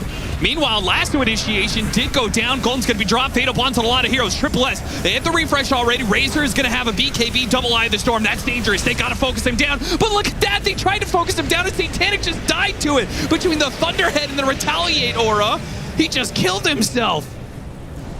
Concerning. Oh, very concerning. God. Satanic, you got to get to the lifesteal, bud. I don't think you can focus fire heroes anymore. I don't think he can do anything without a Satanic. I think he is rendered completely useless by Retaliate or Crimson Guard, Thunderhead. What are you supposed to do? He's just dying faster than Mickey is taking damage. I don't think he can physically kill this Razor. Look at, like, what? It's like he speared him over, and it's the Razor wants to be. I mean, double Eye of the Storm is just like, I feel like as soon as that went off for Mickey, I was just like, oh, Liquid have won this. I think the only way Pari can win fights is they get some crazy jump. damage from the Centaur. 1,000 All damage from Retaliate. It's a good Retaliate Aura game. I guess that was absolutely the talent to take here. I mean, he's got 159 strength on Razor. Like, yeah, the Centaur almost has 200, but the Razor really isn't that far off. He's got SNY, Satanic. He doesn't even have his BKB in. He's got Refresher in right now, so that's actually another 10 strength you could add on there. Probably just have to find the jump. The thing is, you just can't jump anything because all you see is a stupid Centaur. And with an AC, he's actually bringing down your tower pretty quickly here. Or smoke around the side. Boxy's up here on the high ground, though, and he's going to break that smoke almost initially.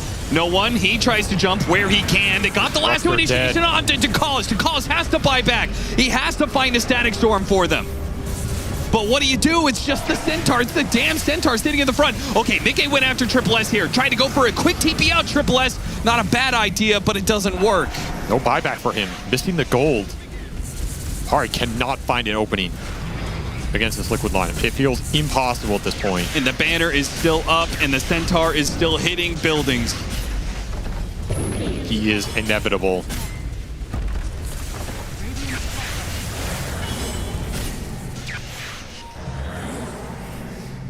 The final boss in this game, it was Ace all along. Got it! The three-man blue hole static storm! The dream for PARIVISION! Is it going to be enough? They take out the Aegis and they take out the Ember Spirit. No buyback to play off of the remnants here. But they're going to respect the fact that he could have buyback, that he could rejoin the squad, and Mickey's full with his Aegis being used up. He doesn't have his refresher yet. And Liquid just keeping the pressure on him anyway. Saying, okay, you blew it all. You make your jump. Now a two-man jump under the two supports. Kinetic Field on top of that, but that's an insurance for Mickey. Mickey already getting, oh, nice glimpse back. BKB is still on cooldown here, lacking a little bit of damage though. Got the lasso on no one. Refresh, and now the stomp. No one's dead. Mega's inbound. He's got a buyback. But PARIVISION, no way for them to be able to play off of this timing where the Ember Spirit is still dead. I have another static storm 15. That's about all Liquid need to be afraid of here. Storm just doesn't do enough single target damage. Courier coming up the side. Divine Rapier about to be delivered for Satanic. Does that even help him? I mean, no, I think he still needs lifesteal. Yeah, he needs the lifesteal to win the long fight more than, you know, I'm going to kill this guy.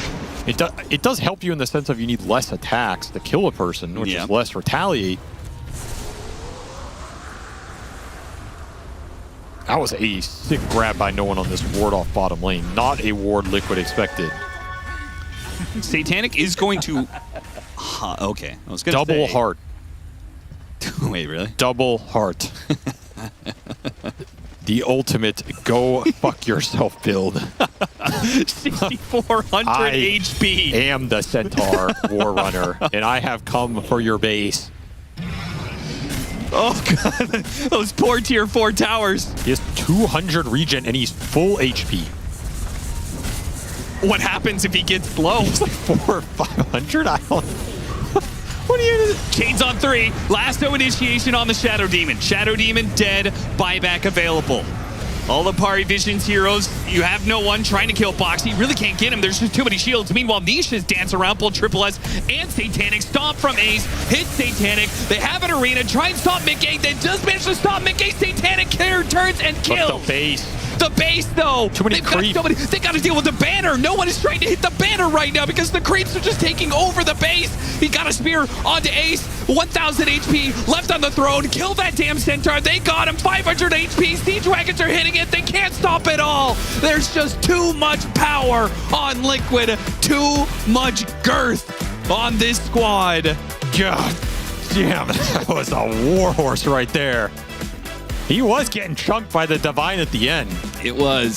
It was looking like Pari could maybe have turned that, like, if it went another 10 or 15 minutes and they somehow stabilized, but I don't know how you stabilize that game. And Liquid, they seized their moments and they hit their power spike super well to close that one out.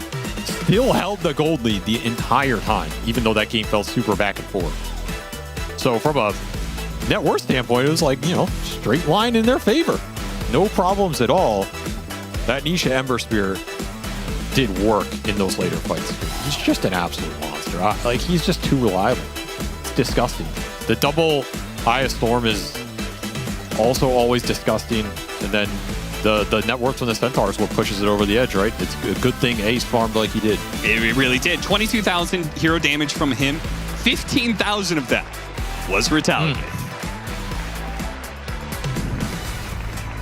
Stop hitting yourself. Stop hitting yourself. Stop losing to the Centaur versus the Wind Ranger. We noted it during the draft that honestly both teams came correct. There was an idea, an exchange of ideas, a mutual agreement saying that, okay, I've got these cores and I've got these counters for it.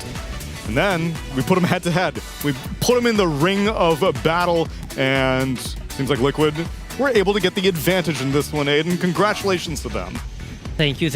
Not you, them. Thank you, Tsunami. Do not get to. Thank you for congratulating me. Congratulations. Alongside Team Liquid. Yeah. Another Aegis match by Liquid. Boxy. It was Mickey this time. Mickey this time. Boxy last time.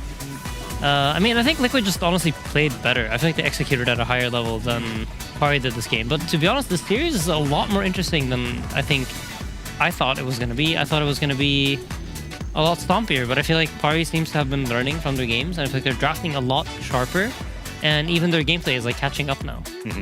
Shockingly close, genuinely. I thought it was going to be a complete blowout. I looked at the list of today's games, so I was going to be like stomp, stomp, stomp, stomp, stomp. Okay, quick day. No, it will not be a quick day. No, they've been putting up a good fight. I think one of the more interesting things to me is that 9class is just playing normal fours this series. He's decided we're not doing the weird stuff right now. The weird stuff ain't working. We're going to try to play like everyone else. And I have mixed feelings about that, but it is somewhat shocking to me that that's the path they've chosen. It's not very 9class to me. It's the path to success, though, because this is by far the best we've seen PARIVISION look. And it lines up with how Liquid are interpreting the draft, because, like I said, we didn't see a Slark ban until final phase. And even though PARIVISION has not been doing that great, everyone is consistently first phase banning the 9class heroes. And so 9class is playing more traditionally, and it's working out well for them. It's not a win in this game number 2, but still, they are on a correct trajectory. I mean, it's interesting because I feel like I agree with you. I think 9class's impact as a player is way lower than normal, but somehow the team is performing better as a whole, which is quite rare that it is that way. Like, usually you want to extract everything from every single player. But they've, I guess, new offlaner, he's been forced to change his play style, and that's the way it looks like it works better this way, at least for now. Yeah, rather than trying to jam SSS into this is how you have to play around 9class, maybe 9class is acclimating more to working with SSS a little bit better. Quinn, what'd you have your eye on in this game too? I mean, to be honest, I think while PARIVISION's been uptrending a little bit, I think in this game, Liquid was downtrending a little. I think there were some moments where some cracks were starting to show. They were not picture perfect, and I would like to look at some of those. This is not them cracks and showing necessarily, but I just thought this was interesting. I forgot this was in the game. I thought it was out, but it's not. You can glimpse the golem back to mid, so that's a funny mechanic. Just thought I'd point that out. That's all really. But I think there were multiple points in this game where Liquid kind of just super overreaches, and they end up feeding a lot of kills away. Despite they're kind of just going on a Mars, whatever. They're chasing. Okay, wait, this is just some kills. Maybe not the clip I thought it was. I like but that's okay. Kills. Oh no, an yeah, so they're chasing super deep into the triangle, going all the way into the base almost. Nisha goes insanely far. He's literally under the tier 3, and he does get the disruptor kill, but this is super, super deep. Mickey just feeds because of this. Like, this is very weird, very unusual, I think, from Liquid cores, that they're chasing so deep. And similarly here, everyone on Radiant is alive. They don't have an Aegis. They're not up even 10k gold, and they just dive into the base. Ace just gets killed right off the bat, and it's honestly a disastrous fight. Stuff like this is like ultra weird. Like, why are they walking up the hill and just dying here? To me, this is saying that Liquid maybe getting a little bit cocky, feeling themselves after beating Aurora last night, after being 4-0. I think they got to tone it down a notch and give PARIVISION the respect that they deserve, and they've shown they deserve so far in this series. I mean, absolutely. We talked about this early on one of our panels, like that concept, or I think maybe even in Green Room, but the concept of like, you don't go high ground until you're absolutely sure that fight is going to go your way. Yep. And 8k lead, like 20 minutes into the game. It's not even close. You're pressing Warlock Golem on a tier 3 tower. Like, yeah, it can work. Like, I don't think it was an impossible fight, but it's definitely not a guaranteed fight. And I think when you go for that play, you want it to be guaranteed. And I agree with you. It is kind of signs of cockiness. It's like, I like confidence, and I like it when they show it in draft, like in game 1 and stuff. I think these are like cool signs, but this was almost like taking it too far. Because pursuing that high ground was a gambit. They were not at the point where it was like, game is done, I'm ready to finish this off. Especially the fact that it goes 20 minutes longer than that. I mean, you've heard us in the green room, right? Usually we're like, this game's done. Yes. And then it goes on for another 20 minutes. Neither of us said that. Like, I don't think anybody felt like, oh, this game is over. They're walking high ground. Like, there's nothing Pari can do. It felt more like we can clutch this fight out. We're better than them. We're going to win this game and move forward. Ted, you have specifically cited how you oftentimes, the magic of the games are diminished whenever the pro players are like, 7 minutes in, this game's done. I hate it. I hate it. At every event I've ever worked, you'll be backstage and they're just from the 4 minutes in.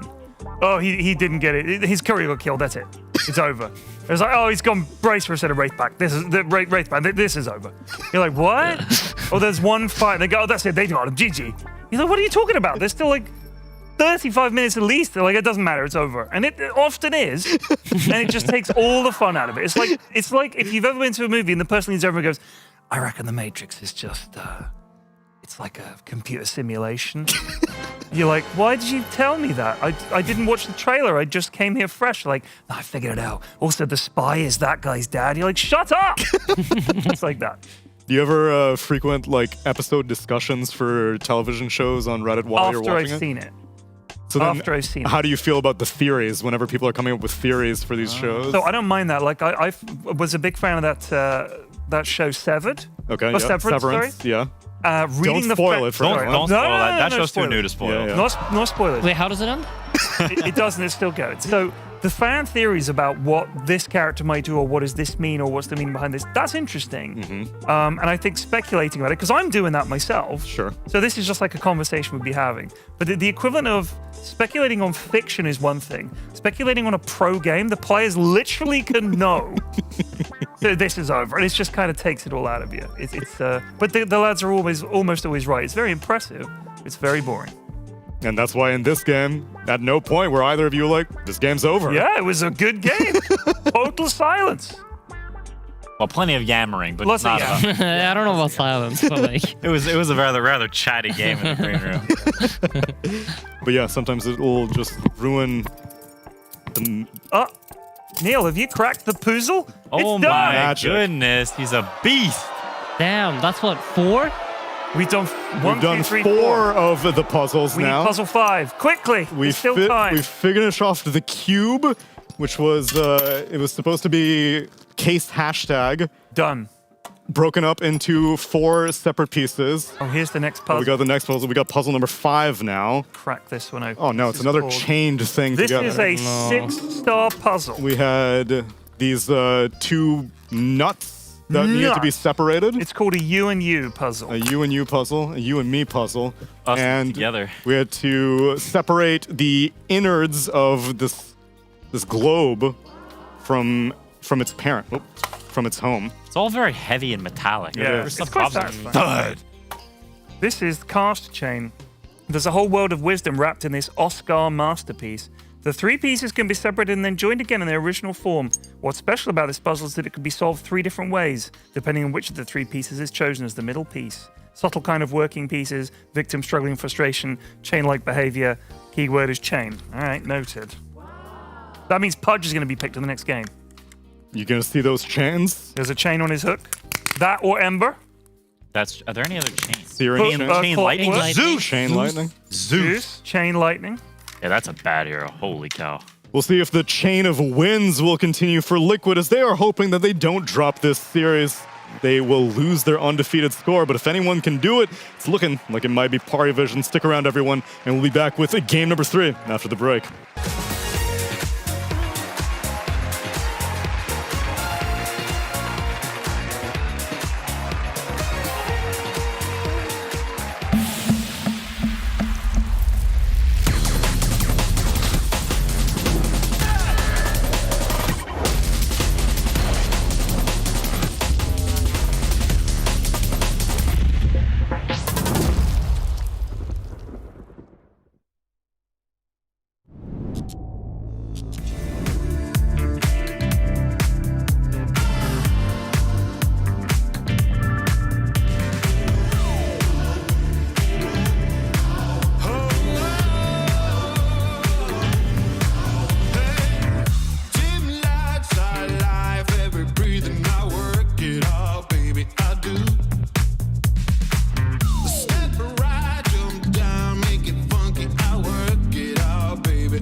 It's been 6 long days since I saw you, baby.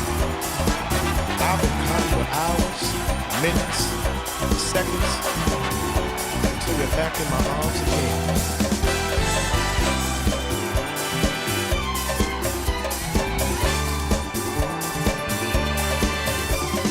Monday night staying with my baby. Tuesday night I'll be a bit lazy. Wednesday night I'm hanging with the crew. Thursday night I go to the movies. Friday night it's time to get groovy. Saturday night the DJ spins the tunes. Saturday night feels right. Saturday night feels right.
What a treat.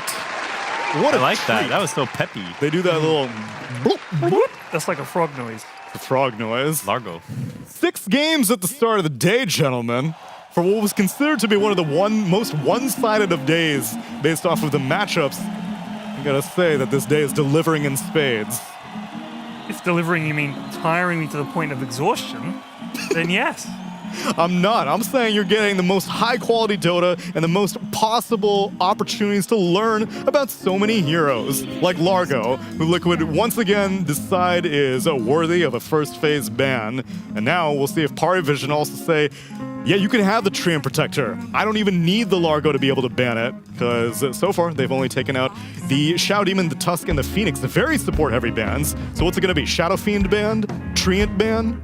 I find this Largo band really fascinating. Yes. Because they're first pick? They are first pick on Liquid. Yeah. It's almost... I would say if I'm a team looking at this from the future, it's a little worrisome. A sign of they get fear? SF. Yeah, maybe Ace doesn't play it. Maybe it's a sign of weakness.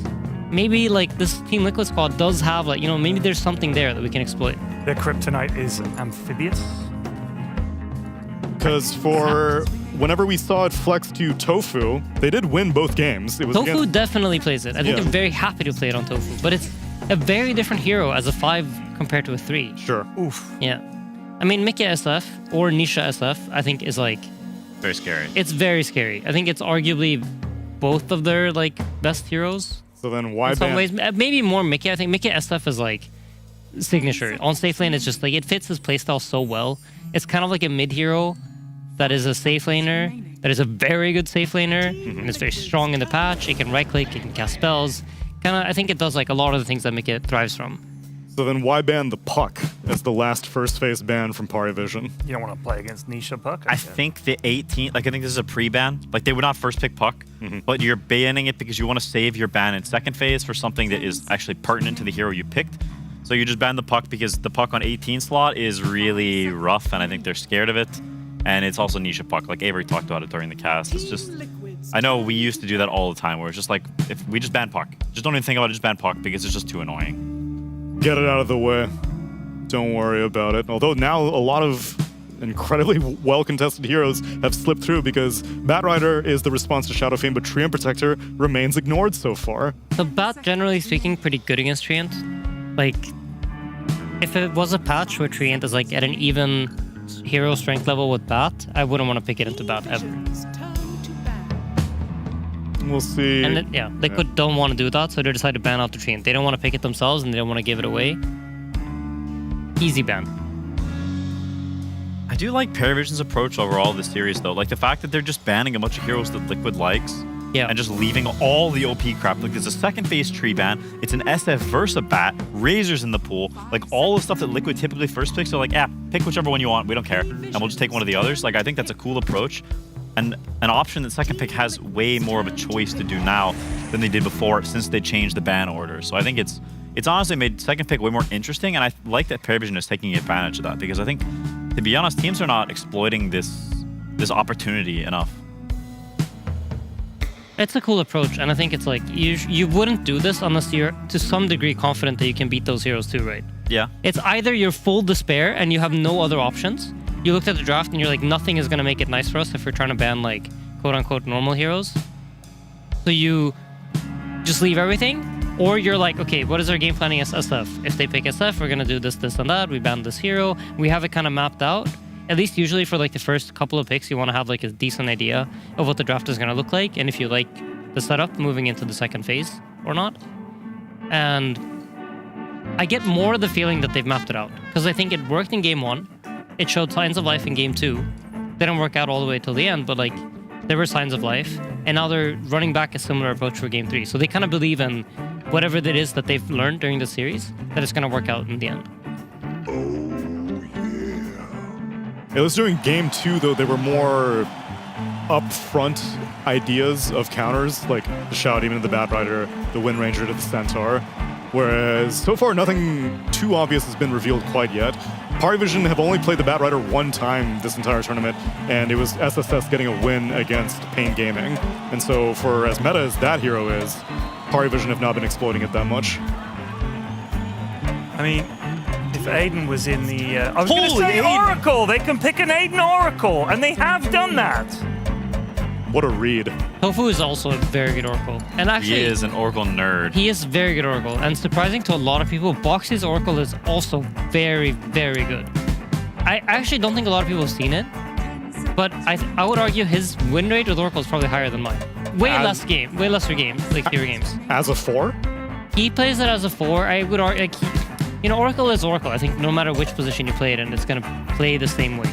It's not really like, you're not going to see a phylactery Oracle with Blink Dagger, but it is a possibility. I know we played it a bit in scrims at some point. Is this Boxy Earth Spirit? Tofu Oracle? Yeah. KSF? I think so. This is pretty hype. Oracle Earth Spirit. I can't remember the last time I've seen those We heroes. used to play in that the all the game. time.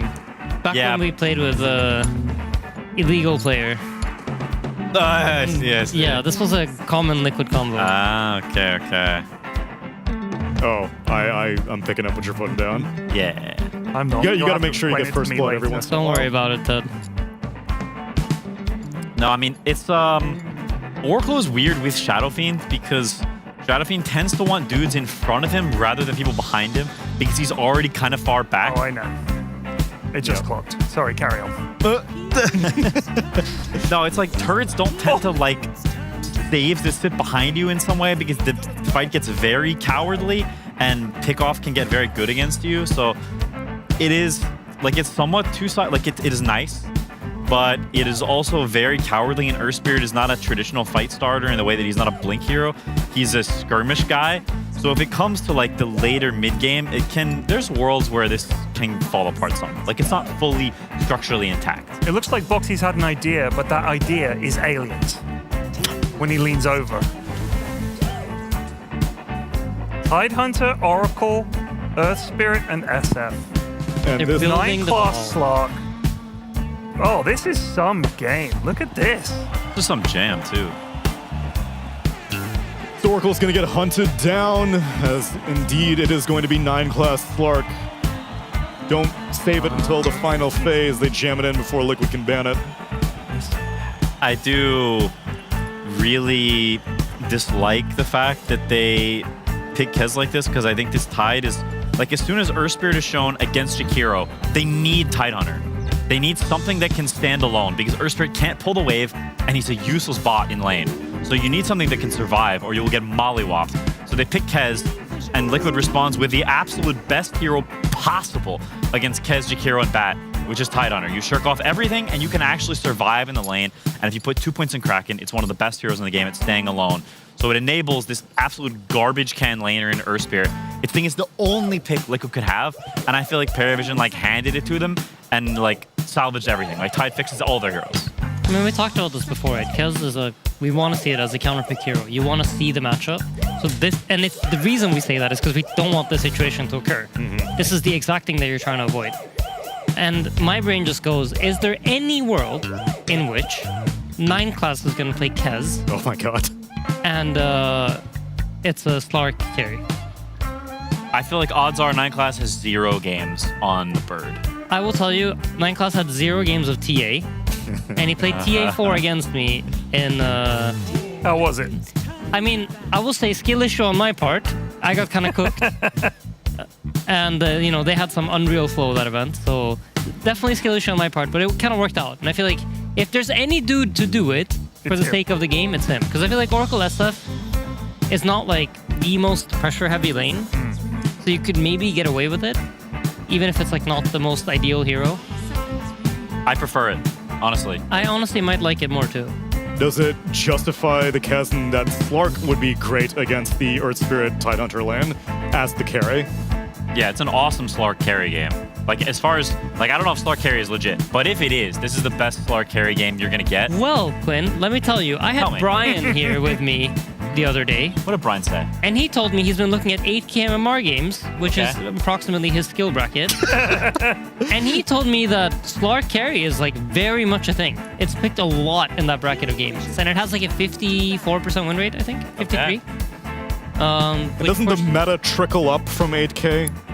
Yeah, that's where all the good ideas come from. 8K MMR. That's what I've heard. Yeah, it comes from Herald, and then like by the time it gets to 8K, it's truly marinated. Yeah, water flows upstream. Yeah, exactly. And shit flows downstream. Amen. I'm cooking here. Something's up. I'm doing something here with this thing. Everything's cooking. The teams, the Pandas and you, Parian, Tinker and Viper. The final phase bans for Liquid and PARIVISION take out a Bristleback because they don't know where this SF is going. It could be mid, could be safe lane, and a Storm Spirit as the final ban. I mean, the Bristle is an interesting idea because it would make the Oracle lane quite strong. Oracle Bristle is a quite decent lane. I also think they could still use another Chad hero. More front line. Witch Doctor. Yeah. Plus, we had forgot, almost forgot. But Bristleback can remove armor, and so can Shadow Fiend, and so can Tidehunter. So it would be the ultimate minus armor synergy. I think you're onto something. Yeah. But luckily they banned it out, so now it's only a shucks. A regular degree of minus armor synergy in this draft from Team Liquid. They get a Monkey King. Really? Okay, I'll tell you about this. This is a Liquid theory. So Monkey King into Bath. Are you allowed to give this away? I'm my Oracle. I can talk about it however much I want. We used to like this. Oracle Monkey kind of covers each other's bad matchups. Sure. And Bad, I think, later on in the game isn't necessarily that problematic for Monkey as long as Oracle's with you. Yeah. And this is a nice way to set up for like any sort of like swerve that they can do. Oracle Monkey's quite a solid lane. They kind of can lane against almost anything. There are some exceptions, but most things are just like you can just put it there. Plus, I think it's a nice tempo here for Mickey, and it gives what you said, right? It's another dude that goes in. Yeah. So this monkey's not too flex. You want it safe lane and you want mid lane. It's a possibility. Like you see Monkey King, you see a Bat Rider, you don't want to pick Monkey King into it normally. And you see a sniper, you probably don't want to put Monkey King mid there. So SF, It's 4 Slark. it is for Slark. Satanic will take the Kez after handing it onto a silver platter to a Tidehunter. I mean, the sniper pick is interesting. Like, it is one of the better mid heroes against Shadow Fiend, but you're playing against Earth Spirit, and you already know when you pick these squishy dudes when Boxy's playing a roamer, he is looking at your head the entire game. He's looking with TPs, he's looking with smokes, he's looking with angles. Every which way he can find an opportunity to get on you, he will. So no one has to play like Giga on his toes this game. Not to mention Monkey King can rotate mid, eventually Tide as a blink. Like, it's not some super free sniper game. And that hero is not super broken to the extent where you could just like chill, vibe it out, and own. So I think he has to be really locked in. This is more like akin to a classic PARIVISION lineup to me. Yeah. It's like Snowball is weird heroes, it's nonsense, it's chaos, and they need to really play excellently to win this game. I would say in my mind, the big draft advantage here is that I think Ace, if left alone versus the dual lane of Kez and Jakiro, is a lot safer than the Bat Rider is going to be against the Monkey Oracle. Monkey Oracle has a lot of kill threat and a lot of like potential active gameplay there when the Slark is leaving the lane. So I think that's where the big thing comes. Like, how well is Ace able to like be left alone versus how well is SSSSSSSSS able to be left alone? Especially because I imagine that Boxy is very incentivized to leave Ace alone so he can go bully a sniper mid. Exactly. I mean, the mid, I think whatever support manages to come mid in a nicer way is going to have an advantage. Ted, my rock, my heart Do you and mean, soul. when you say my rock, people think of this as a good thing. Yeah. A rock is an absolutely inert object. Sure. No thinking, just sits there. If you don't touch it, it doesn't move, it offers nothing. Ted, my rock. What? Which draft do you prefer? Excellent rock work, Ted. Let's get into game number 3 of PARIVISION versus Liquid with CAF and SPG.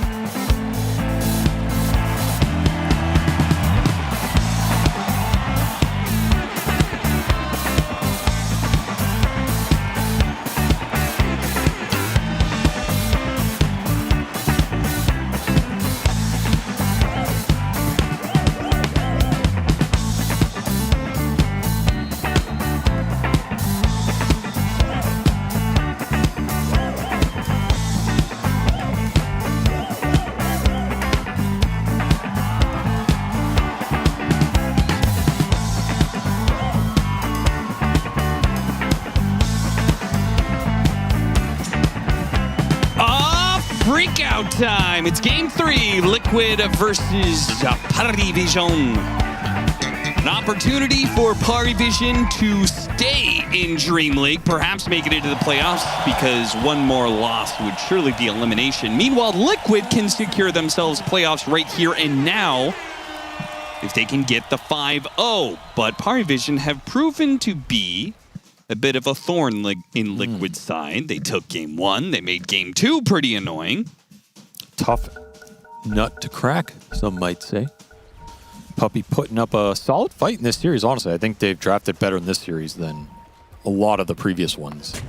Like, I think Liquid have really had to maneuver in these lineups and bring out some of the creativity. And is Liquid's, is PARIVISION's game 3 draft the best of the best, the creme de la creme? No, I think the... Oh, no. Well, no, not in that sense. I just think it's a super PARIVISION lineup. I agree with the panel saying, like, this is the most PARIVISION lineup of all of them. So in that sense, it's the best for them in their style. It's just, can they execute that? Because they were struggling to execute that, right? And then they kind of switched to a more traditional style. Yeah. Scaling the 1 and 2 together with, like, a utility offlaner. This is much more chaotic, skirmish heavy. The 9-class Slark is back on the menu. I was about to say, it's a very PARIVISION draft if 9 classes playing as Slark. To me, there's a lot of X factors here. How much the Slark can do, how much can you abuse night vision? You have Slark and Sniper. There's some vision mechanics. How well does the mid lane go? Can Ace get a lot in this lane that he can potentially stand alone against if Boxy roams? If the lane's far back, you can maybe stack for him and look to roam mid. Like, there's so many little things in this early game that are just going to be chaotic and teams are going to be looking for it, that it does make the draft really cool. To me, the ultimate X factor is always the 9-class Slark, though, and potentially a very good Slark game. We've seen him get very farmed on this hero. He can threaten Oracle in fights and be really annoying. He can even start like building some stacks on the Tide. Hey, even little situations like this, the fact that you can man up and take the Monkey King, and the Monkey King falls, and even Tofu's going to be in some trouble now. Turns around, 9-class is going to get low. 9-class does have Tangos to work with, and Tofu is not feeling confident enough. That Essence shift, man. Further. Yeah. It's so hard to fight. This guy is the best support Slark in the world. It's not even close. So he's off to a good start here. First blood plus a Monkey King kill. 2 permanent agility. You gotta look out for this guy in this game. The flame break, it's gonna tick. No, he won't because he paused. Got him. Well, he's still on fire. I think he's okay Let's here. not keep score. It's a level 1 I owe you flame one. break. But let's not keep score. So take like 25 little. Maybe he's dead. I don't. He's got Tango running. 4 napalm stacks. I think he's okay. Got to make sure to use that prognosticate as well. People always forget about it. Hmm.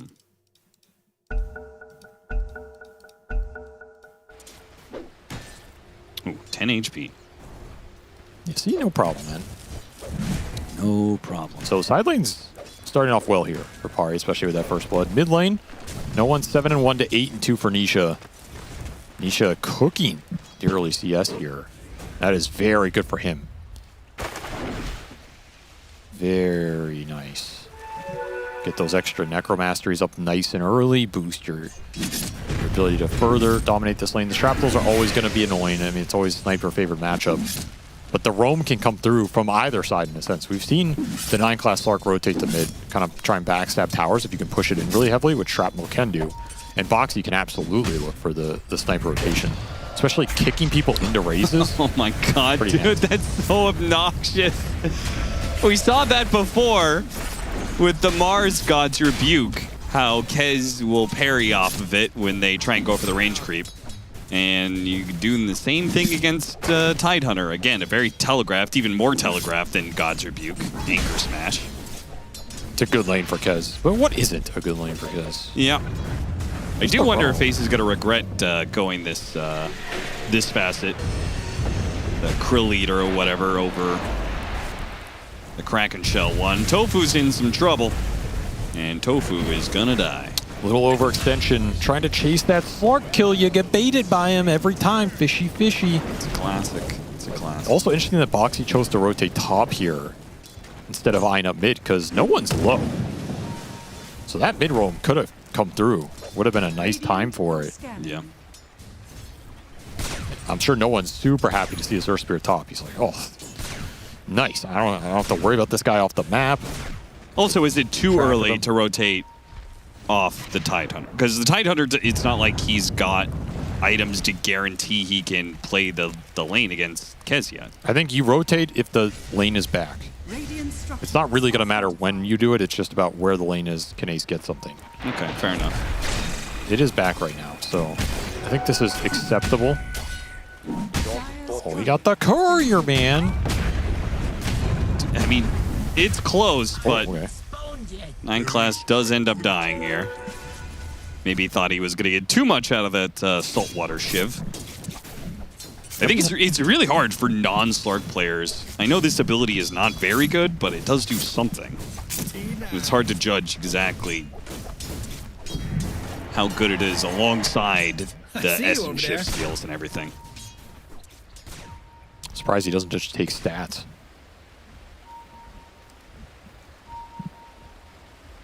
Maybe one day he will. Maybe.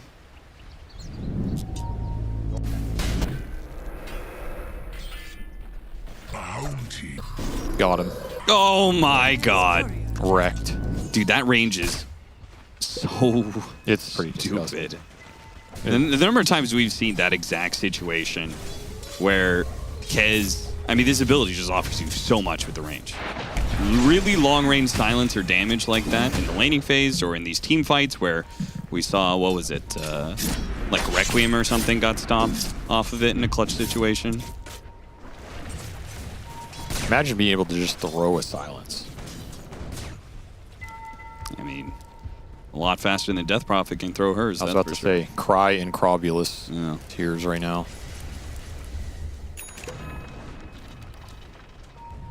Rome's coming through on the mid, only it's looking for Nisha.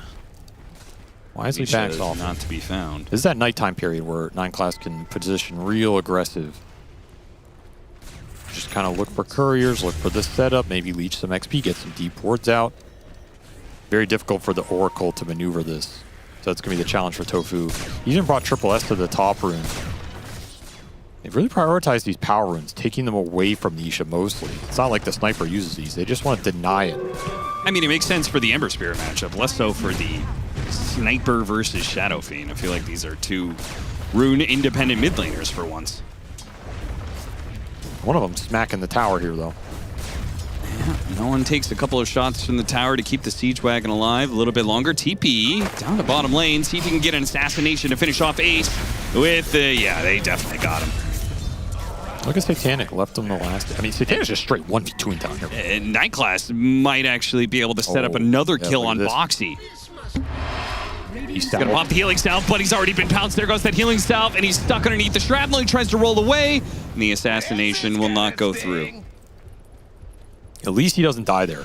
Wisdom Shrine in trouble, however. If we find anything in exchange, they will find a Jakiro. Not worth it. Nice gold for Nisha. He needs a little extra in this game, but losing Wisdom Shrine is the bigger deal there. I think that was always going to be a tough one to get. Just the sniper matchup mid, skewing this mid lane so much, and then you have a Slark who can roam during nighttime. You have an Earth Spirit, an extremely weak early game support. We've seen how much Boxy can do with this in the mid lane. Nobody's going to doubt that. Just you got to get through this here. It's time for Nisha to farm, though. He is not that far behind. Barely behind, in fact, after that kill. So probably happy with his position overall. Kez Monkey matchup. Pretty interesting, too. Yeah, they both have go screw yourself ultimate, where they kind of become untouchable. Nisha really wants this one, and he's going to be bailed. Oh, the kick into the Requiem! That was pretty smooth. Not point blank or anything, but enough to get the damage done, that's for sure. Here comes the Kez, though. Boxy always finds these little openings, man. So important for his game. There goes your sniper. Not a ranged hero when you get kicked in. All of a sudden, this SF's having a very nice early game against a very tough lane. Even going to clear some Ancients with that amp damage he picked up. It's very efficient for Nisha. This will put him in the top 3 almost. And he is a level higher than the sniper after all is said and done.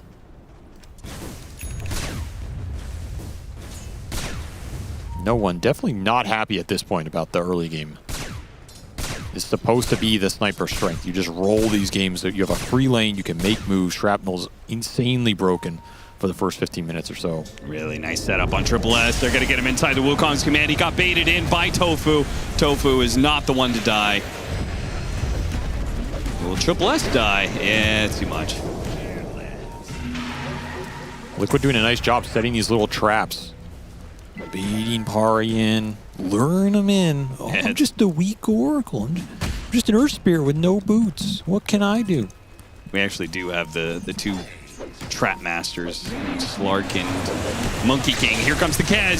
Spooky stuff. Right behind Tofu. Takes him out with a simple Q. What a ravage, though. Hitting 4 heroes. A TP in from Ace that ruins PARIVISION. They got smoked. Straight up.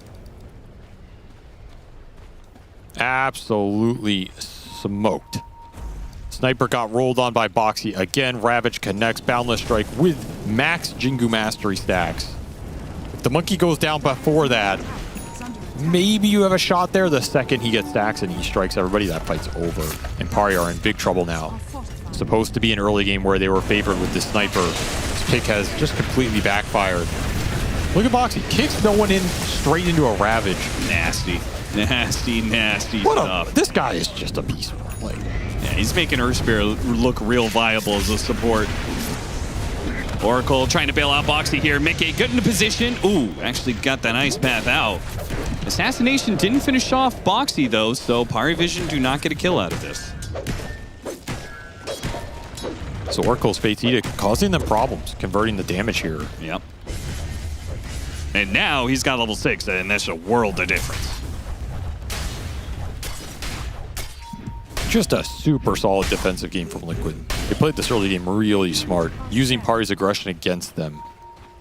Patience was rewarded multiple times, found 2 really good openings on the sniper, and they might find a third. Get him with the Fortune's End off of the Monkey King. Keep him inside of the Wukong's command. He's dead. Now it's up to PARIVISION to see if they can get a return kill off of this one, but it's just can't find too anything. hard to get through a Monkey King who already has his Jingu stacks up and an Oracle behind him. Beautiful move. Liquid just playing with finesse right now. No one's got to be tilted at this point. Like, yeah. You're just getting outplayed. Dire's top tower is under attack. When Oracle is hunting sniper in the early game, something has gone wrong. Radiant's bottom tower is under attack. Is under attack. Radiant's courier has been killed. You get 9 classes courier. It's a little revenge. Boxy seeing if I can stop the pounce here. Oh, the pounce is on cooldown. Well, nothing to stop then. Early defusal for this monkey is going to give you a lot more chase down, a lot of fighting power. It's going to outpace this Kez Deso. And even the mid tower, that was supposed to be a kill or an extra bit of gold for no one at some point. Nisha denies it. Tower is under attack. Radiant's bottom tower. Defusal blade Monkey King's just running the map. Doing so much work right now. Yeah, PARIVISION. I mean, now that I'm thinking about it, Liquid Monkey King might be one of the worst matchups for PARIVISION. The way they like to go shove and, you know, they haven't been doing that in a while. 9 class and playing the map the way he does. I agree. The fact this hero can cross the map so fast, the catch is what is going to be obnoxious for Pari here. Yeah. The fact Mickey can connect instantly, has a super fast hero with very fast itemization, and Oracle's just going to follow him the whole game. Make sure he doesn't have to worry about a bunch of these debuffs that normally are very annoying for the monkey. The Oracle powers you through it. Pari are just going to have to farm. They have no momentum in this early game at all. Been completely stonewalled.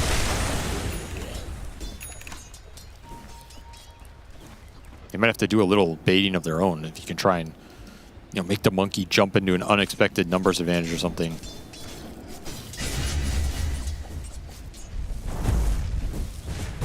Smoke Nisha. Trying to collapse top right now, find a hero into the tower push. That's what Liquid are doing. They are going to take all 5 heroes into this play. Another roll-in kickback attempted. 9 class, good positioning, breaks it on the high ground, trying to get away, pounces back down to low ground. He's good. Wisdom Shrine, is that still going to be good enough for PARIVISION? Take it. Monkey King jumps into it here. Not able to get off an immediate Wukong's command. They still have Ravage Wukongs though, so PARIVISION got to play the distance. Here. Beautiful Ice Path macro. Dakalis is likely to die from this one as, yeah, Ace just walks into him. So support for support, Wisdom Shrine is taken. Considering the situation, I mean, it looks like an impossible team fight for PARIVISION. It really does. Didn't have to pop Wukong, Requiem, Ravage, or False Promise. Yeah. Traded 1 for 1.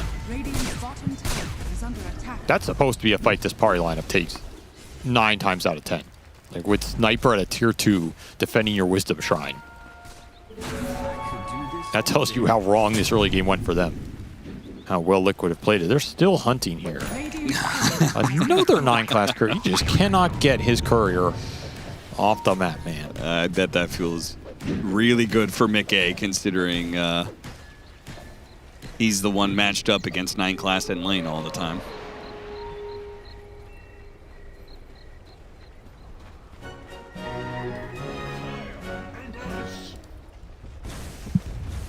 We'll start to get some early items for Pari. They have the Desto, they have the Shadow Blade for the Sniper. Boots of Burying on the bat. That's kind of their first round. And it will go back to nighttime here, so they can definitely do a little hunting of their own.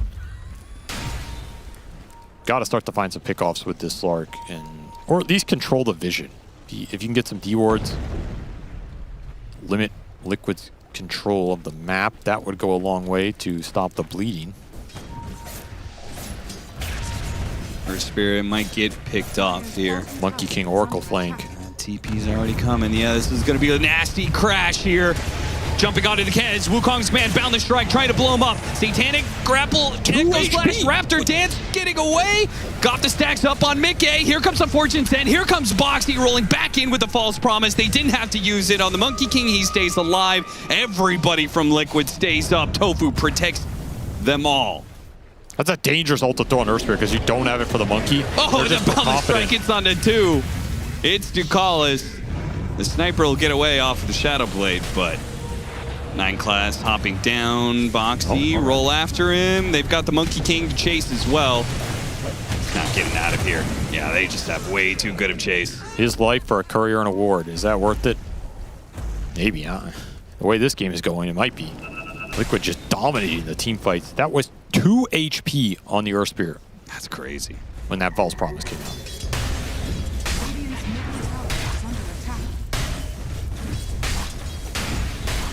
Such a strong Oracle game. Just so much early magic damage from Pari that can't punch through the Faith Edict. Then you have the false promise combination for the SF and the Monkey to just keep your damage alive in the fight. Prevent the all-in from the Kez. They know this is on cooldown though, so Pari looking to get aggressive. Kez focusing on Mickey without a false promise. He's going to be in trouble some. Mickey got his Shinku stacks. He doesn't have a bound the strike. Man, it was 1 second away. Used Requiem too. This is a big opening for Pari. This is what their lineup wants to do. Run Liquid down across the map when they get a kill opening. They still have Ravage on Ace though, so I think they have to stop chasing. Oh, they can get Boxy at least. Nope, kick away and a roll. Too elusive. Still a good find for Pari. Taking advantage of the Oracle ult on cooldown. Takes a long time to bring this Monkey King down. Who got the kill for that as well? No one got it, so 700 gold to him. I'll speed him along to the Silver Edge, which will help a lot for this Tidehunter. Oh yeah, that would open that up considerably. Good for Monkey King as well. I mean, just Ace is not going Blink Dagger, he's going Auras, as expected. Probably end up with double hard. Sanj and Yasha or something this game, who the hell knows. Disperser rush for Mickey, by the way. Pretty. Yeah, I saw that. Why do you think that is? The self-cast is kind of interesting in this game for mobility in the fight. You're still getting 40 Agi here, so it's a significant amount of damage on this hero. It's just feeling the early upgrade. I mean, more Dispels don't hurt against Bat Rider, Kez, Chikiro. I mean, Dispels are pretty value. So I think how he's viewing it. Like, you're going to want it at some point in this game, just buy it early. If you're snowballing. Can be a strong team item as well. Just doing early Roshan. Haste Ruin on the SF right now. Blink Kayasha done. They are absolutely ready to take the 5-on-5, especially with Tide. Giving you some lifesteal here. PARIVISION are seemingly not going to contest. I think they are going to try. Okay, well. Going to D-ward with the Slark. It's another big D-ward. Might make Liquid a little scared here. It's so hard to walk into this Ravage. 9 class is going to go in there. He tries to grab it. Ace is already grabbed by Mickey, though. Ace, he's thinking about the Ravage, though. PARIVISION have already managed to separate themselves. They disengage, and they just leave 9 class, who could not manage to get out. He almost got that. Would have been sick. Liquid too fast on the draw. Ultimately, just can't get no one in the vicinity fast enough. If you can drop shrapnels in that pit, Liquid might hesitate a little to commit on that. Probably just too far away on the map. So that is pipe done for the Tide. Aegis onto your Monkey King. Straight into Tormentor. They're going to start to ramp up the objective pressure in this game. Who gets the shard? Tofu will claim a Reign of Destiny. honestly not a bad one at all. For free, yeah, it's pretty trash otherwise. Yeah, sure. At least I think his shard's super underwhelming. The heal amp is honestly the more important part. Yeah, and I think that's the part I like about it, because you already have... Yeah. The heal amp's nice. I just don't think you ever really want to buy this thing. I mean, it's no jetpack, but... Nikkei just dead. There goes your Aegis. No Oracle with him. Yeah, where was my Oracle? He was supposed to follow me every step of the way. This is why I was never a good Oracle player, because you have to be willing to babysit someone for so much of the game. Yeah. I just lose my mind. Radiant's bottom tower is under attack. But what else are you going to do as an Oracle?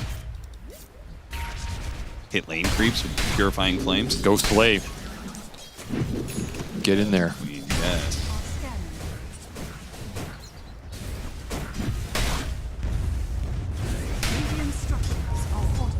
Well, Aegis or no, Liquid are still going to stack and take objectives. Oh, it's a Kez. Get it. Okay, realizing, oh, that's just an illusion. I do think Satanic's farm is going to be the difference maker if Pari make a comeback in the fight. Him getting to BKB will be Pari's next biggest timing. So the more damage Liquid can do right now, the better for them. How far away is it? He's a full BKB away. He just finished Manta. Okay. So I'm just saying this item period is where you want to take a hold of this game. They did finish Crimson Guard on the Batrider. That is what's prompting this PARIVISION smoke. They have their aura timing. Running into Ace or running into the Monkey King on the high ground. Neither one particularly great for PARIVISION. 9 class there in the high ground here. Liquid back away. Wukong's command into the Ravage. The Ravage, it hit the Kez alongside the Requiem, so the Kez is dead right away, as is the Batrider. Now to chase down no one. He's caught. That is the 3 cores. I mean, if you're going to ask for 3 kills, if you're Liquid, that's the 3 you want. I can't believe that Kez got hit by the Ravage there. I know, that was right on the last ring of tentacles. That had to have been exactly on the cusp. Boundless struck from the tree line into Ravage, into Requiem, plus Silence. Kez is gone. No chance to do anything in that fight for Pari. Completely outclassed in these fights. I'm just very surprised they're trying to take... It did feel forced a bit. Fights at all? I mean, it's possible that they think they're going to get a pick-off and not a team fight, but... Look at our group this game. They're never not going to be grouped. Can still try and look for Slane here. Ult's on cooldown for Liquid. There's a blink forward from Boxy. Here comes the lasso initiation. Okay, they got the 2 supports. That's a good start with no Ravage. It's not like Ace can really protect those supports when they get gone on. Oh, they'll get something else here. I think Liquid are just going to fail on this. Yeah, I mean, no Requiem. They used every single one of their team fight ults earlier. Another curious decision. They really have thrown some fights going high ground in this series.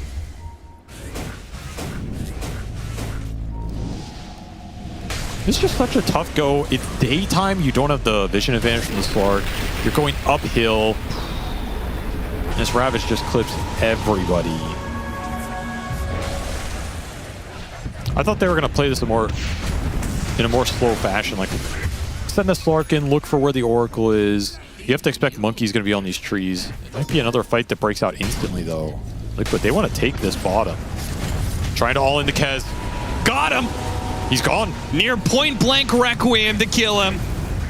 The Oracle still has False Promise, so 9 class is trying to kill him as best they can. He's going to self-False Promise where they can, but just because they killed the Kez apparently does not mean you win the fight. Nisha here on the other side blinks over, helps out the Monkey King to kill the Slark. Now Mickey chasing for more.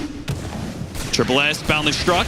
Silver Edge turnaround, see if they can kill him alongside the lasso. It's going to be a close call. The Ravage just came up, gets used, stops the Batrider in his tracks. No one simply just doesn't have the damage. And the Fortune's End stopping the TP out.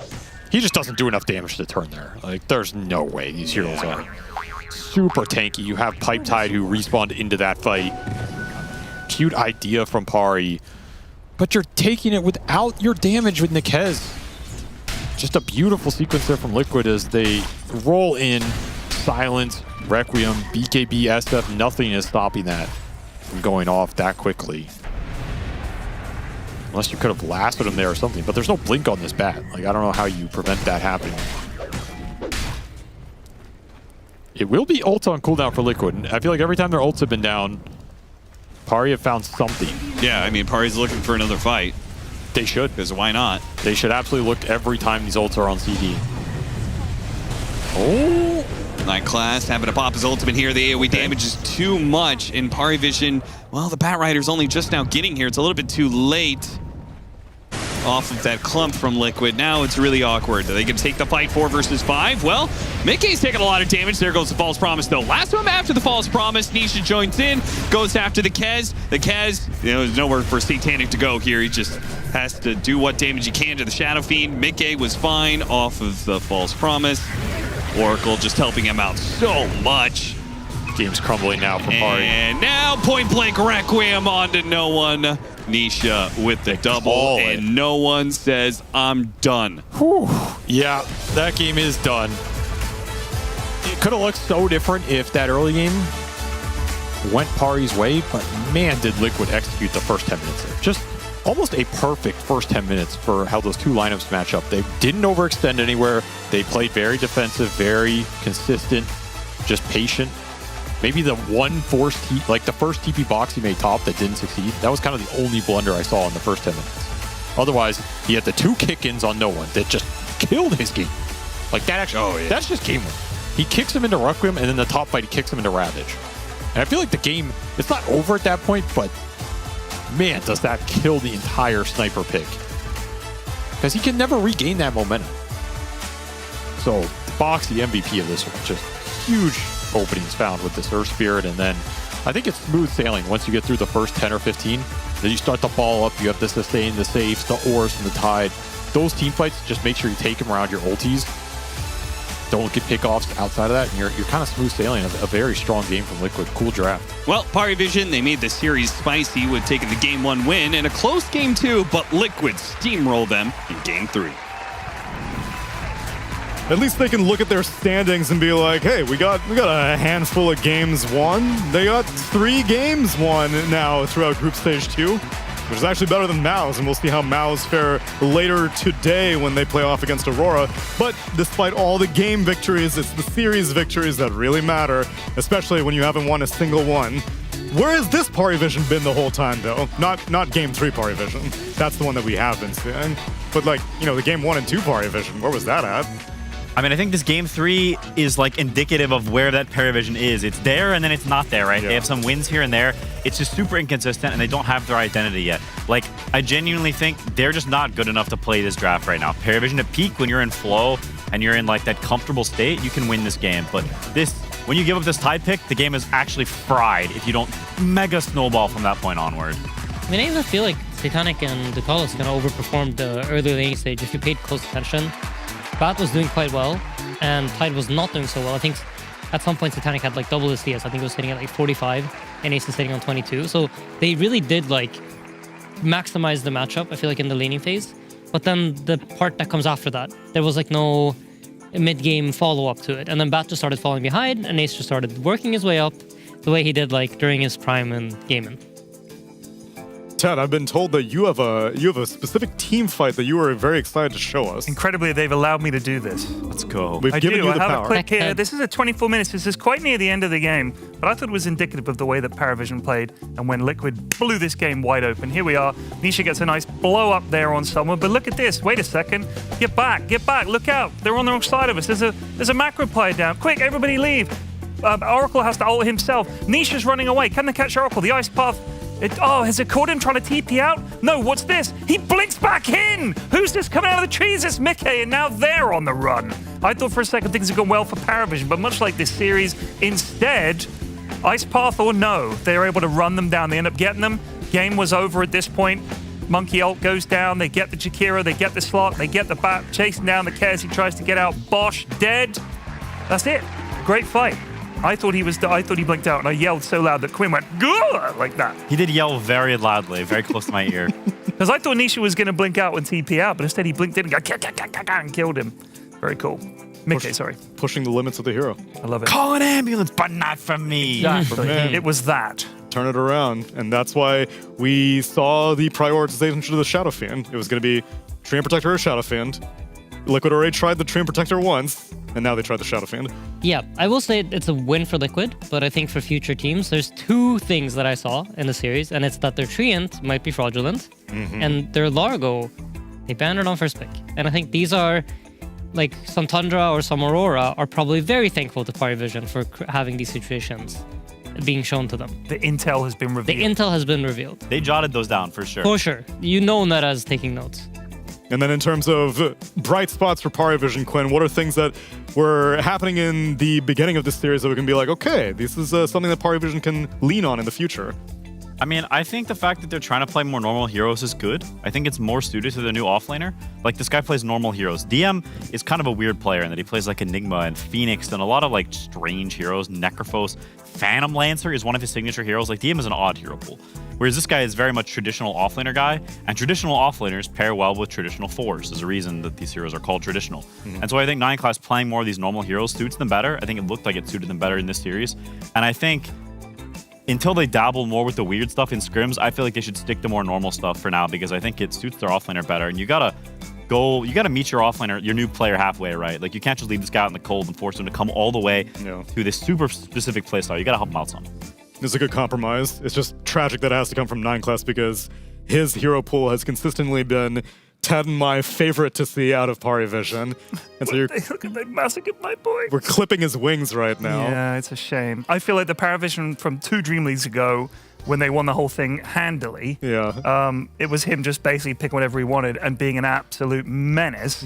But yeah, like the lad said, you got to, help your team sometimes, get the new guy bedded in, and then he will learn the ways of the 9 class. Because he's just like a support. Otherwise, he's not 9 class. That's true. He's just a dooboo. Just a dooboo. The dooboo. Phrases that we are picking up. Yeah. And now I will get an opportunity to speak to one of the winners of Team Liquid, because I get a interview with Ace. Ace, I won't take too much of your time because I know that it has been a long series, but it was a fun series to watch. Surprisingly fun. We did not think that PARIVISION versus Liquid would be this close. What was going on?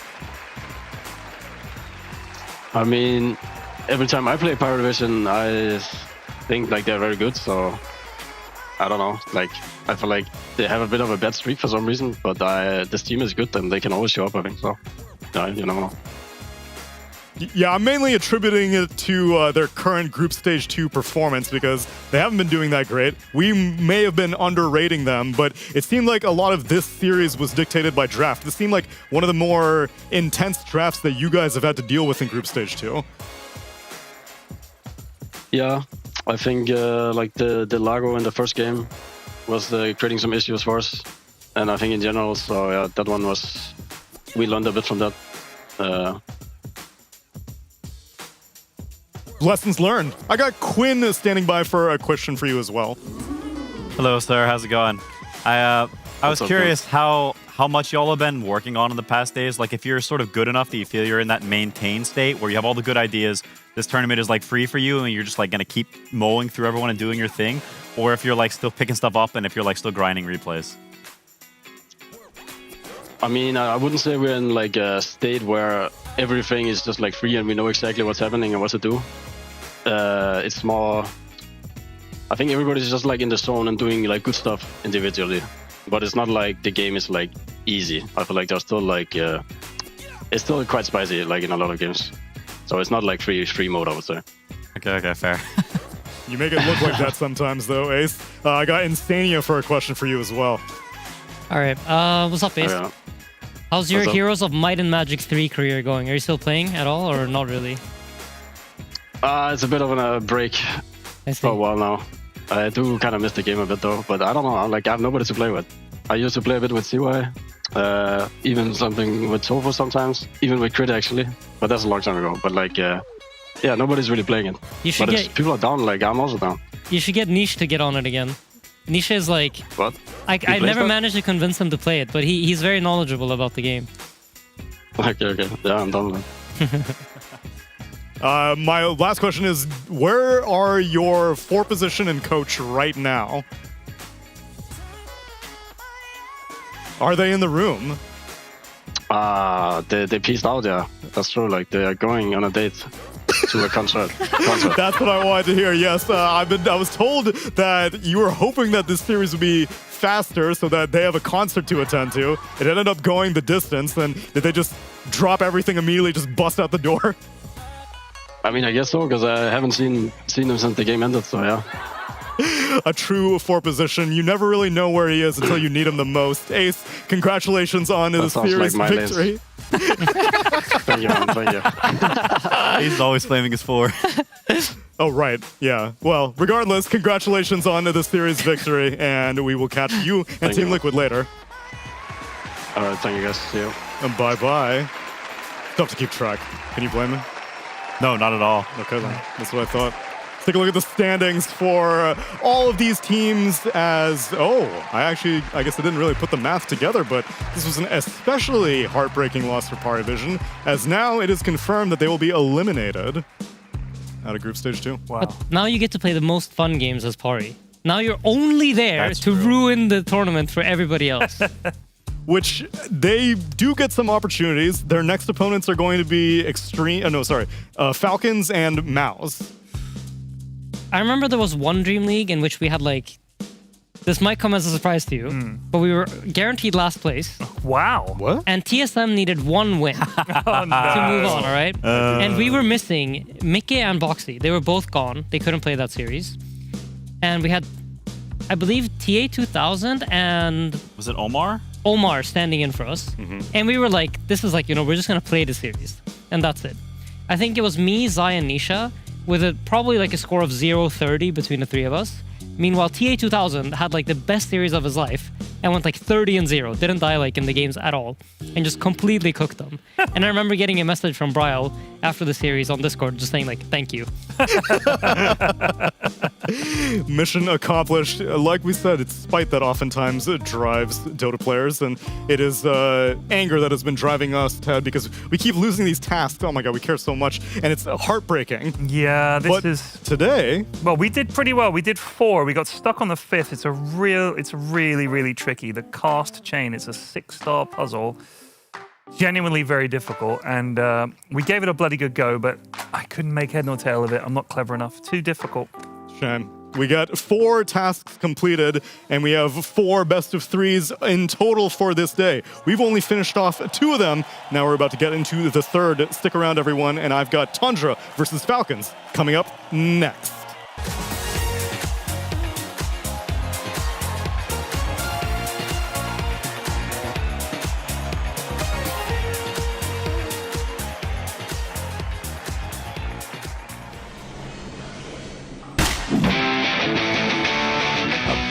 Bloody time.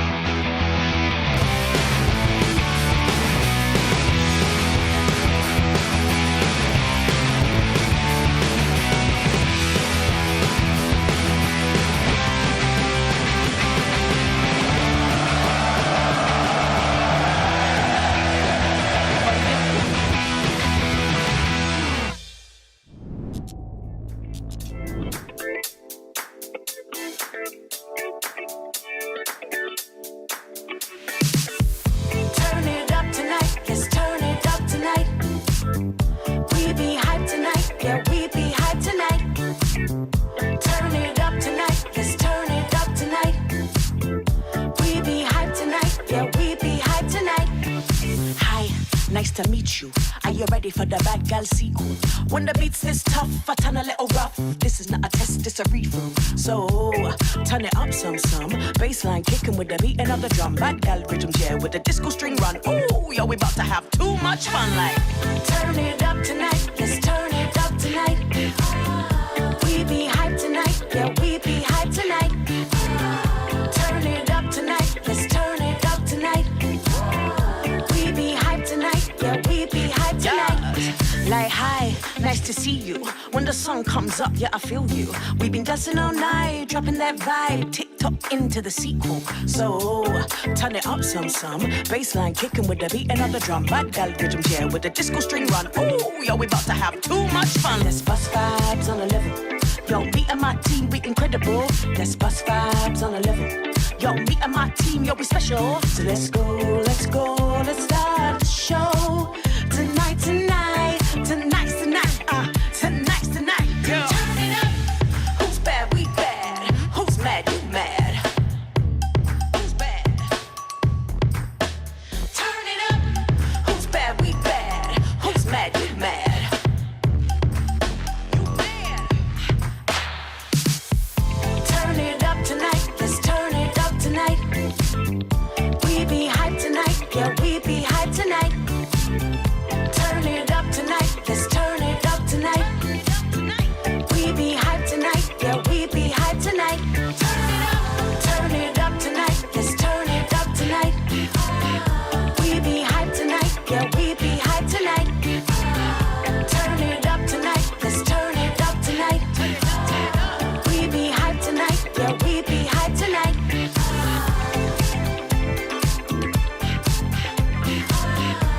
Who's bad, we bad. Who's mad, you mad.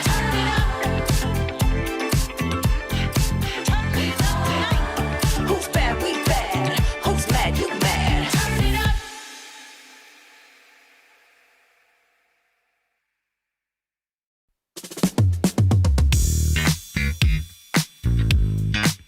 Give me some of that. Give me some of that.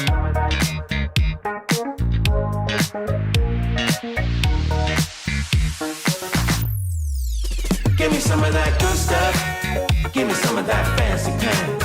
Give me some of that high life. I want something that will make me dance. Give me some of that good stuff. Give me some of that fancy pants. Give me some of that high life. I want something that will make me dance.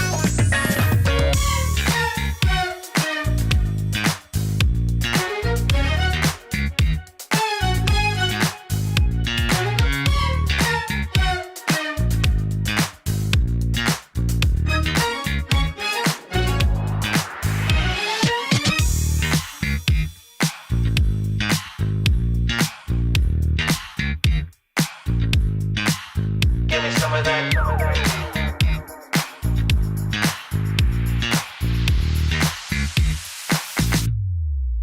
Give me some of that good stuff.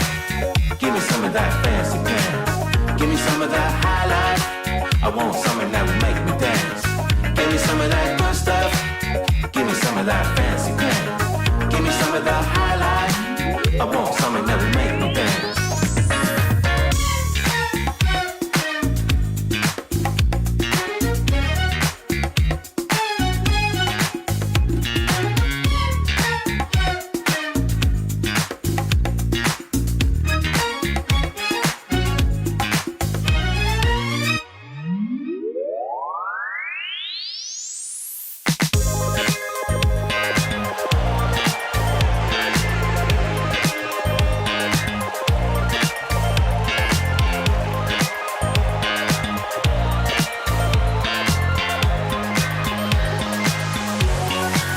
Give me some of that good stuff. Give me some of that fancy pants. Give me some of that high life. I want something that will make me dance. Give me some of that good stuff.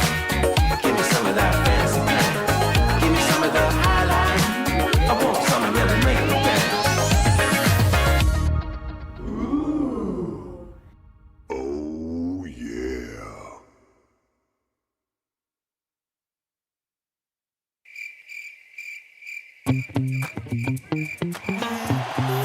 See that girl? Stop it, man. I saw her first.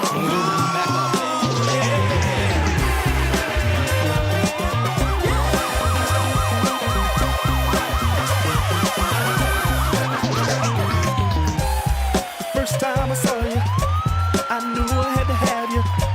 Don't mean no one night stand. Gotta find a way to be a man. It's something about the way you turn and looked at me. Your smile, it turned me on and set my mind at ease. Trying hard not to stare. Don't wanna just trying to play it cool. Gotta show you that I'm worthy. You walked in on the air and seemed to leave this room. I just had to find a way to get next to you. I'm here to testify. Give me a chance to be satisfied. Got to feel your heart and I'm really mine. Don't you wanna pass me up cause I'm one of a kind. So you're checking me out, trying to figure out what I'm all about. Wondering if my love will make you scream and shout. If I don't know first, I'm gonna figure it out. Come on guys, clap it up.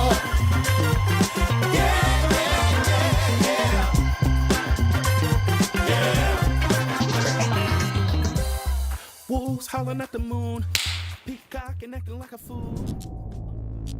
Dream League Season 28 is brought to you by DHL.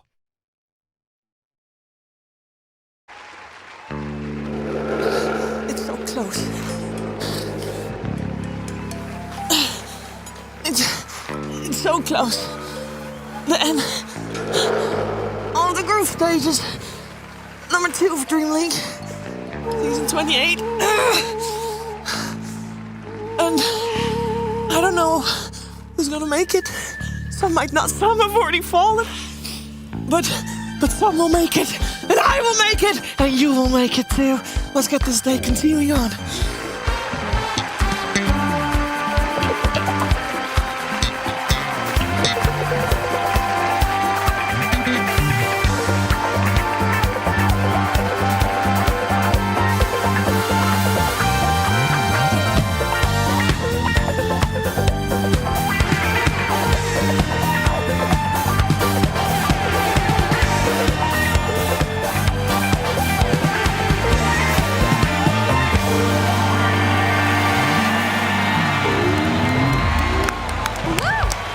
I just love that it's the longest day we've had so far on Dream League, and the band is like somehow more energetic than they are. It's insane. It's much appreciated. Please don't hurt yourself. We love you guys. We do love you guys, the Punk Jump Pandas, everyone. We're ready for the second half of the day. We got 2 series coming your way of Dota 2, and of course we got some people to talk to you all about it. We got joined by Jenkins. How are you doing? Hello, excellent. I'm very itchy today, Shiver. Why? This shirt. I bought it from a Serbian thrift store, and I think it was. I think it's been. There's infested with what are those? Bed bugs. Can I touch it? What do they have in Paris? Bed bugs. It's very itchy. I think you're supposed to wear an undershirt. What?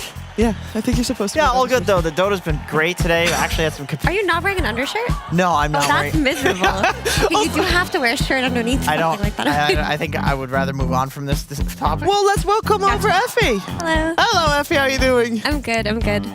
Long day already. It's been a long day.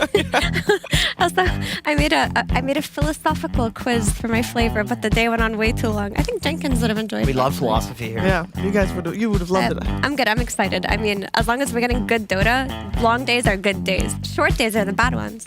That is very true. Normally, the longer the series goes, it means it was even. It means it was a lot of fun. It means it was back and forth. Something that has not been back and forth is the morning crew versus evening crew challenges.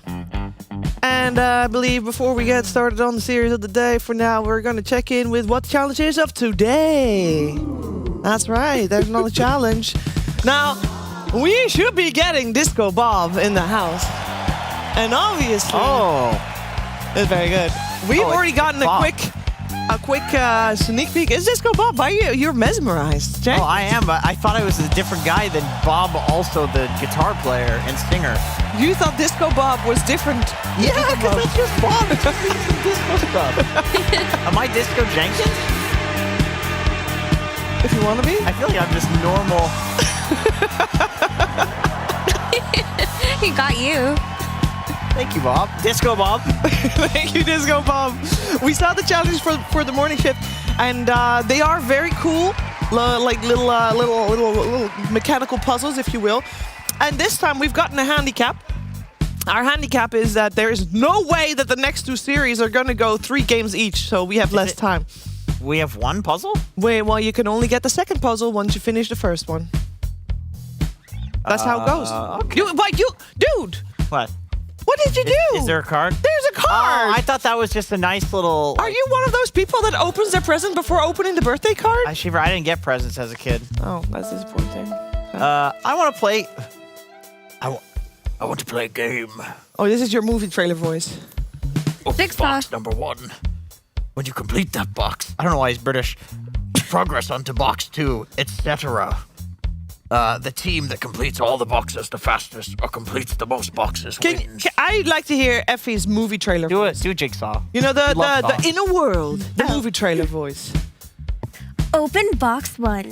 When you complete that box, progress on to box 2. Love it. Etc. That's good. New career incoming. I don't know about that one. I think if people heard that, they'd be like, I would never go to that movie. I would go to that movie. Thank you. Cleopatra in Relic Arena. Oh, which nice. was I did do the voice. She's a famous actress. So if we open this, the timer starts?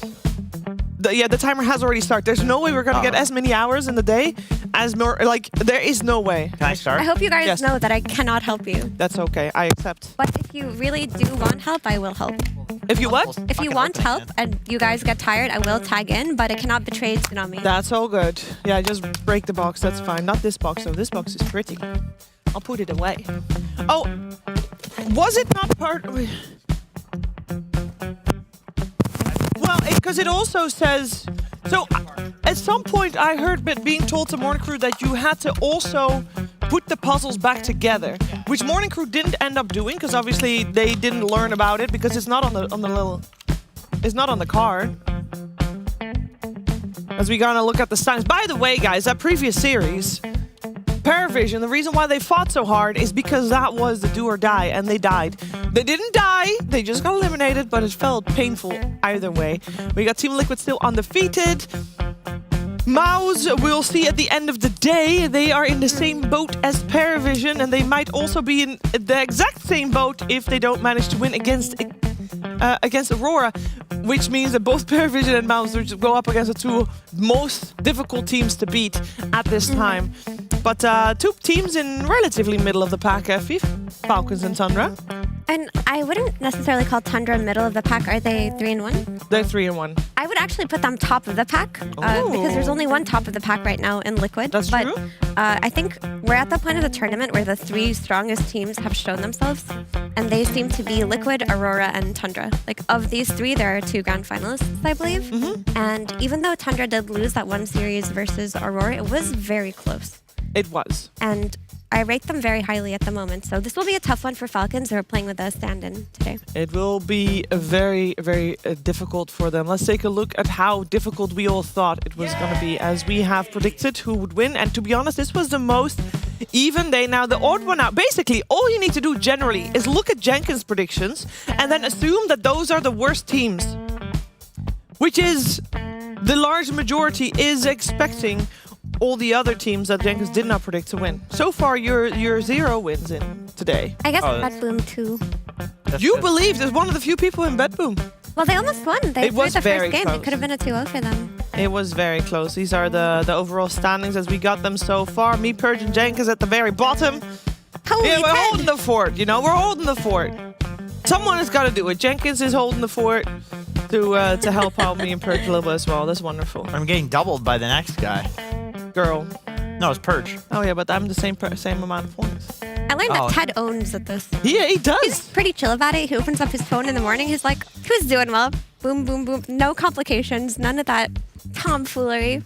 He's the best of us all. Yeah. He's an instinct player. That's what he is. Yeah, let's take a look at the schedule. You kind of already know what's coming. As we already said, we got ourselves 2 series already that both went the distance. BetBoom and Xtreme, Liquid PARIVISION, with the expected yet surprisingly difficult for them to reach results. And then we got 2 series coming your way. It's Falcons and Tundra, and then Aurora versus MOUZ. So we are going to start our day with Falcons versus Tundra, a best of 3. Falcons is still playing with the stand-in and still corrupted. So yesterday, I forgot most of the heroes that Snaking said were level 30 uncorrupted, but those are the heroes we'll see. I know it was a Doom. It obviously was Centaur, which he played all the time yesterday. But to learn more about this matchup, we also, of course, want to hear from more people. And one of those people is Purge. He's sitting up there. Woo! Woo! Hello. Hello. My theme music is playing, and that means we're about to talk about some great Dota 2. And something that's been happening a little bit in the last couple of days. We've seen a little bit more carry variety. Obviously, we're still seeing lots of Razors and Shadow Fiends, but we've also been seeing a lot of Faces Void. So I have some clips to show you from Tundra in their previous matches. They are not the only team that's been picking this hero lately, but one of the upsides is that it matches up decently against some of the common heroes of the meta. We've been seeing a lot of Phoenixes, a lot of Razors, Underlords occasionally in there. He's mobile. He can resist damage effectively by jumping as long as he's not locked down too hard. And this allows him to play really, really long fights and obviously contribute heavily in terms of Chronosphere, which is a teamfight ultimate that is arguably one of the best. There's oftentimes parts of games where eventually you pick a hero like Faceless Void and you say, you know what? This guy just wins games because he guarantees a teamfight win with Chronosphere. So even in moments like this where XSS shouldn't have been at the tier 2 tower, this mistake leads to like a crazy good team fight. Bart Tundra. So that ends up being very, very effective. So if you can fit a Faceless Void into your lineup, it changes things in a really big way. And in this game, it definitely was the case. Look at this. Finding small openings, pressing BKB at the right time, turning that into big openings. So this is a hero that both teams are going to have to keep on the radar for their upcoming series. We'll see if it ends up popping up here if teams go too low on Disable. Thank you, Purge. I was very busy solving puzzle number 1. I'm now on to puzzle number 2. You distracted the crap out of me, Cheever. I was like, what did she scream? Let me just think about that for 5 seconds. Thanks for that. Scream. You're welcome. Actually, Jenkins, maybe you want to read the instructions. Yeah, I'll read the instructions. So that I don't have to... So this said, by the way, I now have a clue. That it said that if there's clues on here that helps you solve it, because it said it should fall apart instantaneously. Can I play with the first one now that it's solved? You can try to put it back together. Okay. I mean, it was meant to be reassembled, I but was just apparently Team Tsunami didn't reassemble. You mean your team? I didn't play any puzzles today. Oh, but you're not going to help because No, I you're on won't. teams, you know. No, I will not. Sounds like a contradiction. It's not a contradiction. I just cannot betray Tsunami, who I have walked the same path of loss It comes with a deviously for a week. hidden trick. The key to unlocking these parts is to look carefully at each part first. This was designed by a Hong Kong designer. Is one part bigger than the other? I hope he or she sold a lot because it's very expensive to live in Hong Kong. It's the most housing crisis city on the planet right now. Really? Wonderful place, though. I love that city. Wonderful. Went there for vacation once. This stupid camera. Sorry. Do you want the box to see what it looked like initially? No. Here, Kev. Oh. No. Probably should. Get that off. Mira, what did you think about the Falcons versus MOUZ situation yesterday? I thought that was quite the smashing. It was quite the smashing. Honestly, I thought Skeeter stepped up a lot in that series. Like when I watched it back, it seems like he took it upon himself to be like, okay, we're missing a key player. He was Let me mad. just double my power. And I really felt like it was kind of old school Skeeter who would go through the gate often and just play very aggressively. I felt that the Skeeter of 2 years ago emerged yesterday. Yeah, I agree. And I mean, Tundra versus Falcons is like a classic matchup. But I do wonder, Tundra has looked like pretty unshakable in this tournament other than against Aurora, where they almost won the series, but that game went, the last game went to an hour and 10 minutes. Yeah. So other than like some of the best teams in the whole tournament, Tundra has looked amazing. So I do wonder is the Skeeter power up with, you know, the corrupted factor? That guy did look pretty damn good, I will admit. And Mallory and friends tend to be good Dota players for some reason. They are. It's tough though, because I feel like Tundra right now are drafting really well. Like with 1 or 2 exceptions where they've missed on drafts, they've seemed steady and hard to break, and they've created a situation of having a couple of heroes that you really need to solve. Like I think you cannot, under any circumstance, give away Largo to this team. I think you can't give away Batrider to this team. And 33 has created a Doom problem as well. When he doesn't get these two, he's just picking Doom. He doesn't care. He wants people to perceive it as a threat. He wants to win with it enough where teams start expending a ban against it too. So of those 3 heroes, one has to come out. Yeah, I will also say that Tundra's synergy has been looking quite good, and it's something that they've been working on as well, especially, of course, with the addition of Pure. I mean, Tundra, of course, is a different team. Team environment is different. I wouldn't say that we achieved some greatest synergy of all time in Dota, but we're trying our best. We're trying to communicate better, and of course, we still have some issues. We're just trying to work, and I like this team because the team wants to work and team wants to get better. In every tournament, we're trying to win, we're trying our best. We are trying to improve every single tournament, and I think we are making small and big steps at the same time, how to grow. We don't really mind to play, a few tournaments in a row. Sometimes it's way too much when there's like 5 tournaments in a row. Usually we like stuff like that. You just go, you grind, then you have some time to rest, and then you grind again. That's how life goes. I think we are making some good progress. We getting used to our heroes, to our drafts, to our game. Like I'll say, pretty confident. To my fans, to Tundra fans, we're gonna try our best. Just believe in it. We're gonna try our best to be the best team in the world. And, keep watching, keep rooting. We always here. Yeah, there's a lot of people obviously rooting for Tundra and the type of Dota they play. I know that in the past they've had, not necessarily complaints, but Tundra's Dota used to be known for being like too clean, too calculated, and therefore sometimes slightly sterile, meaning, not a lot of action happening on the map. And I feel like they kind of solved that. It seems like now there is action, Effie. I guess when you bring in Pure as your carry, you don't really know what you're going to get. Like, he is a very flashy player, and any team with him on it is going to have moments of great action. But I still think they have the Tundra DNA of macro play, economy, trying to make more gold than the enemy team, and like waiting for later timings in the game. Yeah. Falcons is the same thing, kind of. They play the macro game, but Falcons typically, their style is that they're very strong on lanes as well. So they have these really strong lanes with a macro game similar to Tundra, where they want to maximize their gold and play for later timings. They did lose a little bit of that with ATF not being here. Yeah. Quick question with that in mind. If it was ATF instead of Corrupted, would you have gone for Falcons or Tundra? Like on full power? Full power. Actually, I would have gone Tundra, I think, even with ATF. Yeah. That would have been a tough one to call. I mean, this one can still go to Falcons as well. Yeah. But Tundra are impressing me a lot with their drafts, especially this tournament. Yeah, they definitely are. And I think they're the team that I undersold a little bit personally at the start of the tournament, but they just kept proving me wrong.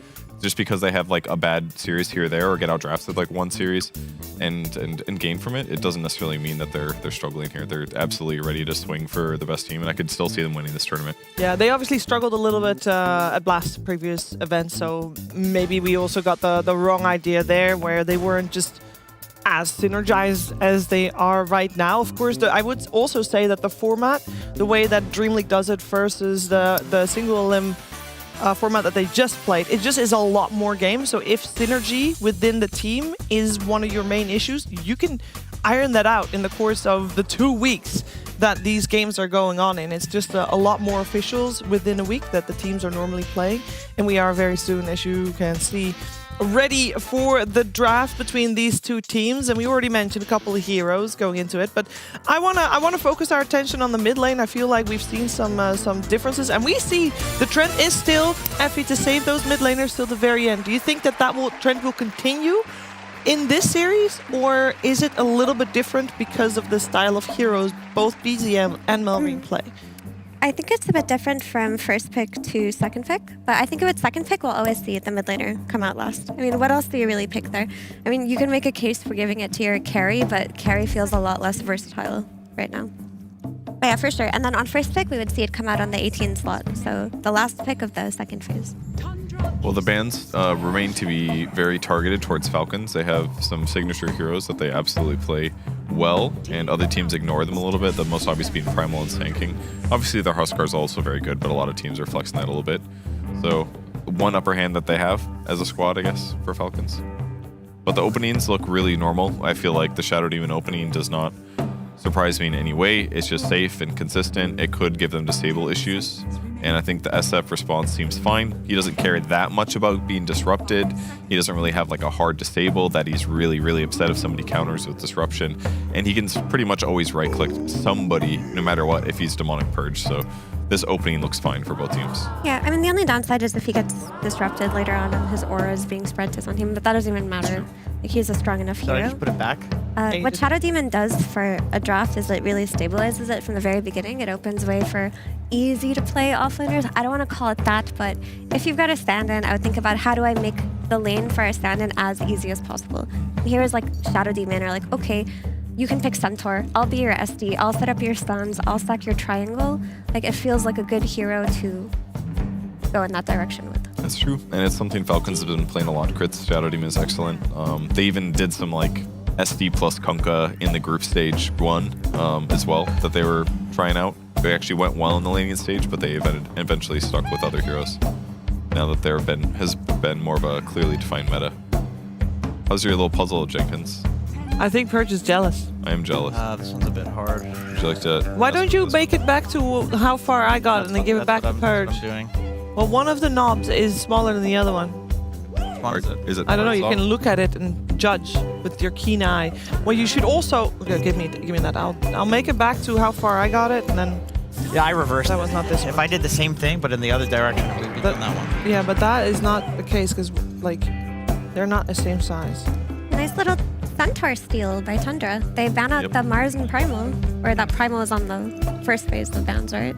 Yeah, It was, Primal yeah. yes. So they take out Primal in the first phase, Mars in the second phase, and then they take Centaur. They take away the 3 heroes that would be very comfortable for a Falcons offlaner, Corrupted. That's dirty. Yeah. That's a dirty one. When Snaking in the interview yesterday was telling us what his like level 30 heroes was, I was sitting there thinking like, I don't know if you should have told us all that information. Yeah, that was a lot of information. Also, maybe a little bit more. But I forgot which ones they were, so maybe Tundra did as well. Yeah, I think that's very likely. Yeah, they couldn't write that down in the moment. They can go back in the VOD. Yeah. But I think the Centaur doesn't come as a surprise, so there's that. Yeah. That's the wrong team, obviously, so they steal the Centaur. My bad team. They've really limited the offlane hero pool that they can give Corrupted now. I mean, I'm looking at his Dota buff, and it says he plays a lot of Axe and Underlord as well historically, but I do think Axe is much harder to pull off for a stand-in. And Underlord needs some more conditions to be met right now. Yeah, I definitely agree. I mean, Underlord is probably the easier one if you have to pick one of them, because he can like kind of play on his own island anyway, which works for a stand-in. I love Centaur plus SF, by the way. This is a very like team spirit style duo here. You have like the crazy turret right clicker that simply needs to be saved, and who can dish out a lot of damage from the Centaur cart. I don't know how I did it anymore. What happened? I'll figure it out, don't worry. I may have griefed you. I may have griefed it. Just get a typical Centaur combo support, right? Like a Hoodwink or a Willow or a Ringmaster, anything that can make the lane easier, give kill threat. I like Hoodwink a lot for RE usually. Or you can go the direction of... Or Shaman. Yeah, Shaman's good. Double stun, set up for the Centaur. Set up for SF ult as well, actually. I just feel like Shaman gives so many good things right now. You could also use it to counter some SD illusions too in the late game. Like free hexes are not a bad thing to play with. And frankly, just free disables or guaranteed disables when you're trying to get pickoffs around the map really changes a lot. So I'm getting a lot of faith in that hero, frankly. Shaman? Yeah. I think the cool thing about Shaman is if you pick him on your second pick, you can't really get gotcha'd by like a Storm Spirit coming out on 18. Yeah. You know, like a Spirit style hero, it really secures that phase of your draft. And right now, Tundra have built a very teamfight heavy draft with the Supernova, with the Serpent Wards, with the Requiem, with the Stampede. I think for Falcons, they shouldn't even try to play versus this kind of teamfight. It'll be hard to account for. They should just try to pick winning lanes now, just the strongest pick they can, and just play for pickoffs. I really like Slardar as a pickoff hero. Just don't try to out teamfight them. It's too late to correct that now. A nice amount of minus armor between DK and Slardar too. Like, let's highlight the armor. I love that. I love that. What is this? time. What is this hatred for? It's not for hatred. talking I'm about- very much enjoying it because it's actually something that matters, and because it matters, I feel like we should mention it. But some people don't feel like we should mention it because we do it all the time, and people should know it. Peter, I would like to mention that I've been waiting very patiently. I don't know. I got it further than what it is right now, but I don't know how I did it anymore. That's fine. Good luck. Oh, this is easy. Slardar is nice because you click your R on one guy and it makes it so that you're going to kill that guy. Like any carry matchup that's remotely bad is no longer bad when there's a Slaughter on the team. Like he makes it so that you are going to win the carry to carry matchup if it's like a straight up damage fight, which is really nice. Like regardless of other minus armor pairings, if you just have any carry, like they win the matchup. Obviously there's a lot more to a Dota game, but it is very nice to have that guarantee. So is this an offlane Slaughter that they're going for and not a mid one? Because I see DK and I think, okay, this is Scooter for sure, right? But with a stand-in, is giving him Slaughter the easiest thing? It feels more clear to just give it to Mallory here, the Slaughter. I don't know if I'm like over-analyzing the stand-in situation. They did ban Invoker, which I think would do very well against Slaughter. I mean, you can purge the Guardian Sprint, which is really nice, and Slaughter walks on the wave a lot. It's very easy for Invoker to punish a hero that likes to stand on the wave. Let's see. I mean, if they ban like Queen of Pain, okay, Void Spirit. Maybe they do want to put the Slaughter off, actually. Banning Void Spirit is maybe baiting out a puck ban.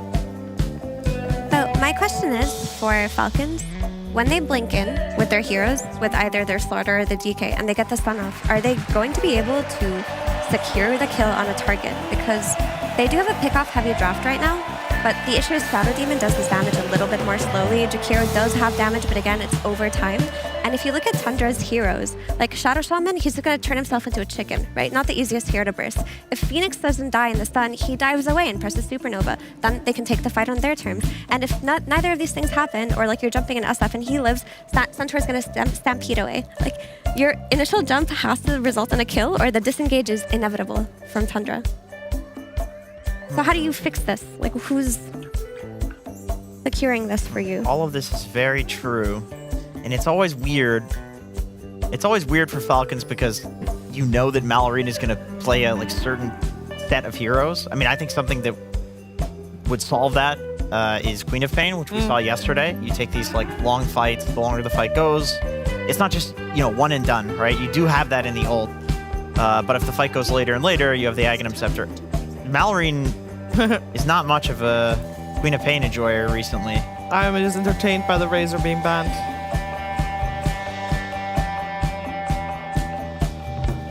Razor actually would have been pretty decent for what Mira's mentioning.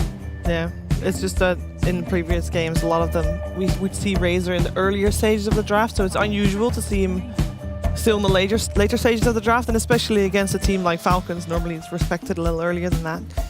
But let's see, it's Falcons that has to pick first, because Tundra has overall last pick, and they will go for that puck. Nice to see Mallory on ranged heroes, you know? He's a melee hero guy, but he's also a ranged hero guy sometimes. It's good to see him, you know, diversify. So now I think like Steel also. They're good for both. Yeah, it's good for both. Well, anytime a puck comes out, I just think, okay, what is the like counter pick? Void Spirit's obviously out. Is Tiny seriously still in the pool? Tiny is still in the pool. That's a bit wild that Tundra is getting potentially a last pick Tiny against Puck. I think they really like Tiny when they can coddle with it, but value a little bit less when there's no coddle, which was banned out by Falcons. Definitely true. They'll still go for it. Too good to pass up on. Is the answer to Puck. I think we've seen Earthshaker a couple of times, but Earthshaker just looks so shit as a hero. It's just not that great. The numbers are too nerfed. With this Tiny overall last, do we feel like the advantage of this draft is in the hands of Tundra?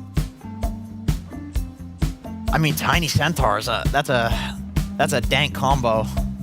Being able to toss him in or toss back to the Centaur, Tiny toss into Requiem. They've got Shaman against Puck as well, so if they ever catch him with Shaman, it's almost a guaranteed kill as well. And even like Tiny combo on him would also be a lot of disable, so feels like they have a lot of stuff going for them on the Tundra draft. Is this the future? Oh. What is that? That was a random team. I think that was your clip. That's probably my clip in the back. Yeah, I think so too. They thought it looked cool. That did look cool. That actually was very Someone's cool. taking drugs from the the disco era over. How did the sitting still the whole time work out for you, Jenkins? Are you good, or did your skin get used to it? It's not used. I'm not used to it. I'm trying not to complain and annoy people because I'm just generally an annoying guy. You move a little bit just to. No, I'm not moving. I'm not. There's a reason I'm sitting still here, Kevin. Do your puzzle. I'm trying. Final words on this draft, Effie. Overall, I favor Tundra's draft, I would say, but I do think that Falcons, if they win their lanes, will actually be a huge map threat. They have a lot of pick-off potential, and they have the annoying hero that is Puck. So we'll see. I just think that stand-in Falcons versus this draft of Tundras will struggle. Yeah, it's a question, how will Corrupted do? We have seen him obviously on the Centaur, and that worked out great. How will he do on the Slardar? We don't know. I don't think it was one of the heroes that Snake King mentioned yesterday on his level 30s. Intentional. He's a level 30 Slardar. Just wait. That would be so fun. Actually, I'm looking up to our commentary duo. Is he level 30 Slardar? See yet. Can't We see are yet. loading in. Yes, he is level 30 Slardar. Actually? Is he Yep. actually? Nice. Yep. Oh my God! This Nice. is that's a TI winner play right there. Yeah, that was good. That's good. He just mentioned a couple heroes. I wonder how many he's not mentioned. I mean, he's friends with Malrine, right? That's he's true. All his friends are on the same wavelength. Level 30 Huskar for sure. Have we ever seen a level 30 Slardar? I don't think we've seen a maybe level 30 Slardar in maybe Dota. MOUZ. That's just an unusual hero to get to It's 30. super unusual hero Yeah, to get level. that's I'm cool. super curious to see how he'll play this hero. Ladies and gentlemen, never potentially to have been shown before, a level 30 Slardar in the game. Let's head over to Sunspan and Cinnamon via the PogChamp Pandas.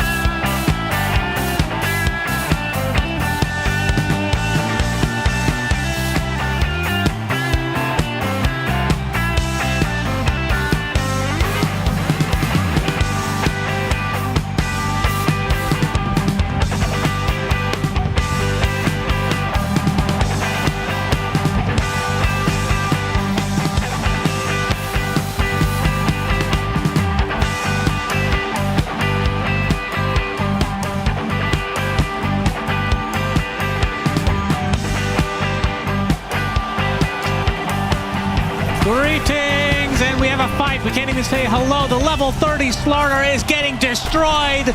Not a great start for Falcons. Pure gets first blood. Well, I guess the hype is gone now. Welcome to your laning stage. You get the honor of playing Slardar against Shadow Fiend with First Blood. Hope you have a great old time. Now, funnily enough, when the panel pointed out this might be the first level 30 Slardar, I looked at Corrupted's nickname, and as his sponsor, he has listed a guy I actually think is level 30 Slardar. His name says Corrupted.xxs. I think XXS is a level 30 Slardar, so maybe he's just a big fan and wants to have the same hero pool. Could be wrong on that, but XXS is an outstanding Slardar player as well. I'll tell you that much. Also, shout out to BSJ in the green room, who pointed out after the first two picks, he was like, wow, Shadow Fiend and Shadow Demon, they better pick Shadow Shaman for the full Shadow lineup, and that's what we're getting. It's the Shadow Bowl. That's right. And one team has two Shadows, and they're ahead. Incredible. Maybe Shadow is the best Pokemon. I mean, Ari is the best Shadow Shaman because he's the only one picking him, but he's also very good at it, to be fair. Yeah, that sounded the way very he plays. The way he plays, very aggressive. He just throws his life away, which sounds bad. Again, another backhanded compliment, but it leads to a lot of kills for Tundra. I actually love the playstyle. It's pure. Well, he got the first blood on Corrupted. Now he's getting chased down. Oh, okay. Well, level 31 Slardar would have hit that one. True. But yeah, it only goes to 30, sadly, for him. Yeah. The fact that they're even close to killing, though, is a surprise for me. I'm not sure how they even got in kill range with Shadow Demon Slardar against this. They must have found a Disruption Crush with Fire Spirits on cooldown, otherwise Slardar can't do damage. This is an exceptionally bad Slardar lane, I'll be honest. I'd be impressed to see Corrupted do even remotely well here. Against a First Blood hero in the SF, you can't attack against Fire Spirits, so you can't really use your bash. So your moments of opportunity are essentially when Fire Spirits are on cooldown or all four of them are shot. You got to be very, very careful. It's obviously the moments are longer in the early levels. When Phoenix hits level 3 and especially level 5, I just think you're not going to find anything anymore. Okay, somebody's standing up to Jakiro. That's right. They tend to regret that. Well, he does have high base damage on the Shadow Shaman. Shaman seems to be... Oh, wow. Jakiro ran from a support. I can hardly believe my eyes. Maybe he was just interested in other things. Yep. Night King's going to heal up now. Found a new hobby down here. He wants to hit Centaur. Yeah, Falcons, they have a kind of a nice minus armor strat with the DK Slardar into mid to late game. As we're going to see the setup with the bash. Thanks to the disruption. Pure has to pop the Fairy Fire. He is donezo, though. Crit gets credit for that one. Terrible lane for Slardar, it seems. Yep, apparently they can kill SF. I am very surprised, but that's good news for Falcons. This is a lane I have already ridden them off in. But this actually happens more often than I would expect nowadays, because what ended up leading into this was that Whitemon was pulling the small camp, and I think more often than not, or rather more frequently than it should, that leads to kills for the enemy team. I think you just go for that pull and you immediately go to SF. You don't stay at the camp, you don't try to get the last hits. You just split the wave, play with your carry, and keep him safe. But it's on both of them to communicate this and set it up correctly. If Shadow Fiend keeps playing aggressively like Phoenix is there and then gets punished, then obviously that's a mistake as well. But also credit to Falcons. They probably just recognized that there was a small window there of opportunity. He's taking quite a lot of damage from just creeps, which might have also been part of the problem. He's already down to half again. Kind of surprising. Not just his death, his CS has suffered a bit too. He's taking so much damage. How is he half HP? They haven't hit him. And that is odd. Just really trying to lane control and aggro on the creeps to split the waves, but that could lead to this. Yeah, Crush is there.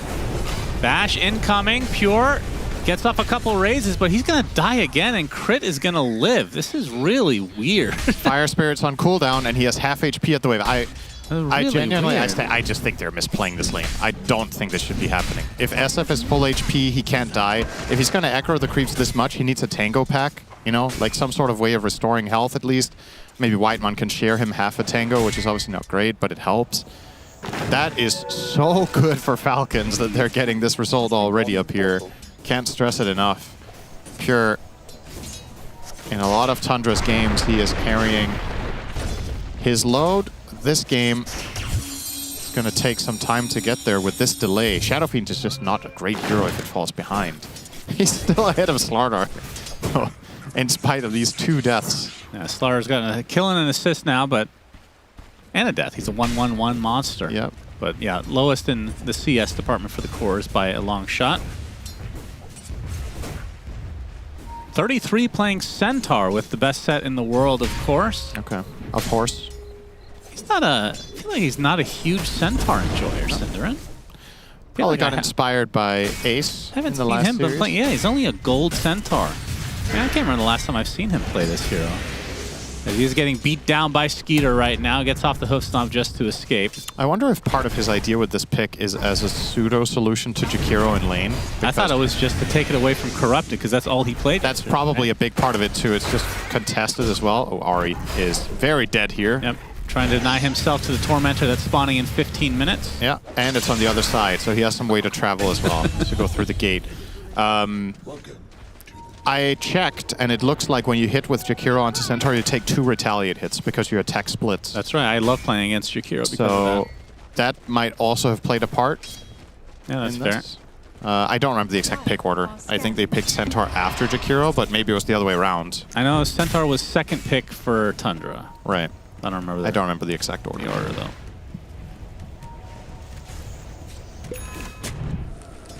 Yeah, Centaur against the focus fire type heroes feels really good when you get tanky. And we saw that the last series with Ace playing Centaur with 2 hearts against Windrunner. Yeah. Gets that 25 talent, global, or not global rather, but the Aura retaliate. This isn't really as good of a retaliate game though. But watching 33 max this is absolutely no surprise to me. Probably the single most farm-intensive offlaner in the entire pro scene, and this is Centaur's farming skill. So he's going to max that. He's going to pull waves and stack them, farming between the enemy towers currently. Might get some company. No, Malrine isn't interested in going to chase him here. He'll stick around mid, being forced in by Throughout BZM. all these years, why do you think he hasn't been playing Centaur? Now I'm just really curious.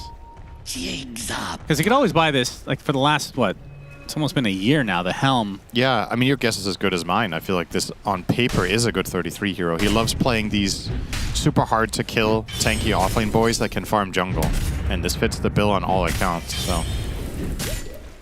I don't know. Maybe it's just a matter of confidence and personal preference. Perhaps he also prefers playing offlaners that have a bit more kill threat. Centaur deals pretty bad damage compared to most offlane heroes. How dare you? No, it's just true.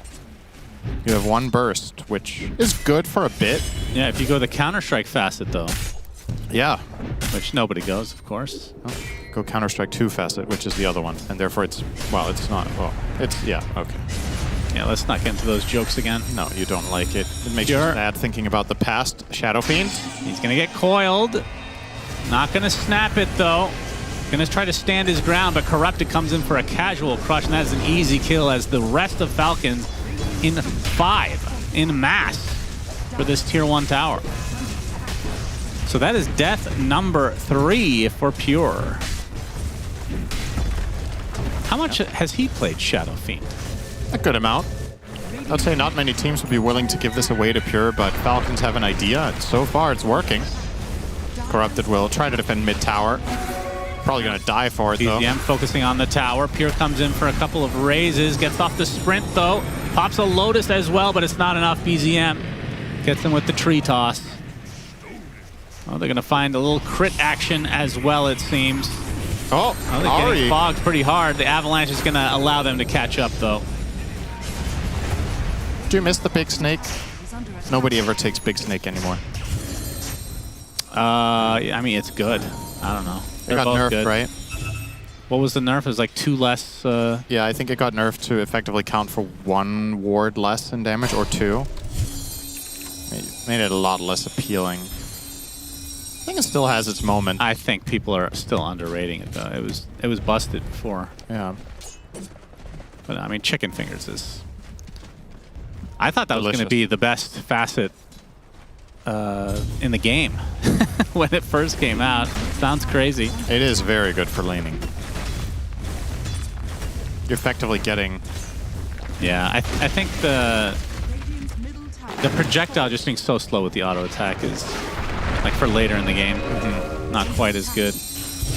Unless you'd rather just use your actual Hex. I mean, generally what you do is you start with Hex, and then when Hex is expiring, you hit for a second Hex. Yeah. So you just add a second to your Hex duration, effectively, is what it does. Which is a bit boring, yeah. It's strong, though. So, speaking of Hex, Pure seemingly affected by a Hex this game on his 4th. Yeah, I don't know what's going on with him. 33.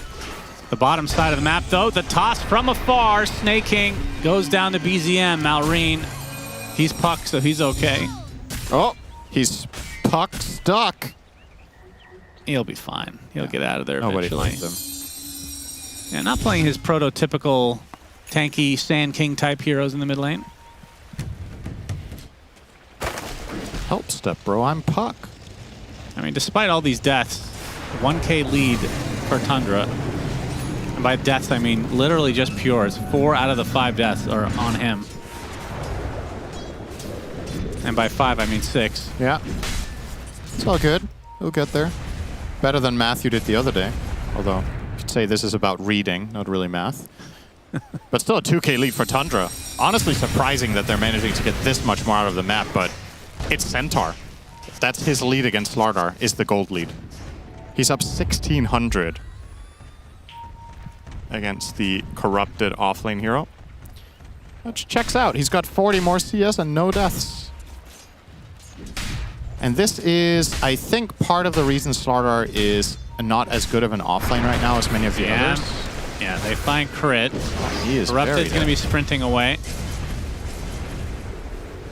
So Slardar offlane has a couple of strengths and a couple of weaknesses. One of his strengths is he's a great amplifier for his team if you have right-click, which you do with the Dragon Knight.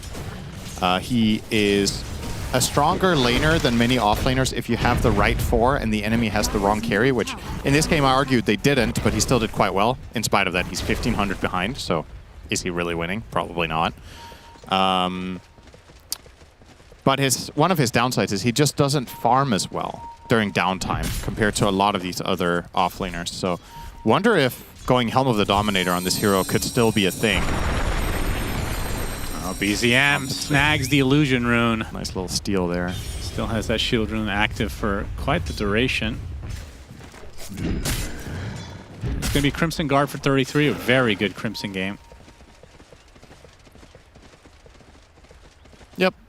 Standard. Centaur, you go Dom into an Aura, and then you buy either another Aura or a Blink. Corrupted. Still trying to find farm. Just getting bullied out everywhere he goes. Has 1,000 into his eventual Blink Dagger. I love seared salmon. What? It's a good type of sushi. Seared salmon, you know, the light little torch. I think you've eaten enough today, Cinder. Torch him a little bit, that fish. You've had 3 gigantic meals and it's... That's incorrect. 6 p.m. That's not true. I had 1 burger with you. It was a double. It was a good burger. Then I had sushi, and then I had a little bit of chicken. It wasn't... I've had a lot of protein today. It wasn't a little sushi. It's like 2 plates of it. Smoke from Tundra. It's like 20 pieces. It's not that bad. 20. 22 to be exact. 10 roll pieces and 12 nigiri, I think. 11, because one of them I didn't eat. Oh, wow. Yeah? You wanted specifics? You got it. BZM has his Blink. Malrine. No. That's going to be a tough one. Scans are coming out in the triangle as well, and they're not going to be able to find their target, so might have to reroute. Malrine is very wary of this as a possibility. Yeah, this seems like absolutely nothing is going to connect. And I'm assuming the Wisdoms will just be a split. BZM finds a moment of opportunity, maybe. Malrine very patient, I have to say. Oh, Malrine denying his own sentry. Still didn't find the enemy one. It's still there. He can't believe the camp is still blocked, so he thought it expired. And now it's going to stay for another 2 minutes. Because this is going to... There's 1 minute and 8 left on it, so it will cross yeah, the 15-minute mark as well. All right, well, Pure having to get out of lane completely to go into the triangle to jungle. Ari finds a couple members of Falcons. Avitas deletes crit to start this off. Coil's already been expended as BZM just runs right through it. Might be a support trade. He's going to try to hug his Serpent Wards, but the right clicks will suffice. 1 for 1. Oh, he didn't toss him on Slaughter. Maybe it wouldn't have been enough anyway. Dieter at half HP, attempting to run. The Sunray is completely owning him. Tree toss and the actual toss. It's enough. Holy, level 4 Sunray with Hotspot does so much damage to Dragon Knight. That was ridiculous. He did like that, a 4K lead. 100 damage on Phoenix without ulting in that exchange. And also credit to Tundra for finding Shadow Demon first. That is the Dream first target. We've seen crit do work for Falcons in the previous series on this hero. Yesterday, of course. I believe that was against MOUZ. This is not looking to be as easy of a challenge as that was. Big lead for Tundra, especially on mid and off lane. Just dwarfing the opposition now. 5k more or less with that tower pickup for 33. Yeah, and in classic Ace fashion, he's just not leaving his lane. He's just farm. Yeah, why would he? Can't kill him. Just farm. And it doesn't feel like he's in a rush to get a Blink Dagger, so we'll go for the second aura like you talked about. Will be the pipe. And then eventually we'll get the Blink, since he will have to at some point. I mean, this is a great Ags game, though. Carting around Shadow Fiend for the right clicks, even just the Requiem itself could be sick. But generally speaking, just a luxury item. Are they just going to give them this tower for free? It seems like it. That is not a good sign. 16 minutes tier 2, just feeling unable to fight whatsoever for these objectives. And if Falcons are unable to fight for that one, what are they going to do about the Tormentor in 4 minutes? Centaur likely to have completed the pipe at that point as well. 33 will just be the ultimate Aura bot. Oh, they're going to find crit first again. They will actually have double whammy. And they get the Sunray action. Oh, that's Shackle perfect. onto Malrine. Crit will follow suit. So 2 dead just like that. And Tundra starting to run away with his game. Yeah, they are. I mean, are they close to anything? I mean, it see. Armlet Mask of Madness on Skeeter. Yeah. Feels like he needs the BKB to fight. Like, there's just way too much stuff to he deal has with. the Ogre Club, a.k.a. Axe, but now has his Blink Dagger as the auto buy, so... I don't think that's gonna work. He's playing against so many stuns and Fire Spirits. There is a Blink on Corrupted, and he might have Shard by the time... should have it. Yeah. By the time the Tormentor comes. But I wouldn't say any of these are enormous power spikes. Whereas Tundra, like you said, just those 2 auras alone, I don't know how you fight into that right now. Radiant's top tower is under attack. Next tower, next tower, next tower. So easy for Tundra to just move through. All they need to do is find picks with Tiny and farm the Centaur, and seemingly the build just, or the advantage just builds itself by the minute. Yeah, smoke pops, they find themselves the Phoenix. Fried chicken on the menu for crit. Stampede, though, into the hoof stomp. They're focusing everything onto the Jakiro as the Avalanche finds the Shadow Demon, but a big Requiem comes through. That's both supports dead for Falcons. It looks like Falcons still want to fight, though. They get the Dragon Tail into the right clicks, into the Crush as well. BZM, armor lowered quite a bit, but 33 is there, tanking everything up. The Shackle connects as well. And Skeeter left to his own devices. Armleting up, though, but finally the Hex will bring that to an end. So BZM was finally killed off by the Falcons side, but still, you're losing several more members. It's just not fair, right? Centaur has a nice stun, and then he also has the dominated Centaur creep, which actually looks much better because it's the serious Centaur. This looks like a... It looked like the real Centaur has an inflatable toy running around. And yeah, while this kill is good, the response is even better. And look, it's very clear that Tundra's game plan is just kill Shadow Demon. Every single fight, they jump him with either the Centaur, or the Tiny, or the Shaman in this case. Leaving no space for crit. This is some of the lower impact we've seen from him, and it's simply, they're playing so oppressive. Doesn't really get to. Nice triple hoof stomp as well to set that up. Snake King, ward trapped. Tries to find the exit. The disruption is kind of awkward, and that's going to set up the finishing blow for 33. No, I think they killed him. Skeeter back in Dragon form. They do find the support. It couldn't get the egg off again for Whitemon. Ari takes a tumble as well. We're only 40 seconds away from this Tormentor. Corrupted will have to stampede everybody else out. No snakes now for Tormentor, but you will have the Supernova on the dire side for Radiant. Coil will not be ready. Purge won't either. And DK form used is probably the bigger one here. Skeeter will be quite weak for this upcoming pivotal moment in the game. You'd imagine that Tundra will just start. They're still going to smoke. They want to pounce on this, apparently. Well, they're getting scouted by this Dominator. This is just 33 in a nutshell. Like, pulling 2 waves with this Dom creep. This? They have so much minus armor. They might try for it. He kills the creep. I would like to see them try this. But with every second they hesitate, it gets harder. If it was right away, that would have been really good. They had it instantly. Well, then they would have been backstabbed too. It's awkward. Now it's really awkward. Oh, it's the beauty. They avalanche onto everybody. Sunray to follow. That's a dead support to start. The Slardar does sprint away. This is going to set up the free Tormentor either way. And they get the big shackle onto Malrine. Unexpected kill there, but they'll take it. 3 dead. I mean, now you really wish you'd just taken the Tormentor right away. Yeah, if you're going to die anyway. Yeah. Dr. BZM showing up and dropping the hammer. Insta-killing Shadow Demon, getting Slardar down to 5% HP and sending them packing. The funny thing is, this is a slower Tormentor than Falcons. Oh, way slower, yeah. They're also not using Shadow Fiend for it, in fairness. He's looking for more. Yes, he is. Fishing here at the Wisdom. Yeah, forces him out. Oh, they actually let him have it. Shrine. Yeah, crit not quite in range for the disruption.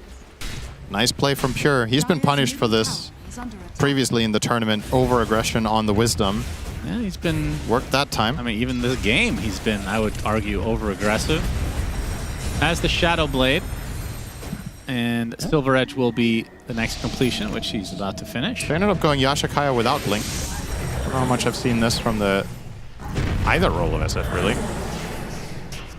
Just gets the faster raises and, of course, Requiem, but unable to get in position. But, of course, with the Shadow Blade, that's an alternative way to the dagger, and the break against DK and the slow against Slardar is godlike. It is so hard for Slardar to deal with being still ridged. You can't use your sprint for anything. It's going to cap your move speed to 200 for those 5 seconds, which feels like an eternity. Avalanche dodge, well, partially, as Ari jumps in very aggressively again, puts down the Serpent Wards, kind of makes this an awkward fight for Falcons. They get the Shadow Demon. Would you Blink look away at that? It's crit for again. the puck, but Snake King gets slowed by the early Shivas from BZM. Just the farm coming out of Tundra. Feels like these items are coming out way earlier than you normally see. Yeah. This is a team that's definitely leveling up in this tournament. Tundra are playing very well lately. This is a monstrous lead, given the lineups. Look at Falcons heroes. You imagine this is the time of the game that you would like to strike with your Slardar, DK, and Puck cores, combining some spells and having high output. The problem is your supports are dying first every single engagement. I've barely seen crit play his hero. He gets Demonic Purge off once in a while and then dies instantly after. Still, they're not going to commit to Roche. Interesting. Falcons, yeah, they're obviously fishing. not aware that they... Yeah, 33 is staying in the pit to make the scan red. Here. It's purposefully... I mean, not purposely pulling Roche, I would say. I'm not sure what he's... But hey, he has so much regen that Roche is barely tickling him. Now he's going to wait outside the pit on this angle. If they go on Centaur, they're going to lose this fight horribly. He is so over-tanky. Yeah, ironically, Tundra could have just taken Roche during that time. Probably. But, I mean, Falcons, they're about to get a scan, so maybe that's a reason why they're not 100% confident about it. Puck showing top now. That's the information they need to move forward. Back into Roche we go. Centaur can solo this in about 2.5 minutes. But he's going to get the help from Shadow Fiend. And some Fire Spirits. And some raises. Yep, looks like a freebie for Tundra.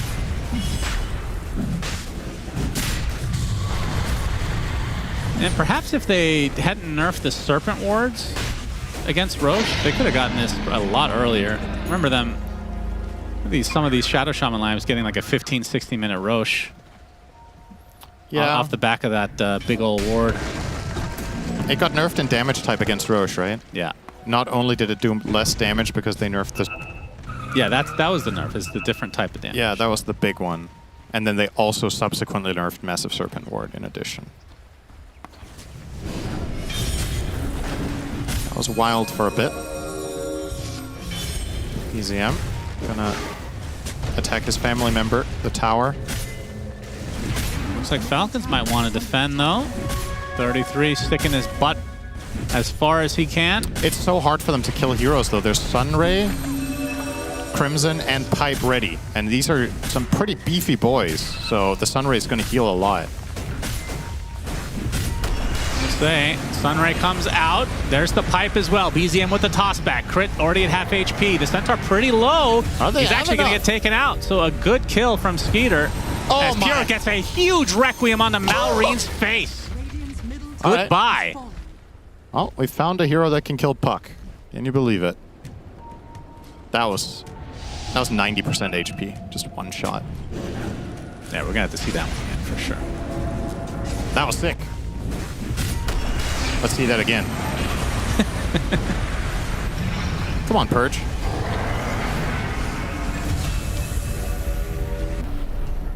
Yeah, good timing. Wow.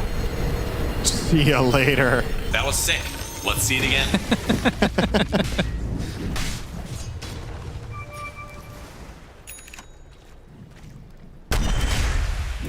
16,000 gold in 26 minutes. Not bad.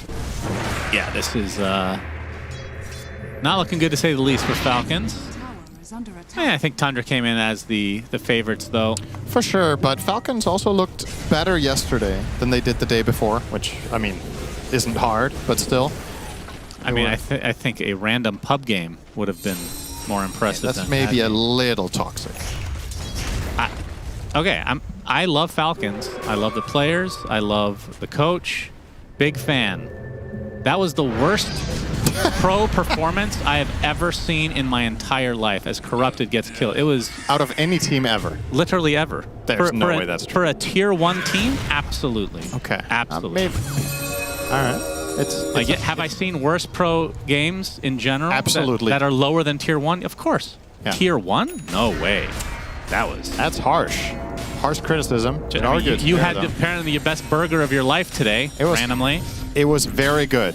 You said the best burger of your life. I don't remember having anything better. I said I thought it was great. It was very delicious. You specifically said the best burger. Okay. Well, it is the best one if I haven't had a better one. Okay. Well, it was very mid. So. Yeah, that's because you don't have any taste buds because they get ruined by overexposure to sugar every day in the U.S. No. So you can't really taste, I like complicated flavors. Just slapping mayo on something doesn't make it good, necessarily. It wasn't the mayo. It wasn't the mayo that Mine was dripping with mayo. 17K lead for Tundra. As Lotus Orb now picked up for 33. Be able to take off Silence, can reflect a bunch of stuff, takes off the Corrosive Haze, which is maybe the biggest thing because once you lower that armor, he looked relatively killable. Otherwise, though, a lot more difficult. Any wisdom steals? Doesn't look like it. Pure? Do you want to head over there alone now? It's 28 minutes. It calls to you, the wisdom shrine. Pure! Do you want experience, buddy? Yeah, you have an Aegis. You can't... It's gonna be hard to die twice here. Hey, Pure. You want some experience? Oh, that's some good ASMR. That's right. You should start a second career. We should have a cosmetic for the wisdom shrine as Amaranth. Probably a little too sexualized as Pure on the high ground now. Speaking of sexualized, your favorite Centaur set, I think we're... Yeah, that thing is sexy. BZM jumps in, but can't really find a connection. Sunray is healing up to a high degree. The right clicks coming out from the DK are kind of tickling BZM because of the Crimson Guard. Maneuvers to the other side as Pure gets off a Requiem that does finish off Snake King. And now the stun locks onto the DK. And that is a dead Skeeter. No buyback for him. Aegis gone, but Pure will come right back and get this set of barracks.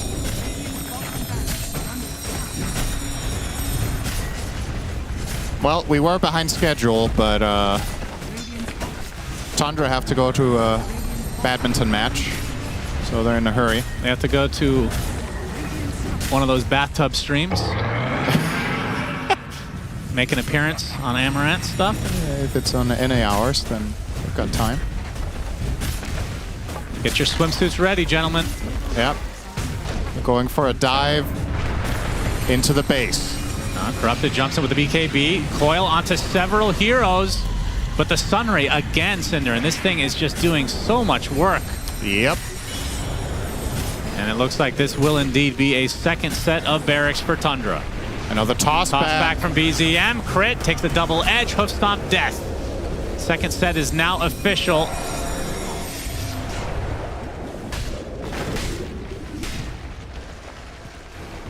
Tundra going to back away, at least soft reset, if not full. 2 minutes for the next potential Roche. It's actually such a smackdown. They're almost 1,000 GPM up. 2 minutes and one game away potentially from a hot tub stream. The thing that's worrying about this game for me is that I think Falcons are playing significantly better than they did against Liquid, and they're still getting destroyed. But I don't have the same feeling as I did in that game. That was just they were super disconnected. They weren't together. They were casting spells poorly. They aren't like... I hope he keeps that curio. They aren't drastically misplaced on the map with their heroes, I would say. They're just getting super outplayed by the pickoff potential. Like the Blink Toss, the Blink Hex from Shaman, and of course all the auras from Centaur. It feels like a big part of this game was lost with 33 getting the 2 aura items. They just can't kill them. Even if they take what I would say on paper are decent initiations and engagements and good fight selection, the numbers are just not in their favor. And that is a big part. He didn't have this the whole time? You're kidding. He didn't have... Well, it felt like he had it. Barely used his egg. That's true. Hasn't even had to. That's right. I think he's used it one time, actually. He has 2 Sunrays now. Good luck. It was already bad enough with 1. It's... I think this is, in this meta and in how this tournament gets played, I think this is a really big problem with running offlane Slardar. Is that if you don't snowball the game, the enemy offlaner will have these items, and you have a dagger and a BKB. It does feel it more is like... not even close in impact. I mean, the place that we've found that it has more impact is the mid lane. I mean, you're in the river, you get all those benefits. You can get the Blink Dagger a little bit earlier, get some ganks going. I think mid Slardar is just better. Off lane feels kind of meh right now. But they're sticking to their stand-in's preferences, which makes sense. You have a stand-in, you want to play to his strengths, but unfortunately, this hero's just not strong. And I think in the next game, Falcons might just first pick Centaur, honestly, just to get it. Well, it depends how many level 30 heroes he has, Tundra. Yeah, true. Skater gonna run right into the Phoenix. That's a very big kill, and look at the damage applied to BZM, despite having the BKB and the pipe and the Crimson and all the likes. All right. So 2 kills for Falcons, showing some signs. Catch them slipping. Hold off that hot tub stream 1 more minute. That's 4K swing. Another 6 of those were even.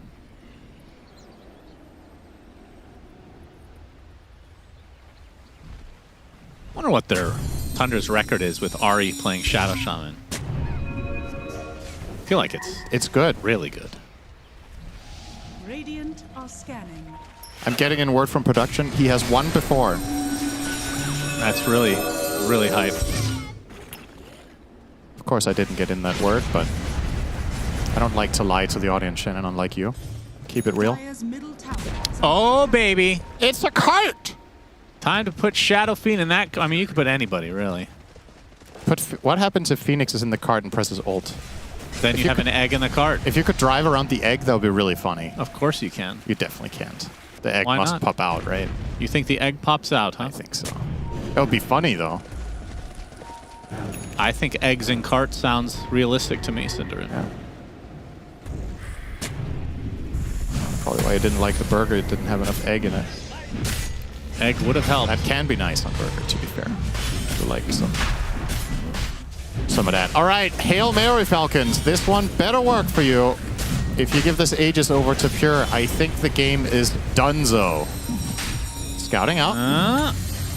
BKB from Pure a little bit early, but wants to secure the goodies, and he's going to get most of them, I do believe, but the jump in from Corrupted. Did he get anything on this? No, he didn't pick up anything, so Tundra punished this severely. And by severely, I mean they get 1 support kill.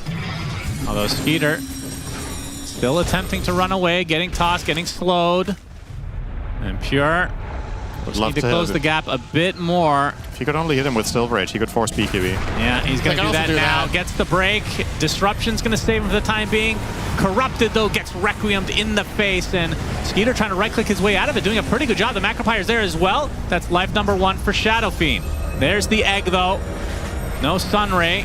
Where's the Sunray? Okay. There it is. Now the heal up onto Pure. Feeling invincible in the cover of fire. Corrupted buys back. And Crit, nowhere to go, my friend. This is surely the end of game number 1. As he diebacks on the Slardar. The Tundra, they show up big time in this game 1. Damn. There's the cart. Oh, that it's looks a castle in a cart. Whee! Hell yeah. Yeah, that's right. Thanks for that. I didn't want to be driven, actually. Tossing him into the fountain, but he will survive, courtesy of being Centaur with 25,000 net worth. BZM looking very happy with that victory. Pure looks like, all right, it went okay. All right, nobody's happy with that. It wasn't good enough. 33 looks like he has a hangover, and Whitemon, it's like, yep, I hit egg. That's eyes on the prize. They're deadly. Ari looks shell-shocked from playing Shadow Shaman every game. Laser focus, not even cracking a single smile, even though they kind of toyed with them almost that game. Peter, Malrine regretting life at the moment. Oh, that's Hello Darkness, my old friend for Crit. Oh, the lighting doesn't help. I mean, Snake King. I'll say, okay, okay, that's Hello Darkness, my old friend. That's the whole shebang. So, my goodness. I mean, sometimes maybe we read too much into the player camps, but I will say we've seen games from Tundra where they smash the enemy like this and there's like more laughing and smiling or whatever. I think they're still very much focused on the fact that they feel like they need to heat up and really get to the key potential here, because I genuinely believe when Tundra are playing their best, they're still in the running to win the whole thing, potentially. Probably still third in power rankings behind Aurora and Liquid, but this was another great showing from them. Tundra 1-0. Start. Start what? Start what? Start? More like finish. That's what Tundra did. They finished Falcons. And I feel like it was a little bit more one-sided than maybe we were expecting. I'm here with Purge, Jenkins, and Effie. Why do you feel like why was it more one-sided than we thought? Didn't we give the draft win to Tundra? We did, but was it that overwhelmingly clear that they had a better draft? No, you're right. You have a great point because it does look like there was a lot of firepower in Falcons draft, especially in the early game, and we saw a little bit of that in the laning stage. Unfortunately, like, they were getting outfarmed, right? But there was also no way to clearly fight the heroes of Tundra because you're playing against Centaur, who's just going to get a Crimson Guard, and you have a Slardar, who's going to get a Blink. And then they start grouping up with all of their team fight and a Crimson Guard. We saw them push bottom tower. We saw them take Roshan. We saw them take top tower. There's no clear way for you to play into a 5-man like that with the draft that Falcons have. Yeah, it's hard. They have, if you're relying on physical damage and a Shadow Demon support, who's normally supposed to amplify the damage you do. So if the Crimson blocks the physical damage in the first place, the damage that's being amplified is not being increased. Well, it is being amplified, but it's not very much. That causes problems. And the enemy mid was a Tiny. So Tiny naturally has a lot of armor. So he has a lot of armor, and he has Crimson Guard if he frontlines. Shadow Fiend's going to be covered. And then they also can counter the puck having the Shadow Shaman. And Ari played fantastic in a lot of those fights. Like, he'd like blink in and hex the guy, and then instantly run and tumbler toe away and dodge like Slardar's counter initiation. It was really cool. Yeah, in the meantime, Jenkins is doing the puzzle. Do you want to show the progress? We know that there's one side that's thinner than the other side. We're just trying to figure out how to move that part past the other knot and to get it further on so that it can be. Just so you guys know, the C, excuse me, the barbells, the copyright, that's the part that's smaller. Just so you know, for future reference. Okay. It says C. I don't know. C for cooked because Falcons got cooked. Yeah, Falcons did get cooked. This was a. I feel a bit mean now, but this was a level 20, or sorry, level 30 Slardar. We said level 25, but level 30 Slardar. I feel like if they do a better job pressuring Shadow Fiend even more with Slardar, and if there isn't like an enemy Tiny, I feel like they maybe have a better shot because then they could have gotten more kills. Or they'd have to fight where their opponents are spread out, or they'd have to delay the Crimson Guard and take fights before that, or there's like a lot of different options. I'm not saying any of these are easy to do, but these are like ways to exploit the fact that their draft beats yours in that specific way. I guess my question to that would be, like, they killed Shadow Fiend 3 times in the early game, right? But then Shadow Fiend just goes into the triangle, takes stocks, groups up with his team, and it just goes downhill from there. So Yeah, that's hard. Should have been 18 times. It should have been 18 times. Kill him 18 times. But I think that when you pick a lineup that's meant to win lanes and do pickoffs, and the 5-man from the enemy team starts, probably what you really look at is, did we take fights in the wrong places or did we die in the wrong places? Because the call should have just been to ignore. But the issue is, when they were ignoring each other and the kill score wasn't going up or down, Tundra's net worth was just going up. Like, my favorite thing about watching Tundra is nothing can be happening on the screen, but their net worth is just climbing. It's like, oh, up 1K, up 2K, up 3K, but the kill score hasn't changed. This is not a team that you want to play static against. And if you're going to play static against them, you have to pick heroes that farm faster than they do. Which is already difficult to do. There's a couple things that Purge you would like to highlight as well, I heard. That's right. That's right. You know what's powerful? The red hot beam of a sun ray kills people because it's hot and it's the end of it. And look at this kill here. This is a Dragon Knight, man. He's dying to sun ray only. That hero never dies easily. And I mean, there was a little bit of Tiny there too, but that blew my mind. So that was really nice. That's kind of solved here. And then check out this fight here that Tundra took. Down a hero. Phoenix is already dead here, but they're still fighting this. Nice hex on the Shadow Shaman. This both supports die right at the start. And then they say, you know what, we're going to fight anyways. Well, they're going to press Crimson Guard at some point here. And then they're just not going to take very much damage. He waited a long time to press that. I don't know if it was just on cooldown or what. Plus bringing the second Centaur in from the side there. It was given vision. That was a really cool way to take the fight for Tundra. They were supposed to lose that one due to being down one hero, being down the egg, the Sunray. but they baited out the Crimson Guard play really well. So that was a cool moment in the game that I think really showed the value of that high armor Crimson Guard. Thank you. You're welcome. Yeah, can you show me where the little mini bit is? It's on the sea. What do you mean on the sea? So basically on the toy thing, there's 4 possible places where it could slip past, and we found the one which gets us halfway through the puzzle. We but think it's halfway through. Maybe that's where we're locking ourselves in.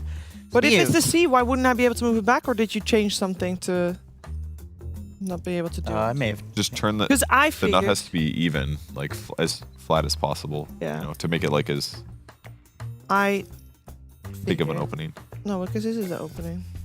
You have to turn it up Yeah, just like horizontally. I don't think you can give You have to your flip it up. SF, to be honest. Yeah, like that. I Then feel go like down, up and down. this hero has a 100% contest rate for a reason and a extremely high win rate for a reason. And Pure was the guy who We can't see innovated your the fingers are Kaya numbing and the Yasha build from the safe lane that now everybody is copying. I get there's a lot of heroes you have to ban against Tundra. I would rather play against 33 Largo than a Pure SF, to be honest. And I think Falcons would prefer to be second pick so they can use the ban, the extra ban. I have to strongly disagree with the Largo point. Like, can we think of a different 33 hero to give up? Maybe like a B, because that Largo looks. It looks like it can't lose. You know what? They Tundra play. They had first pick. They could just have taken the SF themselves. They took SD over SF. They did. I feel like, I don't know. If I'm in a game, I'm not. Oh no, they have SD. Who cares? Good support. I know what you mean, and that would like. I guess to me, what we were talking about when the draft was happening is that like you've got a stand-in you're trying to accommodate, right? And this is a team that likes SD anyway. But if your offlaner is in a position where like he's just coming in mid-tournament, hasn't had time to practice with you, I feel like the easiest way to draft around him is to pick SD plus melee stun hero, which is what they did, and they got a lot of kills on SF, but it just wasn't enough. I accidentally moved it back to where it was, and now I'm back to square one. This is All the right. wrong music. Give it to me, Shu. But I want to put it back to where it was, Kev. Fine, I can do that. I also Let me show that, let but me it's show not. the And the music just put oh, I got it. Pressure on me. show the viewers. Meanwhile, comes the deviously hidden trick. We already know the trick. Yeah, one trick, but is it? Is there? We're gonna figure out the second trick. Maybe we'll even do it in this upcoming little break. Purge will continue to find the second trick, and potentially the second trick will lead us to victory. Who knows? See after a break. We leave it like that. Maybe there's a way from that position. I think there's a way from that position. After a break, Oh, yeah. you can turn the microphones up. I think there's a way to do it. If you.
Just give me the beat. I just wanna move my feet now. Yeah. Just give me the beat, that's all I need. Just move your feet and let it breathe. 'Cause all you see is all you need. Don't be cheap, don't do it for free. Turn up the heat like an oven, baby, give me that love. It make me wanna lose control. Go when the beat start pumping and the party get jumping, everybody get on the floor.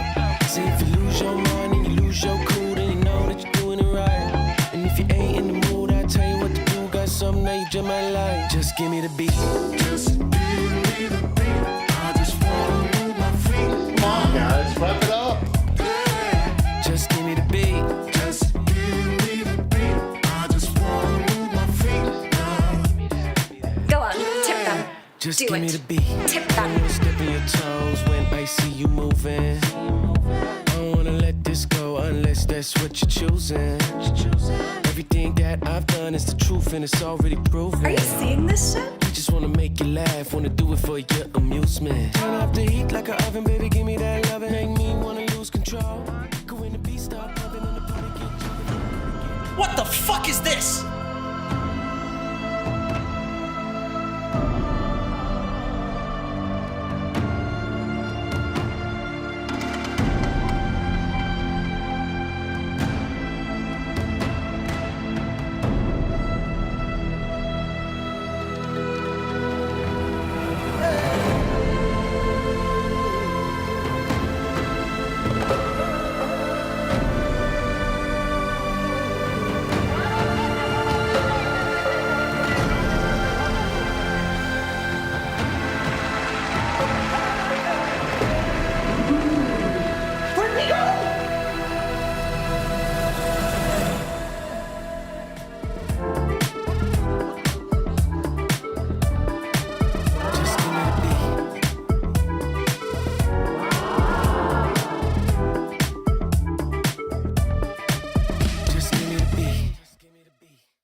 I took a train ride through a galactic paradise. I found a moon rock bouncing around my eyes. I felt the earth shift. It was a gift. I paid my dues and grabbed my ticket for the best adventure. I'm on my way and I'm taking you with me. I'm on my way, feeling so carefree. Let's swing through the stars and speed to the future. I'm on my way to the best adventure. It's the best adventure. Give it to me, give it to me. And when you take the time to really slow it down, lean back and then unwind. Discover what you need. This quick excursion will get you back on your feet.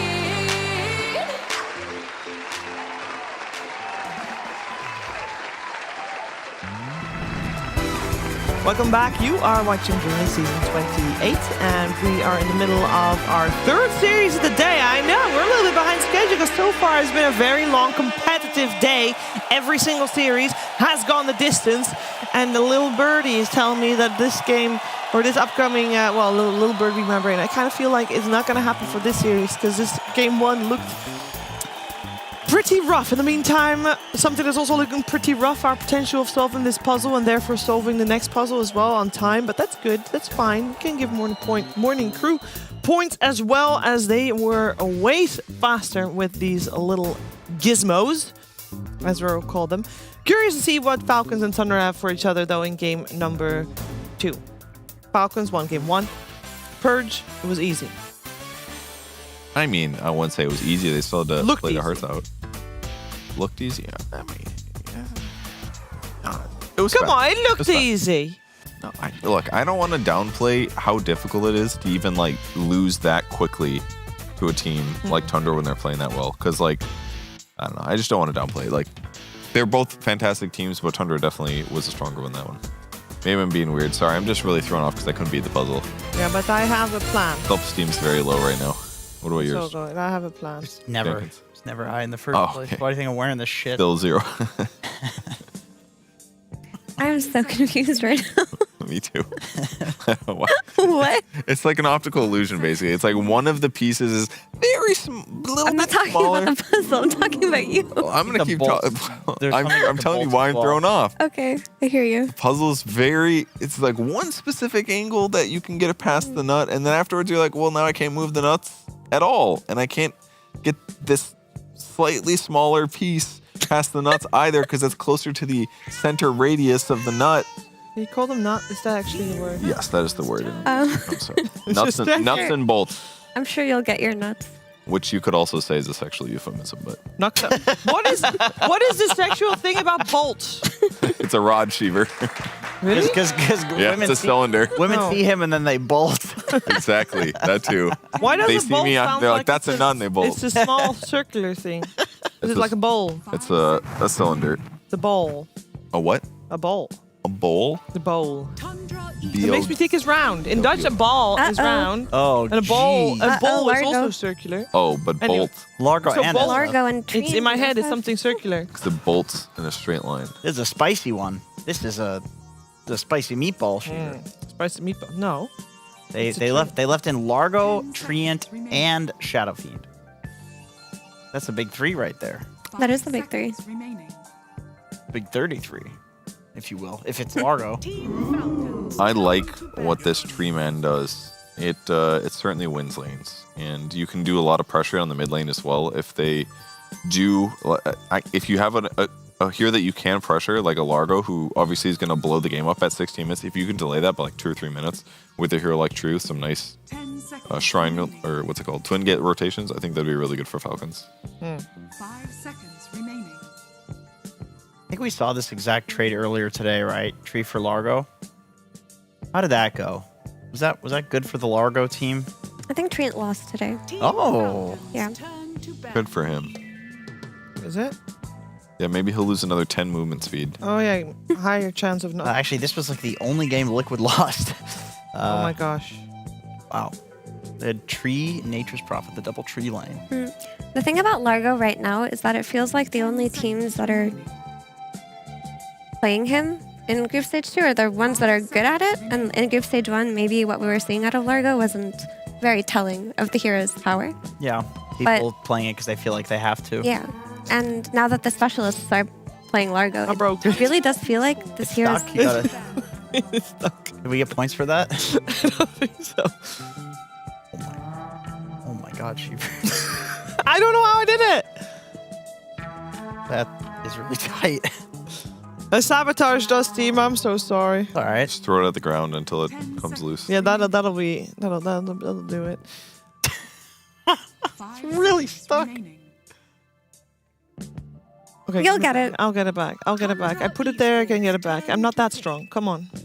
Okay, they banned the Centaur. So with Largo, it feels like he hits this timing, and it's not that the Ags timing is too difficult to play against, but then it becomes the Ags plus Kaya plus BKB timing that is just overwhelming. At that point, it feels like the hero is creating way too many issues to address, and it seems like the best way to exploit Largo is just on lane with like really bursty carries, you know, things like Ursa, things like Clinks, anything that can just crush him early on.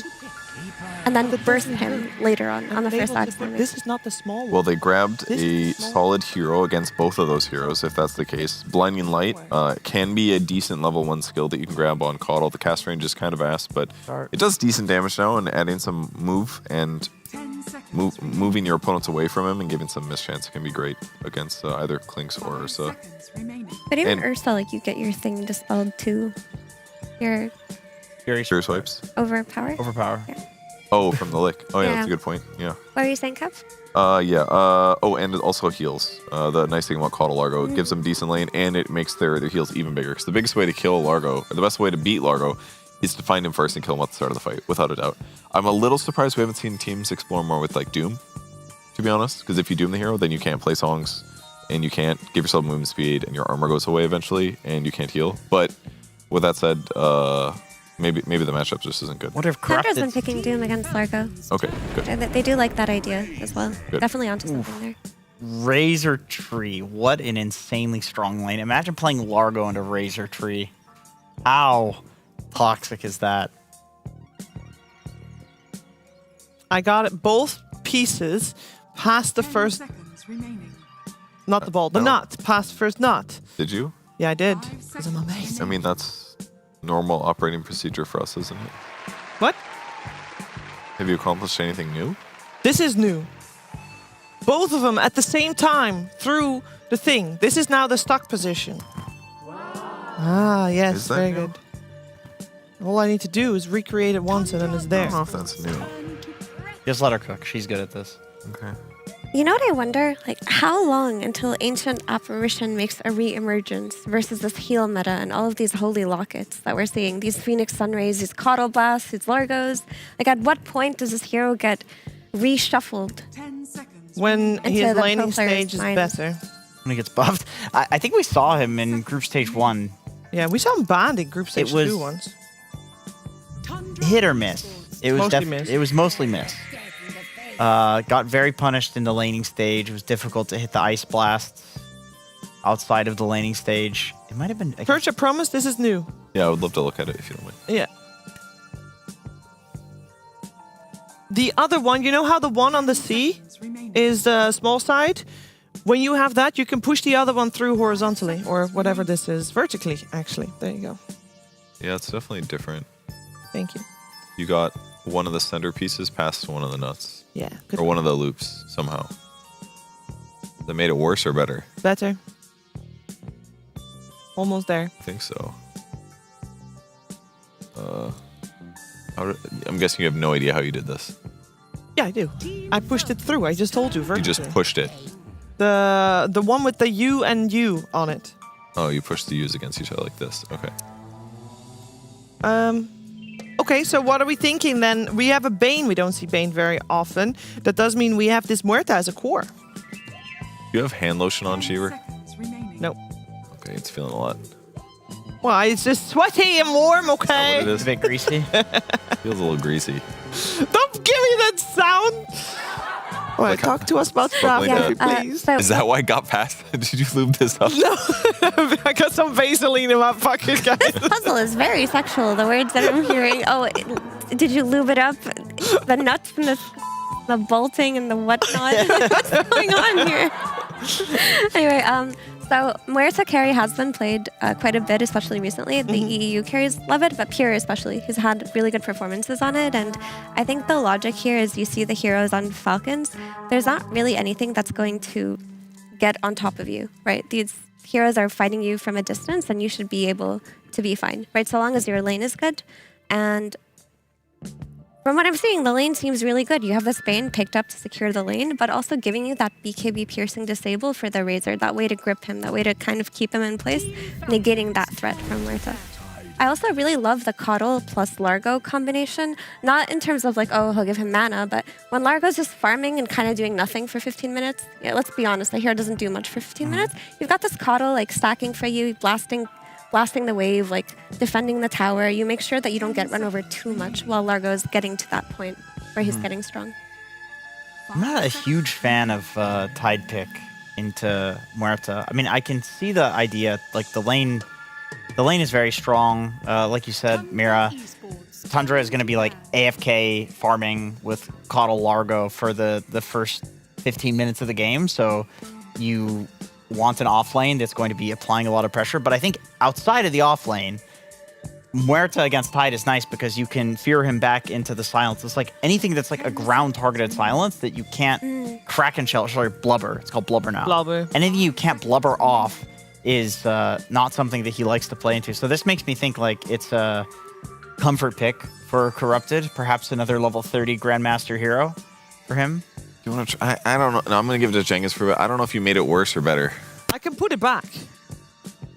They keep giving Corrupted, like to me, what I'm seeing from last draft's opener and this draft here, like outside of the Treant being just great in particular, they're giving the strongest pick in the draft consistently to him. Like they're really going out of their way to make the game as easy as possible on him, and that's a nice thing to do.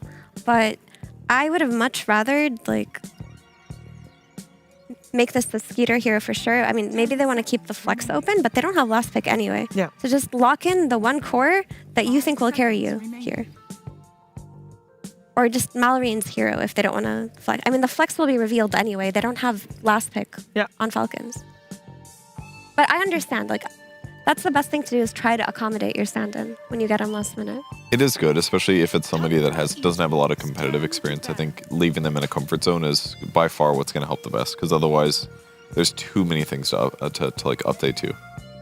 Maybe he's had more time to play scrims with them at this point, though. Like, I think doing a couple practice matches would help with his confidence, because God knows we needed to practice puzzles before today's broadcast. Well, I didn't know that we needed to practice Didn't know either. puzzles. 5 seconds remaining. Do you think it's better or worse, Jenkins? Well, it's a new state in the state machine, so I'm cool with that.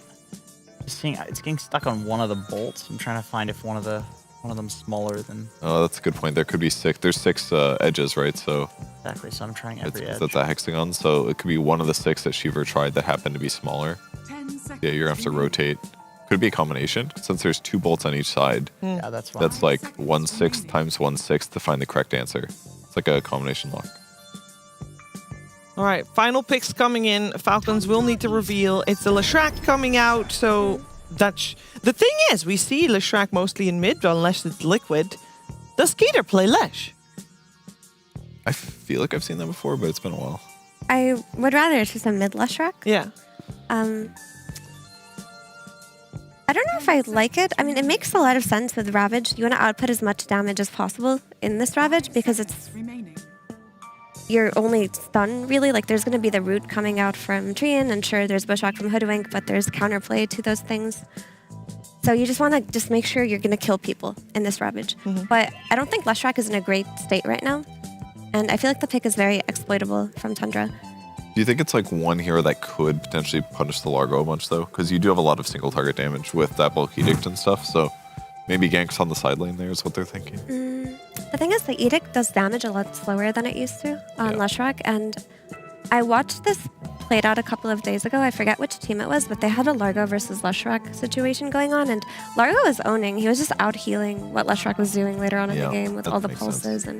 But early on, it can definitely rotate on him and kill him. That's like a great point there. Like lots of tempo from this Leshrac pick. Yeah, they're going to Later on, try to though. slow 33 down heavily. Like that should be the goal, right? Yeah, but later on in the game, I just don't feel like it's that good of a hero against Largo. It's maybe possible that Falcons also trying to cover themselves against... Oh yeah, it is against Muerta carry, I suppose. I got confused for a bit. Sorry, go ahead. Anybody else? This is their Coddle combo with the mid laner. Like usually they run either Tiny or Ember. And I mean, there is space to pick like an Invoker or something, but then you don't really take advantage of your Coddle. But BZM has been playing incredibly on his Ember Spirit. He's just been like destroying. So I have a lot of faith in him in this matchup. Yeah, Vessel should be good. I do like that Leshrac can pressure either Largo or Muerta. That's one upside here. Because they needed a little bit of damage variation on the Falcons side. They were a little bit weak there. But I think it looks pretty good for them. I mean, their team fight's very good. They've got Ravage, Hoodwink, Tree Ulti. Skeeter's going to be running in there, sucking damage from them. I'm scared about Largo plus Muerta core. I feel like that's got to be good because your the attacks song is giving Spell Amp, and it's taking a percentage of your damage and doing magic damage. That's like double damage in the same vein that she is dealing on the hero. So I feel like it's, especially with the shard, I bet you the mechanics are busted as the game continues. If you get a lot of, I bet the math works really nicely. So it's kind of a cool variation of the Largo build. Yeah, I think there's too much ranged damage and too much ranged control for Leshrac to be really effective. Like if he's getting gripped from a distance, if he's getting dead-shotted away, if he's getting like hit by Coddle spells, it doesn't feel as good to run the Leshrac. And as the game progresses, it's going to get even harder against the Largo. So for Falcons to win this one, they really need to crush the lanes and play a very snowbally kind of way. Because if the game slows down a little bit, I don't have a lot of faith personally. I'm just curious what Syndred thinks, because I know he's a huge Leshrac player. He's big on the Leshrac. Hey, Cinder, can you tell me if he's level 30 tied? I can in a moment. We're loading in. He is level 30 tied. Actually? Oh my god. Actually, Oh no. Why do you think I'm a big Lesh fan, Jenkins? Are you just randomly saying stuff without having anything to back it up with as usual? You like horses. Oh, okay. I knew there was something. I think this guy likes horses. Oh, that's the other guy. It's It's the other the guy. year of the horse. He loves talking about horses. He gets to do it all game. Enjoy, guys. Sunspan Cinderin. And he's, well, there's no horse on. There's a horse picture, but it's not the word horse. But you go, it's all Horse! Can we get that as a soundboard? That'd be great. I'd probably hit that. Actually, that's a bad idea. I would be hitting that. Okay. Oh, the demonic horse. Even better. Suns fans gonna like that one. Yeah. Finally. Finally, that makes sense. Finally. It was all worth It's all it. you guys. It's all you guys. Thank you for the throw. We appreciate it. We'll just sit here awkwardly while you guys sit there awkwardly. Oh, the and pause talk is at the ending. same time. There we go. Beautiful. Welcome to game number 2, everybody. Tundra versus Falcons. Falcons lose game 1. They have... This is actually very soothing. Can we keep this on the whole game?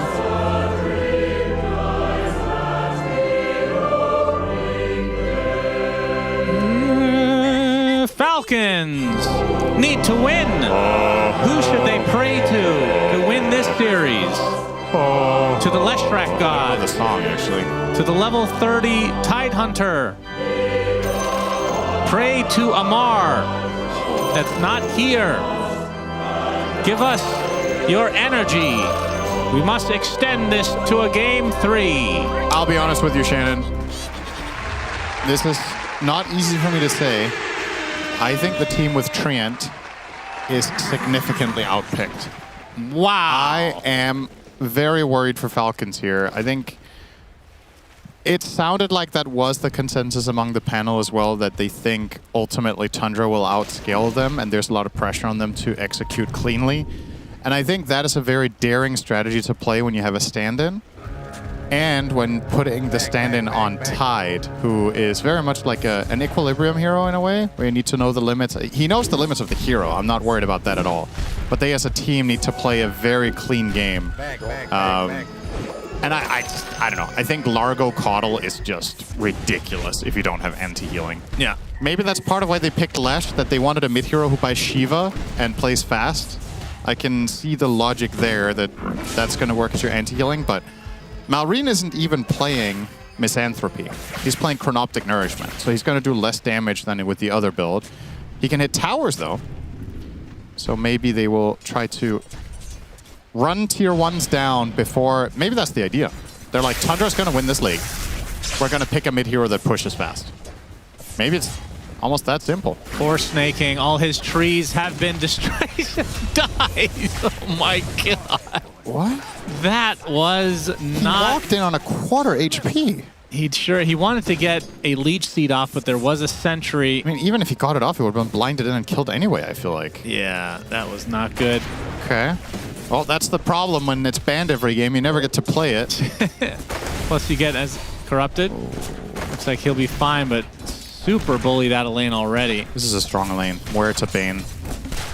But yeah, the tree's been banned so much, you assume that he's invulnerable, right? Yeah. It's also part of it. He has the Jakiro issue of you know the hero is broken, therefore you overplay. Ooh, nice bushwhack. Pure gets anchor smashed Oh. to death. Crit setting that up in spades.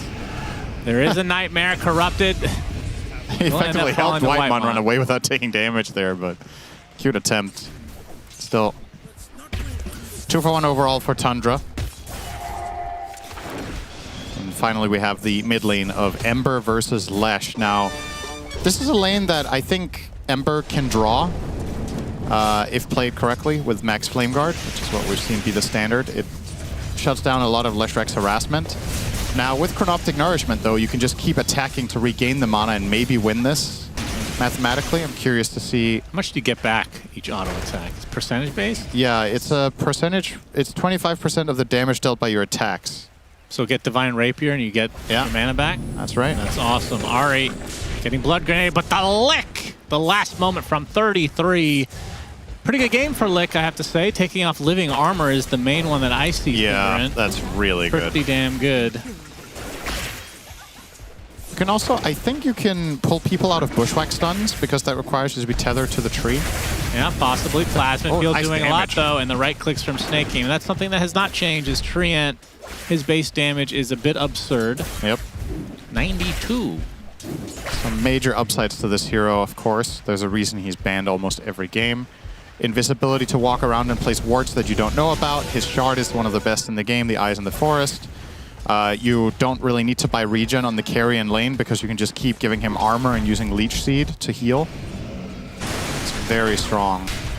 Yes, we have a battle for the Lotus. Whitemon just sitting pretty, eats the Lotus. His crit getting quite low. Pure joins the party, but he's not doing a whole lot against that Tidehunter right now.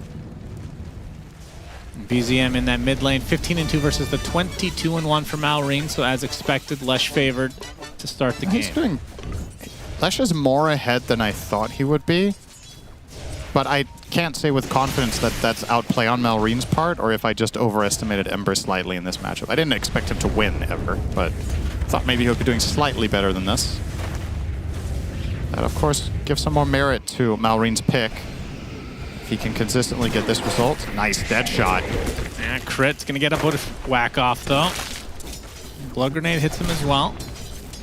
They're very low now. Well, probably both have to back or send out salves. So, Bane is not very popular now. I think the hero's biggest downfall is that it doesn't farm during downtime, and therefore it is not as good as most other supports. Almost every other support has got a farming tool. Oh, big damage onto pure bottom, actually. Yep, the bushwhack They hits have again, them. and the right clicks are enough. So somehow Falcons have come back in this lane. Another gush? Whitemon, yeah, another blood grenade into a gush. Okay. Crit, owning it up. Really nice play calling from him there in spellcasting, just flawless. But yeah, what I was going to say was Bane, Valve tried to give it a farming tool by giving it the shard, but then you need to buy a shard in order to start farming worse than other supports. So what you're saying is just give not- the shard by default. Oh yes, then it's much, much better. Then the hero would be picked more. But yeah, it's hero would probably be picked more still. It feels like an unfortunate circumstance of where obviously it takes a long time before the players truly master the new map and whatnot, but it's like a circumstance where, hang on. Mid lane. Yeah, BZM gonna get some TP support. The lick is actually enough to kill off Malrine. A great TP for 33. And in the meantime, they kill Corrupted bottom 2v1. Yeah, this is a consequence of the bigger map that there's so much farm on the map that now supports are expected to wave clear and they're expected to find farm. And Bane just can't do it. And then on top of that, even if Bane could wave clear well, you really want the hero to be hidden because you want the threat of Fiend's Grip and Nightmare setups in side lanes to be something for an enemy team to worry about. The problem is, in order to do that, the waves need to be pushed. And since you can't do it, you're just putting more burden on your teammates to do it instead. That's why we don't see this hero played so often. I wonder what prompted Tundra to run it this game in particular. 33, he's sticking around. There's the lick, takes off. And gets off the Frog Stomp as well. Don't have to worry about the living armor. A lot of damage, but now 33. He's going to pay the price, it seems. Trying to get to the high ground, but he ticks out eventually. That's actually pretty costly as BZM getting harassed by Snake King. Is he going to catch up? He Will the tree is 5 catch up move to the speed slower, fire? so he can't. He's going to keep trying, it looks like. Well, now he has the tree bonus. Yeah, as Plasma Field eventually does get the kill from Skeeter. Very long chase, and now Ari, he is really fast, but Skeeter at the very least will steal some damage. 33, level 4 in this lane. I mean, this is definitely a decent start for Falcons. This is what their lineup needs, is to get ahead early. If you just let this Largo farm, if you just let the Coddle stack and they all get to do their thing, then I feel like the critical mass point will be too much for them to handle. But if you're playing from ahead, it might just be possible to end this game before it's too late. I don't think their lineup's good against Largo. I think that's my biggest worry here. The only lineups that I've seen beat late game Largo are ones that have ridiculous single target damage, so you just overwhelm him and kill him. Like once he starts playing all of his songs and does all the AoE healing, it's great against Razor, it's great against Lesh. So that's where my main worries lie here, is this overall first pick from Tundra. From my perspective, it's more or less unanswered.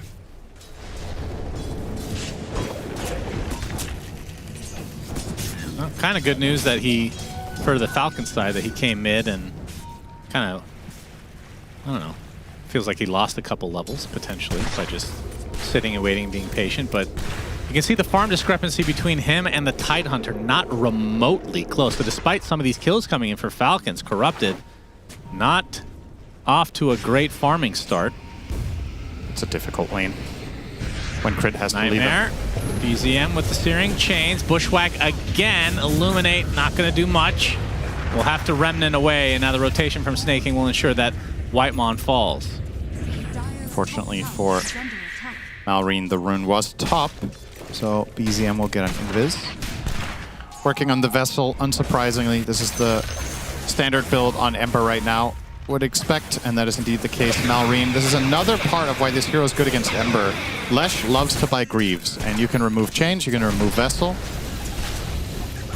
You can remove Solar Bind, which might actually be important in this game as well. That's usually a problem for Leshrac to get slowed to a crawl, but once you can purge it, that helps. And you're probably going to buy BKB as well. So you'll have both. BKB extra good against Muerta. Speaking of, gonna get a nice dead shot into Nightmare, putting a lot of pressure on Corrupted here. They can force him really far just with those two spells.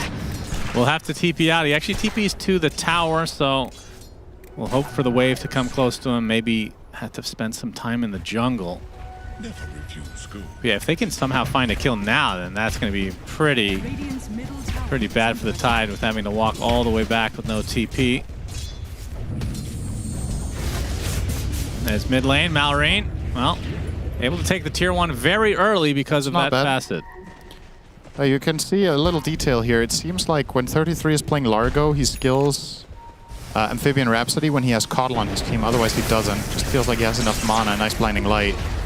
They'll play themselves out. Bushwhack, it does hit the Froggy. Why am I even excited? Yeah. He just licks it off. So Overgrowth used to no effect, and Skeeter, I mean, he's kind of low. Pure making his way over as well, but no dead shot in range there. Snake King will be the sacrifice for Falcon. Frog Stomp used, Lick as well, 33 with the kill. Yeah, I didn't even think about the Overgrowth, just dispelling that immediately. Yep. You need Shard to use it on an ally, or to use it on both the ally and yourself. I don't think the Dispel works on both of you when you have Shard. I think you only dispel the ally. Really? Why is that? I don't think it's considered. I mean, it's a single target dispel. I feel like that should work. Unit target buff, but Catch Flick doesn't apply a unit target buff. Feels like it's a buff. It doesn't apply a buff to your ally. It dispels. It doesn't give them anything. You're saying a dispel is not a buff? No. A buff is when you put something on a hero and they get something on their bar. Like, right now he has Phase Boots, which is a buff. But when you lick an ally, they don't get anything on their bar. Generally, I agree with you, but it would be weird that it wouldn't synergize with itself. I think it doesn't. You might be right. If that worked, it would be extremely strong in this case. Mallory making his way to the bot lane. Diabolic Edict being used to pretty good effect with this siege tower there as well.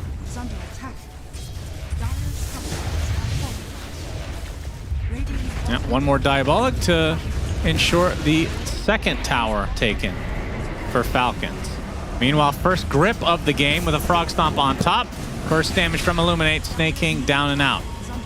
Oh, they're going to rotate, though. Malrine's very strong here. Corrupted has to use Ravage. Malrine gets the split Earth, but the heal comes out, and now Corrupted surrounded. The Watermelon will explode eventually. Nice Bushwhack, though, into the Sharpshooter. Pure does end up going down to Skeeter, though, as now the Froggy on the run. 33 with very little mana to work with. And that Static Link should be enough to ensure the double kill for Skeeter. Okay, Falcons with another play. Thank you. If only they had picked Kez this game. Now there is BZM with the Vessel. But imagine he's more interested in getting involved now. A couple of these last fights that Falcons have taken, haven't seen much response out of Tundra's mid. But in spite of that, the gold's still even. As far as I'm concerned, that is still good enough for Tundra. I don't think they have to force too much until they hit their stride. Largo wants to hit his Ags. You want Ember Vessel, which you have. Will be Greaves for Malrine. So yeah, he's close to them. Spell for the Ember. And speaking of dispels, Skitter will rush the Manta. You want to have another solution to that for him. Tide doesn't need it. He's got a big belly. That'll dispel it. Yeah, crit. He's found out here in the jungle. Swiftly killed off, and yeah, very even game. But we've kind of, I mean, I don't want to give Tundra too much credit, but we have seen a lot of these Largo games where it looks even. He gets Ags, they start building a little bit of a lead, he gets a couple more items, and then it really just pops off. I don't think that's giving Tundra too much credit. We've seen it enough times. Maybe it's to giving know Largo credit. Largo, sorry. That's the hero. The sample size is starting to get too big to ignore at this point. Like, I think it was Tsunami pointing out earlier, Largo is 9-1 in Group Stage 2. And the one game it lost, I forgot what it was. Who's the noob? What the trade-off was. Was it Shadow Fiend, Treant, and Jakiro? I'm not sure. It was definitely a pretty meaningful trade-off, is how I remember it. Oh, right. It was where I think it was PARIVISION that lost with Largo, where they had a horrible mid matchup. I think they were playing Void Spirit into Viper, got stomped in mid, and then it wasn't really Largo's fault that they lost. He just couldn't compensate for how bad the rest of the game was going. Oh, a rare miss from Crit. Not sure how that one didn't bind to the tree. Surely he had that in the circle, no? No, we'll just assume it's a bug since it's crit. Yeah, never wrong. Oh, good find from Malrine. Split Earth. Ari is here, though. Dead shot into the blinding light. Very nicely played. And you're getting healed to a respectable amount. Let's have a look here. So I thought this would clip the left tree. The left tree? That didn't look that good. He's pinging the... Oh, he's pinging the debris because maybe it can't pull. Wait, is that a thing? What do you mean can't pull? He's pinging it like... maybe he misclicked because he was trying to... Like the verticality of that block. Like maybe he clicked too far down on it or something. Yeah, possibly. Right now, top 2 net worths in the game, though, on the Falcons side. It's by a minuscule amount, though. It does feel like... I don't think this lead is big enough. That's my overall... I mean, Muerta requires some ramp up. Yeah. Largo as well, to some degree. It's more that I think Falcons at this point in the game would like to be up by like 3,000 or 4,000 and have the perspective of bulldozing down 1 or 2 more towers and guarantee they get the Torm.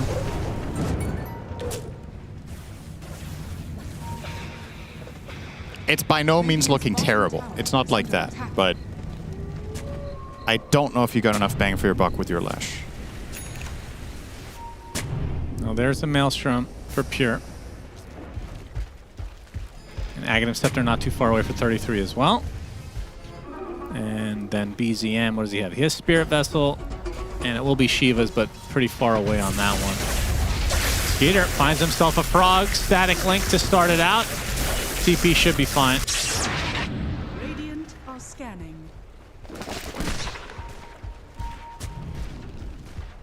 Who do you think the best Largo player is? Seen 33 played a bunch. Collapse had some great performances. As a big Ravage coming out from Corrupted. Split Earth not going to be used. Actually doesn't have mana anymore. Dead shot. Whitemon does get Anchor smashed to his grave. And Corrupted looks like he'll be able to walk away. It's a lot to use just for the Bane kill, but that's a big rune though. They had to do it, so they'll have to settle for the 1.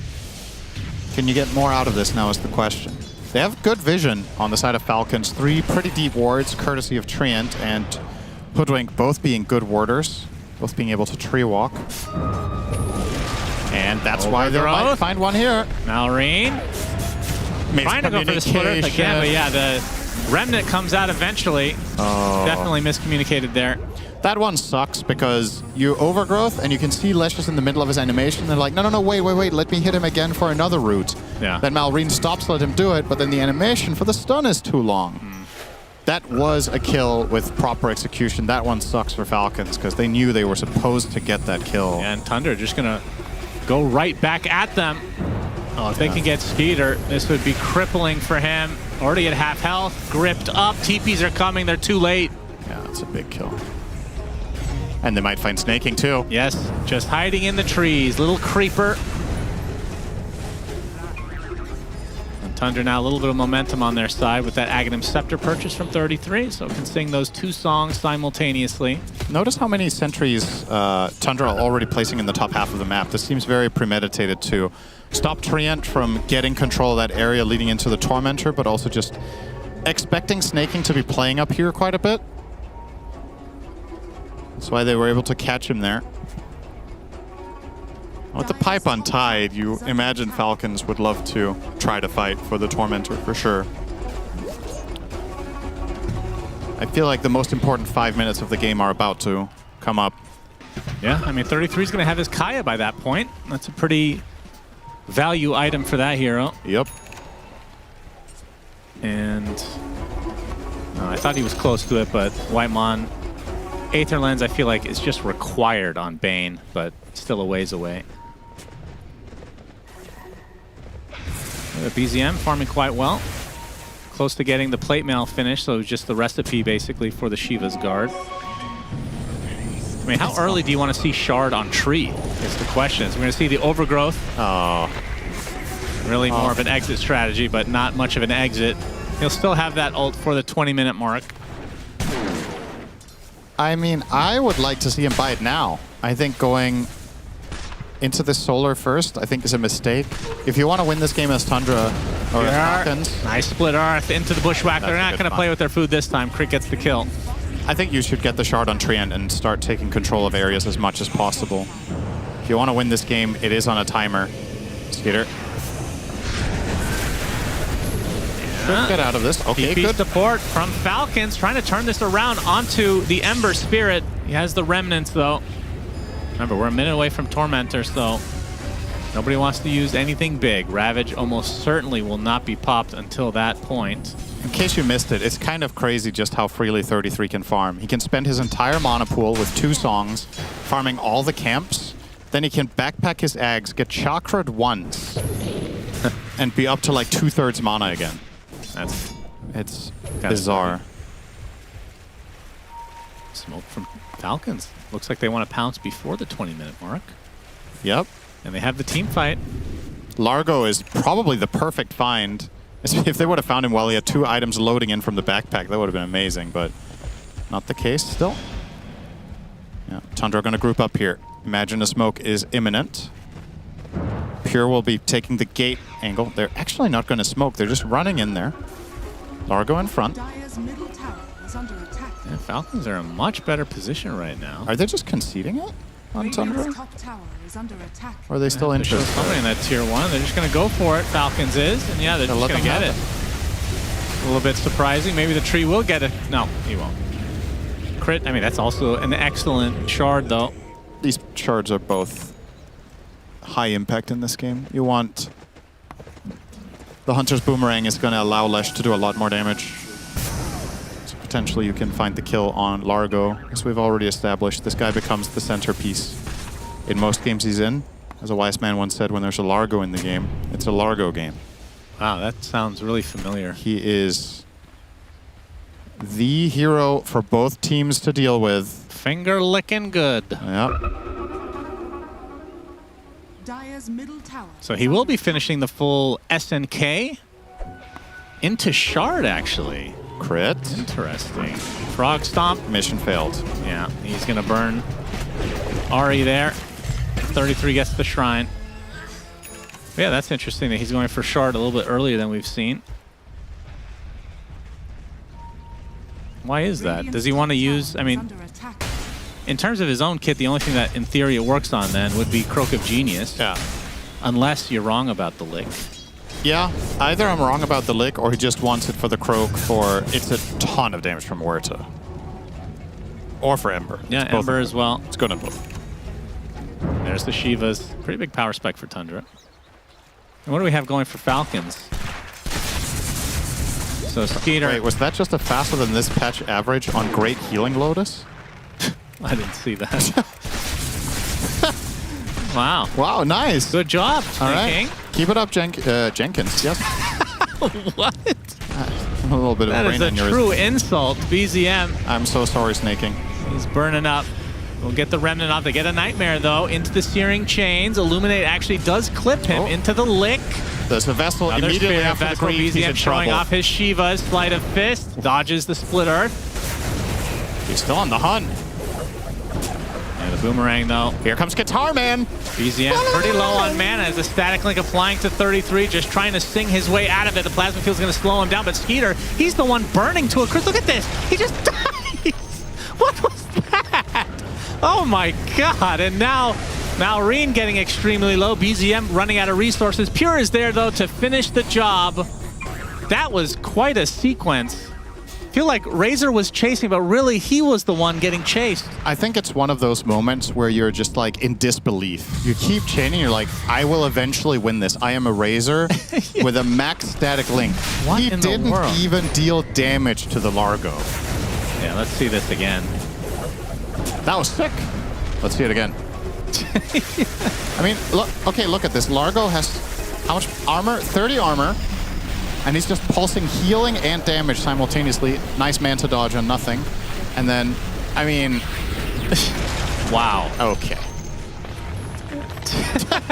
That is the perfect reaction from 33. That's a good That is get. what that deserved. Just a little chuckle and a... Okay. What? That's Largo Gaming for you. What are you doing, Skinner? Oh, man. Can't blame him. I mean, it's just... I think you can't blame him. I don't think that was very smart. But you're kind of in... I don't know. That was an enraged chase on the frog. Your instincts on Razor is, I must be winning this. Like, you win that against other heroes, right? Yeah. Largo is just... Yeah. He's just not any other hero, it seems. He's just frocking it up. 33. I'm personally of the conviction that this hero should be banned every game until the tournament's over. Not, like, by default. I think the teams should ban this hero. I have yet to see a convincing solution. The most interesting solution we saw proposed was, I think, by Tundra when they picked Doom for 33 against it, and they still lost close. that game. It was a close game. It was a very close game, though. It got very late. We've seen but Ancient Apparition against it. Yeah, One of I the don't few think times that hero was picked. And it's not reliable enough, I think. No. It's like you hit the Ice Blast on Largo, and then he pops BKB and just runs out with his second song where you can't catch him. The healing thing expires and you go back in. I know that's oversimplified, but really a lot of Largo's fights tend to last 30 seconds. I don't know if you feel the It same, just though. went. I feel like with this here, it's just a numbers thing. Yeah, it is. I don't think conceptually that this will be a problem. No, there's 100 different ways to nerf this hero. So, and for what it's worth, I think he's only overpowered on 3. Smoke from Falcons. Malrine blinks in. Split Earth with the Pulse Nova. Whitemon does die first. But look at the damage coming out from Pure. Just takes out the Watermelon. Now Skeeter, round number 2. He won't believe it a second time, it seems. Does the exact same thing. And he's going to end up dropping to a couple more right clicks, but the Living Armor keeping him alive. The Searing Chains, though, is there to ensure the kill again. And now Malrine, left to his own devices, will drop as well. Falcons, all 3 cores dead just like that, and 33 taking a little swim in the enemy base. I regret to inform you, they are fucked, Shannon. That's where we're at. Okay. That would have been a good video for you to make at the beginning of the tournament. You're fucked. Yeah. Just point right at the camera. Yep. They are getting nothing out of their Razor. He can't go in against Largo. It's too strong. Look at that. It shakes the trees. That's cool. I never noticed that. Yeah, even that Largo can do. Pure. Gonna yeah. 3-shot crit here. Gets off the calling. Silence is pretty strong. Oh. It has the damage to take out the other. So that's basically a team wipe. We'll just call it there. Can get this tier 2 as well. All right, realistically, let's talk theory now for Falcons. what is the dream fight we can envision? Let's disregard whether it's realistic. Let's just say the heroes are in proximity of each other. How do Falcons win a fight? I think they have to Ravage, Largo plus any saves simultaneously. They need to hit that into a Bushwhack, Sharpshooter, Boomerang combo with Leshrac standing on top of Largo the whole time and Razor draining him. And then he might die. Now he has Glimmer though. And then what about the rest of the team? And I know it sounds ridiculous, but genuinely this is my problem with this hero as a core in this patch is I think if you go on anything else, Largo will out damage you. He will heal with every pulse, and he will damage with every pulse way too much. Nice tank there. So you have to go on him first, but it's almost impossible to kill him first. It's this is as close as we've been to a checkmate hero in my eyes in quite a while, where I just maybe I'm not thinking too creatively enough about this, but yeah, when you combine it with the heals from Ahri, for example, like Pure was about to lose his Aegis, but now back to full HP. Malrain jumping in. This is the last pitch effort. They get a huge Ravage. They get the kill on the Aegis. Now the Overgrowth. The Lick, though, is going to take it off. Ember's in a lot of trouble, though, but the heals are continuing to come through from both the Frog and Ahri. And again, Skeeter just stuck in no man's land.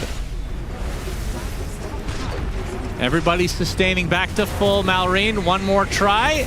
No, it was just a Split Earth into Runaway. Pure. They're running doesn't out have of mana, the Aegis actually. anymore. That's true. I mean, BZM has plenty. This Treant is certainly dead. Ahri needs a bit of time. Continue to spam away. Now the jump in again, but the calling is going to silence Malrain. The Frog stomps on top of him with the dead shot as well, and he gets bursted. And Corrupted goes to the back line. They're just going to call it GG. This series is over. Tundra 2-0. They knew what they drafted themselves into. Falcons are well aware of the trajectory of this game and what needs to happen, and it didn't happen. And that is the GG. Tundra smiles on Pure's face and on 33. He's like, how could they give me Frog? Yeah, I was going to say the exact same thing. He just holds his hand to his forehead and he's like, I can't believe it. I got Largo again. My opinion is when we're seeing teams experiment now with letting multiple top-tier heroes through. Like this draft, Shadow Fiend, Largo, and Treant were available. And Falcons took the trade, Treant for Largo. And I think this was a gambit from Tundra saying, we don't think your stand-in plays Largo. They might have done some scouting in pub games and seen Corrupted doesn't play it. Then they can offer up the trade knowing that Falcons won't take it. Right. They're going to get the Largo themselves a second pick. And then they can just build the lineup around this, and they know exactly how to run it and what to do. And you just saw, that was honestly a valiant effort from Falcons in the base defense. They were not that far off of breaking them. Coddle was running out of mana, Largo was running out of mana. Pure almost died twice with Aegis. But that's the thing, if you get close against Largo, if you can't finish the job, everybody gets back to stable and they just clean you up and win the game. So, nice game from Falcons, excuse me, Tundra. Great job, Falcons. Great game from Tundra, and we're almost back on schedule. Bye. There's no way we're back on schedule. We're still like an hour and a half behind. It's all good though. Well played, Falcons. No, well played, Thunder. They 2-0 this. I'm actually very annoyed with this puzzle in the meantime. But it seemed like Falcons might also be very annoyed at the puzzle that Tundra threw at them because they also could not solve that one, Effie. No, I mean, I just don't think you give away Largo to Tundra, period. But then again, it's hard to say because you can't ban everything. With that being said, ban this one. And we saw why. But Largo aside, I think Tundra played a really clean game. It was quite unusual in some ways, actually. Like, we had Largo TPing mid really early on, saving BZM from tower dives. And then 33 actually stuck around to try to gank on the 6-minute power rune instead of go back to his lane, and he died. It felt a little bit like they were having fun or trying new things. Like, they didn't play so bread and butter those first 10 minutes, but minute 10 onwards, they just, farmed up, they chilled, they waited for their timings, and they did the 5-man Jenkins. I will say, that is very 33 coded to, realize that the next objective mid is the rune, and that he was, already there for the TP rotation, so he's like, I'm gonna stay. He's so good at, there's, a certain flow that people expect the Dota game to go, and he will often break it. I think Core's TPing mid is something that more people should do. The first person that I ever saw do this was Collapse. And since then, it was Primal Beast. So it's a hero that, like, Thompson was also doing it, ganking side lanes, level 4, stuff like that. I think Core's showing up like that, you just don't expect it as a mid laner. I thought that was very nice. How's it going? Well, I just wanted to show you that this is how we got it before. And now we can also do that. Wow. Okay. Okay. That's Do that again for the camera. Oh, where is the camera? Oh, like that? Where is? I don't know which camera it is. Yeah, go talk. I'll see if somebody else can solve this puzzle. This man solved the puzzle of Team Falcons. How you doing, Ari? Hey, how are you doing? I'm good.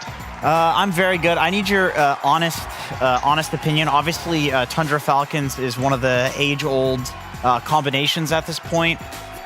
Would you say that this series, like, how close to full power did they feel like when you were playing against them?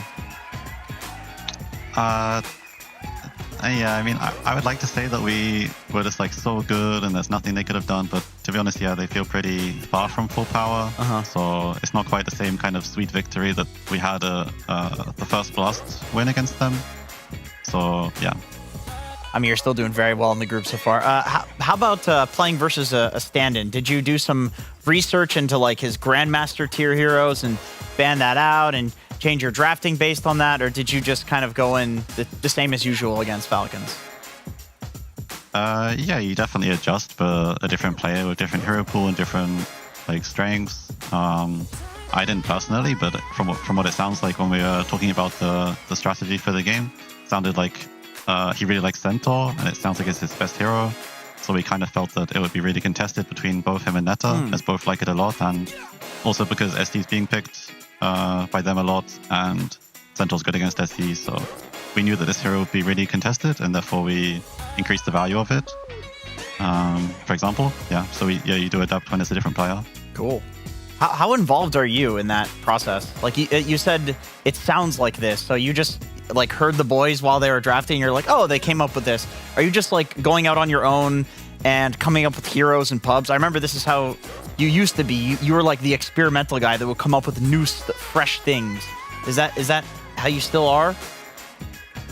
Yeah. So I'm not like that involved in like coming up with the draft or having the final say or anything. Of course, I contribute ideas and I have them and I'll speak with people, but that's kind of like in the late stages, I guess. Like when we're like starting the game, then we'll have a discussion. But in the first place, it's mainly Netta and Moon, I guess, doing the research and deciding what to do. And then yeah, for myself, yeah, I'd say I go through phases still, where I have like heroes I really love, and I tend to lean towards the ones that are a bit more interesting. Maybe they haven't been fully discovered yet. Maybe I feel like I can particularly shine on them and be ahead of the curve in this way. Obviously, the Kotal is going quite well right now, and there's actually one or two more heroes that I'm working on in scrims. Oh, nice. That I definitely feel ready to put out right now that I've not really shown so far, but just haven't seen the moment yet to pick them. But yeah, I'm still kind of like that. I like to be ahead of the curve on these things. Cool. Good to hear. I mean, it's working for you. I wanted to ask about, I remember like ages ago in an interview, we asked you about picking your heroes, and you basically said like, I'm going to force my heroes in the draft no matter what until the enemy team either beats it or just bans it. Would you still describe yourself as that sort of player? If you find something good, you'll just play it over and over and over again until they ban it? I'm definitely less like that than I used to be. I would say up until about a year ago, I was the kind of player who had like, at any given time, I would have 3 heroes I'm completely obsessed with, and I would want to play these 3 heroes all the time and make sure I'm the best in the world at these 3 heroes, this kind of idea. Whereas now, I'd say I'm a bit more balanced. I tend to have like maybe 6, 7, 8 that I really like, and I'll kind of just go through these on what's the best hero for the game out of these. I feel like it's a nice balance of having a big enough hero pool for any situation, but also feeling like I have the expertise on these heroes by not spreading myself too thin. So yeah, I'm a bit more balanced now, I'd say, but I definitely still have heroes that I'm obsessed with and I really want to play every game, even to this day. Yeah, the Kotal seems like one of those. I'm curious, like, do you think the Kotal is a very strong hero? And maybe you don't have to answer it exactly, but I personally feel like the Coddle's a very strong hero. Other teams should pick it. But do you think it works because of the players that you have on your team? Like, for example, BZM, he loves playing Ember. He loves playing Tiny. Like, you guys have really good Coddle combos. Is this a team-specific thing for you guys, or is Coddle just generally really good right now? Bit hard to say because I'm not seeing anyone else look good with this hero or even want to play this hero that much, so I don't have a good sample size for it. All I can say is that I felt the hero is really strong right now, and it actually took me quite a lot of practice to feel confident with it, like to the point where I feel like I'm not griefing lanes and I'm having good timings and, you know, this kind of thing, and making it reach a reliable point where it's actually a really strong hero. There was definitely some grief scrims to start with, and the grief pubs as well. I think one grief official too in this tournament. But yeah, the sample size is small because no one else is playing this hero, but I think it's strong. I think there's a lot of layers to it in what makes it strong, and a lot of difficulties to overcome in making it reliable. Of course, BZM hero pool is part of that, laning's part of that, your items are part of that. There's a lot of things that make it a bit trickier than other heroes, I'd say, on +4. Like, you can't really go wrong if you pick Hoodwink Willow. You can go wrong if you pick Aurora. It's more complex in this way, but I believe in it a lot. And after the practice, I'm starting to make it work now.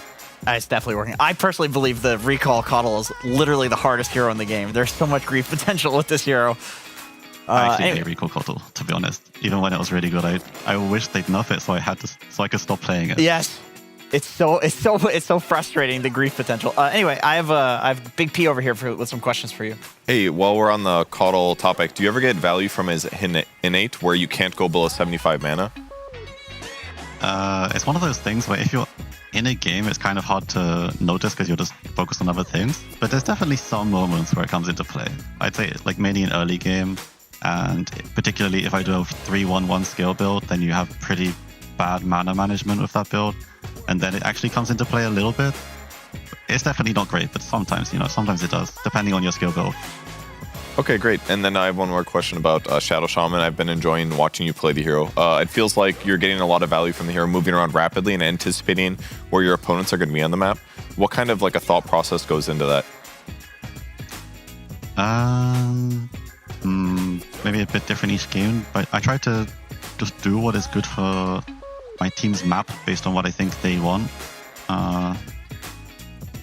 Definitely, yeah, like lots of things go into it. You're trying to predict where enemies are going to be, where they're going to be able to be outnumbered, where they're weak, and at the same time, what benefits your team, what makes the map better for your team, which guys are actually killable for you, who on your team you need to be with you to make the kill happen. So it's kind of hard to answer. There's a lot of factors that go into it. You feel like there's certain types of players that are quite good at this type of hero. I'd say I'm one of them, and therefore it comes a bit more naturally to me. I also have a lot of games on this hero, so. Is it hard sometimes to get your teammates to come with you when you do land those disables? It can be sometimes, yeah, but in this kind of moment, I would just blame myself and say that I didn't call them early enough and didn't plan the play well enough, because if I called it really strongly with enough time in advance, then the guy's going to come. It's only really I can only really blame myself if they don't come in that point. So if I think of it this way, then you don't blame the teammates so much and you can make it better for the future. Very healthy mindset. Thank you. Hey, Ari, I don't have a question, actually just a suggestion. I think you guys should order this from a place called Birds. It's in the city center. It's really good to go to get food there, but I'm assuming you guys are gamers, probably not leaving too much. It's great to Wolt Birds, and you can get the dumplings. They're extremely good. Okay, thanks for the recommendation. I'll try it. Okay, thank you so much, Ari. I appreciate talking to you all the time, and yeah, we'll see you again. Congratulations. Thank you. Bye. Bye-bye. Great Eastern European food. Amazing Georgian stuff. And they actually do really good tom yum. It's a bit of a fusion place. Lots of different stuff. Very good. I think dumplings and tom yum are Eastern European food. Dumplings are Eastern European food, yes. Well, tom they yum, call it pierogies, but it's similar. Yeah, or yes. pelmeni. As well. Dumplings are very popular in a lot of places in the world. But tom yum is clearly not, but it's a fusion. It's a fusion. I just said dumplings because he's British. He doesn't know what a pelmeni is. That's fair. Or what a pierogi is. Rogi probably knows. Actually, maybe because everybody that used to do esports events in Poland knows them because they are really good, especially there. And maybe Ari is too young to have done that. Who knows? Either way, we can take a look at the scoreboard because Tundra is doing good. Very good, even. The only team they lost to was Aurora. They're 4-1. They are now surpassing Aurora and being second place there. On the other side, Falcons drops to the bottom there, or not to the bottom, but like to the bottom half with a 2-3, and it's making it very unfortunate timing to be playing with a stand-in because they were doing very good, and now they're not doing as good. I think that's a fair description. That's fair. That's a totally fair. They're doing better. They're doing better than with Saberlight. That was a rough day. You're talking about Falcons, right? Yeah, they are. Yeah, that was a rough day. No shade on Saberlight. He's with the goat of all time. But no. They with Corrupted, they look pretty decent. Yeah. Tundra's just good. They are good, and I think Purge is going to highlight some points where Tundra were extra good. That's right. I slightly remember what they were there about 30 minutes ago, but I would love to take a look at them.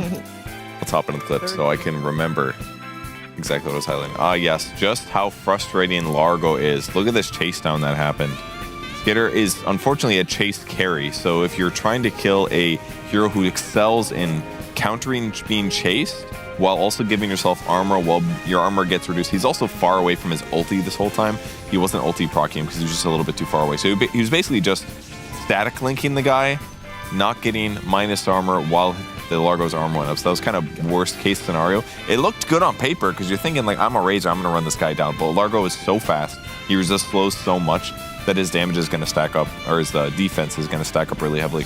And if you play these fights where Largo's in the back, buffing your whole team up, and you don't have that many single target stuns or single target disables, it's going to be rough. It looked good at the start of that half, then he gets 4-staffed, then he's got 20 armor. There's only so much HP you can do. I think this is not a good carry to offlane matchup, unless you have like a massive net worth advantage. It looked way too tough to go to like cut through all that damage. Disgusting. Disgusting. And it's something that Falcons just has to live with. And something that Tundra is going to be really happy with. They do like, generally, I mean, traditionally, they do like to do the disgusting stuff. We'll see what disgusting stuff they'll do tomorrow. And maybe Falcons will do disgusting stuff tomorrow. So I have no idea how we're going to go with this. We're going to find out what's happening in our next series. We have got one more series today. It is going to be Aurora taking on MOUZ after a break.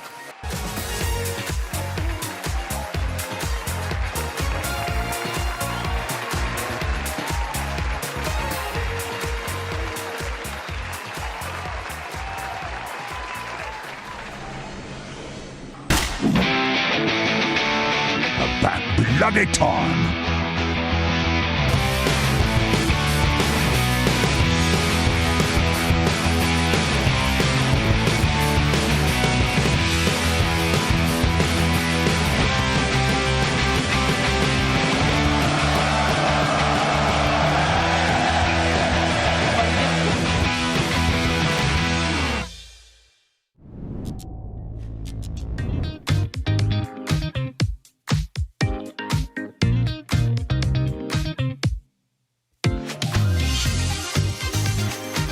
Yes, yes, yes, yes. Let's go, let's go, let's go. Right where I wanna be. Yeah. Let's go, let's go. Shades on, I'm deep in my zone. Spread love, yo, we making it known. I'm really feeling that we go together, cause it's all good times, yeah, now forever. In the booth or in the club, wherever I go, I turn the music up. Whatever the day, I make waves, make dreams, make moves, make love. Step to the left, yeah, move for the flow. Good times roll, yeah, we letting it show. Hands to the sky, yeah, feeling so free. Love in the air, yeah, I'm right where I wanna be. Cause I'm right where I wanna be. Yeah, I'm right where I wanna be. Cause I'm right where I wanna be. Yeah, I'm right where I wanna be. Cool breeze, I feel real nice. Star shine, yo, we light up the night. Good vibes, and I'm rolling like dice. And I'm cool like ice, ice. Baby, when you look at me, it's a magic what you see. Tell me it's a love or just fantasy. Am I dreaming? Step to the left, yeah, move with the flow. Good times roll, yeah, we letting it show. Hands to the sky, yeah, feeling so free. Love in the air, yeah, I'm right where I wanna be. Cause I'm right where I wanna be. Yeah, I'm right where I wanna be. Cause I'm right where I wanna be. Yeah, I'm right where I wanna be. Yes, yes, yes. Right where I wanna be. Yo, let's get it. Let's go, let's go.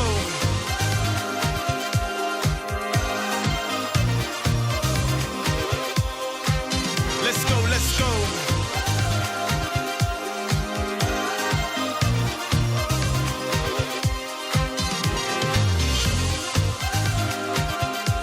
Cause I'm right where I wanna be.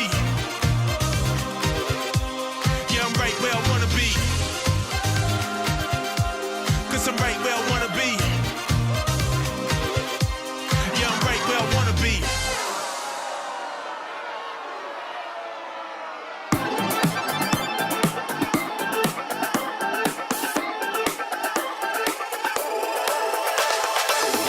Feel the vibe. Move your body closer to me.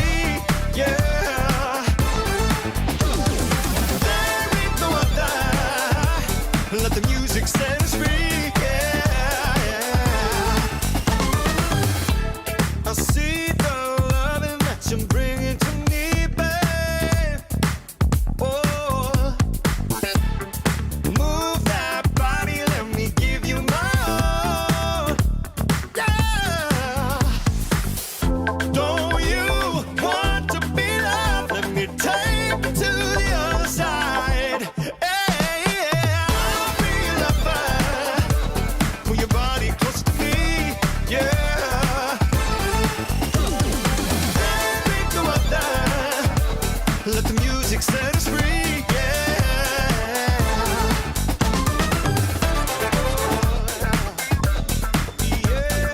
I'll be the fire.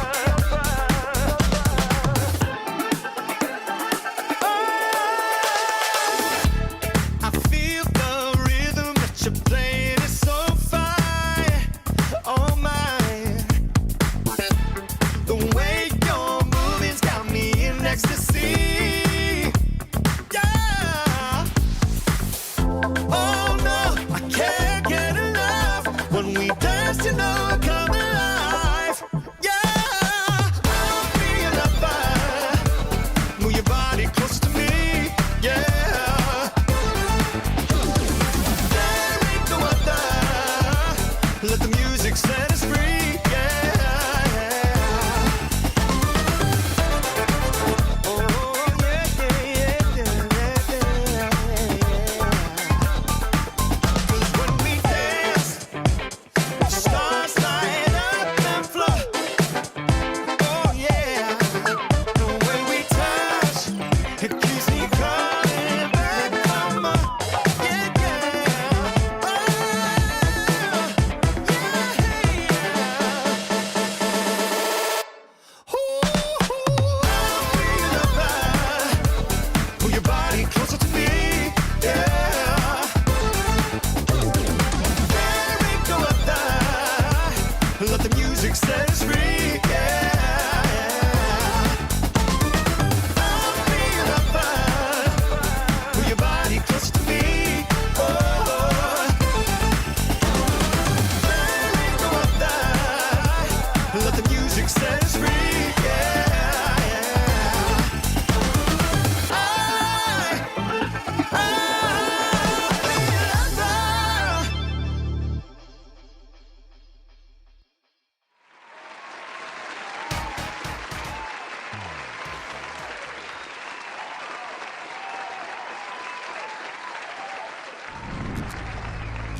Dream League Season 28 is brought to you by DHL. Yep, welcome back to Dream League Season 28. As for our final series of the day, we've got Aurora versus MOUZ. MOUZ, they're 0-4, Aurora 3-1. fighting for a spot for tied for second with Tundra. And for today's series, I want to paint a little bit of a story for what we might be seeing. So starting from the MOUZ side, who's 0-4 right now, I have a couple clips of what I think really accounts for them forcing plays on perhaps the wrong target. So in this case, MOUZ is the Radiant going after the Centaur, a very beefy boy who they end up taking down, but then they end up getting flanked by the rest of Falcons on the side, and they pay a hefty price for it. The Phoenix first goes down, then the DK, and also to finish him off, the Warlock will also die. So 3 for 1. And you're going to notice in the other game versus Falcons, this looks like a very similar story. Same spot on the map. They're going to go after Centaur with just 2 heroes. This is only 2 cores, and the Falcons are ready to punish. And that's what good teams are going to do. They're going to catch you off guard. They're going to be prepared for your plays. And if you don't bring enough numbers and perhaps go for a bit too tanky of a target, then it kind of looks like a forced play. So the reason why I think this is such a big deal is because Aurora has been absolutely fantastic at punishing teams for choosing the wrong target. And I have an example of them making one of the few real comebacks we've seen in this tournament where Aurora is going to be going high ground into PARIVISION. Notice how they're down by 9,000 gold right now. And this Timbersaw with the Crimson Guard, he's baiting, right? And PARIVISION, they're going to take it. They could jump in and instantly Nightfall and the rest of the squad blows the Mars up. 2 shots the supports from the spin as well. And yeah, Fatal Bonds is brutal.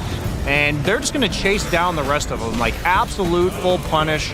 Turns into a buyback from the Mars. Effectively 4 kills. And they're not done. This Puck, who's quite usually slippery, is going to get caught by this Void Spirit Ags into Remnant.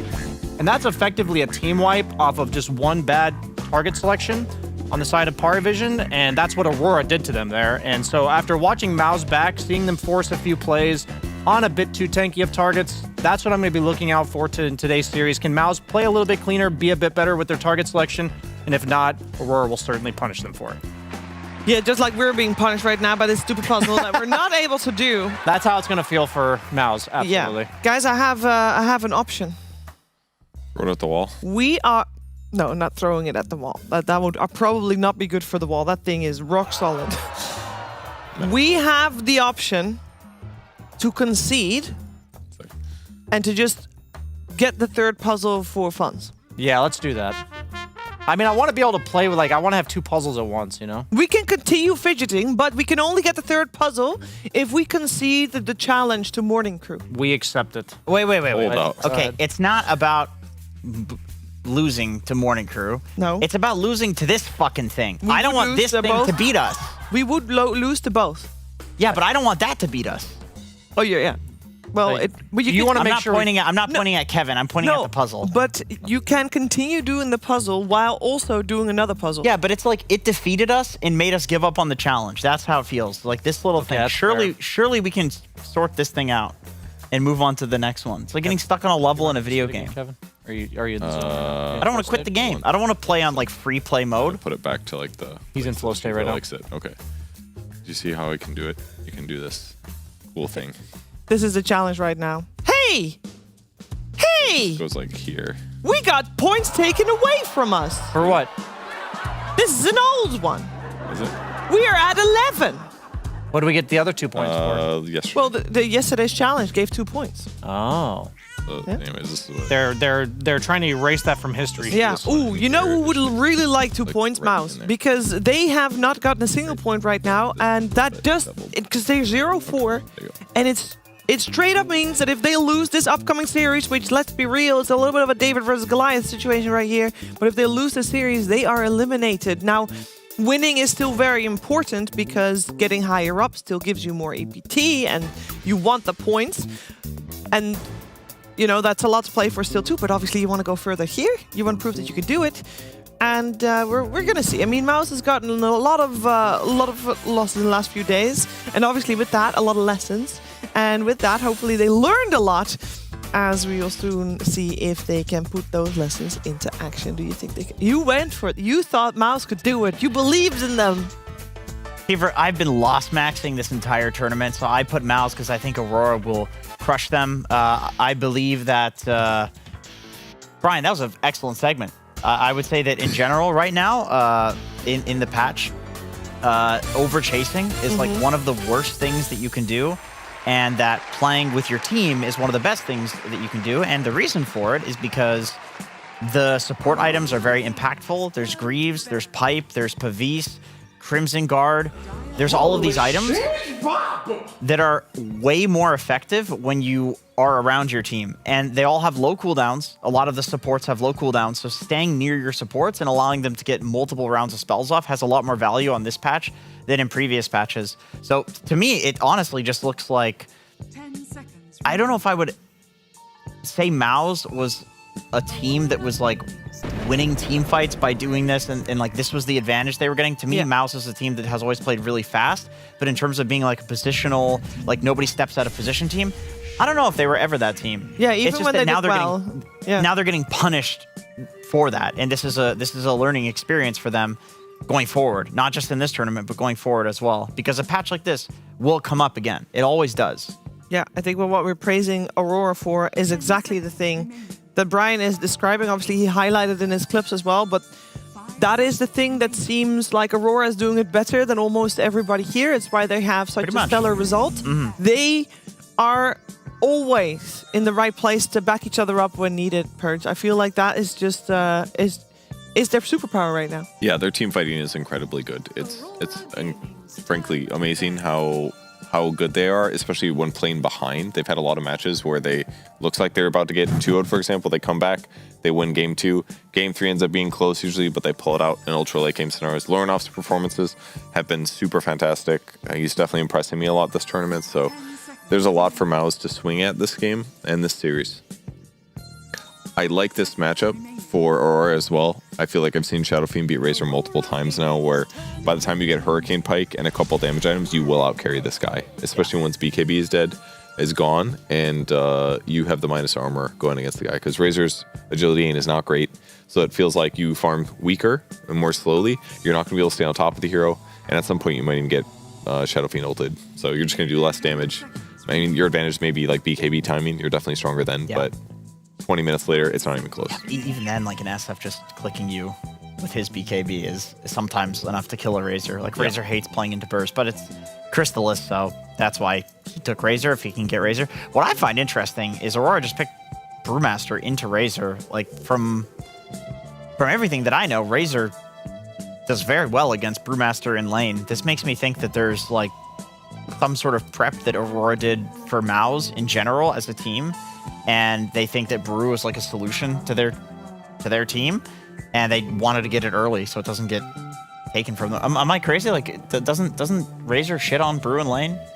I mean, I think the lane is going to be rather inconsequential because you're going to probably drag it with a melee hero. And if they don't have a dispel for the Razor, then you might be able to like kind of ward off his aggression. You're going to drag it anyway because you're against Razor? Yeah, and then I'm thinking in fights, like you're not like an easy link target. You can just toss him up in the air. His Eye of the Storm's not that great against your Brewlings and stuff. So, yeah, I think it's like this idea that it really benefits your clump, basically. And it kind of lets you overrun the Razor. Sure. One of the few heroes that can actually stand next to him and not just... Which should it should hypothetically be very good against MOUZ as a team. Like the ultimate team fighter. Yeah, and Razor also at no point in the game represents burst, so you can probably let him static link you and... Get split off. Yeah, then split later. Or even if you split early and he links one of your Brewlings, which I assume you can do. I think you'd maybe be able not. to. I just don't. I just wouldn't care as a Brew person, because I'm like, I'm still doing damage to you. My Fire Panda is doing aura. There's flexibility in builds. Some players do really like playing this hero right now.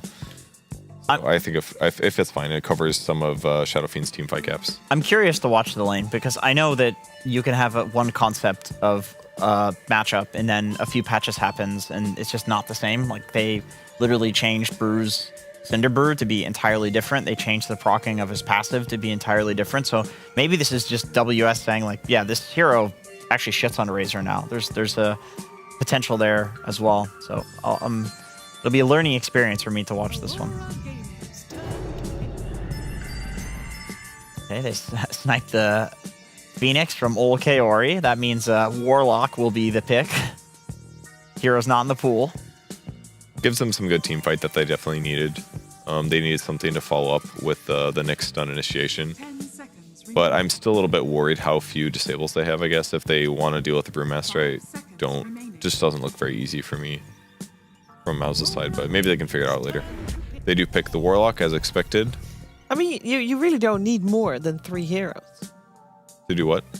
to be a professional player. If you can play 3 heroes, like the best. Well, I mean, Ari just answered that. He said, I used to do that, but now he's like, I want to diversify. 6 or 7, yeah. But Kaori is 3 and it's like working out like a dream. He's less proven, though, I feel like. The people are still not used to banning his heroes. And to be fair, his heroes are not, other than Jakiro, commonly banned, and they're not commonly overpowered in people's hands. So yeah, maybe that. True. I wonder But if Warlock, Aurora, they could go for Tiny. Toss back plays into the SF is really nice, and it's a hero for cutting and dragging waves, like Brian was saying, should probably happen. Okay, no, they go for Lion. I feel like there's been times that we're suggesting Tiny before, and they just whip out a Lion. Like, Aurora seems to have a read that, like Ari was saying about Caudle, like, Aurora just seems to be able to make the Lion work really well. It's also a very good counter to Nyx. Obviously, Hex can't be a spiky Carapist, so you can pretty easily catch him out when he's running through your jungle trying to gank you. Yeah, they definitely needed to protect themselves against some Spirit picks to at least have the threat of countering them in case they pick some Perfect Storm, Ember, Void Spirit, Puck game. They're going to go for a Centaur, which is going to... It's pretty much always just going to be good against SF in the sense that you're getting a Crimson Guard for your team. Yeah. It's going to counteract a lot of his minus armor. I mean, if he's doing -7 minus armor, it's basically like a 35% damage increase or something. Crimson's going to cut a lot of that advantage off. It's going to make it your heroes much more survivable. It's going to make that like Razor versus SF matchup just feel so much better by giving armor to him. That's a very late Ursa ban, but of course they're initially assuming that Shadow Fiend will be played by Nightfall, but the respect is still there to just in case ban out the Ursa in case they do the same thing as what they did yesterday with putting the Shadow Fiend mid and still the Ursa for Nightfall. If they did want to do that, I was going to suggest Wind Ranger, but it's so dog against Centaur. We saw that one earlier today. Satanic really struggled. Very good against Razor. I'm just thinking, is there like any non-Ursa carry matchup that Nightfall can get that's really good? Abaddon's not that great. Is Shadow Fiend really that bad? No, I think you can SF just fine. When I was talking about it, I meant like more like mid and late game, or I would say mid game. Crimson is very effective against these minus armor physical right clickers. No, they banned the Abba anyway. I mean, it's fine. It would have been hard for them to kill it. They have kind of weak lockdown. Orchid would be really good against like Phoenix and Nyx, to be honest. Even against Centaur, a little bit annoying. He would have had to buy a Lotus earlier. 10 seconds remaining. Invoker removed from the pool. Which other hero would you like mid one to not be able to play if you're on the side of Aurora?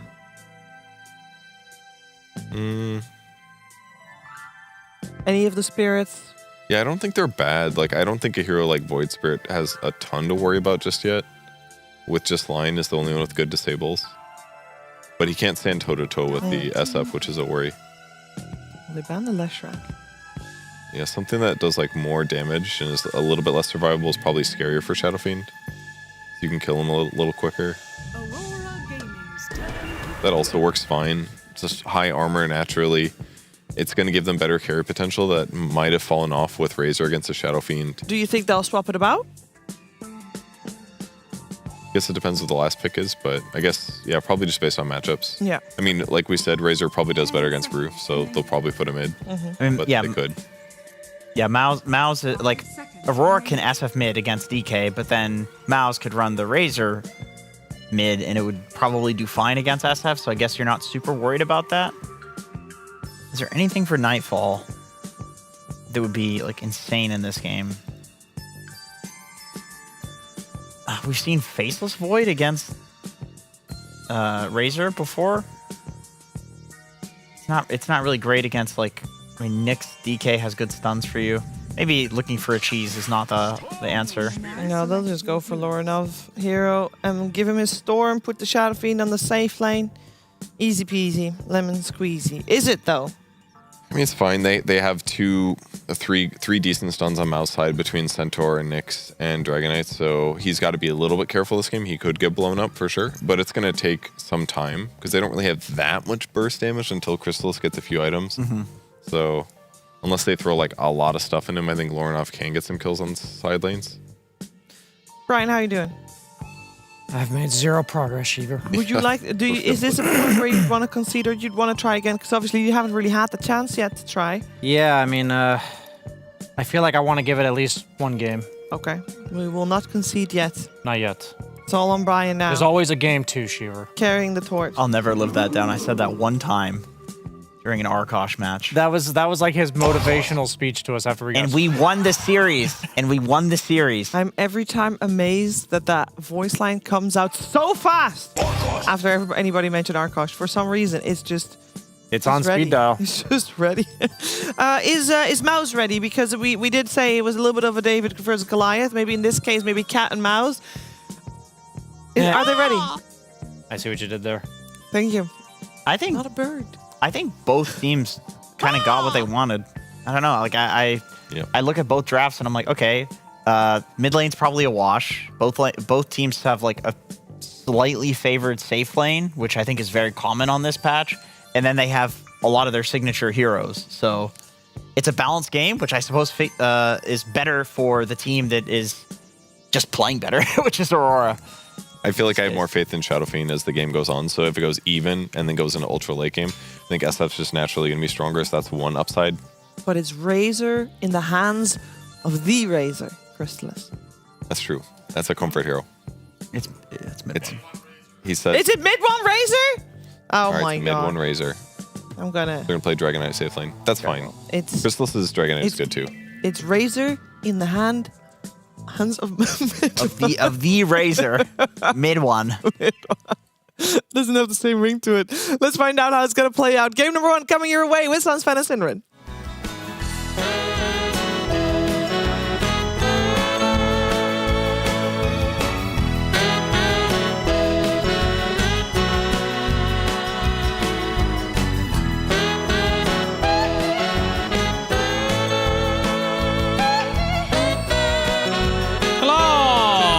Heard a Swedish schlager before? Schlager? A schlager. No, what's a schlager?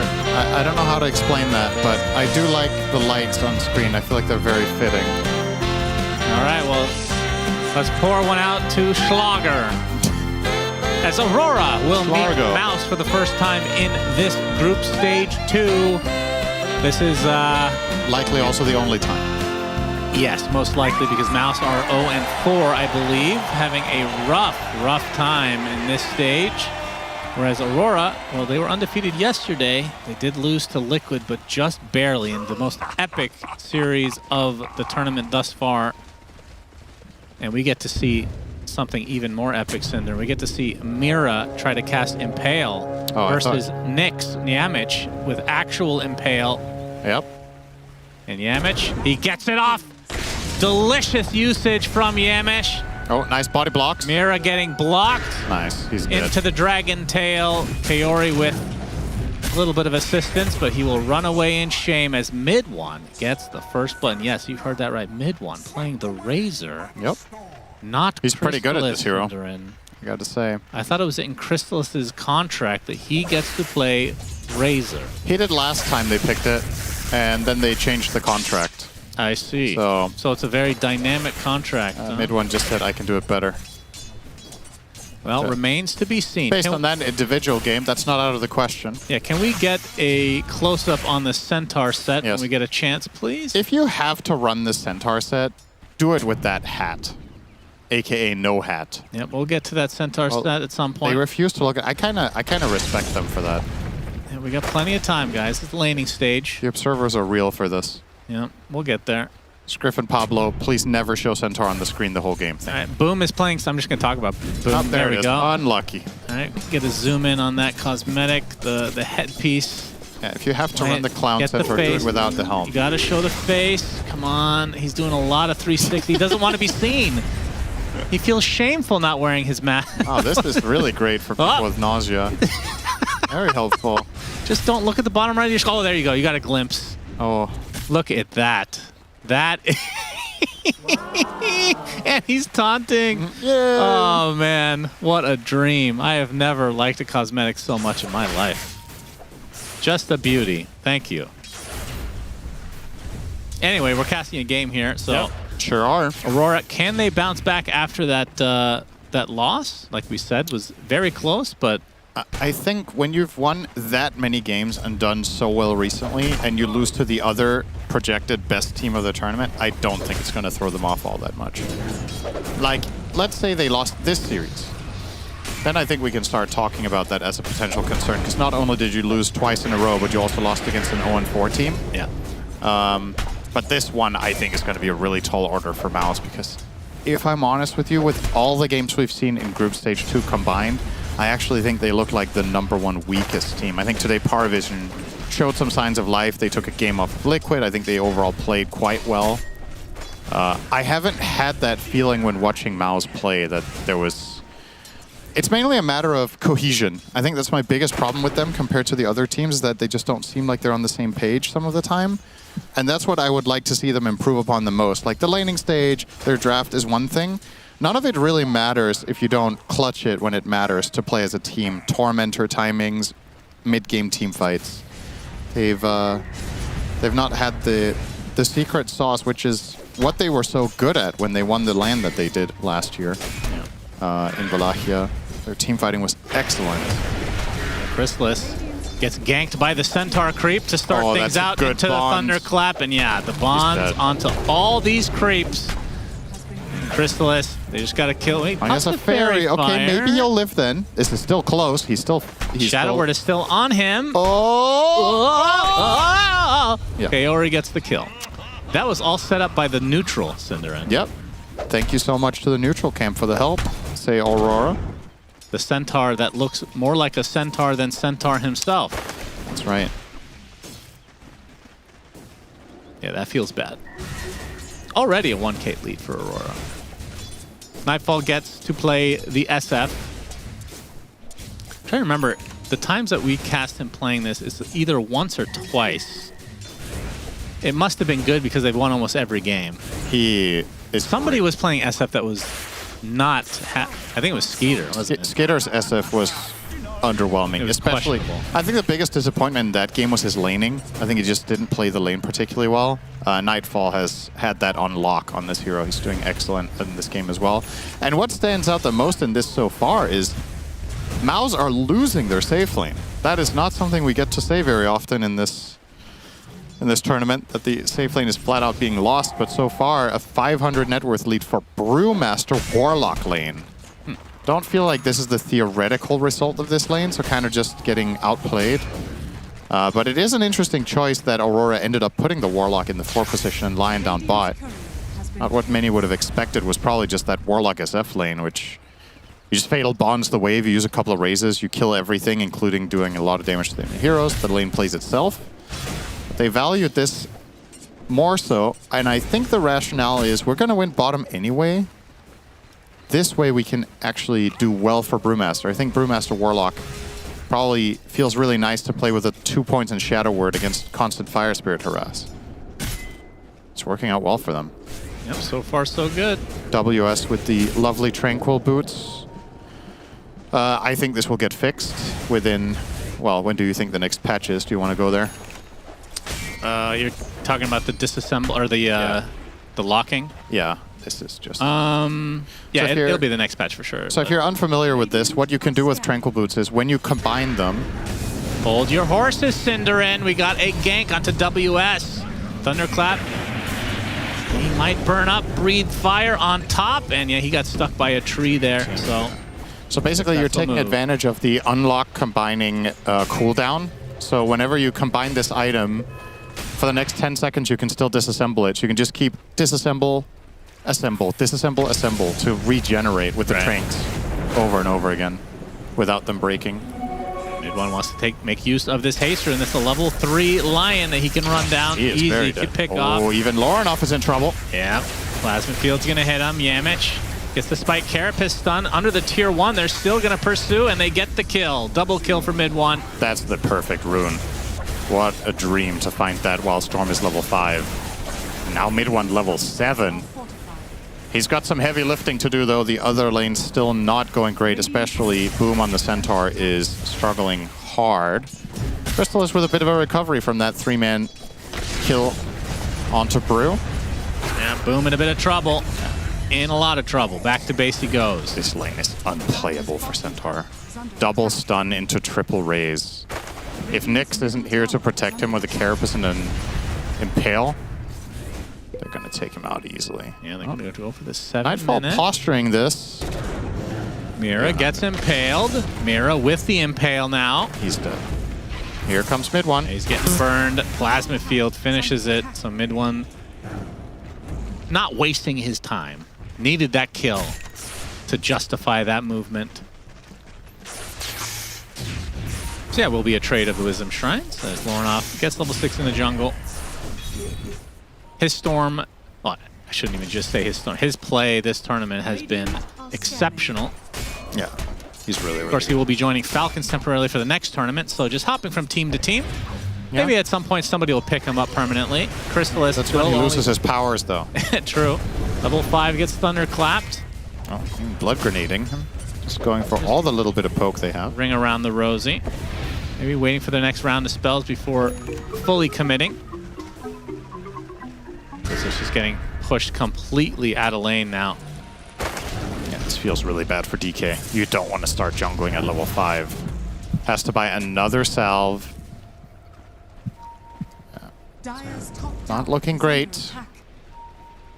Working on the Mask of Madness. Almost has it. I say almost. He has the mask. Okay. Mid one again. Yeah, has the Eye of the Storm. Is going to the north is WS. Pretty quick, but the Stampede will close the gap. Dragon Tail holds him in place.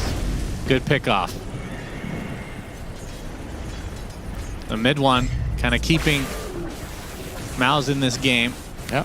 Definitely signs of life here from MOUZ. After how the previous series went, I was worried for them that even the laning stage would go horribly. No more Stampede, so that means 3 raises to the back of the head. Even if he had Stampede, he was stunned through the whole thing. It's just impossible. I genuinely feel like Boom is making a mistake coming back to the lane whatsoever, unless the creeps are already in the tower and he can aggro them off on the right-hand side to not get hit by a stun. Otherwise, he's either going to lose 2/3 of his HP or he's going to die if he goes there without full HP, which was the case there now. Gate play. Nightfall trying to turn this into something. Celery. Oh! There's the missed impale, which is very difficult to miss. Remember, Nyx Assassin is the one that is hard to hit. There's the Hex, though. Celery has Egg. Will have to use it. Uses it just in time. Requiem not going to be channeled thanks to the actual impale. The Egg gets taken out by Mira. Yamich follows suit, so 2 supports dead. A little bit discombobulated fight overall, I would say. But Aurora come out on top. And there is that issue that we've seen from MOUZ, just not fully connected. It's a 5-man move from Aurora. They bring the numbers, and MOUZ not matching in turn. Nightfall, yeah, getting static link. Will have to use that Requiem. TP will be fine. Oh, mid one actually showed them the ward there. He walked over and attacked him from the low ground. So they should know this. He's baiting. Oh, he's backing off. So WS is going for Hannah Midas. I did want to ask you this because for some reason this hero pops up as one of them that maybe it hurts a lot more that you're not getting extra levels because that ult is so important from the old Midas versus the new one. I mean, gold is always good. If you feel like the pace of the game is slow enough and that you don't need an immediate value item, I think it's okay. Far enough. So what do you go after Midas? You still go for like a Radiance build or something? Or? There's different options. You can go Ags, you can go... We saw 33 in a game by Orchid because he was against Weaver. I don't think that's what you do here. Just Midas Ags seems fine to me. Yeah, that is also what he's queuing up just now. It makes the split so much better. It's the one that gives you an additional ult level, and your brew split improves, and they get brewed up. Yeah, I'm not a big fan of this Ags design. Are you happy? Anything that gives just an extra level, it's like, okay, then you have to get it then, right? Every game. Are you happy that it's down to 3 spirits, though? I mean, for my own fingers, yeah, but... Did you think it was a lot more interesting with the Void one? Because I didn't really. Nah. I didn't hate it, but I didn't love it either. It's just neutral, I guess. I think it was harder to access for the average player. Yeah. And I don't think the trade-off was worth it to get the Void element. No, you didn't really get any... I mean, it has like that pull. The pull, it wasn't that the pull was bad. It was very useful in pro play, but I would rather have 3 units that are stronger than the 4th one. Yeah. So I would agree with I don't mind this redesign, but we can kind of with you that the Ag's maybe not the most interesting. But this hero is obviously also early days. Currently doesn't have any facets because he's hungover. Yeah, that's true. So that's one of those. It could just be a temporary Ags, honestly. do you think the next patch that is not a letter patch will have everyone have max facets? Yes. Yeah. I think the patch that came out was like half of a patch, so it'll be the rest of the patch, which includes the facets. Why do you think